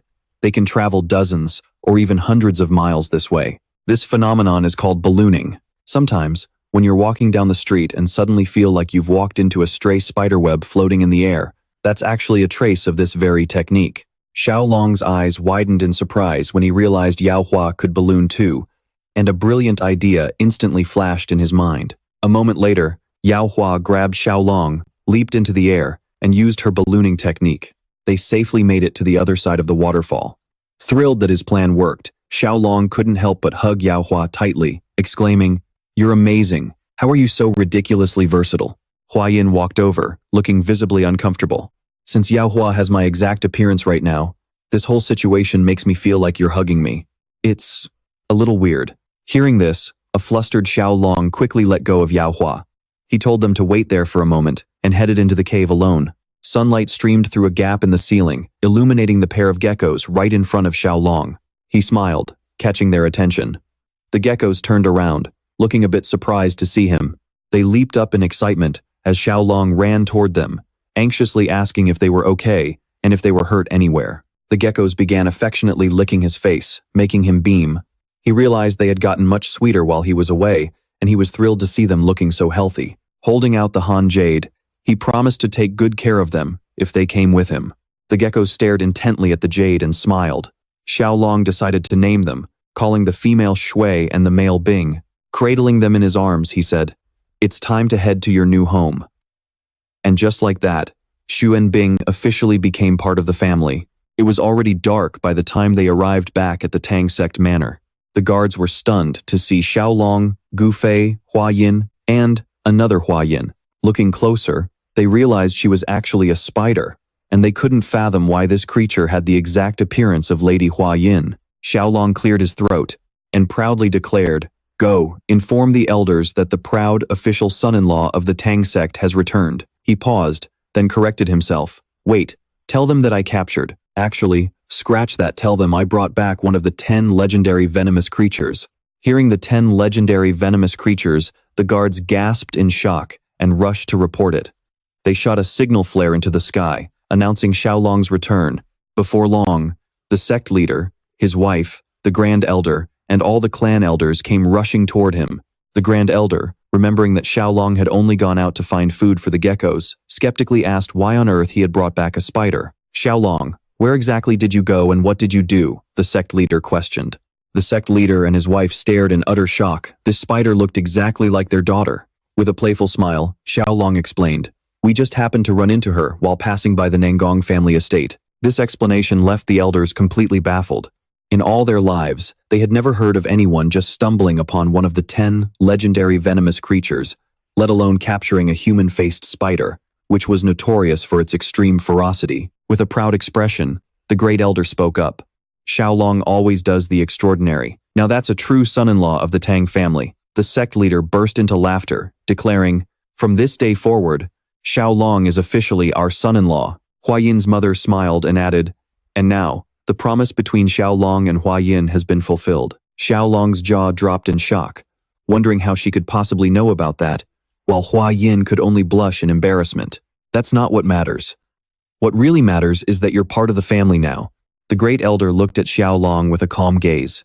"Starting tomorrow, you must go to the river and catch a live goose." He smiled and explained, "Don't you know you have to catch a goose yourself for the engagement ceremony? Even though you're not old enough to get married just yet, we can at least hold the engagement ceremony first." Xiao Long's eyes widened in disbelief, completely speechless. The sect leader raised a finger and added, "Once this is done, even if you stop liking Hua Yin in the future, there's no escaping us." Hua Yin quickly intervened, blushing furiously and begging her father to stop talking about it. Right in the middle of their banter, a bright smile spread across Xiao Long's face, catching everyone's attention. He bowed respectfully. Seeing this, the elders smiled with pride, while Hua Yin couldn't help but clench her fists, her heart racing with excitement. With a confident grin, Xiao Long declared, "As a member of the Sichuan Tang sect and the official son-in-law of this family, I look forward to learning from all of you. After returning to the Tang sect, the first thing Xiao Long did was arrange accommodations for his little companions. Yao Hua chose a massive tree near the village, well as her home. As for the geckos, since they acted like loyal puppies, he didn't want to separate them. Instead of sending them to the venomous beast garden, he let them stay right in his own room. Once everything was settled, Xiao Long sat down to chat with them. Do you guys like it here? The geckos nodded happily, and Yao Hua did too. He then said to her, if you ever get hungry, just come straight to me. Do you know the way? You're asking? The little girl smiled, pointing her finger at the spiderwebs covering every nook and cranny. Xiao Long curiously followed her gaze, only to realize she had actually spun webs all over the place. If any bad guys dared to show up, she would punish them and set off a warning signal. Xiao Long's eyes lit up with pure joy. So you're saying if a suspicious intruder sneaks in, all I have to do is touch the web and you'll rush over right away? She clapped her hands in delight, and even the geckos looked up at him as if promising they would protect him too. Xiao Long covered his mouth, unable to hold back his tears of happiness. They were so incredibly reliable that he wanted to pull them all into a giant hug. Once the new home for their new companions was ready, it was time for the engagement ceremony. The clan elders gathered together. The betrothal gifts were exchanged in a simple, solemn ceremony to seal their vow. However, a slight misunderstanding had popped up during the preparations. While Xiao Long was waiting in the hall, Hua Yin walked in, cradling a few geckos in her arms. Xiao Long was completely dumbfounded, but looking at her determined eyes, he realized she wanted these very geckos to be the official betrothal gift. He couldn't help but sweat. Were they supposed to be just simple decorations? This was turning into a real headache. He had no idea how he could present geckos as an official engagement gift. He knew she adored them, but he never expected her to be this blunt about it. With a serious expression, he said, I'm sorry, but this is going to be a bit complicated. Sensing her confusion, Xiao Long took her hands, looked deep into her eyes, and explained gently, betrothal gifts are meant to symbolize a promise of eternal love. Even though these geckos are beautiful, the gifts should be something eternal, like ice jade, to truly represent that vow. Hearing this, Hua Yin blushed furiously, her face turning as red as a ripe tomato. Xiao Long continued softly, and things like wild geese, which symbolize growing old together, and the sacred vow scrolls, carry a very deep meaning. He smiled and added, besides, once we're engaged, everything I own will essentially belong to you anyway. Nodding in trust, she agreed to let him handle all the arrangements. But then, she suddenly spun back around, her eyes gleaming with confidence. From now on, just call me Hua Yin. No more Lady Hua Yin. We're engaged now, so there's no need to be so formal. The sudden request made Xiao Long's face flush bright red. While the geckos played around innocently, he could only nod in flustered agreement. The very next morning, just as the sun was rising, the two of them were summoned to see the sect leader. He warmly asked if they had rested well, leaving Xiao Long wondering if they were called in to receive some words of wisdom. But with a grave look, the sect leader revealed, I called you both here because I want to discuss Xiao Long's ultimate technique. Xiao Long instantly locked in, though his mind was racing with questions. Hua Yin leaned in and whispered that the ultimate technique meant absorbing deadly poisons to cultivate the Tang sect's internal energy.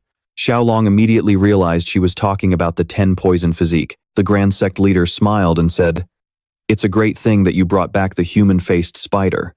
Since it's the weakest of the 10 deadly venomous beasts, it's the perfect one to start with. Xiao Long eagerly asked, so, will I begin training the ultimate technique right now, master? The sect leader shook his head. You planned on using the 10 deadly venomous beasts for your ultimate technique, but I actually have a different suggestion for you. Xiao Long was stunned. The sect leader calmly explained that looking at the poisons Xiao Long had gathered reminded him of an ancient secret his clan had long forgotten. With a knowing smile, he asked, do you know what the 5 poisons represent? Xiao Long gasped. Was the sect leader referring to the 5 poisons origin art he had already mastered? The clan leader nodded, counting them off on his fingers.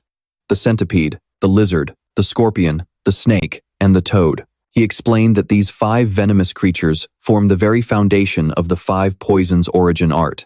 With a solemn expression, he proposed a daring idea to help Xiao Long push his 5 poisons origin art to a divine level. Clasping his hands, the clan leader went on to explain that the Tang sect classifies venomous creatures into 2 categories, ordinary venomous beasts and spiritual beasts. While ordinary venomous beasts only carry basic poison, spiritual beasts possess mystical powers, high intelligence, and sometimes even a beast core. The golden-haired queen bee, the pair of frost and ice geckos, the spotted green centipedes, and even that human-faced spider you brought back are all classified as spiritual beasts.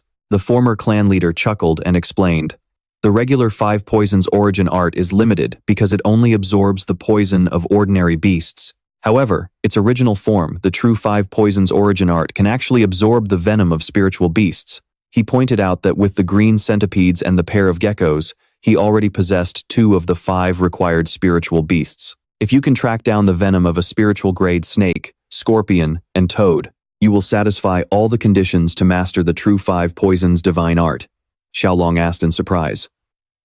But wait, from what I recall, fat-tailed geckos aren't venomous, are they? Stroking his beard, the Grand Elder explained that he had already examined them himself.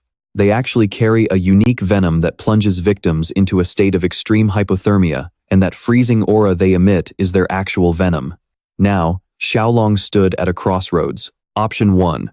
Absorb the venom from the centipedes and geckos to cultivate the true 5 poisons divine art. Option 2.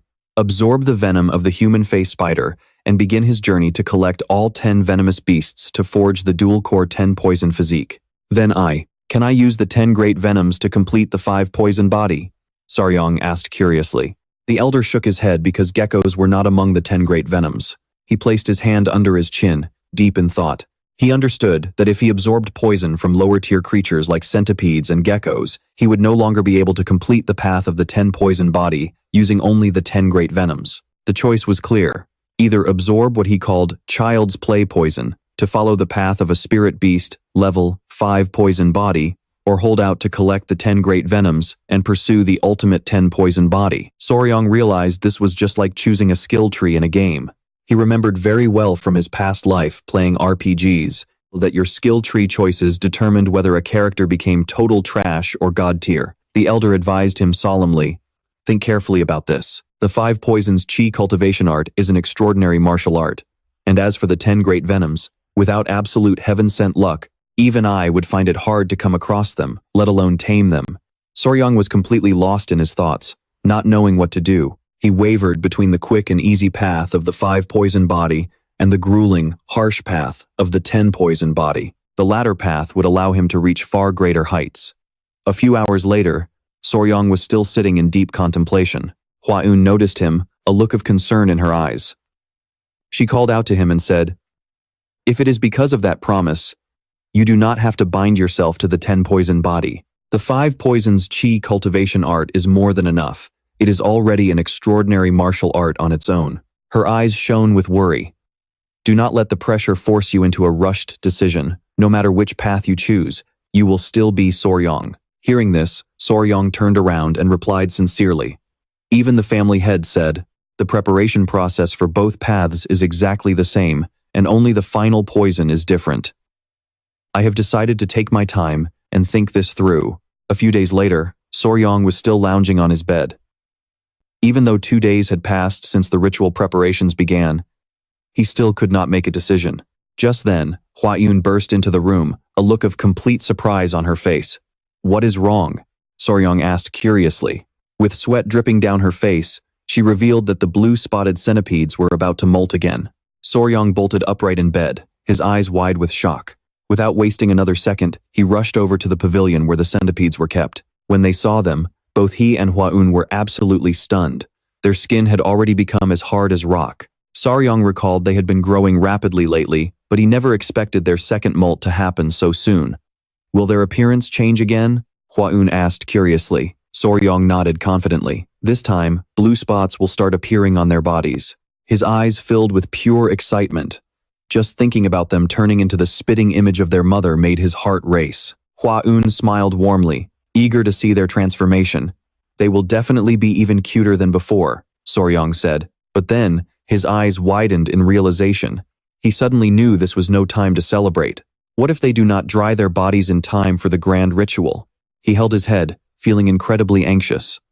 Normal centipedes take a whole day to dry their bodies, and judging by their previous molt, this process would definitely take much longer. He had been torn between using the venom of the blue-spotted centipedes or the specter flower for the first dose. But if this happened, he would no longer be able to use the centipede's venom. Soryong thought it over. He knew that forcing venom extraction right now would end badly, but he could not just sit around and wait either. He imagined the specter flower, the pair of geckos, and the centipedes in a battle arena, with the specter flower raising its fist in victory. Only then did he realize why he had been torturing himself over the past few days. 2 days later, the grand ritual was finally held at the Grand Ritual Hall, deep inside the Sichuan Tang Clan's Hall of 10,000 Poisons. He had considered postponing it because of the centipedes, but the preparations for the grand ritual were so complex and meticulous that postponing was simply out of the question. The entire process was incredibly elaborate.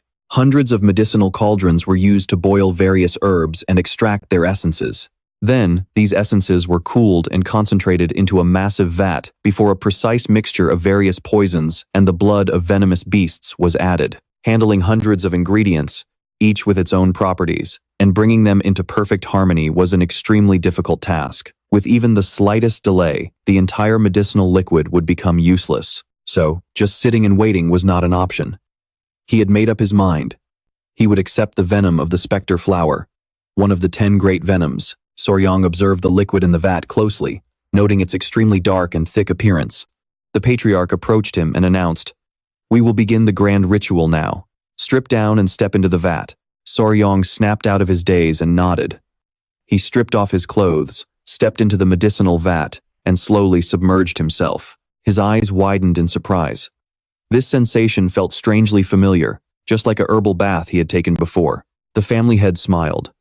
"Now, we will add a drop of the specter flower's venom to trigger the reaction. Next, I'll add the prepared medicinal herbs, so your body can start absorbing the toxins." He laughed heartily, revealing that normally, this process would be painfully unbearable. Fortunately, Yao Hua's poison is a paralyzing agent, so it won't hurt too much. Hearing that, Xiao Long couldn't help but feel anxious as sweat began to pour down his face. The patriarchs decided to go fetch the remaining ingredients, leaving Xiao Long alone in the room. Shortly after, Hua Yin walked in carrying a few chameleons along with Yao Hua. She smiled warmly, greeting him. The centipedes had finally woken up. They had just finished molting, their bodies now covered in spots and glowing with a brilliant light as they began to play around. Xiao Long noticed that Nova, Mira, and Gray looked even more adorable than before. Curious, they crawled up the jar where he was soaking. Their transformation wasn't too jarring. They now looked like soft, plush toys, making them strangely even cuter. The centipede's attention was drawn to the liquid in the jar. Xiao Long chuckled, thinking they must find it bizarre to see their father soaking in it. Knowing it was dangerous, he told them to stay back with Hua Yin. She smiled and called the centipedes back over to her. But Nova didn't listen, its eyes completely glued to the medicinal brew. As it tried to climb down, its antennae accidentally touched the water's surface. Instantly, it began writhing in pain. Seeing this, Xiao Long's eyes widened in alarm. "Hua Yin," Nova's antennae touched the brew. "Quick, wash it with clean water." Hua Yin's eyes widened in shock and worry. Without a second's hesitation, she quickly grabbed Nova. As it struggled, its mouth opened, and a drop of its saliva fell right into the medicine jar. Xiao Long watched closely, as Nova's saliva caused the liquid to react violently and change color. The venom is seeping into the jar. Hua Yin realized in terror. Xiao Long clenched his teeth, and the next second, he let out a blood-curdling scream. "Xiao Long, stay calm," Hua Yin cried out anxiously. The medicinal liquid was burning his flesh like acid, turning his face bright red. He had never experienced such horrific pain before. It felt as if his skin was being completely peeled off, while his entire body was on fire. He remembered the warning not to move. Even though he desperately wanted to jump out, with extraordinary willpower, he managed to hold himself back. Foam began to bubble from his mouth. The pain had completely crossed his threshold of endurance. At that horrifying sight, Yao Hua and the chameleons were utterly paralyzed. Hua Yin covered her mouth, her eyes filled with dread and helplessness. Just then, the Grand Patriarch and Patriarch returned. Seeing what was happening, they were horrified and rushed to his side. Hua Yin explained through tears that the centipede had accidentally dropped some venom inside. "Please, save me." Xiao Long whimpered as he collapsed. The Grand Patriarch quickly grabbed him, supporting his head with one hand, trying to calm him down and keep him conscious. "Xiao Long, slow your breathing. Do not pass out," the Patriarch yelled. But Xiao Long just couldn't take it anymore. His hands went limp, all strength leaving his body. The patriarch's eyes filled with terror, and everyone fell into a panic, wondering if Xiao Long would even survive this. Slowly, his eyes shut. Xiao Long felt like he was sinking deep underwater. Eventually, he opened his eyes and saw Nova fast asleep beside him. A strange surge of energy from its body began flowing into his own. A few hours later, "Grandfather, Xiao Long is awake." When Xiao Long finally opened his eyes, Hua Yin couldn't hold back her tears. She was relieved to see that he was all right. Touching his head, Xiao Long realized he was still in the same place. "Are you all right, brother?" Hua Yin asked with concern. The great elder explained, "Fortunately, I was able to guide your inner chi directly through the Baihui point in time, pulling you out of critical danger. The grand ritual has concluded safely and successfully. Even though it wasn't Yaohua's poison, you ended up absorbing the centipede's venom instead." Xiao Long rubbed his temples and sighed, finally realizing that Nova did all of this, just so its father could acquire the 5-poison body. He asked anxiously, "Is Nova okay? Its antennae touched that poison, after all." Hua Yin and the great clan elder were slightly taken aback. She explained, "I washed its antenna immediately. I was so worried back then, not knowing if you would live or die." Xiao Long's gaze locked onto her, filled with immense guilt. She turned away in a huff, throwing Xiao Long into a panic. He knew he was in the wrong right after their engagement. The first person he should have sought out was his fiancée. But instead, instinct had led him straight to the centipedes. Suddenly, his head began to throb with pain again. Seeing this, Hua Yin asked with concern, "Is the pain acting up again?" But right now, the only thing that mattered to Xiao Long was making absolutely sure Nova was safe. The great clan elder and Hua Yin were stunned. They couldn't believe he was more worried about a centipede than his own well-being. Seeing that he wasn't fully recovered yet, the great clan elder decided to summon the physicians. 2 days later, the grand cultivation process finally came to an end. Once the medicine cauldron had completely dried up, Xiao Long went to see the supreme elder. He asked him, "Are you really doing all right? Or should we examine you a bit more thoroughly?" Xiao Long assured him that he was completely fine. With a serene expression, the supreme elder said, "Regardless, whether you wanted to or not, you have already embarked on the path of the 5 poisons. Return to Origin Divine Art. I shall hand over the corresponding martial arts manual to you." Xiao Long listened in silence, his eyes wide with astonishment. The Supreme Elder revealed that there are 5 martial techniques in total, the first being the centipede poison, fang claw, life-snatching viper hand, scorpion tail chain kicks, wall-gliding lizard movement, and explosive toad palm. Stroking his beard, he explained that each technique belongs to a specific category, ranging from claws and hands to kicks, movement, and palms. This martial art allows the practitioner to reach the realm where the man is the poison, and the poison is the man, a true fusion of oneself and the toxin. Xiao Long's eyes lit up with excitement and joy. The Supreme Elder could tell the boy absolutely loved it. Xiao Long nodded, admitting that while he was surprised, they weren't the direct poison arts or assassination techniques he had imagined. The Supreme Elder let out a soft cough and praised his sharp observation, revealing that this martial art actually did not originate from the Tang sect. Closing his eyes, he revealed a shocking secret.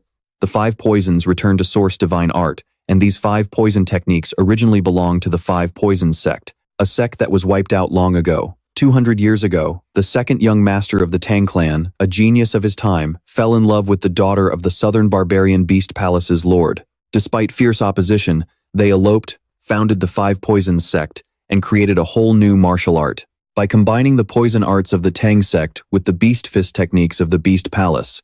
However, their selfish actions could not escape the relentless pursuit. About 100 years ago, the 5 Poisons sect was finally wiped out by the combined forces of both factions. Afterward, both sides agreed to reclaim their respective martial arts. What the Tang Clan brought back was the 5 Poisons return to source, divine art, and the 5 Poisons techniques. Since the martial arts essences of both families were intertwined, there were many disputes, but in the end, it was passed down to the Tang Clan. Word has it that back then, the sect leader of the 5 Poisons sect single-handedly fought off the joint attack of both the Beast Palace and the Tang Clan. Without a doubt, this is an extraordinary martial art, and the Supreme Elder believed it was perfect for someone with a natural talent for poison like Xiao Long. The Grand Patriarch was thrilled, believing that with this level of dedication, the boy would surely achieve greatness. And just like that, Tieu Long took his very first steps on the path of cultivating the 5 poisons returned to source divine art.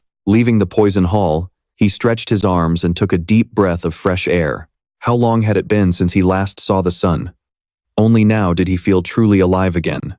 Just then, one of the tiny centipedes dashed toward him, his eyes widened in shock. It was Nova. It couldn't hold back its tears of joy upon seeing its father safe and sound. Tieu Long realized that Nova had been waiting for him here the entire time. Don't be sad anymore. This isn't your fault at all. Look, Papa is perfectly fine now. Overjoyed, Nova leaped straight into his arms. Sliding under his shirt, it began to play around. He thought that maybe its newly shed skin was a bit too prickly, wishing it would crawl on his clothes instead of his bare skin. As if reading his mind, Nova immediately wriggled out of his shirt and started crawling along his arm. Tieu Long froze, wondering if Nova had actually just read his mind. No way, he told himself. It has to be a coincidence. He figured that stuff like this just happens sometimes when you've had a pet for a while. He thought he was being silly for believing that Nova, a simple venomous creature, could do something so extraordinary. But then, Nova's eyes suddenly flared with anger. It was actually mad at Tieu Long. Panicking, he couldn't grasp what was going on. Without saying a word, he just thought about wanting it to climb onto his head. Nova obeyed instantly. Next, Tieu Long hid behind a tree and silently ordered it to find him. It did so without any trouble at all. This happened not once, but 3 times in a row, leaving Tieu Long genuinely freaked out.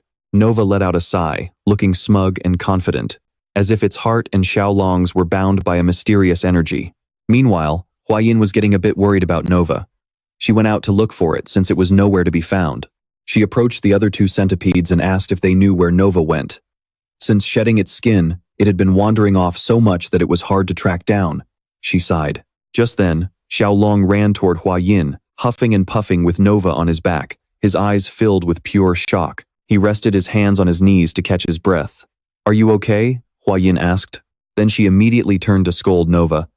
"I told you not to wander off. You have to let Mama know before you go anywhere." "No, it's not that," Tieu Long interrupted, pointing at Nova. It understands human speech," Huayin calmly replied. Nova has always understood human speech. That's nothing new. Breaking into a cold sweat, Tieu Long frantically explained. "No, not like that. It understands me even when I'm just thinking in my head."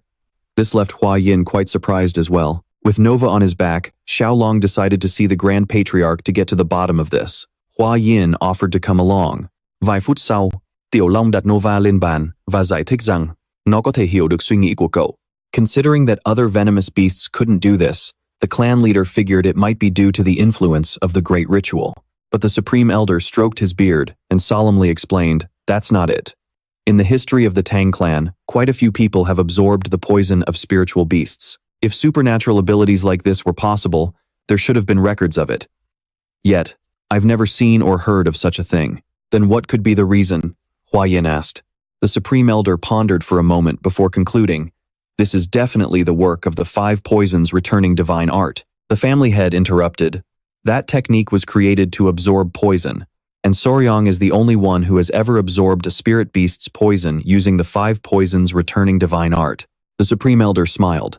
He suspected this secret might be connected to the southern barbarian beast palace, where people treat wild beasts as if they were their own flesh and blood. It is highly likely that their secrets were woven into the 5 poisons returning divine art. But the family head stroked his beard, noting that it would be impossible to ever find out why. "Why is that?" Soryang asked, confused. The Supreme Elder explained, "They would never reveal their most guarded secret. If they discover someone has mastered a martial art influenced by that secret technique, there is no telling how they will react. So, is there any way to avoid this?" Huayin asked anxiously. The Grand Patriarch closed his eyes, thought for a moment, and replied, "It won't be easy, unless we owe them a massive favor." A moment later, Soryang walked out of the Sectmaster's hall, feeling a bit disappointed. He imagined himself and his pets forming a band, just like the town musicians of Bremen from the fairy tale. While he was lost in thought, Captain Gouffet approached with a warm smile. "It's great to see you're feeling better. I'm glad I bumped into you. We're having a bit of trouble at the poison garden. Would you like to come with me?" Soryang couldn't help but feel surprised to hear that something had gone wrong. Lost in thought, Soryang decided he should handle the issues at the poison garden first, before worrying about the southern barbarian beast palace. He suddenly realized he had completely forgotten about the garden because he was so swept up in his engagement ceremony the moment he returned. "I want to go with you too," Soryong said. Gu Fei's eyes lit up with joy. "Oh, by the way, there's someone I need to hand over to you." Soryong's eyes widened with curiosity as Yingying stepped out from behind Gu Fei. She beamed with joy and ran forward, throwing her arms around him. Holding Yingying's hand, Soryong decided to take her along to the poison garden since she was clinging to him and wouldn't let go. He turned to Gu Fei and asked, "Wait, why is Yingying here?" Gu Fei smiled and explained. "She came here for treatment and will be staying with the Tang Clan for a while, at the request of Patriarch Peng." Yingying looked up, her eyes sparkling. "Big brother, you've been back for days. Why didn't you come visit me? I've been waiting for you the whole time." Soryong was slightly taken aback, noticing that she was missing one of her front teeth. He chuckled softly and patted her head. "I'm so sorry. I thought you had already gone home. Were you lonely all by yourself?" The little girl held out a tiny pouch and said clearly, "Not at all. I've been playing with Clicky." Curious, Soryong opened the pouch, and Gu Fei leaned in closer to take a look. Inside was a click beetle, an insect capable of making a clicking sound when flipped onto its back. It was actually a pest that bores into potatoes, but for children, it was a familiar plaything. "Is that a click beetle?" Gu Fei asked, looking puzzled. "No, it's not. This is Clicky," Yingying insisted. Soryong couldn't help but smile, thinking back to his own childhood. He, too, used to call these insects clicky bugs. This was the very first insect he had kept in his past life, the gateway bug that had introduced him to the world of exotic creatures. He knelt in front of her and said, "Wow, you really love bugs, don't you, Yingying?" The little girl nodded enthusiastically. "Yes, I love queen bees too." Soryong's eyes lit up with excitement. This little girl was like a mini version of himself. A thought suddenly crossed his mind. What if I train her with venomous creatures? He lifted Yingying into his arms and asked with a smile, "Do you want to learn all about bugs with me? They're super unique and a lot of fun." Yingying's eyes sparkled with joy, and the two of them immediately hit it off, chatting away. Gu Fei stood nearby, letting out a wry laugh. He had no idea how he was going to explain this to Patriarch Peng. Soon, they arrived at the venomous creature garden. Yingying's attention was instantly drawn to a small turtle. Meanwhile, Soryong pulled open one of the drawers, revealing a striped snake inside. He turned to Gu Fei and asked, "How is the rat breeding going?" "We won't be running short after 1 or 2 more litters, sir. We estimate that within 2 months, their numbers will exceed 1,000. Soryong nodded in satisfaction. It looked like the food supply for the tiger keelback snakes was sorted out. "So, what's the actual problem then?" Soryong asked. Meanwhile, Yingying had already taken the little turtle out of its cage to play with it. Gu Fei scratched his head and explained, "The cricket population we're breeding for feed isn't growing at all, so some of our creatures are starting to starve." Soryong rested his chin in his hand, wondering if the crickets were cannibalizing each other, just like what had happened with the baby rats. No matter how many crickets they bred, it seemed there were never enough. After thinking it over, he concluded that they needed to find an alternative food source. Just then, Yingying burst into tears, startling both Soryong and Gu Fei. He quickly rushed over to comfort her. "What's wrong? Are you okay?" Sobbing, Yingying sniffled and said there was a strange smell.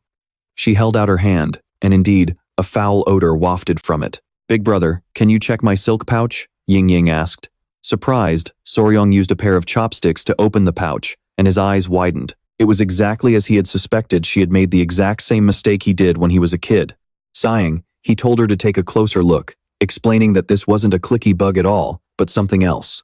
Yingying stopped crying as Soryong used his chopsticks to pull out another insect. Gu Fei instantly recognized it as a flower weevil.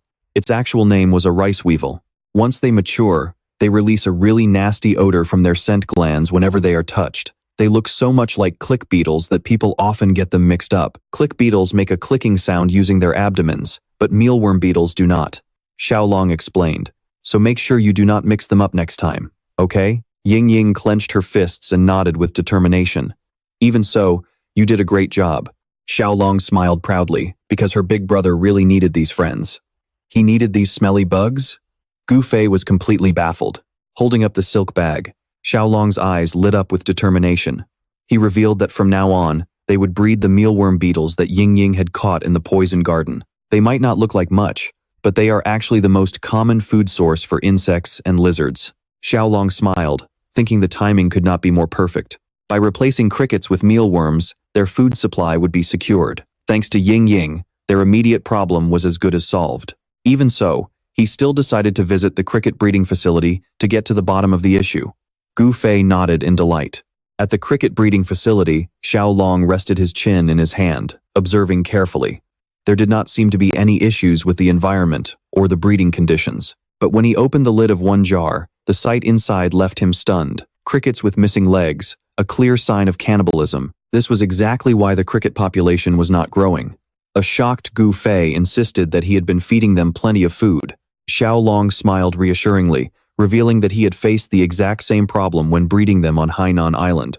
Sometimes this just happens regardless of whether there is enough food or not. He sank deep into thought. Ironically, despite being an expert in venomous creatures, he did not know much about mass breeding common, non-venomous insects. This was turning out to be a real headache. Just then, one of Gu Fei's team members named Huang Jian timidly approached them. Scratching his head, he sheepishly mentioned that if they needed someone who knew crickets inside out, he happened to know just the person.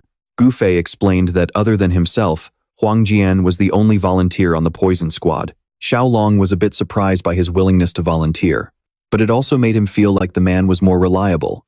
Huang Jian confessed that he sometimes visited cricket fighting arenas for fun, just to make some quick pocket money for drinks. He explained that it was a form of gambling where people bet on crickets fighting each other. Since big, strong crickets fetched high prices, they were usually bred under special care right at the casino. There was a woman there who specialized in taking care of the crickets, Huang Jian described. She was a long-haired woman covered in bandages, with a rather bizarre appearance. But word was she knew absolutely everything there is to know about crickets. As night fell, the streets of the Tang Clan were lit up by glowing red lanterns. Crowds flooded the streets to enjoy themselves, with women dressed up beautifully and men gathering to drink. Before long, Xiao Long, Gu Fei, Hua Yin, and Huang Jian set off for the casino in the capital. Xiao Long had assumed they would use light footwork since he thought the destination was far away. To his surprise, they were advised to dress up nicely and take a carriage instead. As he was zoning out, the driver's voice announcing their arrival snapped him back to reality. Gu Fei stepped forward and announced in a loud, clear voice, Lady Hua Yin, a direct descendant of the Tang Clan, and her fiancé, Xiao Long, have arrived. Lead the way. Hearing the name of the Tang Clan, especially a direct descendant, the casino owner's face went pale, his eyes widening in shock. He and his subordinates quickly bowed in deep respect, introducing himself as the owner of the Golden Phoenix Casino, repeatedly saying their visit was an immense honor. He hastily led the way, inviting them inside. Passing through the velvet curtains, a loud and bustling world of gambling unfolded before their eyes. Xiao Long's gaze locked onto a group of martial artists excitedly crowding around a table. A match was about to begin, and one man decided to bet all the money he had just won. The two crickets glared at each other before lunging into an intense fight.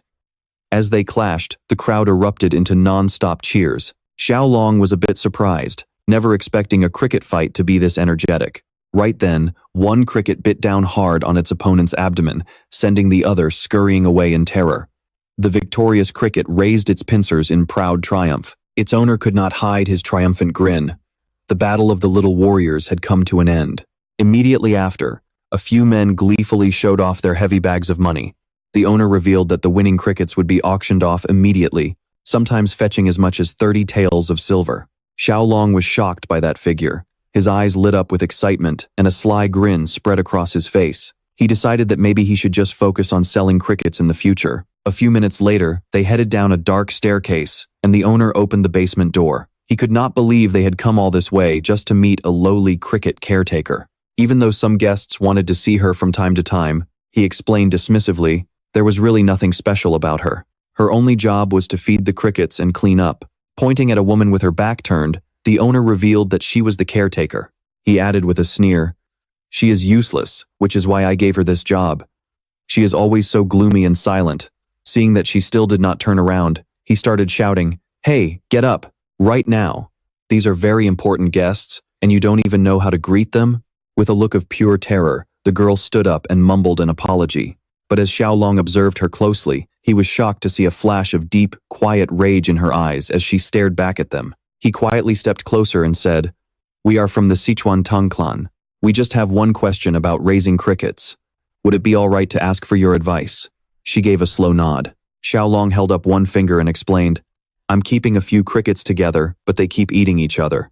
Do you know why that is? She thought about it for a moment before replying, it's because they crave meat, but you are probably only feeding them plants. Crickets are omnivores. You need to give them meat to stop them from turning on each other. Xiao Long was stunned. He had never even considered that. The cannibalism was entirely due to a lack of protein. A strange, intense aura seemed to radiate from the woman. He thought to himself, she is a true cricket expert. He knew he had to recruit her immediately. He smiled and glanced at Hua Yin, who instantly understood his silent message. She pulled out a pouch of money, held it out, and asked, Boss, can I buy this woman from you? The boss was confused, unable to understand why they wanted to buy her. But with a smug grin, he slapped her on the back and told them they could take her right away. Suddenly, the woman lunged forward and forcefully slapped Hua Yin's hand away. The pouch of gold coins soared into the air, leaving everyone frozen in sheer disbelief. How dare you, the boss snarled, grabbing her by the hair, his face contorted with rage.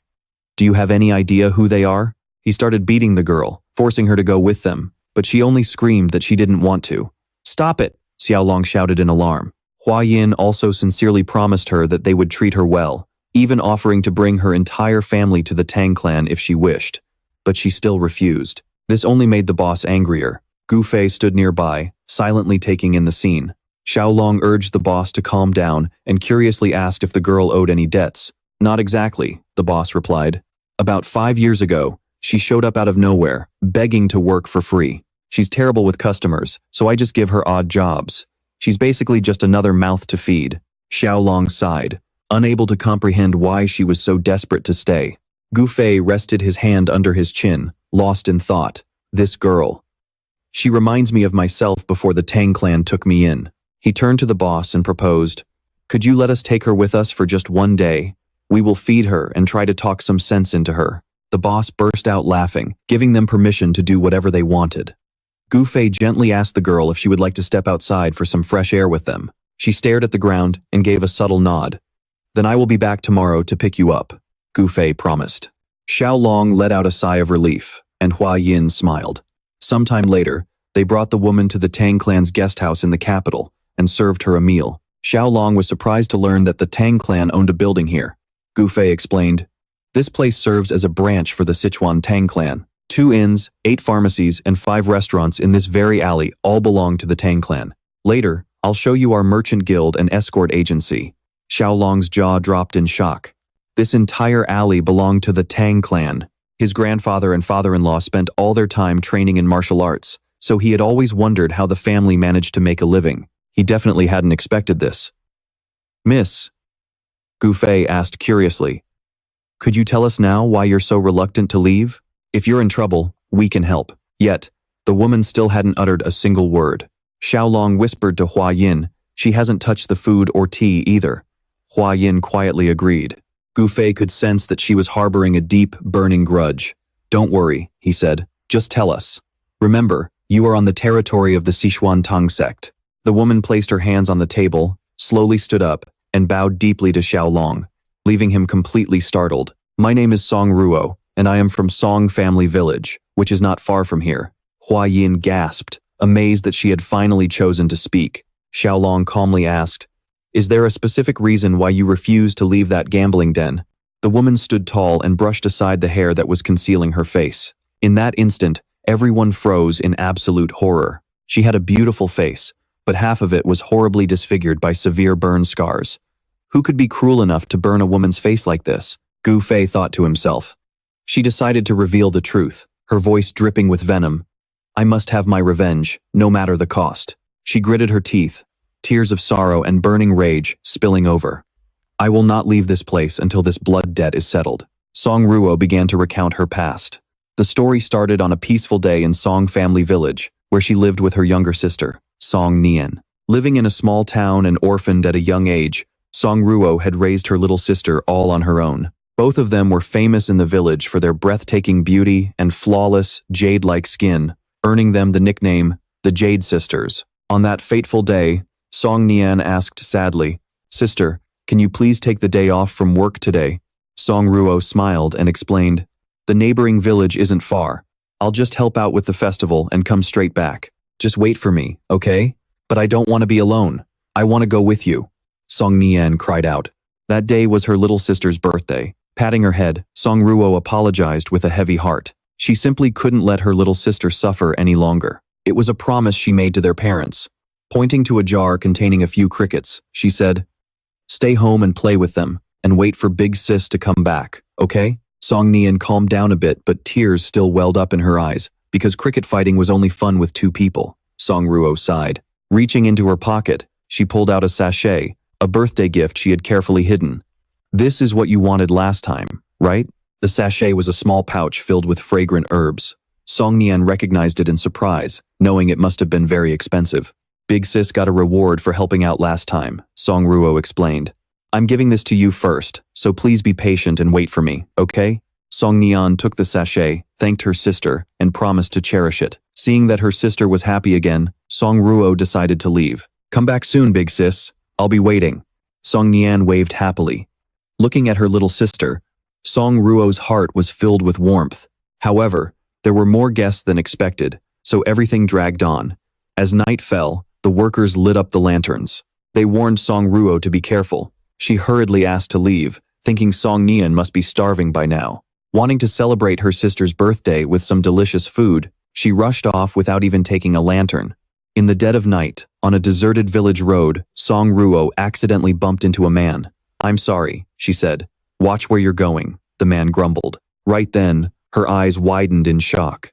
The man turned and ran off, leaving a trail of scent behind him. It was the exact scent of the sachet she had just given her sister. An uneasy feeling crept over her. Outsiders rarely ever came to their village, but she simply brushed it off and kept walking home. A few minutes later, she arrived. "I'm home," she called out, but there was only a chilling silence in response. She must have been so tired she fell asleep, she thought. Lighting a small candle, she opened the door and stepped inside. The scene before her eyes made her freeze. The furniture was completely trashed. Her little sister was lying on the floor, her clothes torn, and the candle had dropped to the ground. With tears streaming down her face, Song Ruo rushed to her sister's side, her heart filled with pure terror and agony. What on earth had happened? The fallen candle quickly sparked a fire, engulfing the house in flames. The villagers noticed it and screamed in panic. "Fire! Song Ruo's house is on fire." Before long, a figure emerged from the sea of flames. It was Song Ruo, carrying her sister in her arms. She gasped for air, and before she could even say what happened, she lost consciousness and collapsed. Everyone panicked, screaming for someone to go fetch a doctor. In her delirium, the only thing Song Ruo could see was her home, her precious memories, sinking into a sea of fire. Tieu Long finally understood why Song Ruo had that scar on her face. Choking back tears, she continued her story. By the time she woke up, over 2 weeks had passed, and an elderly couple was taking care of her. Her body was wrapped in bandages, with deep burn scars still marking her skin. The old man burst into tears, explaining that he had asked the escort agency to look for that bastard, but it was all in vain. His wife felt racked with guilt, admitting she didn't know how to face Song Nian's spirit. All Song Ruo could do was weep in silence. Just as everything falls into a quiet hush at the end of autumn, her heart slowly withered away. Her only interaction with the world was the faint whimpers she made whenever they changed her bandages. Time ticked away, winter passed, spring arrived, and the crickets began to chirp once more. The image of her sister in the burning house flashed before her eyes again. Her sister's final words echoed in her ears. "Sis, please catch that bastard. Avenge me." In the dead of night, Song Ruo bolted awake, her eyes wide with terror. She walked out into the garden and slumped onto the ground. The crickets chirped loudly. It felt as if Song Nian's voice was the only thing pulling her mind back to reality. Song Ruo clenched her fists tightly. A burning fire of hatred ignited in her eyes. She had to find and kill that bastard, no matter what. All that remained inside her now was a deep-seated hatred that had seeped into her very bones. The next day, she told the old man about her plan, leaving him utterly horrified. He pressed her, asking where she planned to go when her wounds hadn't even fully healed. Song Ruo remained resolute. "Every night, I hear Song Nian screaming in pain. As her big sister, I must avenge her." The old man was even more bewildered. How could a helpless young woman like her seek revenge when she didn't even know what the enemy looked like? His wife also tried to dissuade her, but with every passing night, the chirping of the crickets only hardened her resolve. Ultimately, she slipped away in the dead of night, leaving behind only a note wishing the elderly couple good health. Song Ruo clutched the small pouch tightly, whispering to her sister's spirit, "Song Nian, just wait for me a little longer." The first place she headed was the city where that bastard had gone. She didn't know his face, but just like the red scars burned into her flesh, his voice was etched into her mind like an indelible mark. She started conversations with every strange man she met, though of course, none of them looked at her with any kindness. 2 years later, on a rainy night, she arrived at the Jinfeng casino, right as the cricket season returned. Shivering from the cold, she begged the owner to let her shelter from the rain for a moment, only to be cursed at and chased away.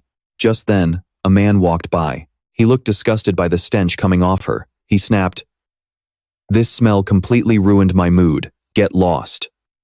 Hearing that voice, Song Ruo, Na-ok was stunned. She hadn't forgotten she couldn't forget. She had finally found him. Saryong and Hua Yun were curious to hear what happened next. Song Na-ok explained that she eventually approached a beggar and learned that the scumbag was a regular at this gambling den. At first, she wanted to secretly tail and stab him, but the old beggar warned her that he was a martial artist, so there was no way she could get her revenge that way. He advised her to poison his wine or food instead. She followed his advice, but it failed. The poison she bought in some back alley had absolutely no effect. After that, she got a job taking care of the crickets in the basement. Every time she heard them chirp, she was reminded of Song Na-yoon's face. Torn between sanity and madness, she was constantly ripped apart by the agony. Song Na-ok gritted her teeth, her eyes brimming with tears and her voice dripping with sheer hatred. "I must kill that bastard. I can't leave this place until I do." Soryong whispered to Gu Pei and Hua Un, sounding skeptical. Her situation makes sense, but her mental state is extremely worrying. She's supposed to take care of the crickets, yet hearing them chirp makes her pass out. Her mind seems to have been deeply shattered. Hua Yun, however, saw things differently. To her, this only proved how deep Song Na-ok's hatred truly ran. She believed that once she got her revenge, she would finally recover. If we help someone with a grudge that deep, she'll never betray us, and she'll make a great addition to the Tang Clan. Gu Fei had to admit that Hua Un was right. He explained to Tieu Long that before he avenged his parents, he used to mutter to himself in the rain just like her. But once the Tang family got revenge for him, it felt like a massive weight had been lifted. Gu Fei's gaze drifted back to Song Na-ok. Now he finally understood why he saw a reflection of his past self in this woman. Tieu Long watched Gu Fei in silence, and Gu Fei nodded back with a confident smile. Placing a hand over his heart, he promised, "We'll help you settle this score. Once it's over, can you promise to become a part of our clan?" Song Na-ok's eyes widened in sheer disbelief. You would really help me?" She swore that if they did, she would spend the rest of her life serving them until her very last breath. "Don't worry, leave it to us," Tieu Long reassured her. His eyes flashed, and his voice turned ice cold. "Who exactly is this target?" Song Na-ok flinched, her face filled with anxiety and hesitation, unsure if she should reveal the truth. After a brief internal struggle, she clenched her fists. "It's the third young master of the Daehua sect. His name is Kim Dae-sung." Tieu Long put his hand on his chest again and confidently declared, "I'll take care of Kim Dae-sung and ruin him completely." Hua Yun gasped, "Are you absolutely sure it's the third young master of the Daehua sect?" Song Na-ok slowly nodded. Confused, Tieu Long asked if something was wrong. Gu Fei turned to him and explained that the Daehua sect belonged to the orthodox path. In Sichuan, their influence is second only to the Tang Clan, Ma, and Qingcheng. Tieu Long was stunned. He hadn't expected them to be such a powerhouse. If what Kim Dae-sung did is true, his sect shouldn't even matter. The real issue is the pact our clan made with them. My great-grandfather once received massive help from the Daehua sect. Because of that, even if they commit a heinous crime, we are obligated to unconditionally forgive them, at least once. Tieu Long's eyes widened in shock. So that means Kim Dae-sung can basically get away with anything? Hua Yun explained further that in the Murim, oaths are everything. Especially when sworn under a clan's name, they are sacred and must be upheld. Is there a problem? Song Na-ok asked anxiously. Tieu Long quickly forced a smile and reassured her. "Oh, no, not at all." He told her to relax and get some rest. Tears of gratitude welled up in Song Na-ok's eyes. Finally, she would be able to avenge Na-yun. Shortly after, her strength failed her, and she collapsed to the ground, falling fast asleep from sheer exhaustion. Noticing that she had let her guard down too suddenly, Hua Yun suggested, "We should take her to the Tang estate so she can rest." Gu Fei crossed arms. knowing this was going to be way more complicated than they thought. Xiao Long nodded. He knew he'd have to discuss this with both his grandfather and his father-in-law, and he believed they would understand. The next day, a suffocating tension filled the grand hall of the Tang Clan. The clan leader sternly made it clear. The Dehua sect is a highly reputable clan, and their leader is a righteous gentleman. But unfortunately, a great father has raised a worthless scoundrel of a son. The leader sighed, looking deeply troubled. He couldn't believe Xiao Long still wanted to get revenge for some random woman despite knowing about the sacred oath. Xiao Long sincerely begged his father-in-law for permission. The leader fell silent. Her situation was tragic, yes, but their ancestors' oath was directly tied to the honor of the Tang Clan. If they started making exceptions now, the family would lose all credibility in the Murim. Standing up, the leader firmly declared, "I forbid any direct member or poison of the Tang Clan from helping that woman." Xiao Long's eyes went wide in shock. He quickly stood up, begging his father-in-law to reconsider, but the leader's decision was final. Just as Xiao Long was about to plead further, Hua Yun grabbed his hand. She gave him a subtle wink and spoke up. "We understand, father. We will obey your orders." Xiao Long was utterly confused, but Hua Yun just smiled. She had spotted a perfect loophole in the decree. The order only banned the Tang bloodline and their poison from helping. This meant that to keep the clan out of trouble, they simply couldn't use Tang poisons, and Xiao Long would be free to act alone, since she pointed out that he didn't actually share any Tang blood. The leader turned his back, a faint smile playing on his lips. "Well, what are you still standing there for?" Xiao Long was stunned, as it finally clicked. This was his father-in-law's unspoken permission. Hua Yun quickly nudged them to get moving, noting they had a ton of preparation to do. Xiao Long clenched his fists. The green light had been given. Now, it was time to prove his worth as the son-in-law of the Tang Clan. Visualizing himself capturing Kim Dae-sung, he couldn't help but think, "Man, this feels exactly like some gang initiation ritual." Early the next morning, Gu Fei walked in holding a scroll to find Xiao Long. "Even though we've got the go-ahead," he said, "we must keep the clan's name out of this at all costs. I'll discreetly track Kim Dae-sung's movements." "I'll leave that in your hands then, brother," Xiao Long replied. "First, we need to pin down his routine and where he's staying." With that, Xiao Long headed over to Song Na-ok's room. As he opened the door, he found Hua Yun and Song Na-ok sharing a quiet cup of tea. He greeted them warmly before turning to Song Na-ok. "Are you feeling rested? Does it look okay?" Song Ruo asked. She was dressed in the Tangmen uniform, her hair neatly tied up. She nodded, thanking him for his help. Seeing that she was doing much better, Xiao Long felt relieved. He pulled out a pouch and said, "I brought some burn medicine from the Tangmen." "I really don't know how to repay this debt," Song Ruo said, thanking him once again. Xiao Long sat down and asked curiously, "Can I ask you a few things about the crickets?" Song Ruo nodded. But just as Xiao Long was about to ask, Gu Fei ran in, completely out of breath. He burst through the door. "Captain Gu Fei, did you confirm the information?" Xiao Long asked. "On my way, I ran into a guest," Gu Fei said anxiously. Behind him stood a man with long hair, a long beard, and a hat. His eyes swept across the room and stopped on Hua Yin with a slight smile. "Lady Hua Yin, it has been a long time." Hua Yin stood up and bowed respectfully. "I am Hua Yin of the Sichuan Tangmen. It is an honor to meet you, Elder Gai Huang." Seeing he is on the same level as Elder Fist Emperor. Hearing this, Xiao Long's eyes widened in shock. One of the three sovereigns, like a leader of the martial arts world, he quickly greeted him. "I am Xiao Long. It is an honor to meet you, Elder Gai Huang. I heard the Fist Emperor taught you martial arts," Gai Huang said, "so I wanted to come see what kind of person you are." Song Ruo was stunned to realize that this elder was the old beggar. He was the one who had helped her in Chengdu, and she quickly apologized for her previous rudeness. "Don't worry about it." Gai Huang waved his hand. "Now, I am just an old man living in retirement." "Did you come to Tangmen because of the Great Fire Sect, Elder Gai Huang?" Hua Yin asked curiously. Gai Huang laughed. "As expected of the poison flower, you are very sharp." Hua Yin grew anxious. She thought he had come to stop Song Ruo. "How could I stop this girl after knowing her situation?" Gai Huang rested his chin on his hand and said, "Since there is no clear evidence, I cannot intervene directly, but I came to lend a hand." "Help without directly intervening?" Xiao Long stepped closer and asked. Gai Huang smiled. "I will help with information. I am also curious to see how the successor of the Fist Emperor will handle this." He revealed that he had his people investigate the events from a few years ago. Jin Dacheng is truly the worst kind of evil. someone who assaults women and doesn't hesitate to kill. Only because of his sex influence has he not been arrested. Gai Huang suspected there were about 5 cases in total, including 2 in Chengdu. It seems even the Great Fire Sect considers him a massive headache.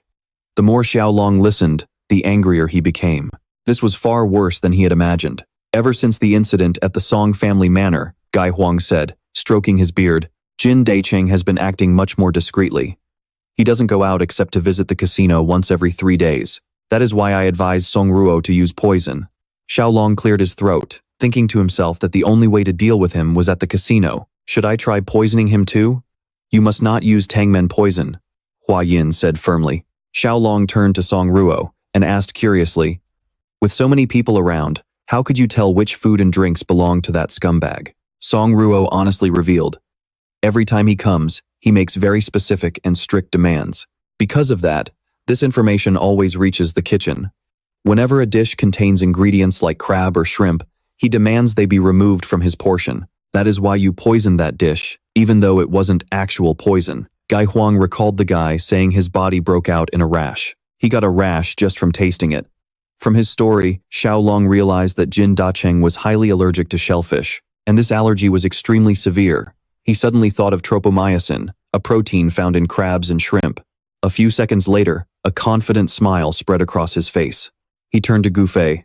Captain, could you please go to the medicine storehouse and grab some for me? I need some yellow mealworm powder. Gufei was bewildered, having no idea why he suddenly needed that. Tieu Long only smiled slyly. His smile made everyone even more curious. Raising a finger, he declared, I'm going to kill that guy in a smart way. Then he crossed his arms, imagining a fat yellow mealworm, and decided to name this mission a delicious death. He knew that the root cause of Jin Daicheng's allergy was tropomyosin, a protein found in almost all animals. But the version in invertebrates has a much lower similarity to the human version, and this is precisely the allergen. Crucially, tropomyosin is found in extremely high concentrations in yellow mealworms. It is even more abundant than in shrimp or crab. Right at that moment, Gufei returned, holding a bag of powder in his hand. Tieu Long immediately got to work. He took out the yellow mealworms, parboiled them, and stir-fried them in a hot pan. In just a moment, a fragrant plate of stir-fried yellow mealworms was ready. The dish was placed on the table, and he smiled, inviting everyone to try it. Song Ruo, Gai Huang, and Hua Yin all looked. They stared at the plate with looks of pure terror, unable to believe he was asking them to eat this. But Tieu Long remained insistent. He promised it was delicious. Trusting him, Gai Huang was the first to give it a try. Seeing this, Hua Yin also closed her eyes and put a worm in her mouth. As soon as they tasted it, the rich flavor instantly blew them away. It was incredibly delicious, and they couldn't understand how an insect could taste so good. Who knew bugs could taste this good? Seeing everyone's reaction, So Ryong couldn't hide his smug grin. Of course they're delicious. They're so rich and savory that people literally call them goso because of their incredible nuttiness. In his past life, this was a surprisingly popular snack. Jiao Huang admitted it tasted great, but he still wondered how on earth they could use it to assassinate Jin Dae-sung. So Ryong gave a confident smile, reminding them that the guy was severely allergic to crabs and shrimp. What is completely harmless to one person, he explained, can be a deadly poison to someone else. Just like crabs or shrimp, these mealworms contain a compound that acts as a lethal toxin to him. Hua Yun's eyes widened in realization. It was just like Peng Yongyong's extreme sensitivity to bee venom. So Ryong added that if they ground the yellow mealworms into a fine powder and mixed it with other food, it would only add a rich, savory flavor, and no one would ever suspect it was a calculated poisoning. Jiao Huang stroked his beard, nodding in deep admiration. He finally understood the meaning behind the name, a savory death. So Ryong noted that the more powder they used, the more guaranteed the result would be. But the real question was, which dish to put it in. Suddenly, Songyak raised her hand and calmly suggested, how about we put it in the injiolmi? We usually eat it at the gambling house, she explained. Injiolmi is made from glutinous rice with a sweet red bean filling. The outside of the rice cake is coated in syrup and then rolled in roasted soybean powder. If we mix this mealworm powder with the soybean powder and coat the rice cakes, no one will ever notice. The perfect scheme instantly clicked in Soryong's head. A sticky, chewy rice cake packed with mealworm powder and covered in thick syrup. It was the absolute perfect weapon to cause death by suffocation from anaphylactic shock. It was the ultimate assassination weapon, Songyak clenched her fists, her eyes burning with determination. Let me make that Injiolmi. Only by doing it with my own hands can I truly free myself from this burning grudge. Jill Huang nodded in agreement, believing that her revenge should be carried out by her own hands. His final meal, an insect-powdered Injiolmi, was a fitting end for a piece of human trash. So Ryong decided he would ask the gambling house owner to let Songyak run the kitchen for a single day. Hua Un also suggested that, as a precaution, they should join the gambling tables to keep him distracted and glued to his seat. A dark smirk spread across So Ryong's face, his eyes flashing with malice. The plan was becoming flawless, a lethal trap that Jin Dae-seung had absolutely zero chance of escaping alive. A few days later, Jin Dae-seung swaggered into the Gyeompung gambling house with a fat pouch of money, flanked by his bodyguards. The owner rushed out to greet him with a respectful bow. With an arrogant sneer, Jin Dae-seung brushed him off, demanding wine and women at his usual table. Young master, the owner quickly apologized. Some esteemed guests are already seated at that table. Jin Dae-seung frowned in confusion, but as he stepped inside, his eyes widened in sheer shock. Right there, at his favorite table, So Ryong and Lady Hua Un were busy gambling.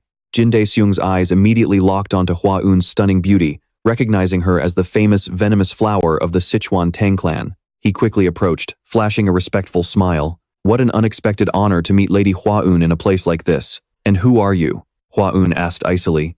A bit flustered, Jin Dae-seung quickly introduced himself as the third young master of the Daehua sect, reminding her that he had visited her a while ago. Right then, So Ryong cut him off, shouting, "One again." He looked at Hua Un with a confident smirk. "So, what do you think of my skills, my lady?"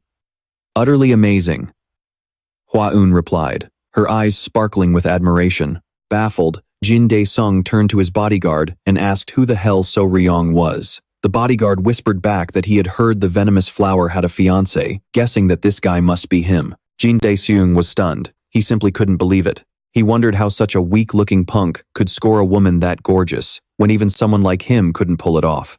A vicious gleam flashed in his eyes. He recalled the woman from the Song family from a few years ago. She wasn't half bad either.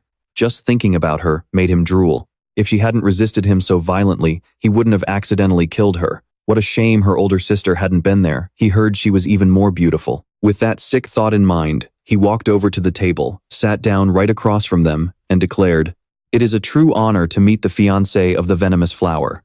Would you care for a game with me?" So Ryong didn't back down. A sinister grin spread across Jin Dae-seung's face. He figured this was the perfect opportunity to crush and humiliate the boy in front of everyone. A short while later, Jin Dae-seung's arrogant smirk was completely wiped off his face, replaced by absolute shock. So Ryong had won again, and Hua Un kept cheering him on. Jin Dae-seung couldn't comprehend what was happening. He had been on a non-stop losing streak for an entire hour, and he had lost over half of his money. Sweeping up the pouches of coins, So Ryong smiled and said, "It's getting late. We must be going." Furious, Jin Dae-seung grit his teeth and clenched his fists. He tried to calm himself down, telling himself it was just a string of bad luck. Then, he ordered a servant to bring out some food.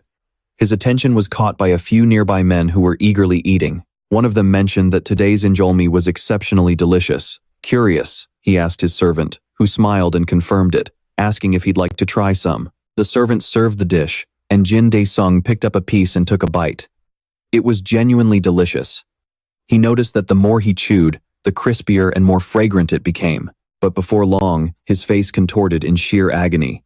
He collapsed from his chair onto the floor, clutching his throat as a terrifyingly familiar sensation washed over him. Hearing the sudden commotion, Tieu Long and the others rushed over to see what was happening. The panicked bodyguard revealed that his young master had collapsed after eating the anomi dish. Hearing this, Tieu Long ordered the guard to step aside so he could tend to him. Foaming at the mouth with tearful eyes, Jin Dae-cheng grabbed Tieu Long's shirt, begging for help. But then, his eyes widened in sheer terror as a sinister aura began to radiate from Tieu Long's body. Staring down at Jin Dae-cheng with a cold, ruthless expression, he asked, "Do you like the anomi?" He continued, "For the atrocities you committed in the Song family's village, I hope you regret them forever, even in your next life." "How? How do you know?" Jin Dae-cheng yelled, furiously grabbing Tieu Long by the collar. Tieu Long brushed his hands away and said, "You seem to be in agonizing pain. If the patient struggles too much, I won't be able to channel my inner energy." "Hold him down!" Everyone rushed in to pin Jin Dae-cheng down. As he slowly suffocated, the lingering taste of the dish in his mouth became the final memory of his life. The next day, Tieu Long and Hua Yin met the elderly couple who had been taking care of Song Ruo. The old man bowed to them, asking them to take good care of the young girl.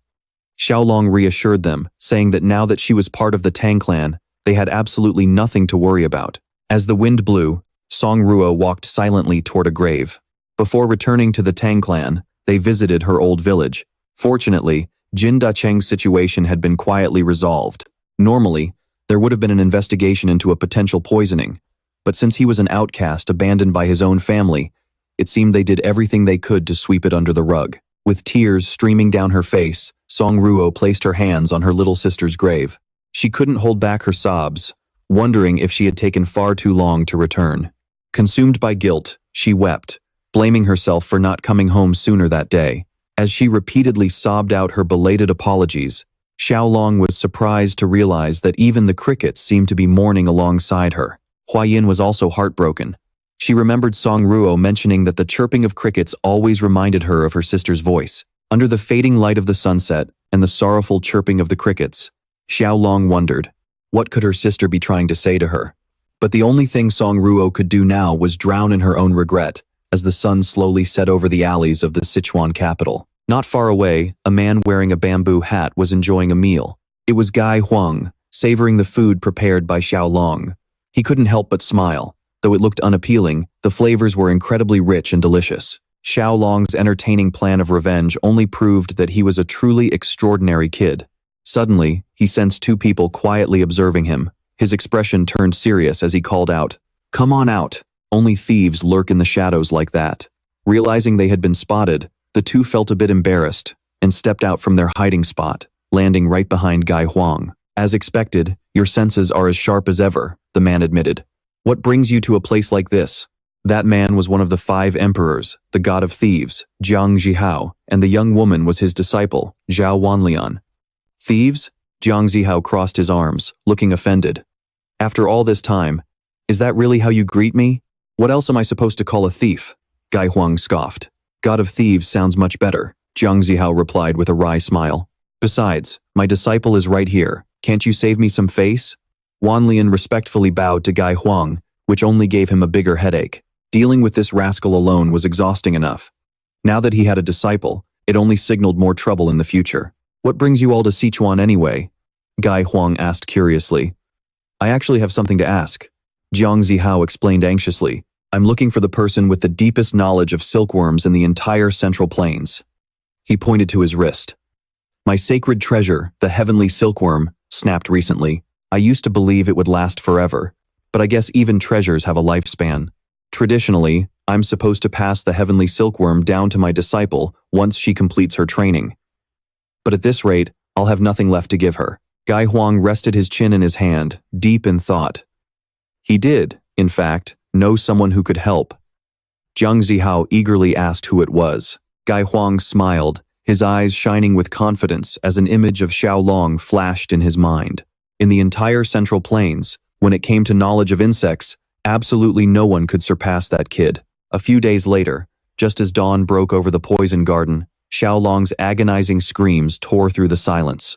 One of Gufei's subordinates was relentlessly whipping his back, gritting his teeth as he muttered, "Just bear with it a little longer." Not far away, Hua Yin and a small swarm of centipedes watched silently.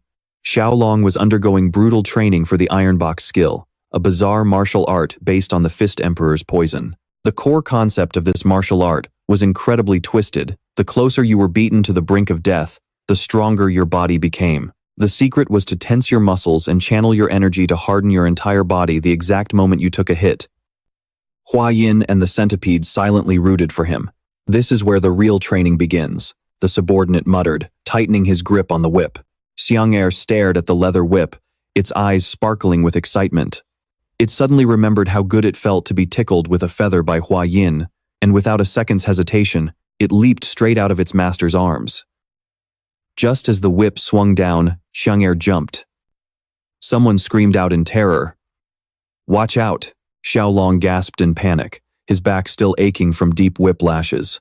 Fortunately, he managed to grab the tiny centipede just in time. Taking the brutal blow directly on his back, He gently placed the centipede on the ground and panted heavily. Realizing they had just dodged a bullet, Hua Yin rushed over in a panic. She gave Xiang'er a gentle scolding for her reckless stunt, then sighed in frustration. "Can't we just have one peaceful day? Is Xiang'er always causing this much trouble?" Xiaolong asked, completely bewildered. Hua Yin let out a heavy sigh. She's incredibly hyperactive and can never sit still. The moment she opens her eyes, she's looking for trouble. Last time, she chased a single butterfly and almost caused complete chaos. Hearing this, Xiaolong flinched, suddenly worried that the little creature might have been seriously hurt. Just then, the eldest sister centipede, Zhaoer, crawled over, looking as if she was lecturing Xiang'er. The sight made Xiaolong crack a smile. Anyone who's ever owned a pet knows that even if they're the same species, every single one has its own unique personality. Xiang'er was clearly the curious, mischievous troublemaker, while Zhaoer was the calm, responsible big sister who always acted like a natural leader. She always kept her younger siblings in line. Then there was Binner, the quietest of the bunch. She looked cold on the outside, but she was actually the most affectionate one. The only catch was that she slept all the time. He just hoped they would grow up healthy, so that one day they could become legendary blue venom overlords, just like their mother. Watching Hua Yin call out softly, "Come to mommy, little ones." A warm smile spread across Xiaolong's face. Right at that moment, Song Ruo and Gu Fei walked in. Gu Fei greeted Xiaolong with a respectful bow, while Song Ruo carried a small jar. Seeing that both of them were up so early, Xiaolong smiled and praised them for their hard work. He couldn't help but notice that the poison unit uniform looked incredibly good on Song Ruo. Blushing slightly, Song Ruo thanked him. When asked how she was adjusting to life in the Tang Clan, she replied that everyone was treating her wonderfully and the work wasn't too demanding. She then happily popped open the lid, announcing that she had brought exactly what he had asked for. The jar was absolutely packed with crickets. Gu Fei chimed in, admitting they might have gathered a bit too many because Song Ruo was just so incredibly thorough. Song Ruo looked a bit embarrassed hearing that, but Xiaolong just smiled, thinking to himself that being too good at your job could sometimes be a crime. He confidently declared, "Well, in that case, we'll just have to bring in some new members for our poison garden very soon." Gu Fei asked in surprise, "Young master, are you planning to capture new venomous beasts?" Xiaolong nodded, explaining that the best way to deal with the extra crickets was to use them as bait. Hearing this, Hua Yin quickly intervened. "Xiaolong, before you do that, we really should wait for word from the Martial Alliance. To head out and capture venomous creatures, we need official clearance. And with the current tensions surrounding the blood cult, getting approval isn't going to be easy. I heard the Alliance leader personally led an assault on the border of the Da Dong Kingdom, but we haven't heard a single word from them since." At those words, both Xiaolong and Gu Fei's eyes grew sharp and cold. In the midst of the heavy silence, a maid rushed in out of breath. Hua Yin asked her, "What's wrong? Why are you in such a hurry?" The maid panted, explaining that the patriarch was summoning both of them to the main hall to discuss an urgent matter. The two rushed over immediately. The atmosphere inside the hall was unusually heavy. Xiaolong thought to himself that the patriarch was normally extremely busy at this hour, making him wonder what on earth could have happened. The mysterious smirk on his father-in-law's face only added to the strange feeling growing in his gut. Breaking the silence with a beaming grin, the patriarch said, "My dear son-in-law, I've got the exact news you've been dying to hear." He pulled out a scroll, his voice filled with excitement. "Word has arrived from the Martial Alliance. The expedition was a massive success." Pure joy and shock washed over the faces of Xiaolong and Hua Yin. The patriarch went on to explain that the Alliance leader had launched a surprise raid, completely leveling the blood cult's border stronghold. Half of the cult's forces were either wiped out or taken alive, while the rest scattered and fled in absolute panic. The two immediately realized what this meant. They were so thrilled they could barely contain themselves, and the patriarch quickly confirmed exactly what they were hoping for. "We can finally go capture venomous beasts. The expedition is officially approved." Xiaolong cheered, though he sheepishly admitted he hadn't even thought about where to go yet. "If that's the case," the patriarch said, clasping his hands behind his back as his expression turned serious, "I have the perfect place in mind." He looked straight into Xiaolong's eyes. For the Tang sect poison unit's very first expedition, there is no place more fitting than this. A place teeming with countless venomous beasts, where even the entrance is guarded by monstrous creatures on par with the Golden Phoenix. A land known as the paradise of Yunnan's toxic creatures. A few days later, the group had crossed Sichuan, heading toward the remote, southwestern edge of the Central Plains to reach the dense tropical rainforests of Yunnan. Deep within the Ilao Mountains lay a valley known as the Poison Canyon. There, the deafening roars of wild beasts completely drowned out human voices. It was a rugged, treacherous landscape of jagged limestone cliffs, home to countless mysterious creatures. To Tieu Long, this place was absolute heaven on earth. That night, Tieu Long lay in bed next to his sleeping pets, his heart racing with excitement over the mysterious beasts hiding in this valley. He gently scooped up one of the centipedes and whispered, "Just wait a little longer. I'll bring back plenty of new friends for you guys soon." A few mornings later, the elite expedition team had fully assembled. The management of the poison garden was officially handed over. This was for Song Ruo, who had just been officially appointed as the vice captain. Meanwhile, Tieu Long, Gufei, and the rest of the crew had finished packing their bags and were ready to go. But just as they were about to set foot out of the Tang Clan, a hilarious and rather awkward scene unfolded. A tiny little centipede was clinging tightly to Tieu Long's leg, whimpering and crying. And then, it wasn't just one, the entire swarm of his toxic pets, from the lightning lizard all the way to Yaohua, swarmed and piled on him, absolutely refusing to let him leave. "Oh, come on guys, let me go so I can get moving." Tieu Long could only offer a strained smile, but all he got in response were determined, stubborn growls. He tried to coax them, promising he was only going out to find some new friends for them, and that the other members of the poison team back home would still be around to provide plenty of yang energy. Hearing that, Yaohua didn't say a single word. In a flash, she shot out her webs and wrapped Tieu Long up like a mummy, making him scream in protest. Hua Yin could see that these creatures genuinely refused to leave their master's side for even a second. "Yeah, this isn't going to work," Elder Kai chimed in, watching Tieu Long struggle frantically inside the sticky web. The others might be able to tag along, but definitely not Yaohua. She might have Lady Hua Yin's face, but that massive spider body of hers is going to draw way too much attention. There's no way we could ever explain that to anyone. Yaohua stared silently at Elder Kai before seemingly making up her mind. As everyone watched in sheer curiosity and confusion, her body suddenly began to shift and transform. Within seconds, her massive spider form completely vanished into thin air, leaving behind only a perfect, identical clone of Lady Hua Yin. She casually sat down, a smug, triumphant grin on her face. Tieu Long and Elder Kai could only stand there, their jaws dropping in utter disbelief. They had absolutely no idea how that massive spider body had just vanished. "Wait, where did my pet's gorgeous body go?" Tieu Long panicked internally. He stepped forward, reaching out to pat the empty air, only to feel Yaohua's smooth, hard spider shell still right there. "It's an invisibility spell." Elder Kai, with his years of seasoned experience, instantly realized what was happening. Tieu Long was absolutely thrilled. With this ability, nobody would ever suspect Yaohua was actually a monstrous spider demon. Hua Yin could only sigh, letting out a helpless smile. "All right, fine. If that's how it's going to be, you can all tag along."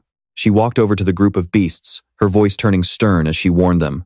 "But since you all had the nerve to completely ignore the head of the family and cause a scene, you have to follow orders without question for the entire trip. Got it?" Tieu Long stepped forward, raising his hand high as he enthusiastically declared, "We are ready to roll." And just like that, the very first expedition of the poison team was officially underway. As they drew close to Mount Emei, they were greeted by a massive, winding line of people waiting.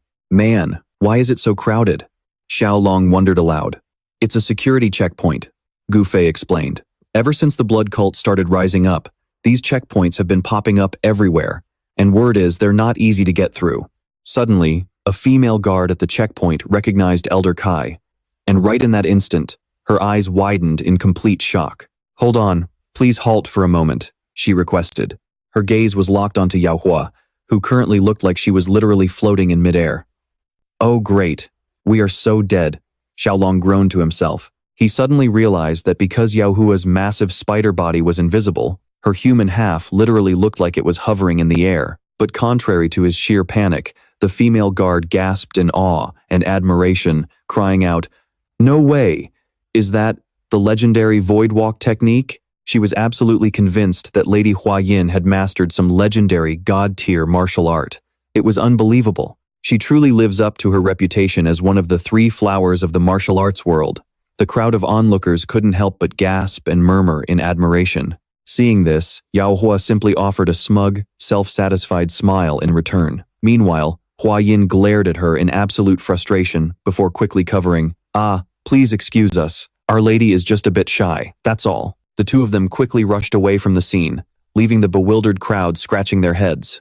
What on earth did you do to Yaohua? Everyone is going to misunderstand this, Hua Yin practically screamed. Whoa, chill out, okay? Xiao Long tried to calm her down. To avoid drawing any more unwanted attention, Hua Yin had no choice but to disguise herself as a man and wear a face veil for the rest of the journey. You see, back in the Central Plains, people were still highly superstitious, believing that identical twins were a bad omen. Despite a few minor hiccups along the way, they eventually made it to Yunnan safe and sound. After such a long trek, Xiao Long and the rest of the group were completely exhausted. But soon, a breathtaking, picturesque landscape of mountains and rivers opened up right before their eyes. Elder Kai spoke up. This is Ailao Mountain. Just a little further ahead, and we'll reach Poison Valley. Suddenly, Xiao Long stopped, resting his chin in his hand as his expression grew serious. Something is not right here, he murmured. Wait, what do you mean by that? Gu Fei asked, curious. Xiao Long's voice dropped to a low whisper. It's way too quiet. He scanned the surroundings carefully, from the crevices in the caves to the very tops of the trees. Everything was locked in a deathly, suffocating silence, without a single trace of life. The Grand Patriarch frowned, his gaze growing heavy. I felt this exact sensation before. It's just like when we were hunting down the Blue Poison Lord. Hearing the words, Blue Poison Lord, made Xiao Long instantly freeze in his tracks. The Grand Patriarch nodded, explaining that around the lair of any truly formidable, monstrous beast, even the insects fall dead, silent. Every living creature has either fled long ago or already ended up as its dinner. He decided to head out alone to scout the area first, telling the rest of the group to fall back to where the two rivers merged, since they could still see birds flying over there. Once the Grand Patriarch had slipped away, Hua Yin scanned the area closely and confirmed that his theory was absolutely correct. In the area they had just passed through, birds and insects were still active and thriving. Gu Fei felt as though some invisible boundary was dividing the area right along the river. Xiao Long remained lost in thought. There is definitely a terrifying creature hiding in Mount Ailao, but to claim such a massive territory, it must be extremely dangerous. Crossing his arms, he let out a soft sigh. How strange, he muttered. What do you find so strange? Hua Yin asked. Xiao Long explained that for a beast to rule over such a vast territory, it would have to be colossal in size, dominating the entire region. Yet, I haven't found a single trace of such a massive creature. I don't understand how it even hunts. With absolutely no prey left in its territory, its size and habitat seem completely contradictory. A moment later, the Great Patriarch and his men returned. He reported that the situation was highly problematic, as they couldn't even find the entrance to Mount Ailao. He suspected that the poison ravine might also be completely empty, and decided the group should call it a night and resume their search tomorrow. Though burning with impatience, Xiao Long knew the Patriarch was right. They couldn't afford to return empty-handed. As night fell, the group lit a campfire to prepare dinner. While Xiao Long was playing with his centipedes, Hua Yin brought over a plate of food. You should eat something, dear, she said softly, before turning to the centipedes. Gangti, come on babies, let your father rest. Come over to mommy. Xiao Long smiled in gratitude. Seeing him staring intently at the map, she asked what he was doing. He explained that he was studying the terrain, believing the mysterious creature's lair was likely right at the center of this area. As they were talking, a dragonfly fluttered nearby. Xiang'er suddenly noticed it. Without a second of hesitation, she pounced toward the dragonfly like a flash of black lightning. This sudden and aggressive attack startled both Xiao Long and Hua Yin. Xiang'er, Xiao Long gently scolded, "You scared me half to death. No jumping around like that." Hua Yin realized it was trying to catch the dragonfly. Xiao Long briefly thought that maybe it was because they were near the river. The dragonflies were appearing, but then he froze. Just a moment ago, this place had been completely devoid of them. His eyes widened. Staring in shock at the swarm of dragonflies hovering in the distance, Xiao Long turned to Elder Tai. "We can't waste any more time. Please go back to the areas we already checked and see how many dragonflies are there now." Still confused, Elder Tai asked what he meant. Xiao Long explained, "Land creatures can hide, but dragonflies can't. They fly everywhere. If they feel threatened, they'll temporarily fly away, but once the danger passes, they'll return." He placed his hand under his chin, his voice full of confidence. "The reason we didn't see any creatures isn't because this is some beast's territory, but because right before we arrived, something swept through this entire land." Trusting Xiao Long's judgment, The team immediately set off. The Great Patriarch warned them that the area ahead was a dense jungle, so they must stay extremely alert. Xiao Long's eyes lit up. He knew they had to catch up to whatever was moving ahead before it escaped. Although he would usually complain endlessly, this time he refused to give up.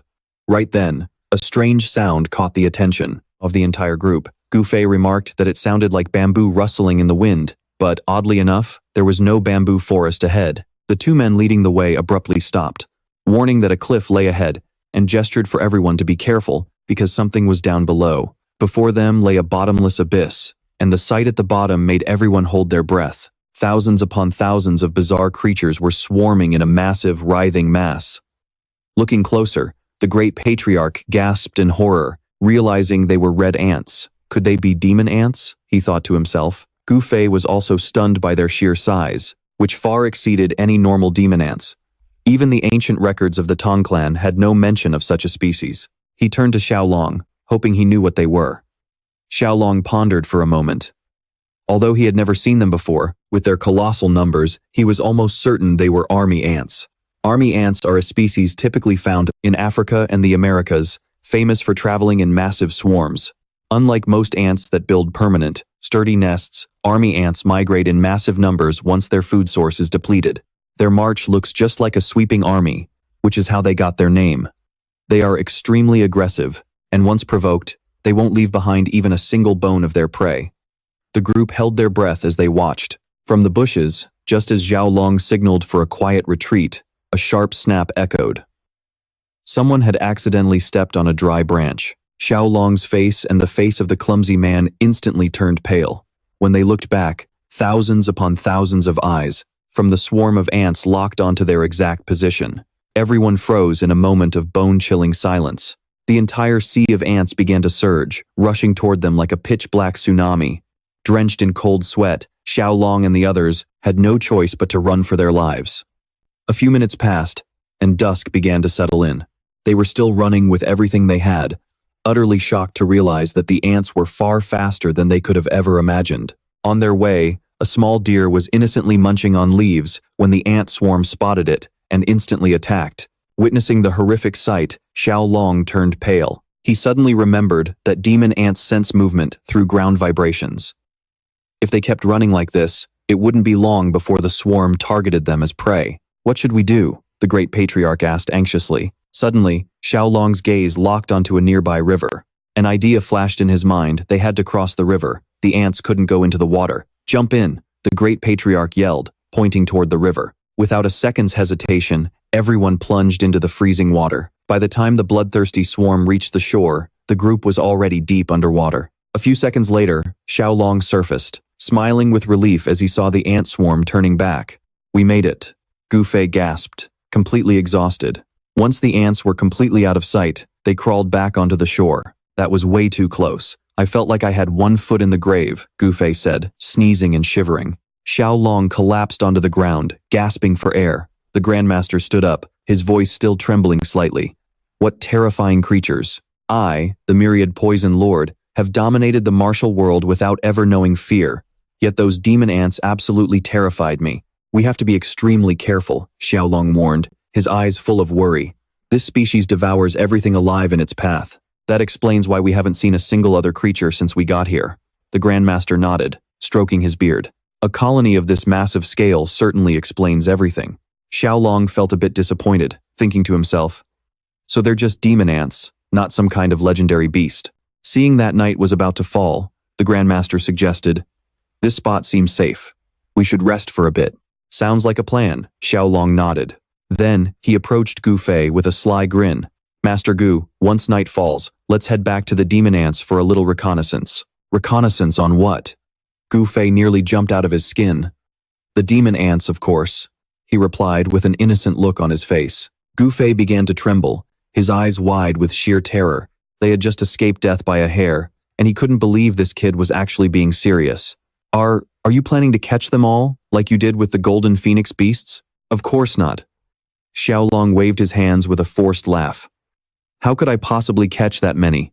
My plan is simply to sneak in and capture a few of them to study. This kid is out of his mind.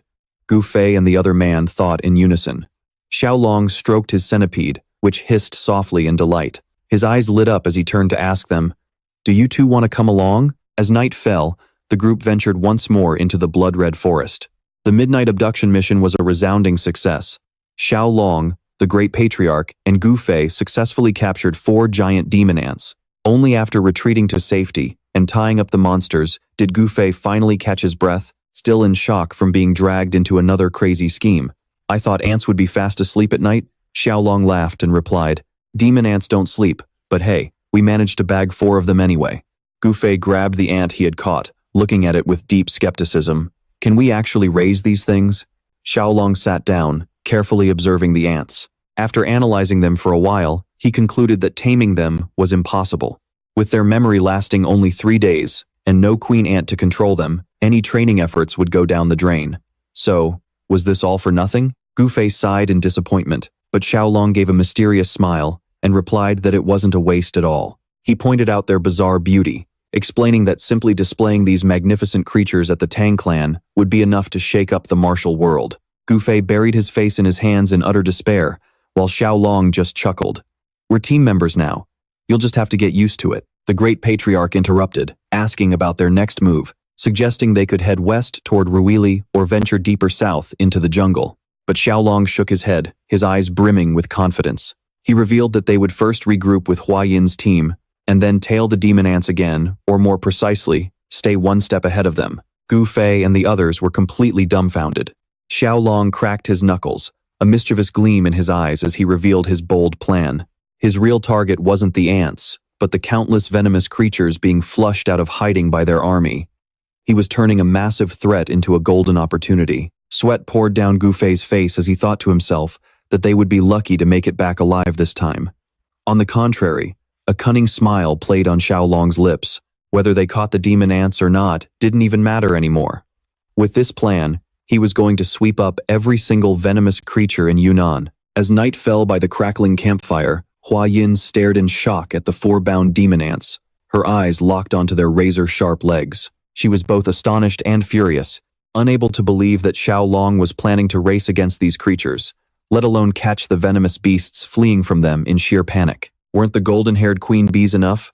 Now we have to deal with these ants too? Seeing her reaction, Tieu Long panicked and offered a sheepish laugh, defending himself. "But last time, you were the one who said we got great results." His words made Hua Yin freeze. Hua Yin recalled the Grand Patriarch's words. It was thanks to her tireless race against the bee swarm that she had managed to absorb most of the energy from the blue spotted centipede's inner core. Tieu Long added that since the centipedes had already molted twice, they no longer needed the inner core. This was her perfect chance to fully absorb the remaining energy. Stepping closer, the Grand Patriarch chimed in, "If that's the case, shouldn't you be running with her too, Tieu Long?" Hua Yin nodded eagerly, her eyes sparkling with agreement. She pointed out that Tieu Long had also consumed the queen bee's elixir, so he also needed to move around to absorb the energy. Cold sweat broke out on Tieu Long's forehead as he quickly turned to the Grand Patriarch. He pleaded, "My lightfoot technique is pretty terrible. How about you carry me on your back instead?" The Grand Patriarch laughed out loud, patting his shoulder. "You run just fine from what I've seen. This is a rare opportunity, so don't let it go to waste." Tieu Long could only grit his teeth in frustration. Just then, Hua Yin grabbed his hand and smiled sweetly. "Will you join me for a run tomorrow?" Tieu Long was completely speechless. Hua Yin sighed softly, then leaned in close to whisper in his ear, her eyes sparkling with mischief.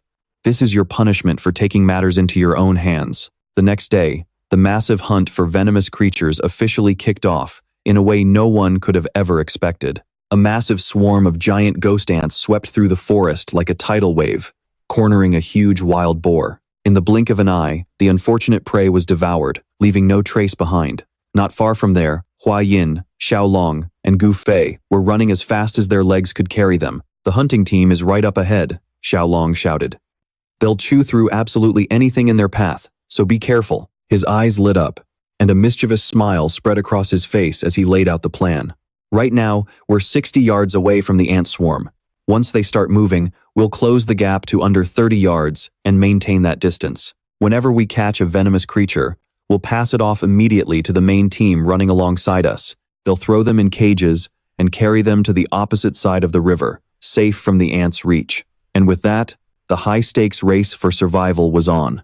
The plan worked like a charm, as countless other venomous creatures were also fleeing the ant swarm in a total panic. With a thrilled grin, Tieu Long snatched up a venomous snake. He realized the Valley of 10,000 Poisons definitely lived up to its name, and he was determined to capture every single one of them. The hunt went on for nearly 2 hours, and the iron cages were gradually filled to the brim. By this point, Tieu Long, Gu Fei, and Hua Yin were running for their lives while juggling all kinds of venomous creatures. Tieu Long caught another snake and quickly tossed it to a team member holding a wooden box. "Are you doing okay?" the team member asked with concern. "I'm great," Tieu Long replied. "With so many venomous creatures waiting to be caught, how could I ever get tired?" "There's a giant python up ahead," Hua Yin suddenly announced. Tieu Long's eyes lit up, and his attention immediately locked onto a massive Burmese python coiled up in a tree. This was one of the 5 largest snake species in the world, massive, surprisingly gentle, adorable, and incredibly easy to raise. "Wait, that thing isn't even venomous, is it?" Gu Fei asked, completely bewildered. "Exactly." Tieu Long grinned ear to ear. "But I still have to catch it," Gu Fei panicked. "You said the exact same thing when you saw the whip scorpion and that giant toad. At this rate, we might as well just capture every living thing we see." Hearing this, Tieu Long's eyes lit up even more. He abruptly skidded to a halt, spun around, and declared, "Great idea. I'm going to grab that python too." "Wait, the ant swarm is almost on us," Hua Yin screamed. "Don't worry, I'll be right back." Tieu Long reassured them, then dashed straight toward the python, snatched it up, and draped it around his neck. The ants were hot on his heels, but he still wore a satisfied smile. He wasn't about to let such a beautiful creature end up as ant food, but Tieu Long's luck finally ran out. He tripped over a tree root and went face first into the dirt, right in front of the terrifying wave of oncoming ants. Hua Yin and Gu Fei screamed in absolute horror. Tieu Long looked back, his eyes wide with sheer terror, completely paralyzed by fear. He was frozen solid, watching the swarm rush toward him. But at the absolute last second, something yanked Tieu Long back by his collar. It was Yao Hua. Only then did Hua Yin and Gu Fei finally let out a massive sigh of relief. "Good job, Yao Hua. Get him to safety, quick," Hua Yin scolded. "From now on, you are strictly forbidden from going anywhere near those ants." Tieu Long could only mumble a quick apology and try to change the subject. "What about the ants?" "Luckily, they've stopped on the other side of the hill," Gu Fei replied. "The sun is setting too, so we should probably take a break." Tieu Long was so embarrassed he couldn't even lift his head. Hua Yin agreed, deciding they should set up camp and wait for the main team to catch up. Suddenly, a suspicious rustling sound came from the bushes nearby. Hua Yin's eyes instantly sharpened with alertness. A second later, a spear flew through the air and slammed into the dirt right next to Tieu Long. Everyone jumped in shock. Out of the thicket, men carrying spears stepped forward and barked an order. "Don't move. This is the territory of the Beast Palace. State your names, intruders." Gu Fei immediately drew his dagger and took a defensive stance, while Hua Yin quickly tried to defuse the situation. "Please, calm down. We are members of the Sichuan Tang Clan." Hearing this, a man leading a fierce wolf with glowing eyes stepped forward. "What is the Tang Clan doing this deep in the Yunnan jungle?" he asked suspiciously. Suddenly, his eyes locked onto the spider silk necklace around Yao Hua's neck. Yao Hua clung to Tieu Long, and the warrior's face instantly turned dead serious. "It's really not what it looks like, brother," Tieu Long quickly pleaded, waving his hands to explain. The leader grit his teeth as a massive wave of inner energy surged from his body. "What the hell are you doing on Beast Palace territory?" he roared, his eyes burning with fury. This man was He Lang, a warrior of the southern barbarian Beast Palace. He had spotted them after hearing a strange noise while on patrol. "We'll leave right away," Hua Yin said. But then, he froze as if suddenly remembering something. "Wait, brother He Lang, I have something really important to tell you. What is it?" He Lang turned back, curious. "Could you come up that hill with me for a moment?" Tieu Long asked, his voice laced with urgency. He Lang agreed. But once they reached the top of the hill, he froze. His eyes went wide, filled with pure terror, unable to believe what lay right in front of him. In the distance, a massive black wave was rolling forward like a moving mountain, swallowing everything in its path. "Those are army ants," Tieu Long said, his voice heavy. "That rustling sound from earlier? That was them on the move. And I'm pretty sure the Beast Palace is right in their path. If the Myriad Beasts Valley is indeed a long, narrow valley, it's going to turn into a death trap." Cold sweat beaded on He Lang's forehead. He knew all too well that if this was true, utter destruction was hanging over their heads. "I need to report this to the palace master immediately," he declared. "Please, come with me, members of the Tang Clan. You need to explain the details about these ants to him." As Yao Hua playfully messed around with Heilang's wolf, Hua Yin smiled and replied, "We'd be glad to." Xiao Long's gaze remained locked on the distant sea of ants, his anxiety completely exposed. "We have to get to the beast palace right now, as fast as we can," he urged. That night, the massive horde of ants stopped to rest. The entire region fell into a terrifying silence, like the eerie calm before a devastating tsunami. They would remain completely still until dawn, only to resume their relentless sweep. By the time night fell, Xiaolong's group had finally reached the beast palace. The view here was breathtaking, like a paradise on earth where humans and beasts lived in perfect harmony.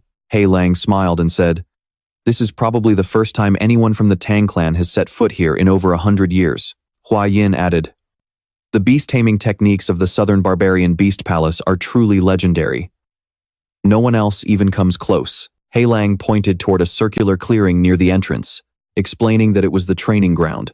He described the Myriad Beasts Valley as being shaped like a gourd, with a single entrance flanked by towering cliffs, making it an impregnable natural fortress. But to someone like Xiao Long, who was highly experienced with traps, he spotted a fatal flaw. If that single entrance ever got blocked, this entire valley would turn into a death trap with absolutely no way out.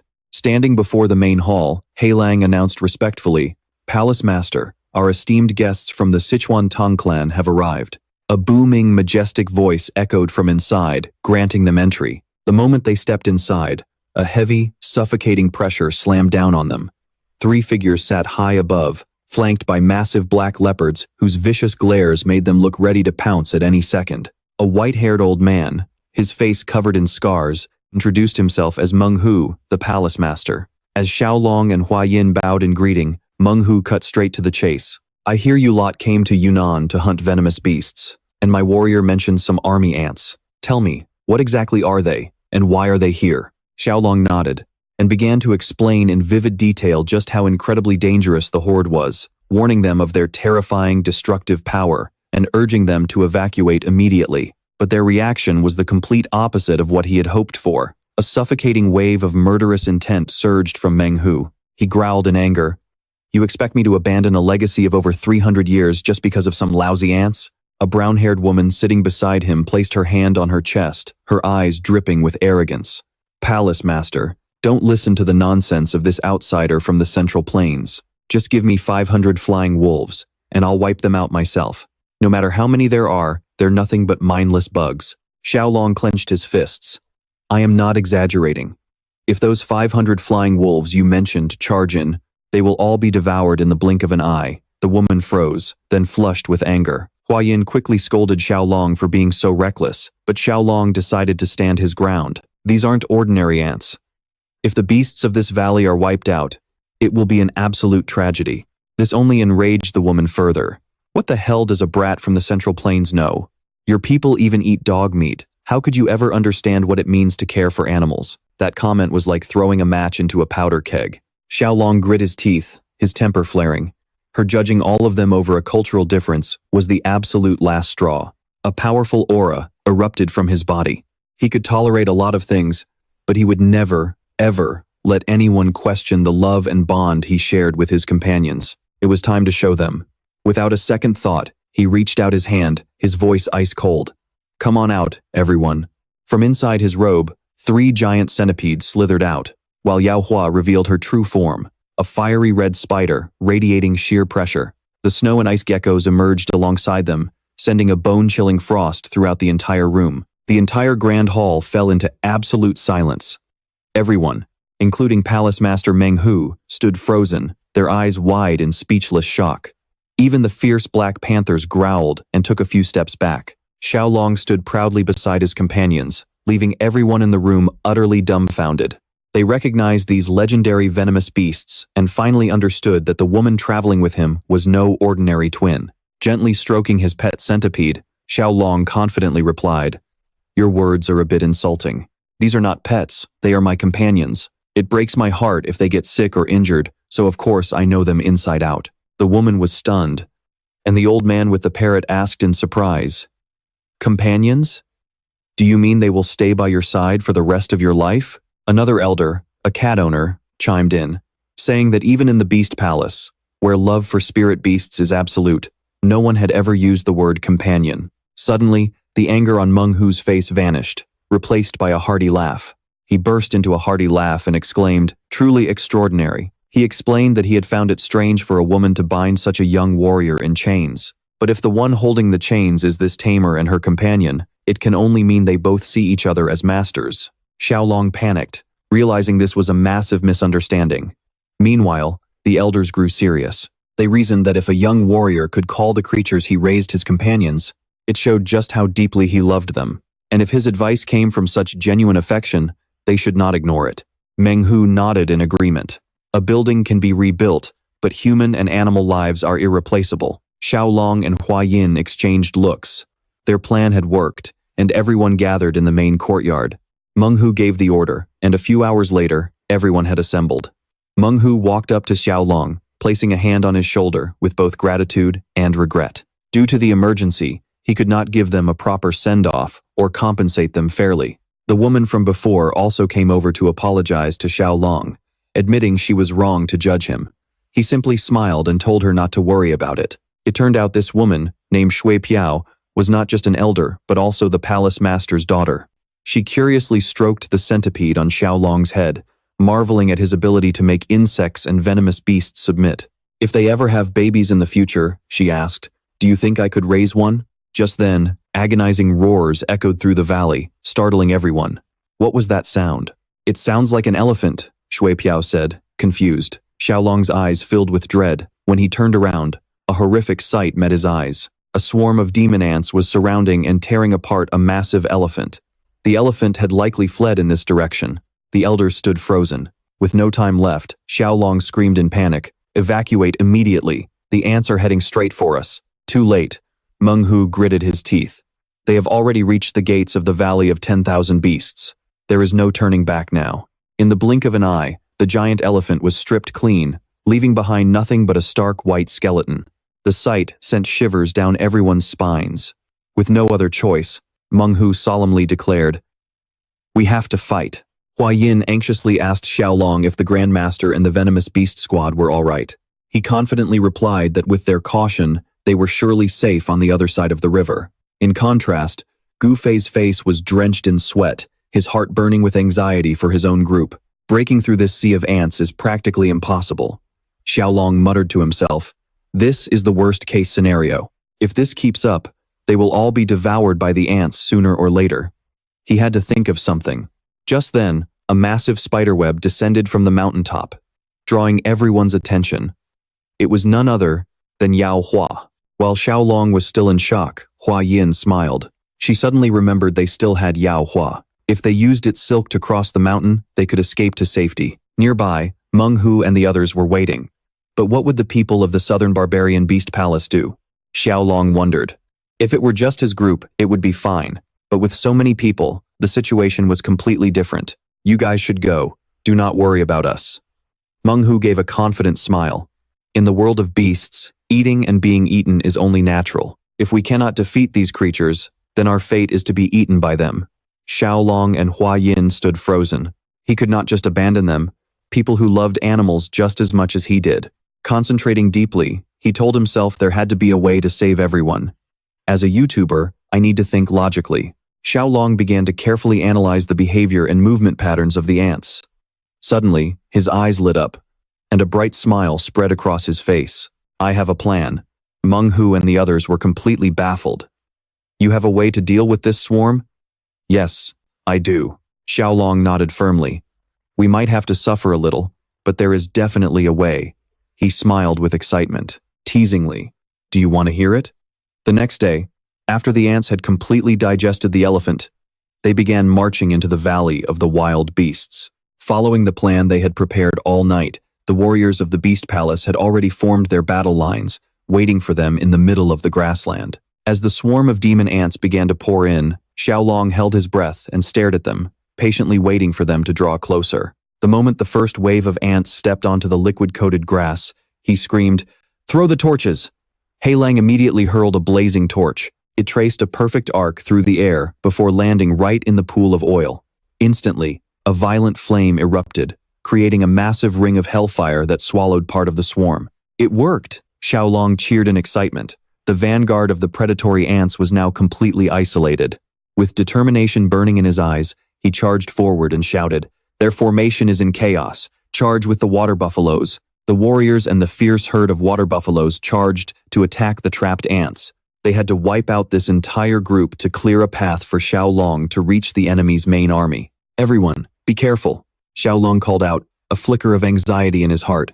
While the warriors were locked in fierce combat, Tieu Long successfully broke through and reached the main force of the ant swarm. Strangely, though, they seemed to completely ignore him. So, he made a funny face, shouting and dancing to provoke them. "You bugs, I'm right here." The plan worked. Enraged, the ants turned and furiously chased after him. Meanwhile, behind him, Shui Piao and the others had finished cleaning up the isolated ants. She anxiously watched his solitary figure, wondering if the plan would actually succeed as he had promised. Tieu Long was running with every ounce of strength he had. Everything was going perfectly. He just needed to keep baiting them to run in circles around the grassland, but right at that moment, he slipped on a puddle of oil and lost his balance. "I'm doomed." His eyes widened in sheer terror. Seizing the opportunity, the ants closed the gap instantly and lunged at him. He realized in panic that he had slipped on the very oil they had poured earlier. The ants poured down on him like a black rainstorm. The only thing he could do was close his eyes and brace for the worst. "Tieu Long has been caught," He Lang shrieked in horror. Hearing this, Hua Yin and Gu Fei froze, their eyes filled with pure dread.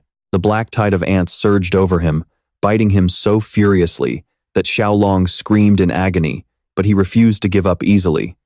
"Yao Hua," he roared, and the spider reacted instantly, shooting a thick, sturdy silk thread toward him. Fortunately, he managed to grab hold of it. With a powerful tug, Yao Hua pulled him out of the ant's deadly encirclement. Gu Fei and Hua Yin let out a sigh of relief, showering Yao Hua with praise. Tieu Long collapsed onto some rocks, completely out of breath. He looked down and found an ant still stubbornly clinging to his clothes, trying to bite through the fabric. Luckily, his body was as tough as steel thanks to his iron armor technique, and he silently thanked the martial art that had just saved his life. Seeing how reckless he was, Yao Hua and the centipedes gave him a harsh scolding. He could only offer a sheepish smile, thinking that even if they didn't scold him, Hua Yin certainly would in a moment. His eyes suddenly lit up as he looked toward the ants. They were marching in circles around the rocks where they were standing. Meng Hu and He Lang were astonished, unable to believe that the ants were actually moving in an endless circle. Just as the young boy had predicted, only Tieu Long understood why.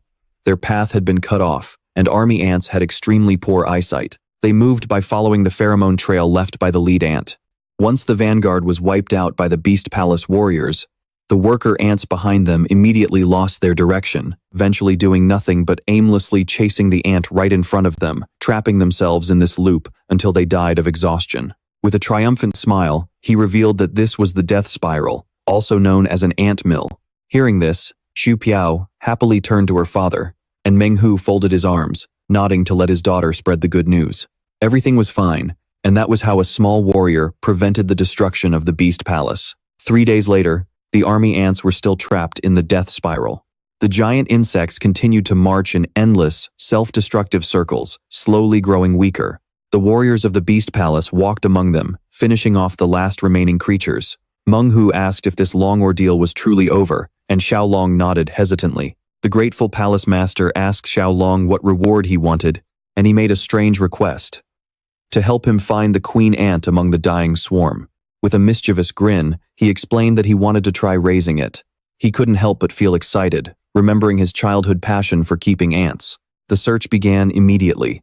Under Shui Piao's command, everyone scattered to look for an ant with an unusually large abdomen. Before long, one of the warriors called out. Tieu Long rushed over and witnessed a horrifying sight: a massive red ant taking its final breaths on the ground, surrounded by countless dead baby ants. The monster had glaring, blood-red eyes filled with murderous intent, and though a spear was driven deep into its head, it was still clinging to life. The group gasped in horror as they realized the ants were slaughtering each other, and at the absolute center of this chaos was none other than this giant ant. "Is this the queen ant?" Hua Yin whispered.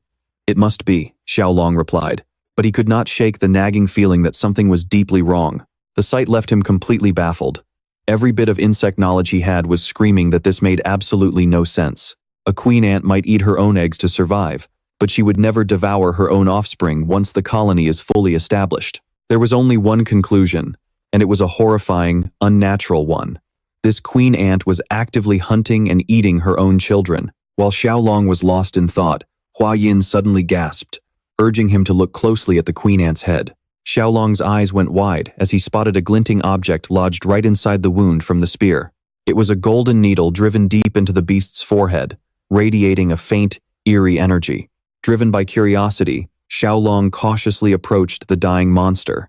He reached out, grabbed the needle, and yanked it out in one swift motion. The massive ant let out one final, agonizing screech before collapsing, dead at last. Tieu Long stared in disbelief at the strange needle, then turned to Hua Yin to see if she recognized it. She examined it closely, noting that while the Tang sect did use golden needles, this one had an incredibly rare length and shape. Looking closer, Tieu Long realized the needle was hollow, likely designed to inject some sort of serum or poison. As he stood there stunned, a familiar voice called out, "Tieu Long, Hua Yin." It was the great clan leader and the rest of their family, rushing toward them. Both let out a sigh of relief. The elder explained that he had run into the Beast Palace warriors, who had filled him in on everything. Just then, Manhwa approached the great clan leader. After confirming his identity, he did something that left everyone completely shocked. The palace master and all his Beast Palace warriors dropped to one knee, bowing their heads in deep respect. "My people owe the Tang Clan a massive debt of gratitude," Manhwa declared solemnly. Hua Yin was astonished, thinking how rare it was for a proud leader like Manhwa to show such humble respect. It was truly unprecedented. Once they stood up, Manhwa insisted on bringing the Tang Clan back to his palace to host a grand banquet in their honor. But Tieu Long cut him off, his voice laced with urgency, saying he had a critical question he needed to ask his grandfather right away. He held up the golden needle, explaining exactly where he found it, and asked the great clan leader if he had ever seen anything like it before. The very moment the great grandmaster saw the needle, the smile froze on his face. His expression shifted instantly from relief to pure shock, and then to absolute dread. He grabbed Tieu Long's arm, his voice trembling as he asked, "Where did you say you found this?" "Grandpa, what is it?" Hua Yin asked, her voice tight with worry as she sensed the gravity of the situation. With a heavy, grim tone, the great grandmaster looked at his grandchildren and the Beast Palace warriors before revealing a terrifying truth. "It seems an old enemy, someone who harbors a deep, blood-deep grudge against both the Sichuan Tang sect and the Beast Palace, is still alive." This revelation left Manhwa and his warriors utterly speechless. Who could possibly hold a grudge against both of our factions? Manhwa gasped in disbelief. With a face full of bitter resentment, the great grandmaster spat out the name of their shared enemy, the Five Poisons sect. The name hit like a bolt of lightning. Manhwa and his elders froze in shock, their minds racing with sheer disbelief and creeping dread. "That is impossible," they cried. "The sect we supposedly wiped out 100 years ago is still alive?" As the elders reeled from the shock, Tieu Long suddenly recalled a story his grandfather had once told him. He realized that the divine skill he had mastered actually originated from that very same sect, the one the Tang sect and the Beast Palace had teamed up to destroy long, long ago. The Five Poisons sect. Manhwa muttered, suddenly putting all the pieces together. If it is them, they must have used the forbidden beast frenzy art on that queen ant. Seeing Tieu Long's confused expression, Shui Piao explained, "It is a dark, forbidden art that forces a wild beast's latent potential to explode, driving it into a state of pure madness. It is always treated as a last resort, because even the slightest mistake can instantly kill the creature." The great grandmaster chimed in, detailing the sect's sheer cruelty. "They are ruthless monsters. They force wild beasts to breed with venomous creatures just to refine spiritual elixirs, and they will slaughter anyone who gets in their way." He concluded, "The combination of our Tang sect's golden needle and the Beast Palace's forbidden technique is undeniable proof of their return."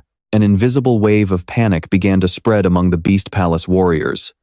They whispered anxiously among themselves, fearing that the tragedy of 1 century ago was about to repeat itself. Cutting through the tense, heavy silence, the great grandmaster placed a reassuring hand on Tieu Long's head. He acknowledged the sheer danger they had just faced, but his voice swelled with immense pride. "The ant colony has been wiped out, but more importantly, This incident exposed that the five poison sect is still active. You have done an extraordinary job, my boy. Menghu nodded in hearty agreement, patting Tieu Long on the head. If it were not for your timely help, young hero, our myriad beast palace would have been completely blind to this looming catastrophe. Tieu Long blushed deeply, feeling a bit flustered by all the praise. Finally, the great patriarch stood tall, raising his voice to make a solemn, resounding announcement.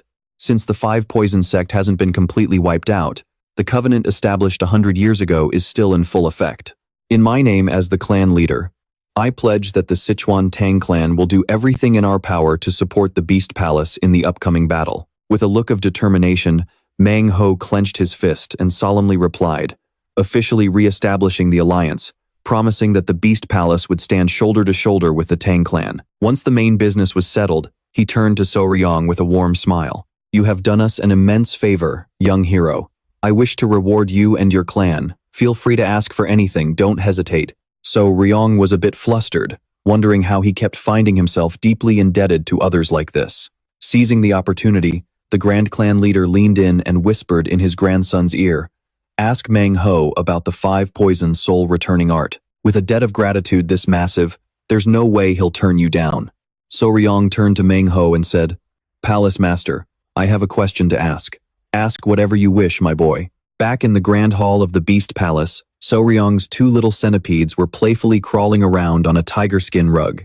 He then began to explain his unique situation. Unlike the other members of the Tang Clan, he had learned a secret technique of the five poison sect, which allowed him to use his mind to control one of his venomous creatures. Cutting straight to the chase, Soryong asked the crucial question, did the five poisons soul returning art in the Tang Clan's possession contain the secrets to the Beast Palace's mind of 10,000 beasts? He explained that his ultimate goal was to understand how to form a spiritual bond, and whether he could do the same with his other beloved companions. After a long silence, Mang Ho shook his head in regret. Your request is incredibly difficult to fulfill. Hearing this, Soryong couldn't hide the deep disappointment written all over his face. Seeing this, Seolpyo gently stepped in to explain her father's dilemma. She explained that while the Beast Palace wasn't stingy with their martial arts, the mind of 10,000 beasts was their most closely guarded, ultimate secret.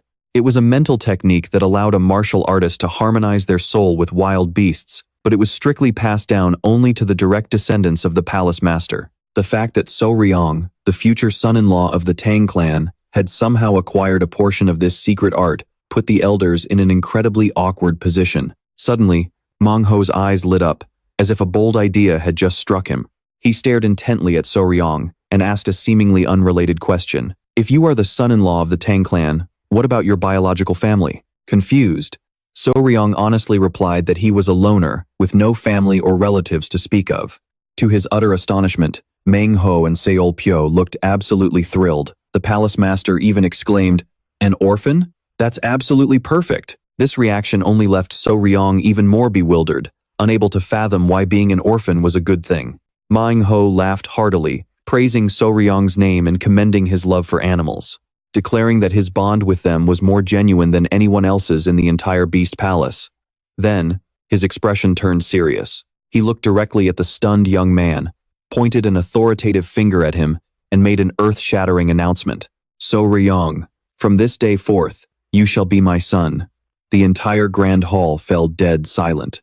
Soryong and his companions were completely dumbstruck by this sudden declaration. Utterly confused, he could only stammer in response, while Mang Ho nodded firmly, confirming his decision. He explained that if Soryong became part of the family, he would have every right to learn all the martial arts of the Beast Palace, including their ultimate secret technique. He added, with the rise of the Five Poison sect, it's crucial for our two great clans to grow closer than ever.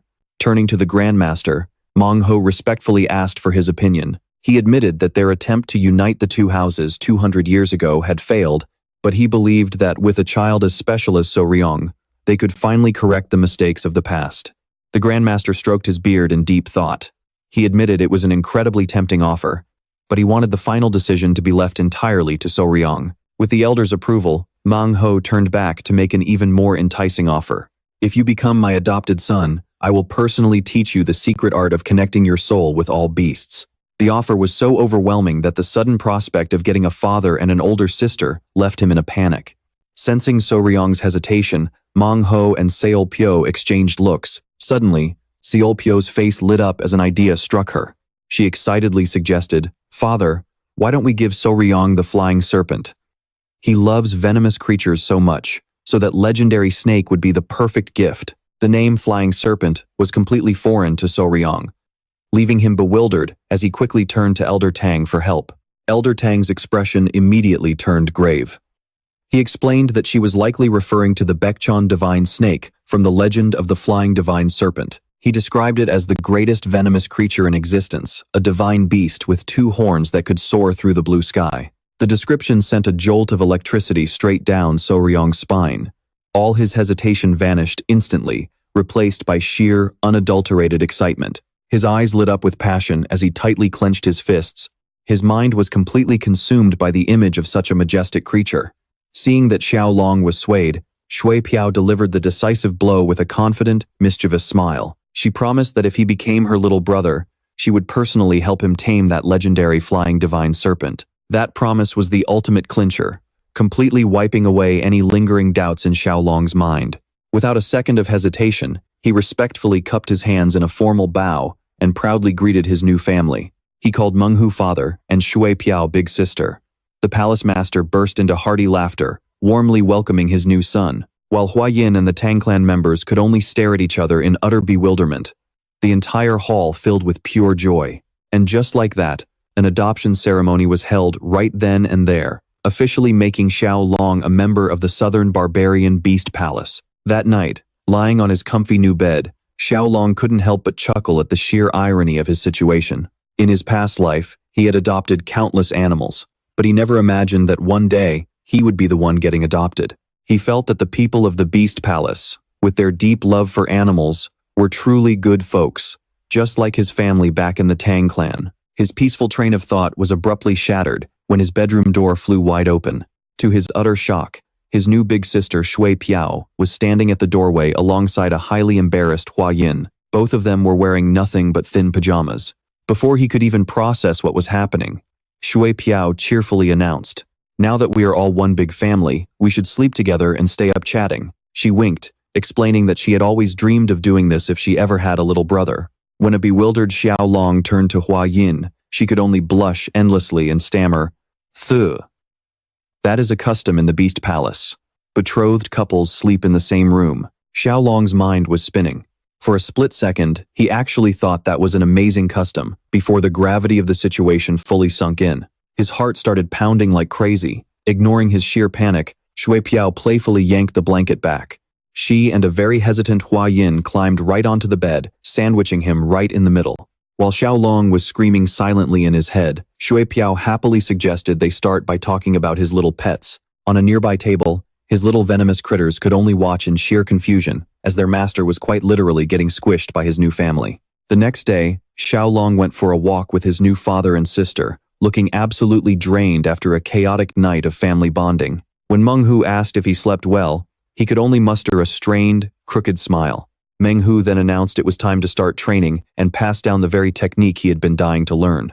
But first, he needed to check the boy's internal energy. He channeled a warm stream of inner chi into him to inspect it. A moment later, he pulled his hand back with a pensive look, concluding that although Tieu Long had managed to mimic the beast mind method, his version was both incomplete and way weaker. "What exactly is the beast mind art?" Tieu Long asked, genuinely confused. Shui Piao explained, "It is an internal cultivation method that lets a martial artist link their mind with beasts, allowing both to grow stronger together. It also allows you to understand the hearts of all creatures and issue special commands, making actions far more effective than mere words." Meng Hu gestured to his daughter. Shui Piao took a deep breath and let out a sharp, piercing howl. In response to her howl, a pack of massive, ferocious wolves with glowing blue eyes emerged from the forest. The alpha wolf began to growl at Tieu Long, but Shui Piao quickly scolded it. "Show some respect. He is my little brother now." The wolf immediately shut up, letting out a confused, whimpering whine. Once the pack calmed down, Shui Piao smiled encouragingly. "Why don't you try giving them a command yourself?" She commanded the pack to attack Meng Hu in a fierce formation, and the beasts instantly lunged forward in unison. Yet, the palace master stood absolutely still. With nothing but a wave of invisible force, he effortlessly blew the entire pack back without even laying a finger on them. The demonstration ended with Manhwa calmly standing among the wolves, who were now behaving as meekly as tiny puppies. Tieu Long was completely dumbfounded, his eyes wide with shock. He couldn't believe that all 10 wolves had moved in perfect, seamless sync. They are all linked through the beast mind art, Manhwa explained. He proudly described it as a technique that allows the cultivator to become one with all beasts, borrowing their fangs and claws as if they were their own. Once fully mastered, one can command thousands of ferocious beasts at the same time. This epic explanation and jaw-dropping display of power completely won Tieu Long over. He clenched his fists, his eyes burning with intense excitement. This technique was truly a god-tier art. Without a moment's hesitation, he dropped to his knees, bowed deeply, and pleaded, "Father, big sister, please teach me the beast mind art." A radiant smile spread across Manhwa's face. He laughed heartily and urged his new son to stand up. "Of course, my boy. I will pass it down to you. Thank you, foster father." Tieu Long cheered, absolutely thrilled. Manhwa placed his hand on Tieu Long's back once more, and a massive surge of energy instantly flooded into his body. As he transferred the mental mantra, Manhwa secretly thought, "While I am at it, I will also help him realign his 5 poison core." As he channeled his energy, he realized Tieu Long's body was under immense pressure from constantly using poison arts. During the transfer, Manhwa began to explain that the beast mind art was never meant for controlling poison. Its true nature is to connect with something far more primal, the very bloodline of the creature. This explanation left Tieu Long completely stunned. "All it takes is a single drop of blood, or even saliva," Manhwa added. "That is why you can command the centipede with just your thoughts." The bond began forming the moment it bit you.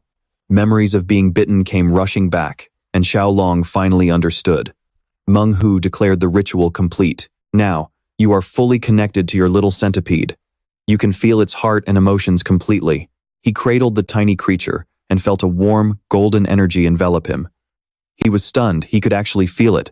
A wave of pure, unconditional love washed over him from his companion, as strong and primal as the love for a newborn baby. Tears silently rolled down his cheeks as he hugged the small creature tight. Manhwa nodded in satisfaction. This was the true power of the myriad beast heart art when it was complete. Ready for the next step, Manhwa asked Tieu Long to hand over the other small creatures to repeat the process. Although Tieu Long was worried they might bite, Manhwa assured him he would be fine. However, this next method was far stranger than anything Tieu Long could have imagined. "Lie down and open your mouth," Manhwa ordered. Before the young man could even process what was happening, Manhwa held 2 creatures right over his face. "Your training is to use the mind art to feel their saliva as it flows into your body." Tieu Long was horrified, but before he could protest, it was already too late. The 2 creatures above began to drool, and it started dripping down, drop by drop. He could only lie there in utter disgust, thinking that this whole thing had gotten way too ridiculous. At the training grounds of the Southern Barbarian Beast Palace, Tieu Long began training his 3 rabbit-eared centipedes. Under the watchful eyes of his older sister Shui Piao and Hua Yin, he signaled them to start. "Centipede chain formation," he shouted, ordering them to execute a new combat formation he had created. The 3 tiny creatures immediately charged toward the wooden dummy. Watching from afar, Shui Piao and Hua Yin couldn't help but squeal, gushing over how adorable they were. Tieu Long, however, was horrified. This was not the terrifying display he had envisioned at all. He groaned inwardly, thinking of Heilang's fierce pack of wolves, while his own beasts just looked adorable. He tried to correct them, urging them to attack more aggressively, but when he saw their sad, droopy faces, Tieu Long instantly panicked. He rushed to scoop them up, cradling them in his arms while showering them with praise. Half a month had passed since Tieu Long officially began learning the beast mind art. Having a similar foundation, he mastered the new technique incredibly fast. Of course, Tieu Long never used that horrific method again.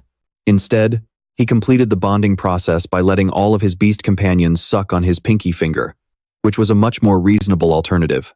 One day, while taking a walk, Tieu Long asked Shui Piao for any news regarding the flying heavenly snake. She replied that the scouts had traveled to a location about a 3-day journey away, so they should hear back soon. Right then, Gu Fei ran up to them, completely out of breath. He gasped, "Young Master Tieu Long, we have a message from the Grand Patriarch."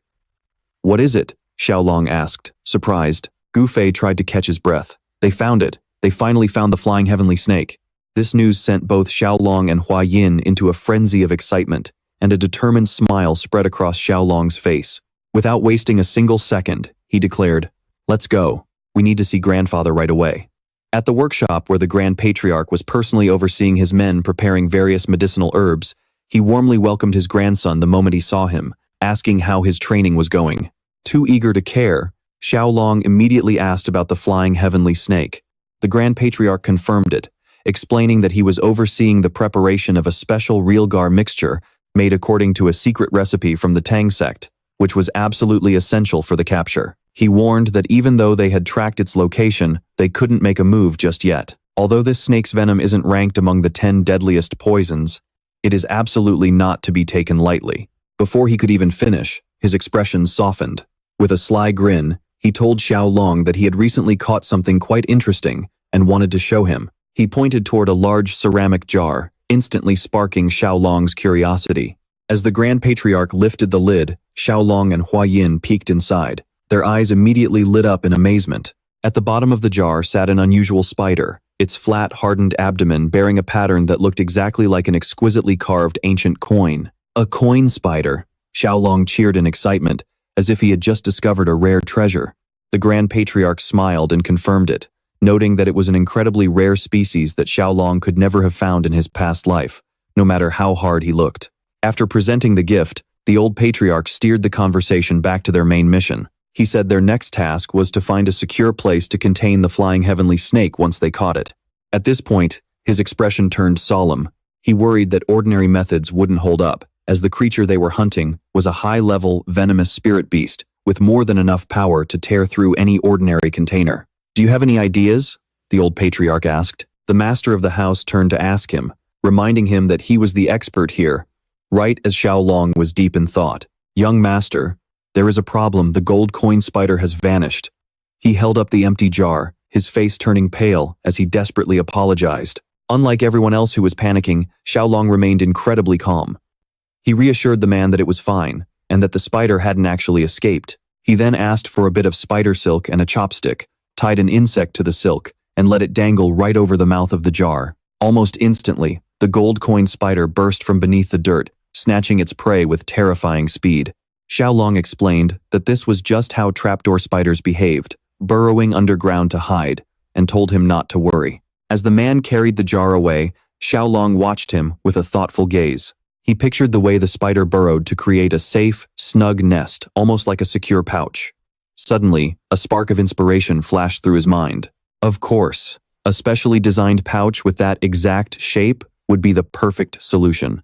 His eyes lit up, and clenching his fist, he cheered, "I've got it."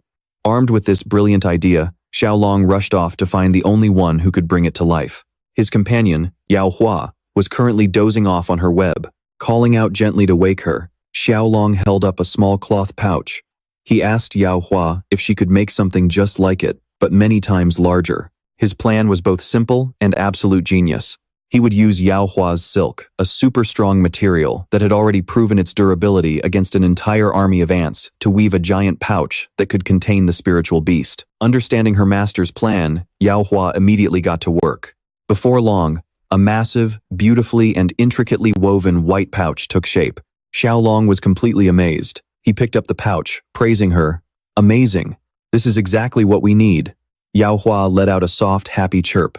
She seemed incredibly proud of her work, and the others couldn't hide their amazement either.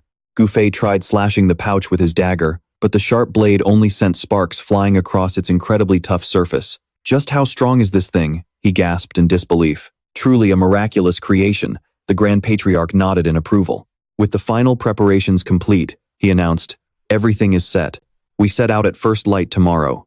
"Understood," Xiaolong replied confidently, standing proudly between Yao Hua and Hua Yin. He turned to Yao Hua and gently patted her head, saying, "You did amazing, girl." Yao Hua squealed happily, enjoying the affection. The Grand Patriarch and Gufei chuckled at the adorable sight, while Hua Yin could only watch, her face turning slightly red. And with that, the preparations to capture the soaring heavenly serpent were finally complete. At the break of dawn, the group set out, led by the elite warriors of the Beast Palace. They headed straight for Heshui Canyon, where the soaring heavenly serpent was rumored to have appeared. "I've been looking forward to this day for a very long time," the Grand Patriarch said, a nostalgic tone in his voice. Since I was young, I've never had the chance to lay eyes on all 24 poisons. I only recall them being ranked just below the 10 great mythical poisons, Tieu Long replied. That's just a manner of speaking, he explained. Just like there are 24 hours in a day, the Tang sect assigned a powerful venomous beast to each hour. Though they aren't part of the legendary 10 great mythical poisons, these 24 poisons are a list of 24 top-tier beasts that are incredibly lethal. After some time, a warrior leading the way shouted, "We've arrived!" Tieu Long looked where he was pointing, and his breath caught. Hovering majestically near a waterfall by the cliffside was a colossal, dragon-like serpent. Its long, elegant body was adorned with emerald green fins, and its head boasted a pair of sharp, imposing horns. The soaring heavenly serpent. He could only whisper the name in absolute disbelief. The Grand Patriarch began to recite the description from the ancient Tang sect records. It rides the turbulent winds of the canyon as if gliding through water. Its body blends into the blue sky, its horns breathing out spiritual energy as sharp as blades. It glides through the clouds and mist, making it impossible to tell where the sky ends and the sea begins. Then, he revealed the true significance of this creature. The Tang sect ranked this beast first among the 24 poisons. It rules over the very first hour of the day, representing the beginning of heaven and earth. Xuan Huang, a truly ancient and powerful entity. Staring at this unbelievable sight, Tieu Long's mind raced back to his past life. He remembered that flying snakes actually existed on Earth, recalling how he had excitedly shown a real one to his 1 million subscribers. It was a paradise tree snake, and he had explained scientifically that it didn't actually fly, but only glided by spreading its ribs to catch the wind. Viewers had accused him of using clickbait, but he had confidently asserted that everything in the universe must obey the laws of physics. A snake simply couldn't fly like a bird, or at least, that was what he used to believe. But now, seeing a colossal horned serpent soaring through the air, completely defying all logic right before his eyes, he could only wonder what on earth he was looking at. The sight was so unreal that his brain was practically going on strike. It was a success. He turned to his grandfather, stammering out a naive question. "Grandpa, is it just me? Or does a flying snake make absolutely no sense?" "That's exactly why it's called the flying heavenly serpent," Tieu Long stammered, wanting to explain further, but the words just wouldn't come out. Meanwhile, Hua Yin was completely captivated by its beauty. She gently picked up her little centipedes, whispering to them, urging them to grow up fast so they could become as magnificent as the creature before them. Unfortunately, her excited whispers ended up startling the sacred serpent. It turned its razor-sharp eyes toward the cliff. In an instant, its massive body was enveloped by a brilliant green aura, then suddenly shrank into a streak of light before blasting away at terrifying speed. "It's escaping!" Tieu Long shrieked in panic, but amid his hysteria, the great family head remained remarkably calm. "Don't worry," he reassured him. "It knows we're here, so it won't go far." He decided the group should set up camp and send out a scouting party to search for it. After the sacred serpent vanished, the group stood on the cliff, discussing their next move. Shui Piao approached Tieu Long. Seeing him deep in thought, she asked what was on his mind. He explained that he was trying to come up with a plan to lure it down. Shui Piao burst out laughing, teasing him playfully. "I thought someone who can control a whole swarm of venomous creatures like you would at least know the most basic rules of hunting." Seeing Tieu Long's embarrassment, she pointed out a simple truth, yet a crucial one. Even if it can fly, it's still a living creature. It has to eat, it has to sleep, and eventually, it'll have to return to the ground. And that'll be our chance. That simple logic hit Tieu Long's mind like a bolt of lightning. He snapped out of it. Of course, every living creature has to eat and sleep. He had overcomplicated things, completely missing the simplest solution right in front of him. His mind immediately flashed back to the video games from his past life. Boss monsters always had a fatal weakness, right when they were eating or recovering. Filled with gratitude, Tieu Long sincerely thanked his new big sister. Shui Piao smiled confidently, promising she would help him capture the flying heavenly serpent. The two shared a warm, cheerful laugh. But their joy didn't last long. When night fell, the tables turned in the most brutal way, plunging the entire hunting party into absolute chaos. The warriors of the Beast Palace lay scattered across the ground, groaning in sheer agony. Only now did they truly understand the terrifying nature of their prey. Hovering above them in the moonlight, enveloped in an overwhelming, powerful aura, was the sacred serpent. The group finally understood why it was ranked number 1 among the 24 poisons. Hua Yin rushed to Xiao Long's side. She anxiously asked if he was okay. Though badly shaken, he reassured her that he was fine. From high above, the glowing eyes of the sacred serpent stared down at them, a terrifying display of absolute dominance.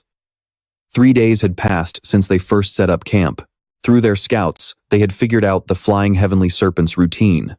Once every 3 days, it would descend to the ground to feed on a special type of fish, and its flying ability could only be sustained for a maximum of 2 hours. Armed with this knowledge, they had set up a nighttime ambush, but the plan was an absolute disaster. This monster was far more cautious than they had ever imagined. The moment they made their move, it spotted them and instantly shot straight into the sky. What followed was a complete, one-sided slaughter. Its steel-like scales rendered all of their weapons completely useless. But the most terrifying thing of all was its pure, raw, physical strength. The giant serpent kept diving down like a living meteor, unleashing devastating shockwaves that blew the warriors away like dead leaves. It whipped up a relentless storm of rocks and debris, making it impossible for anyone to even get close. While its venom might not compare to the 10 deadly poisons, its overwhelming physical strength and razor-sharp senses were more than enough to earn it the title of the strongest beast among the 24 venomous creatures. Seeing their casualties mount rapidly, the old family head made a decisive call. "Too many people are hurt. Retreat immediately." Xiao Long nodded without a second thought, and the group quickly helped the wounded. Fleeing from the mighty beast, every single face was etched with a mix of pure terror and bitter frustration. Their first attempt to capture the flying heavenly serpent had ended in a disastrous defeat.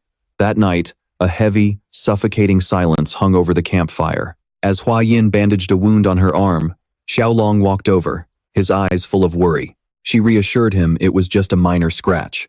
Nearby, the old family head had just finished splinting a warrior's broken arm. Taking full responsibility for the failure, he admitted he had severely underestimated the monster's power. "We were far too reckless," he said.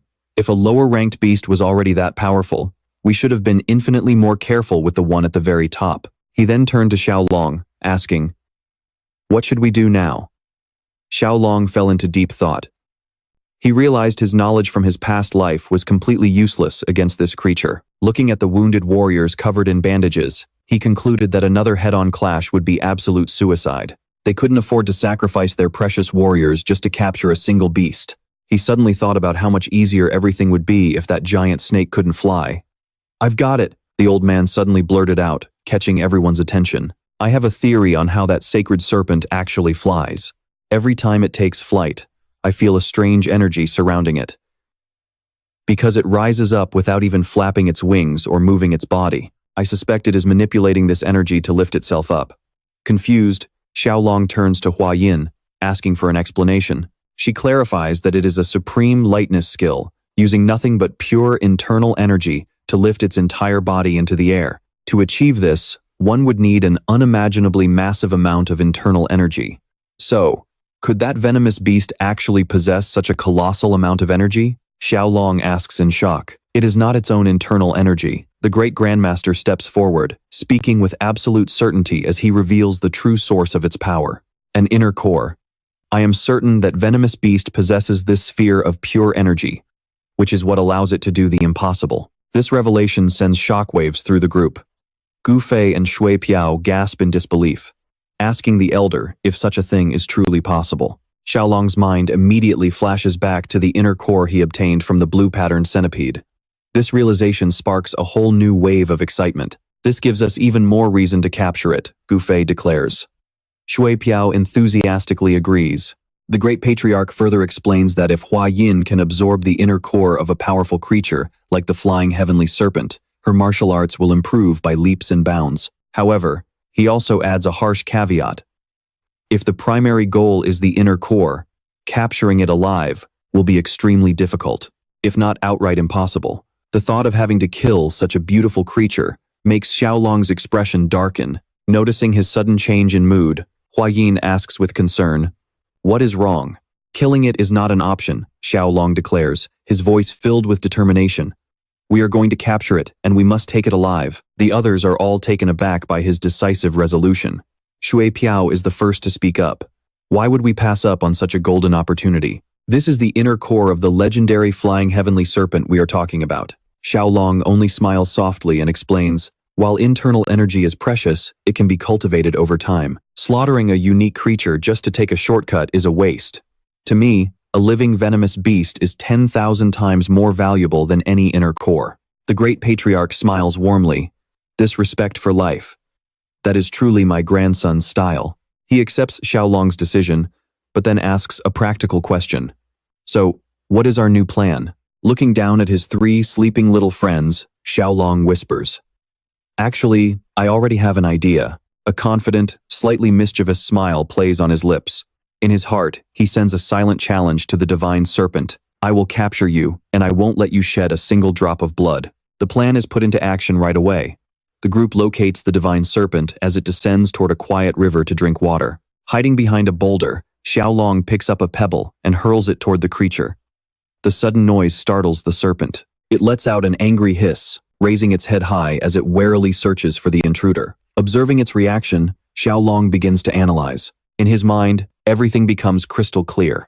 Snakes perceive the world in 3 main ways: sensing vibrations through their jawbones, analyzing scents with their tongues, and detecting prey's body heat using their pit organs. From there, he draws a simple conclusion.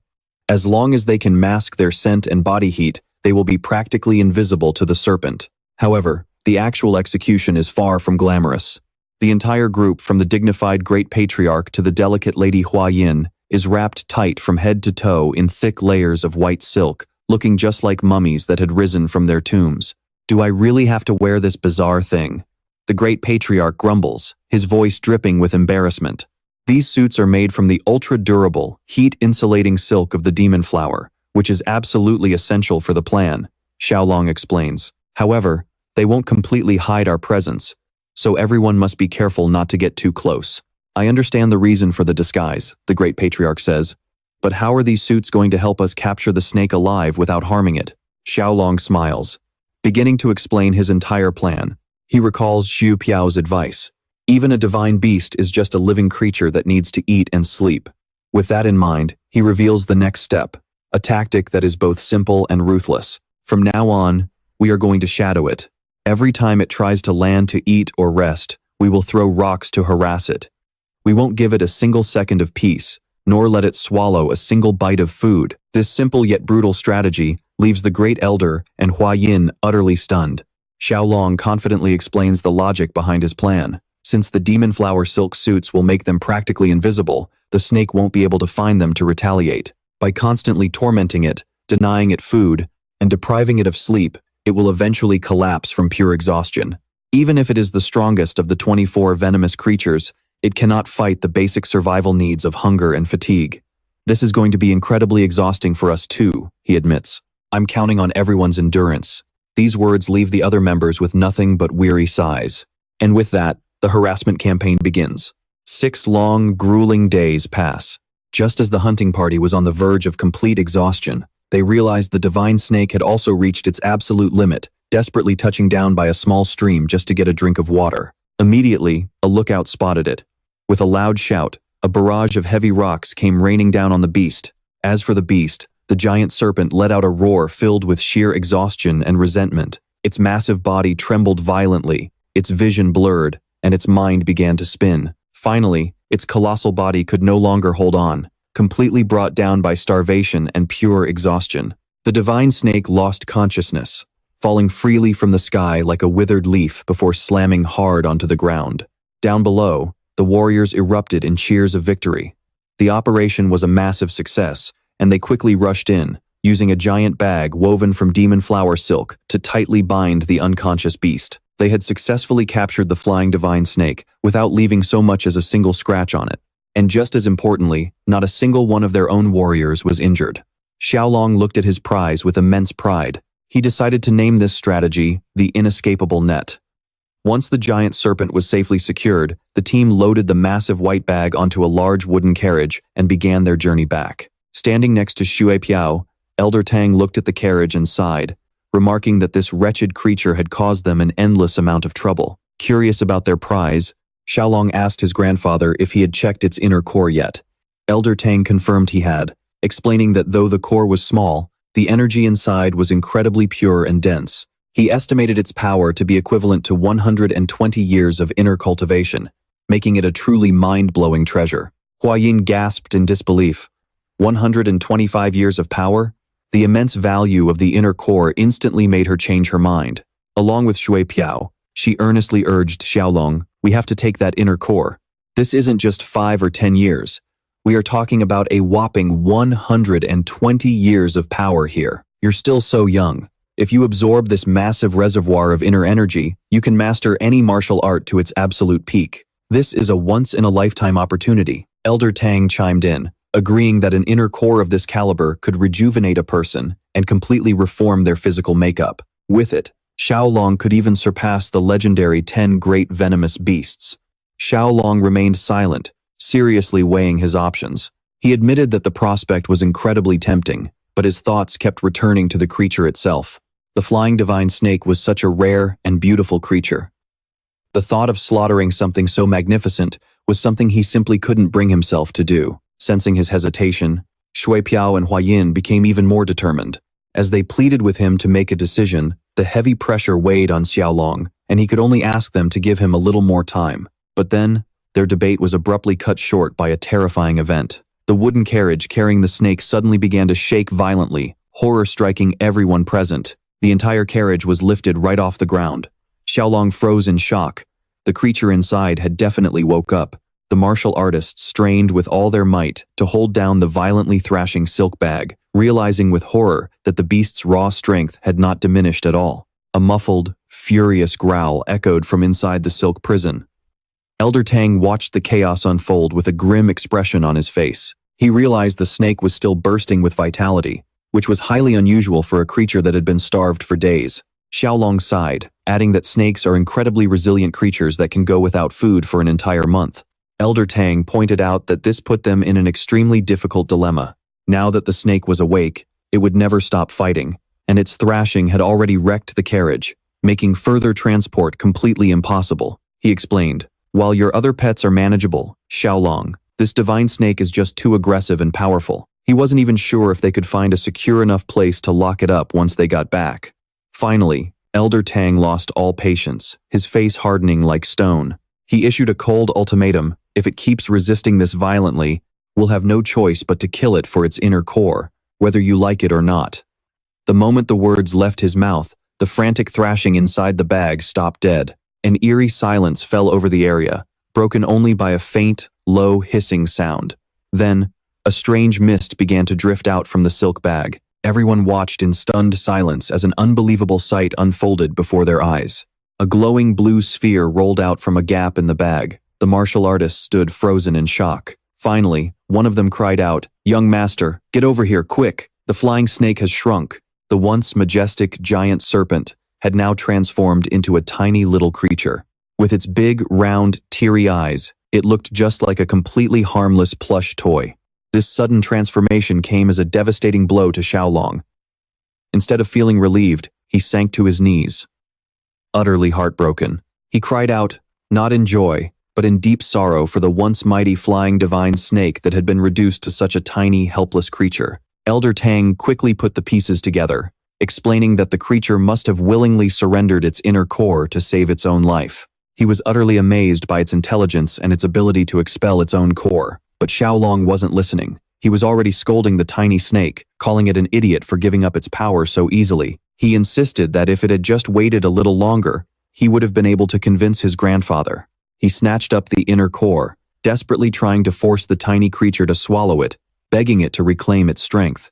And just like that, out of nowhere, they killed 2 birds with 1 stone, scoring both the legendary inner core and a fully tamed divine serpent. Since the beast had shrunk to a manageable size, they easily packed it up and headed straight back to the Beast Palace. The next day, inside the majestic hall of the Beast Palace, Meng Hu and the elders gathered to marvel at their incredible prize. Resting in a silk-lined box, the inner core radiated a pure, overwhelming energy. "This is absolutely mind-blowing," one of them muttered. "Now I see why the clan leader valued it at 125 years of cultivation." But as Meng Hu took a closer look, his expression darkened with worry. He explained that, unfortunately, the energy within this core belonged to the heavens, while Xiao Long's cultivation technique relied on earthly energy. These two forces were completely incompatible. With deep regret, he told the boy that he would probably only be able to absorb about half of its power. Even so, Xiao Long did not lose heart. To him, even half of such a legendary core was an absolute godsend. Hua Yin congratulated Xiao Long on this incredible stroke of luck, and he happily accepted the silk box holding the precious inner core. But the very second his fingers brushed the box, 3 tiny rabbit-eared centipedes suddenly burst out from his cloak. Their eyes flared with an eerie light, gleaming with a wild primal hunger. Before Xiao Long could even blink, the 3 creatures lunged like lightning, knocking the box right out of his hand. The glowing inner core went rolling across the floor, and they swarmed it immediately, their bodies blazing with light as they fought frantically over the jewel. Shocked by their sudden aggression, Hua Yin rushed forward to stop them. Nova, Mira, Gray, stop it right now. But the creatures, completely blinded by greed, only hissed back in defiance. Xiao Long was just as stunned and furious. What do you think you are doing? How dare you disrespect your mother like that? He quickly scooped up Mira and Gray, scolding them through gritted teeth and warning them that their dad was absolutely furious. Hua Yin could tell something was seriously wrong. It was normal for pets to play fight, but this raw aggression was completely out of character for the trio, who were usually inseparable. But as she tried to intervene, a loud gulp echoed through the room, cutting the chaos dead in its tracks. Xiao Long's pupils shrank to pinpricks as he stared down in absolute horror at the 3rd centipede, Nova, and a violent surge of brilliant blue energy began to erupt wildly from its tiny body. It turned out that without anyone noticing, Nova had swallowed the inner core whole. Well, that is the end of today's video. If you enjoyed this, make sure to smash that like button to support Gao. Thanks for watching, and see you guys later.